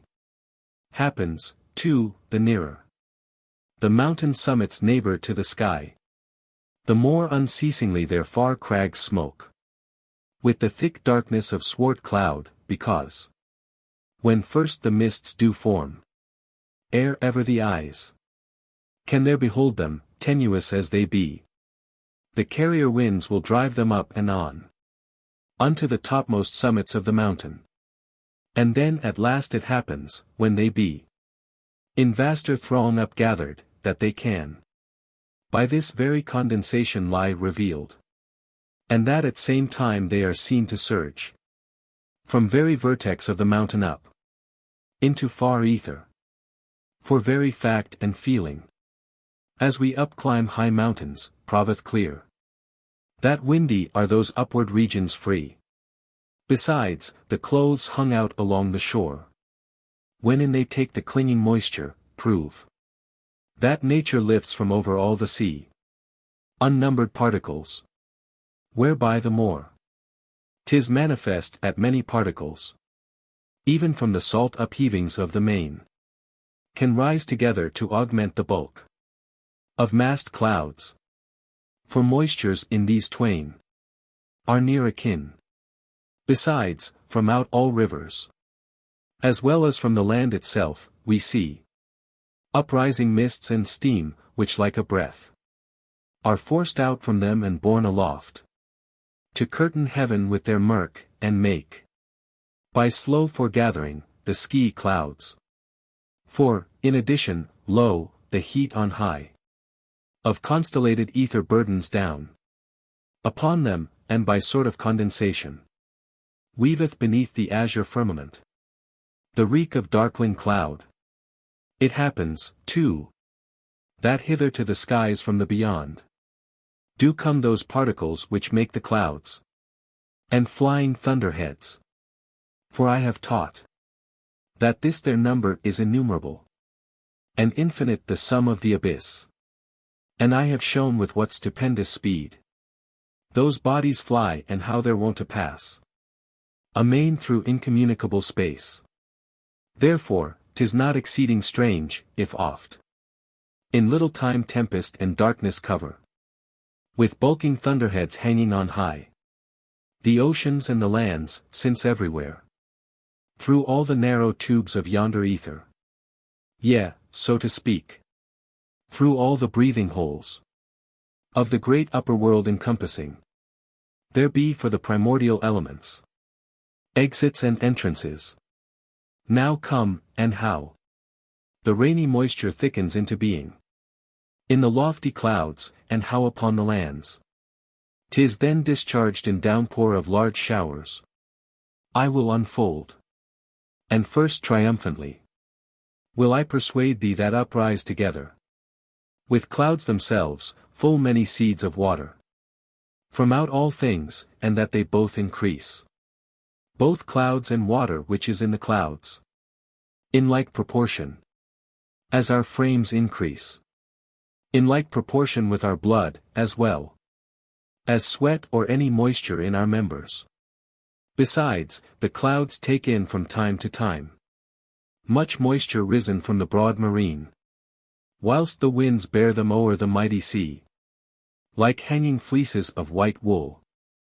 Thuswise, even from all rivers is there lifted up moisture into the clouds, and when therein the seeds of water, so many in many ways, have come together, augmented from all sides, the close-jammed clouds then struggle to discharge their rainstorms for a twofold reason. Lo, the wind's force crowds them, and the very excess of storm clouds, massed in a vaster throng, giveth an urge and pressure from above, and makes the rains outpour. Besides, when, too, the clouds are winnowed by the winds, or scattered, smitten on top by heat of sun, they send their rainy moisture, and distill their drops, even as the wax, by fiery warmth on top, wasteth and liquefies abundantly. But comes the violence of the bigger rains, when violently the clouds are weighted down, both by their cumulated mass and by the onset of the wind.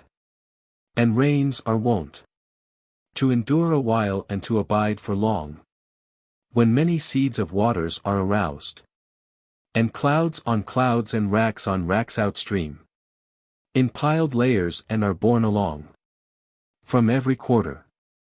And when all the earth smoking exhales her moisture, at such a time, when sun with beams amid the tempest murk hath shone against the showers of black rains, then in the swart clouds there emerges bright the radiance of the bow. And as to things not mentioned here which of themselves do grow, or of themselves are gendered, and all things which in the clouds condense to being, all snow and the winds, hail and the hoarfrost's chill, and freezing mighty force of lakes and pools, the mighty hardener and mighty check, which in the winter curbeth everywhere the rivers as they go, 'tis easy still soon to discover and with mind to see how they all happen, whereby gendered. When once thou well hast understood just what functions have been vouchsafed from of old unto the procreant atoms of the world. Now come, and what the law of earthquakes is. Hearken, and first of all take care to know that the under-earth, like to the earth around us, is full of windy caverns all about, and many a pool and many a grim abyss. She bears within her bosom, aye, and cliffs, and jagged scarps, and many a river, hid beneath her chine, rolls rapidly along its billows and plunging boulders. For clear fact requires that earth must be in every part alike in constitution. Therefore, earth, with these things underneath affixed and set, trembleth above, jarred by big down-tumblings. When time hath undermined the huge caves, the subterranean, yea, whole mountains fall, and instantly from spot of that big jar, there quiver the tremors far and wide abroad. And with good reason, since houses on the street begin to quake throughout, when jarred by a cart of no large weight. And, too, the furniture within the house upbounds, when a paving block gives either iron rim of the wheels a jolt. It happens, too, when some prodigious bulk of age-worn soil is rolled from mountain slopes into tremendous pools of water dark, that the reeling land itself is rocked about by the water's undulations, as a basin sometimes won't come to rest until the fluid within it ceases to be rocked about in random undulations. And besides, when subterranean winds, upgathered there in the hollow deeps, bulk forward from one spot, and press with the big urge of mighty powers against the lofty grottos, then the earth bulks to that quarter whither push amain the headlong winds. Then all the builded houses above ground, and the more, the higher upreared unto the sky, lean ominously, careening into the same direction, and the beams wrenched forward, overhang, ready to go. Yet dread men to believe that there awaits the nature of the mighty world a time of doom and cataclysm, albeit they see so great a bulk of lands to bulge and break. And lest the winds blew back again, no force could rein things in nor hold from sure career on to disaster. But now because those winds blow back and forth in alternation strong, and, so to say, rallying charge again, and then repulsed retreat, on this account earth oftener threatens than she brings to pass collapses dire. For to one side she leans, then back she sways, and after tottering forward, recovers then her seats of poise. Thus, this is why whole houses rock, the roofs more than the middle stories, middle more than lowest, and the lowest least of all. Arises, too, this same great earthquaking, when wind and some prodigious force of air, collected from without or down within the old Telluric deeps, have hurled themselves amain into those caverns subterrene, and there at first tumultuously chafe among the vasty grottos, borne about in mad rotations, till their lashed force aroused outbursts abroad, and then, and there, riving the deep earth, makes a mighty chasm. What once in Syrian Sidon did befall, and once in Peloponnesian Aegeum, twain cities which such outbreak of wild air, and earth's convulsion, following hard upon earth-row of old, and many a walled town, besides, hath fallen by such omnipotent convulsions on the land, and in the sea. Engulfed hath sunken many a city down, with all its populace. But if, indeed, they burst not forth, yet is the very rush of the wild air and fury force of wind then dissipated, like an ague fit, through the innumerable pores of earth. To set her all a shake, even as a chill, when it hath gone into our marrow bones, sets us convulsively, despite ourselves, a shivering and a shaking. Therefore, men, with twofold terror bustle in alarm, through cities to and fro, they fear the roofs above the head, and under foot they dread the caverns, lest the nature of the earth suddenly rend them open, and she gape herself asunder, with tremendous maw, and, all confounded, seek to chock it full with her own ruins. Let men, then, go on, feigning at will that heaven and earth shall be inviolable, entrusted evermore to an eternal wheel, and yet at times the very force of danger here at hand prods them on some side with this goad of fear. This among others, that the earth, withdrawn abruptly from under their feet, be hurried down into the abyss, and the sum of things be following after, utterly fordone, till be but wrack and wreckage of a world. Extraordinary and paradoxical telluric phenomena. In chief, men marvel nature renders not bigger and bigger the bulk of ocean, since so vast the downrush of the waters be, and every river out of every realm cometh thereto, and add the random rains and flying tempests, which spatter every sea, and every land bedew, add their own springs. Yet all of these unto the ocean's sum shall be but as the increase of a drop. Wherefore, 'tis less a marvel that the sea, the mighty ocean, increaseth not. Besides, sun with his heat draws off a mighty part. Yea, we behold that sun with burning beams to dry our garments dripping all with wet. And many a sea, and far outspread beneath, do we behold. Therefore, however slight the portion of wet that sun on any spot culls from the level main, he still will take from off the waves in such a wide expanse abundantly.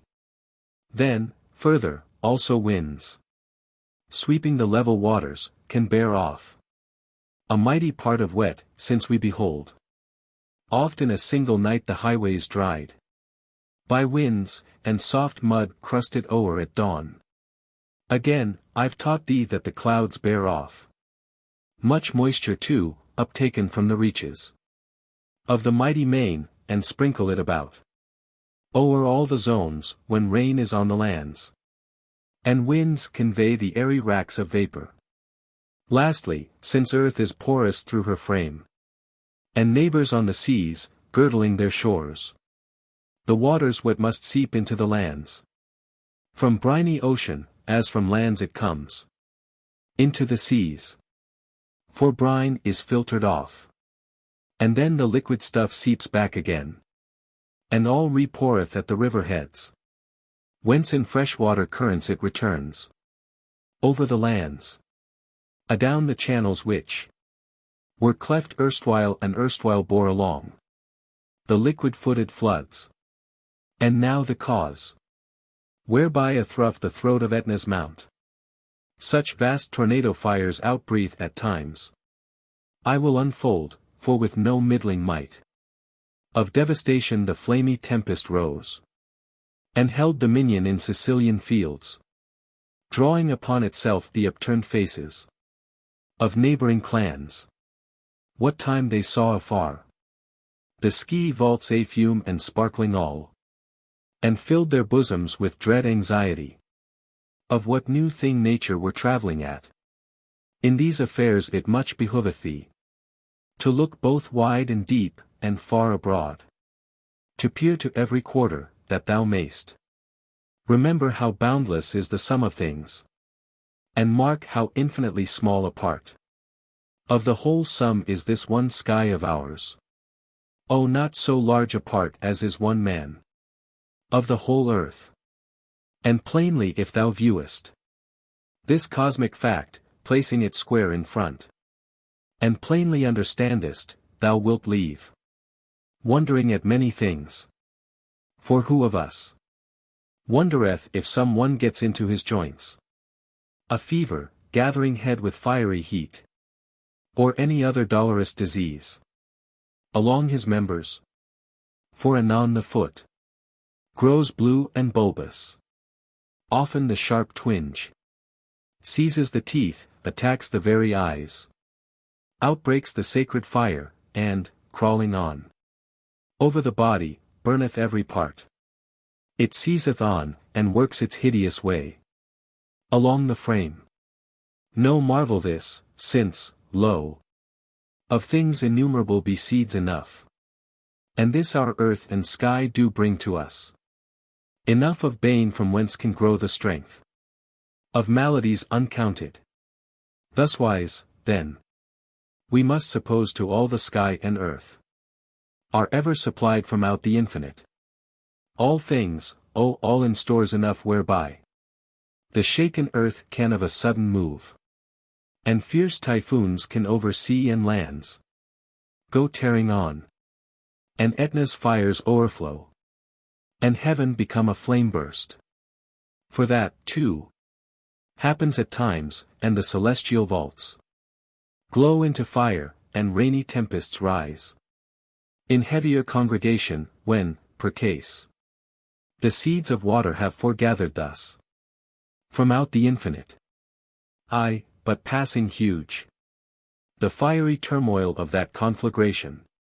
So say'st thou, well, huge many a river seems to him that erstwhile ne'er a larger saw. Thus, huge seems tree or man, and everything which mortal sees the biggest of each class, that he imagines to be huge, though yet all these, with sky and land and sea to boot, are all as nothing to the sum entire of the all-sum. But now I will unfold at last how yonder suddenly angered flame outblows abroad from vasty furnaces. Etnian. First, the mountain's nature is all under hollow, propped about, with caverns of basaltic piers. And, lo, in all its grottos be there wind and air. For wind is made when air hath been uproused by violent agitation.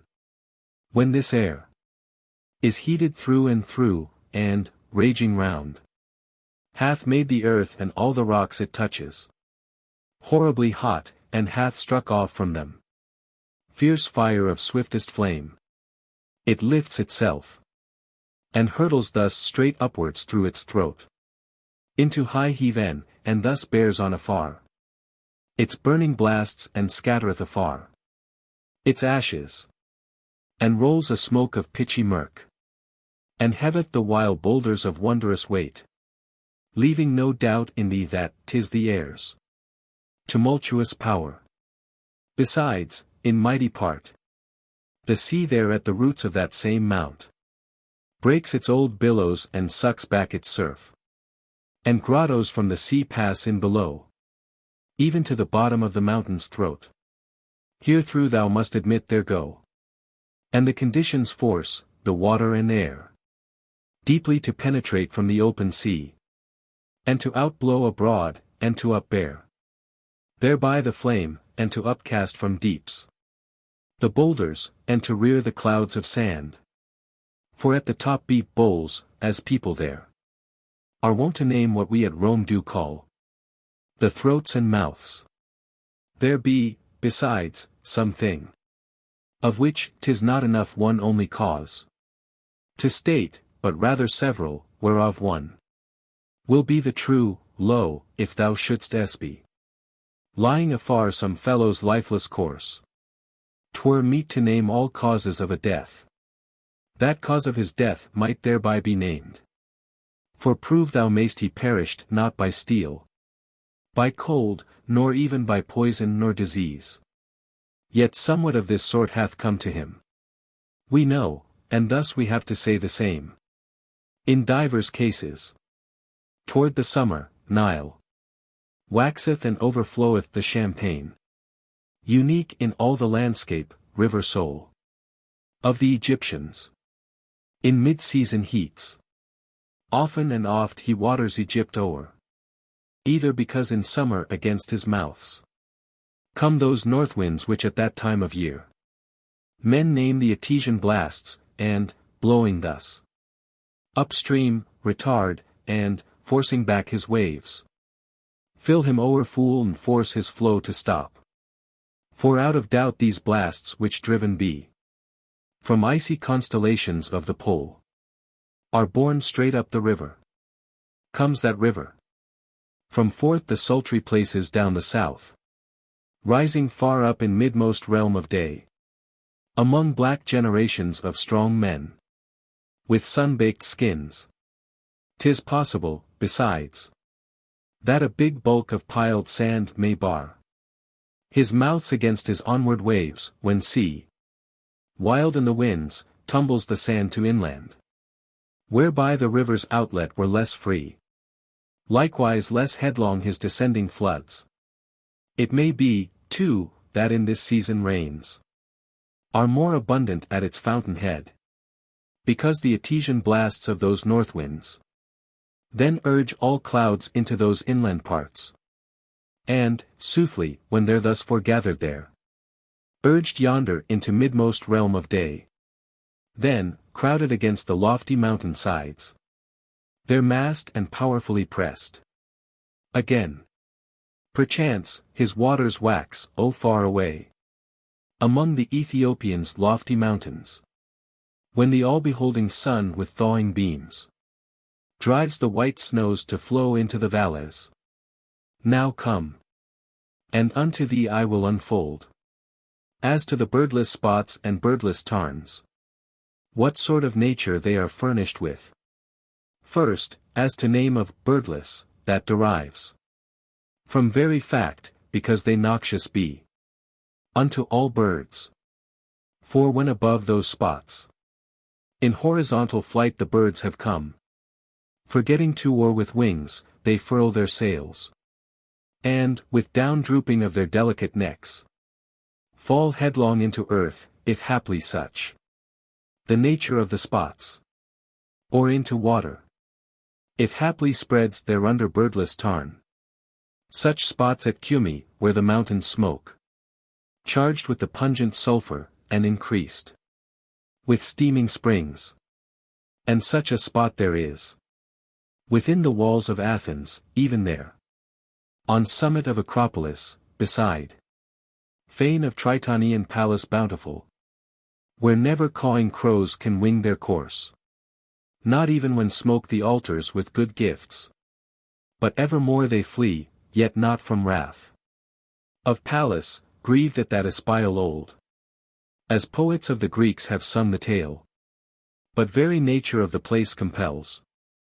In Syria also, as men say, a spot is to be seen, where also 4-foot kinds, as soon as ever they've set their steps within, collapse, o'ercome by its essential power, as if they're slaughtered to the under gods. Lo, all these wonders work by natural law, and from what causes they are brought to pass, the origin is manifest. So, haply, let none believe that in these regions stands the gate of Orcus, nor us then suppose, haply, that thence the under gods draw down souls to dark shores of Acheron, as stags, the wing-footed, are thought to draw to light, by sniffing nostrils, from their dusky lairs, the wriggling generations of wild snakes. How far removed from true reason is this? Perceive thou straight, for now I'll try to say somewhat about the very fact. And, first, this do I say, as oft I've said before. In earth are atoms of things of every sort. And know, these all thus rise from out the earth. Many life-giving which be good for food, and many which can generate disease, and hasten death. O many primal seeds of many things in many modes, since earth contains them mingled and gives forth discrete. And we have shown before that certain things be unto certain creatures suited more for ends of life, by virtue of a nature A texture, and primordial shapes, unlike. Four kinds alike. Then too, 'tis thine to see how many things oppressive be and foul. To man, and to sensation most malign. Many meander miserably through ears. Many in wind athrough the nostrils too. Malign and harsh when mortal draws a breath. Of not a few must one avoid the touch. Of not a few must one escape the sight. And some there be all loathsome to the taste. And many, besides, relax the languid limbs along the frame, and undermine the soul in its abodes within. To certain trees there hath been given so dolorous a shade, that often they gender achings of the head. If one but be beneath, outstretched on the sward. There is, again, on Helicon's high hills, a tree that's wont to kill a man outright, by fetid odor of its very flower. And when the pungent stench of the night lamp, extinguished but a moment since, assails the nostrils, then and there it puts to sleep a man afflicted with the falling sickness, and foamings at the mouth. A woman, too, at the heavy castor drowses back in chair, and from her delicate fingers slips away her gaudy handiwork, if haply she hath got the whiff at menstruation time. Once more, if thou delayest in hot baths, when thou art over full, how readily from stool in middle of the steaming water thou tumblest in a fit. How readily the heavy fumes of charcoal win their way into the brain, unless beforehand we of water be drunk. But when a burning fever, o'ermastering man, hath seized upon his limbs, then odor of wine is like a hammer blow. And sayest thou not how in the very earth sulphur is gendered and bitumen thickens with noisome stench? What direful stenches, too, Scaptensula outbreathes from down below, when men pursue the veins of silver and gold, with pickaxe probing round the hidden realms, deep in the earth? Or what of deadly bane the mines of gold exhale?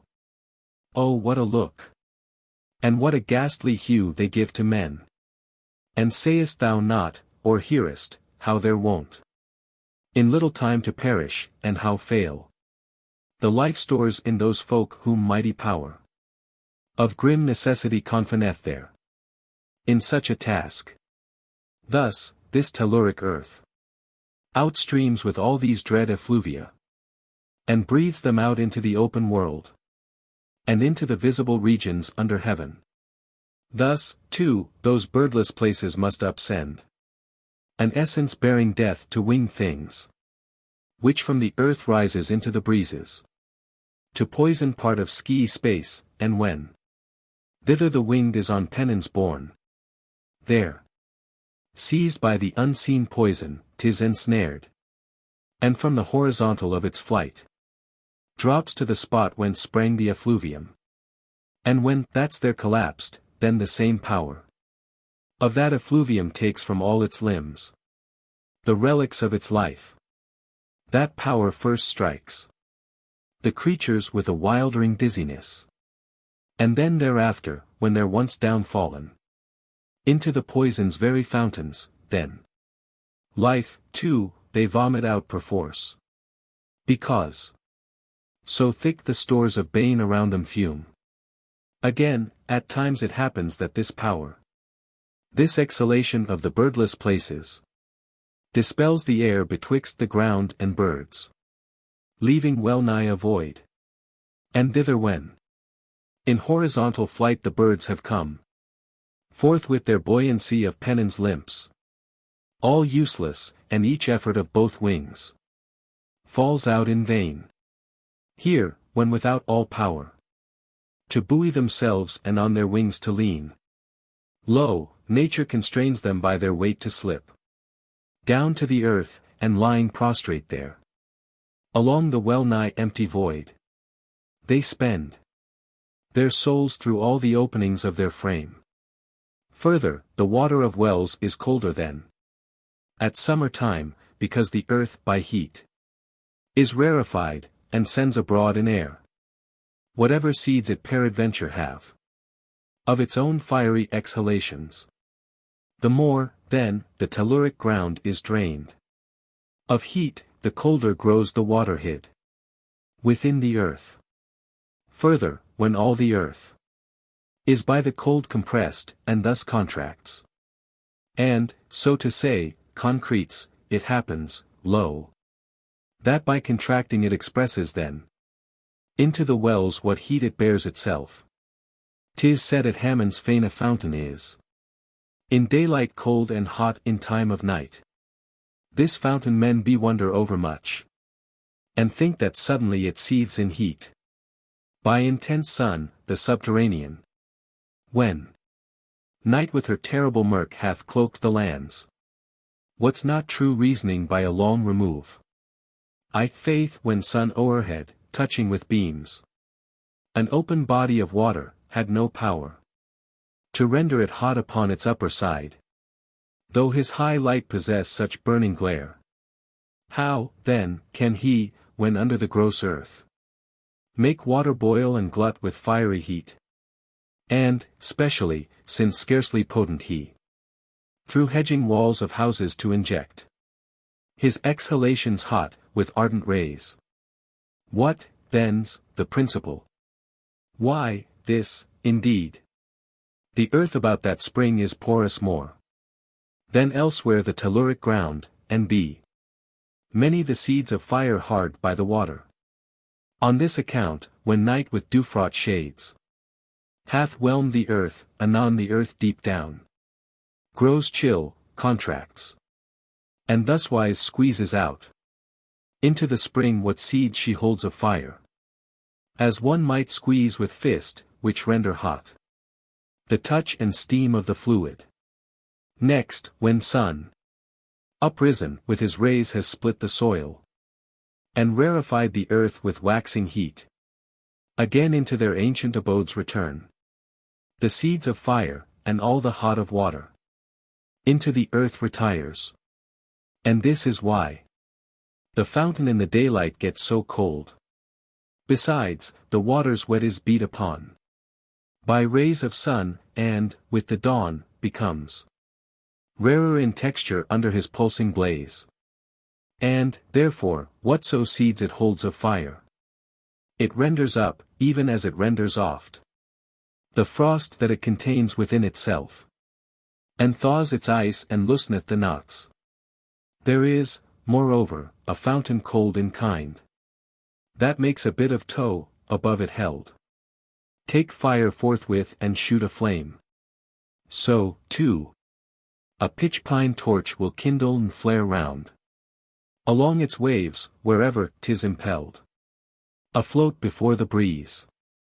No marvel, this, because full many seeds of heat there be within the water, and, from earth itself, out of the deeps must particles of fire athrough the entire fountain surge aloft, and speed in exhalations into air, forth and abroad, yet not in numbers enow, as to make hot the fountain. And, moreover, some force constrains them, scattered through the water, forthwith to burst abroad, and to combine in flame above, even as a fountain far there is at a radius amid the sea, which bubbles out sweet water and disparts from round itself the salt waves. And, behold, in many another region the broad main yields to the thirsty mariners timely help, belching sweet waters forth amid salt waves. Just so, then, can those seeds of fire burst forth athrough that other fount, and bubble out abroad against the bit of tow.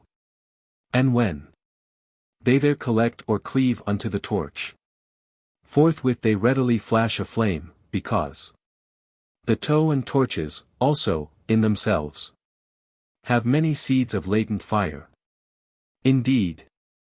And sayest thou not, when near the nightly lamps thou bringest a flaxen wick, extinguished a moment since, it catches fire before That's touched the flame, and in same wise the torch.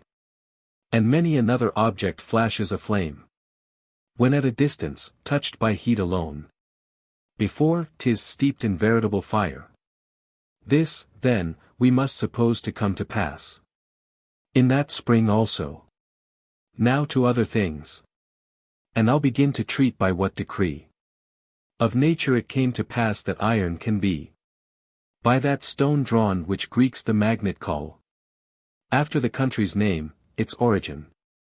Being in country of Magnesian folk. This stone men marvel at. And sure it oft mocketh a chain of rings, depending, lo, from off itself. Nay, thou mayest see at times 5 or yet more in order dangling down, and swaying in the delicate winds, whilst one depends from other, cleaving to underside. And ilk one feels the stone's own power and bonds.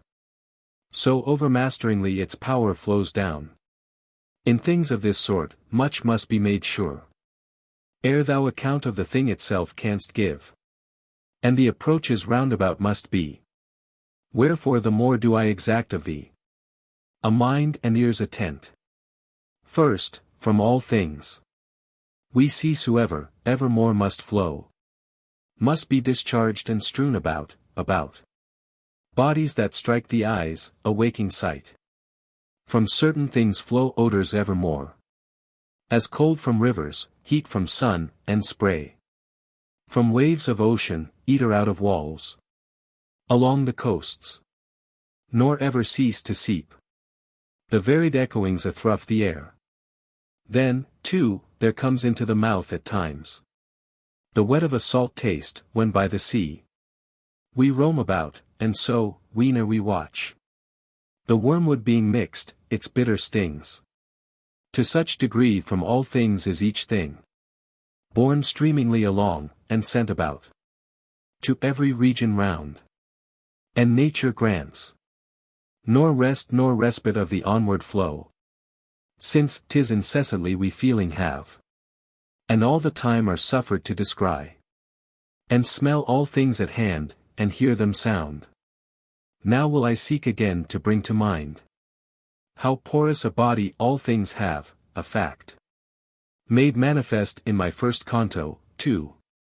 For, truly, though to know this doth import for many things, yet for this very thing, on which straightway I'm going to discourse, 'tis needful most of all to make it sure, that naught's at hand but body mixed with void. A first ensample, in grottos, rocks o'erhead, sweat moisture and distill the oozy drops. Likewise, from all our body seeps the sweat. There grows the beard, and along our members all, and along our frame the hairs. Through all our veins disseminates the foods, and gives increase and aliment down to the extreme parts, even to the tiniest fingernails. Likewise, through solid bronze the cold and fiery heat we feel to pass. Likewise, we feel them pass through gold, through silver, when we clasp in hand the brimming goblets. And, again, there flit voices through houses hedging walls of stone. Odor seeps through, and cold, and heat of fire. That's wont to penetrate even strength of iron. Again, where corslet of the sky girds round. And at same time, some influence of bane. When from beyond, that's stolen into, our world. And tempests, gathering from the earth and sky. Back to the sky and earth absorbed retire. With reason, since there's naught that's fashioned not with body porous. Furthermore, not all the particles which be from things thrown off are furnished with same qualities for sense, nor be for all things equally adapt. A first ensample, the sun doth bake and parch the earth, but ice he thaws, and with his beams compels the lofty snows, upreared white upon the lofty hills, to waste away. Then, wax, if set beneath the heat of him, melts to a liquid. And the fire, likewise, will melt the copper and will fuse the gold. But hides and flesh it shrivels up and shrinks. The water hardens the iron just off the fire. But hides and flesh, made hard by heat, it softens. The oyster tree as much delights. The bearded she-goats, verily as though 'twere nectar steeped and shed ambrosia. Then which is not that burgeons into leaf. More bitter food for man. A hog draws back.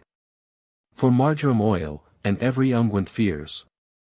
Fierce poison these unto the bristled hogs. Yet unto us from time to time they seem, as 'twere, to give new life. But, contrariwise, though unto us the mire be filth most foul, to hogs that mire doth so delightsome seem, that they with wallowing from belly to back are never cloyed. A point remains, besides, which best it seems to tell of, ere I go to telling of the fact at hand itself.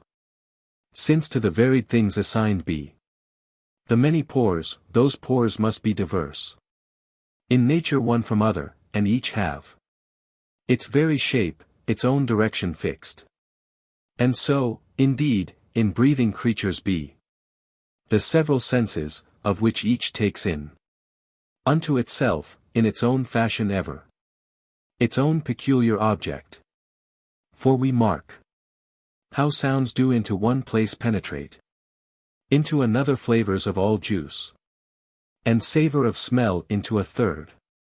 Moreover, one sort through rocks we see to seep, and, lo, one sort to pass through wood, another still through gold, and others to go out and off through silver and through glass. For we do see through some pores foreman look of things to flow, through others heat to go, and some things still to speedier pass than others through same pores. Of verity, the nature of these same paths, varying in many modes, as aforesaid, because of unlike nature and warp and woof of cosmic things, constrains it so to be.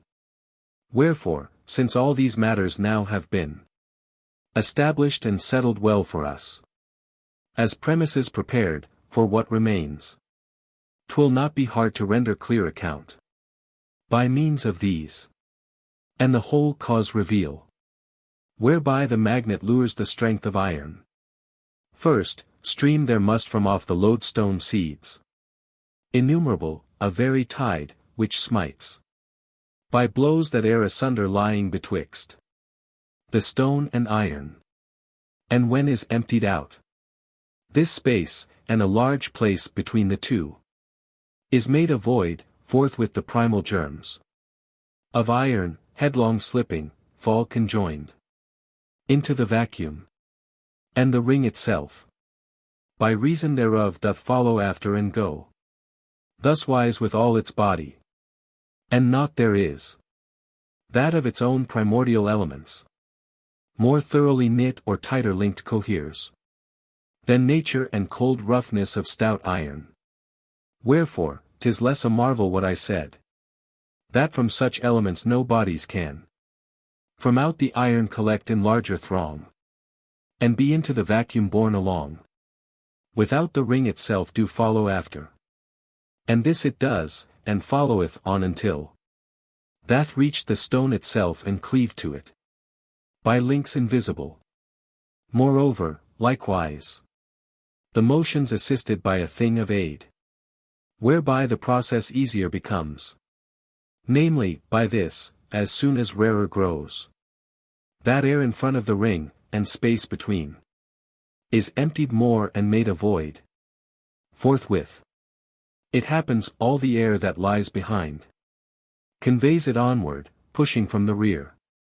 For ever doth the circumambient air drub things unmoved, but here it pushes forth the iron, because upon one side the space lies void and thus receives the iron in this air, whereof I am reminding thee, winding athrough the iron's abundant pores so subtly into the tiny parts thereof, shoves it and pushes, as wind the ship and sails The same doth happen in all directions forth.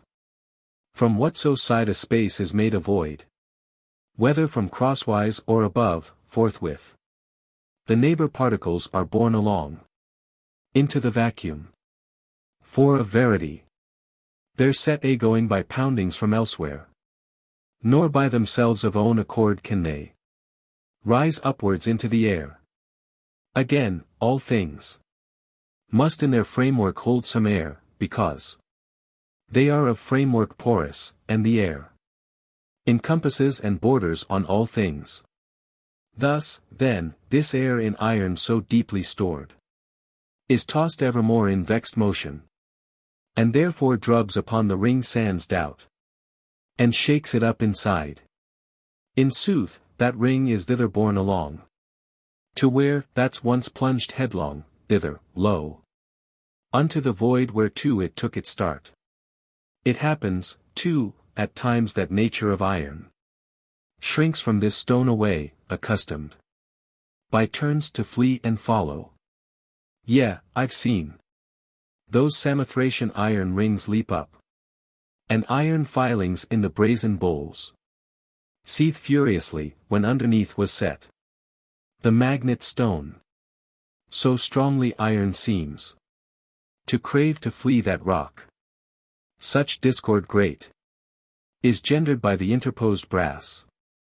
Because, forsooth, when first the tide of brass hath seized upon and held possession of the iron's open passageways, thereafter cometh the tide of the stone, and in that iron findeth all spaces full, nor now hath holes to swim through, as before.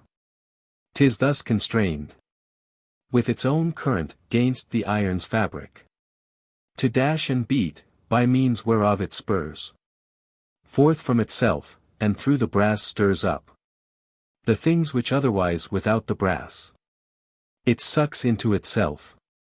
In these affairs, marvel thou not that from this stone the tide prevails not likewise other things to move with its own blows, for some stand firm by weight as gold, and some cannot be moved forever, because so porous in their framework they, that there the tide streams through without a break.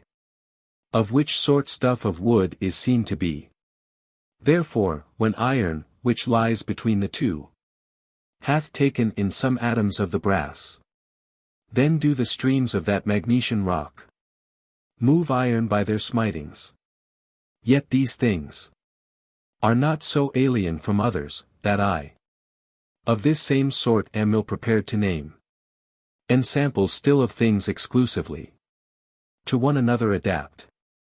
Thou sayest, first, how lime alone cementeth stones, how wood only by glue of bull with wood is joined so firmly too that oftener the boards crack open along the weakness of the grain, ere ever those taurine bonds will lax their hold.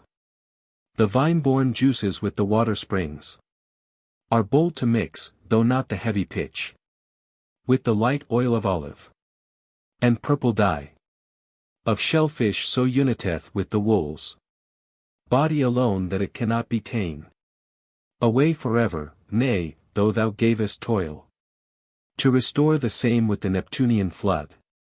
Nay, though all ocean willed to wash it out with all its waves. Again, gold unto gold doth not one substance bind, and only one. And is not brass by tin joined unto brass? And other ensamples how many might one find? What then? Nor is there unto thee a need of such long ways and roundabout, nor boots it for me much toil on this to spend. More fit it is in few words briefly to embrace things many, things whose textures fall together so mutually adapt, that cavities to solids correspond, these cavities of this thing to the solid parts of that, and those of that to solid parts of this. Such joinings are the best. Again, some things can be the one with other coupled and held, linked by hooks and eyes, as 'twere, and this seems more the fact with iron and this stone. Now, of diseases what the law, and whence the influence of bane upgathering can upon the race of man and herds of cattle kindle a devastation fraught with death, I will unfold. And, first, I've taught above that seeds there be of many things to us life-giving, and that, contrariwise, there must fly many round bringing disease and death. When these have, haply, chanced to collect and to derange the atmosphere of earth, the air becometh baneful. And, lo, all that influence of bane, that pestilence, or from beyond down through our atmosphere, like clouds and mists, descends, or else collects from earth herself and rises, when, a soak and beat by rains unseasonable and suns, our earth hath then contracted stench and rot. Sayest thou not, also, that whoso arrive in region far from fatherland and home are by the strangeness of the clime and waters distempered? Since conditions very much. For in what else may we suppose the clime among the Britons to differ from Egypt's own, where totters awry the axis of the world? Or in what else to differ Pontic clime from Gades and from climes adown the south, on to black generations of strong men with sun-baked skins, even as we thus do see? For climes diverse under the four main winds, and under the four main regions of the sky, so, too, are seen the color and face of men, vastly to disagree, and fixed diseases to seize the generations, kind by kind. There is the elephant disease which down in midmost Egypt, hard by streams of Nile, engendered is, and never otherwhere. In Attica the feet are oft attacked, and in Achaean lands the eyes. And so, the diverse spots to divers parts and limbs are noxious. 'Tis a variable air that causes this.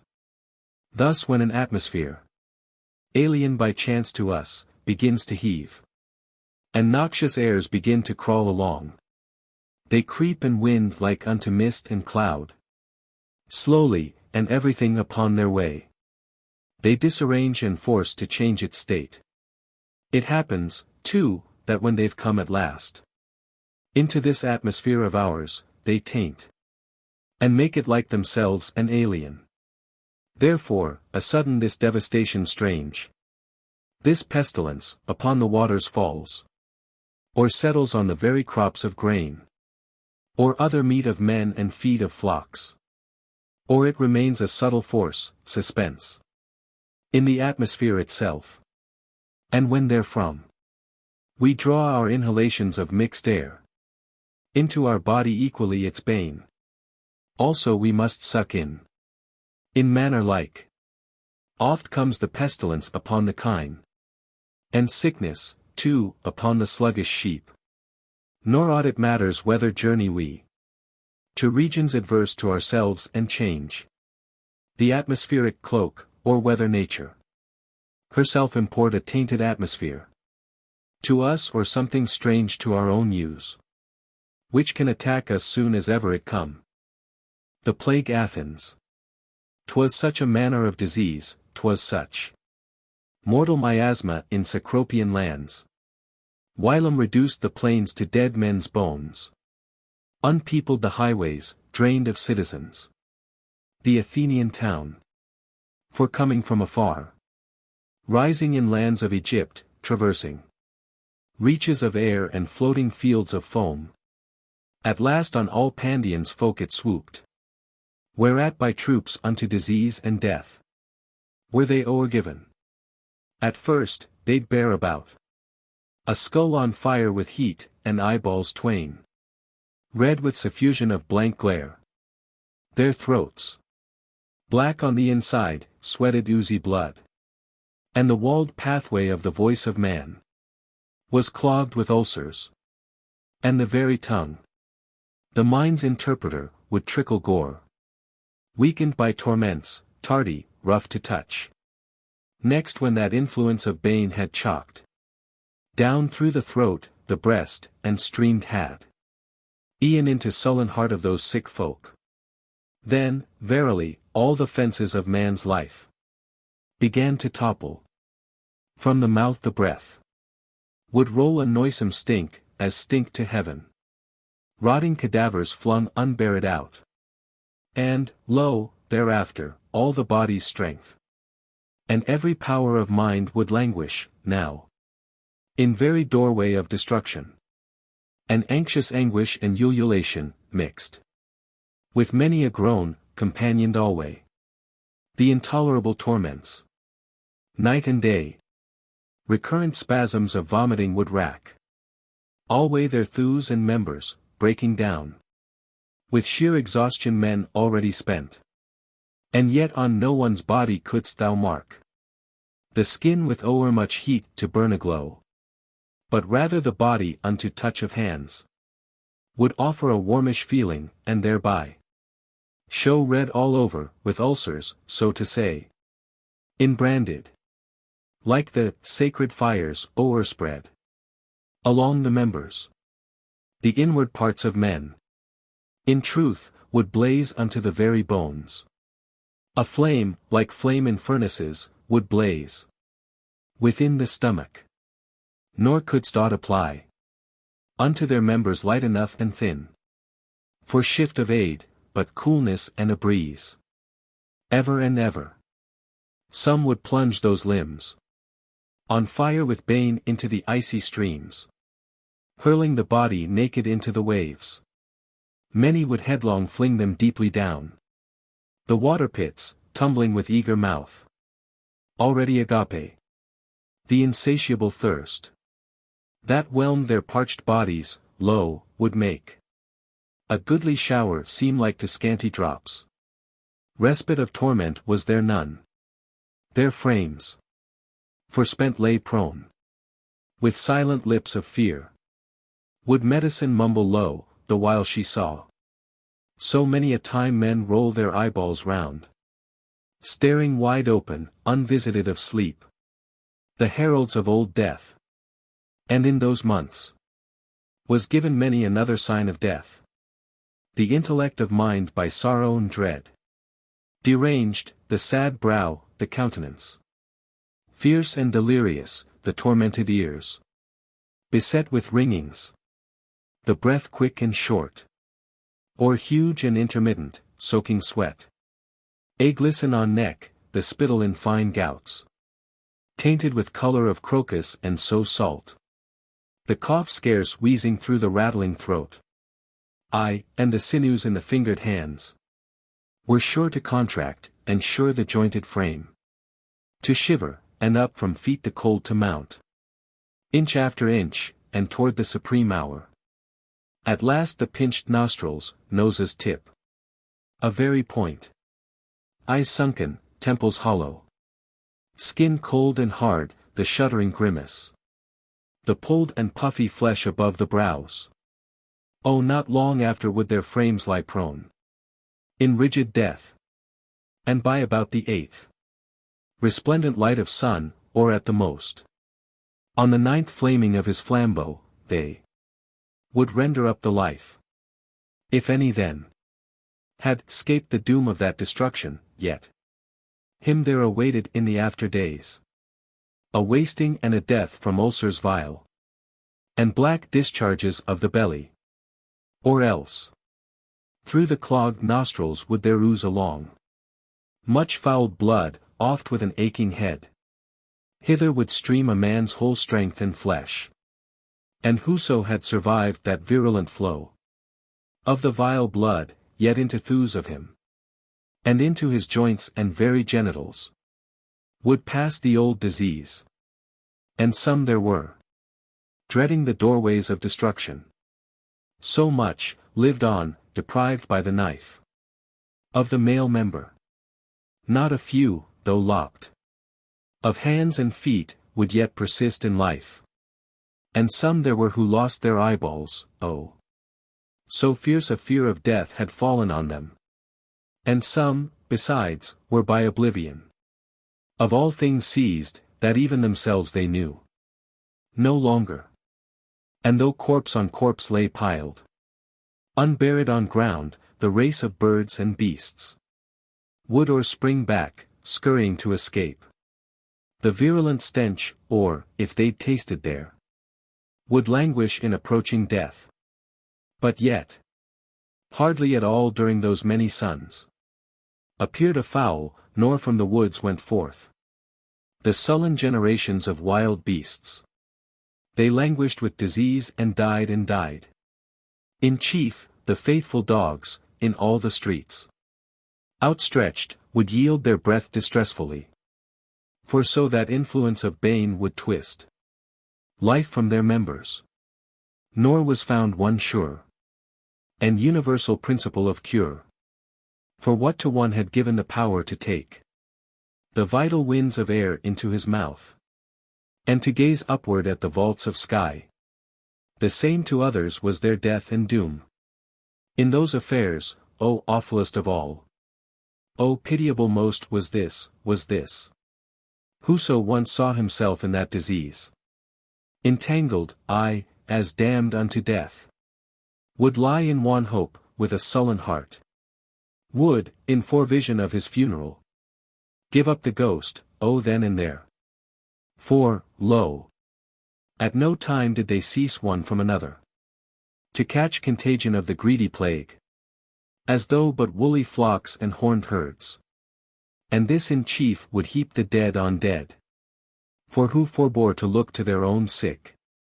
O these, too eager of life, of death afeard, would then, soon after, slaughtering neglect, visit with vengeance of evil death and base, themselves deserted and forlorn of help. But who had stayed at hand would perish there by that contagion and the toil which then a sense of honor and the pleading voice of weary watchers, mixed with voice of wail of dying folk, forced them to undergo. This kind of death each nobler soul would meet.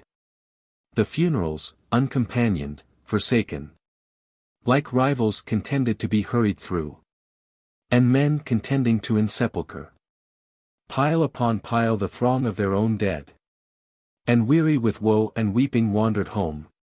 And then the most would take to bed from grief, nor could be found not one, whom nor disease, nor death, nor woe had not in those dread times attacked.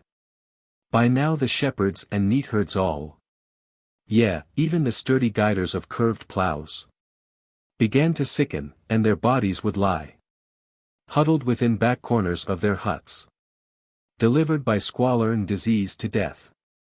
Oh, often and often couldst thou then have seen on lifeless children lifeless parents prone, or offspring on their father's, mother's corpse, yielding the life, and into the city poured.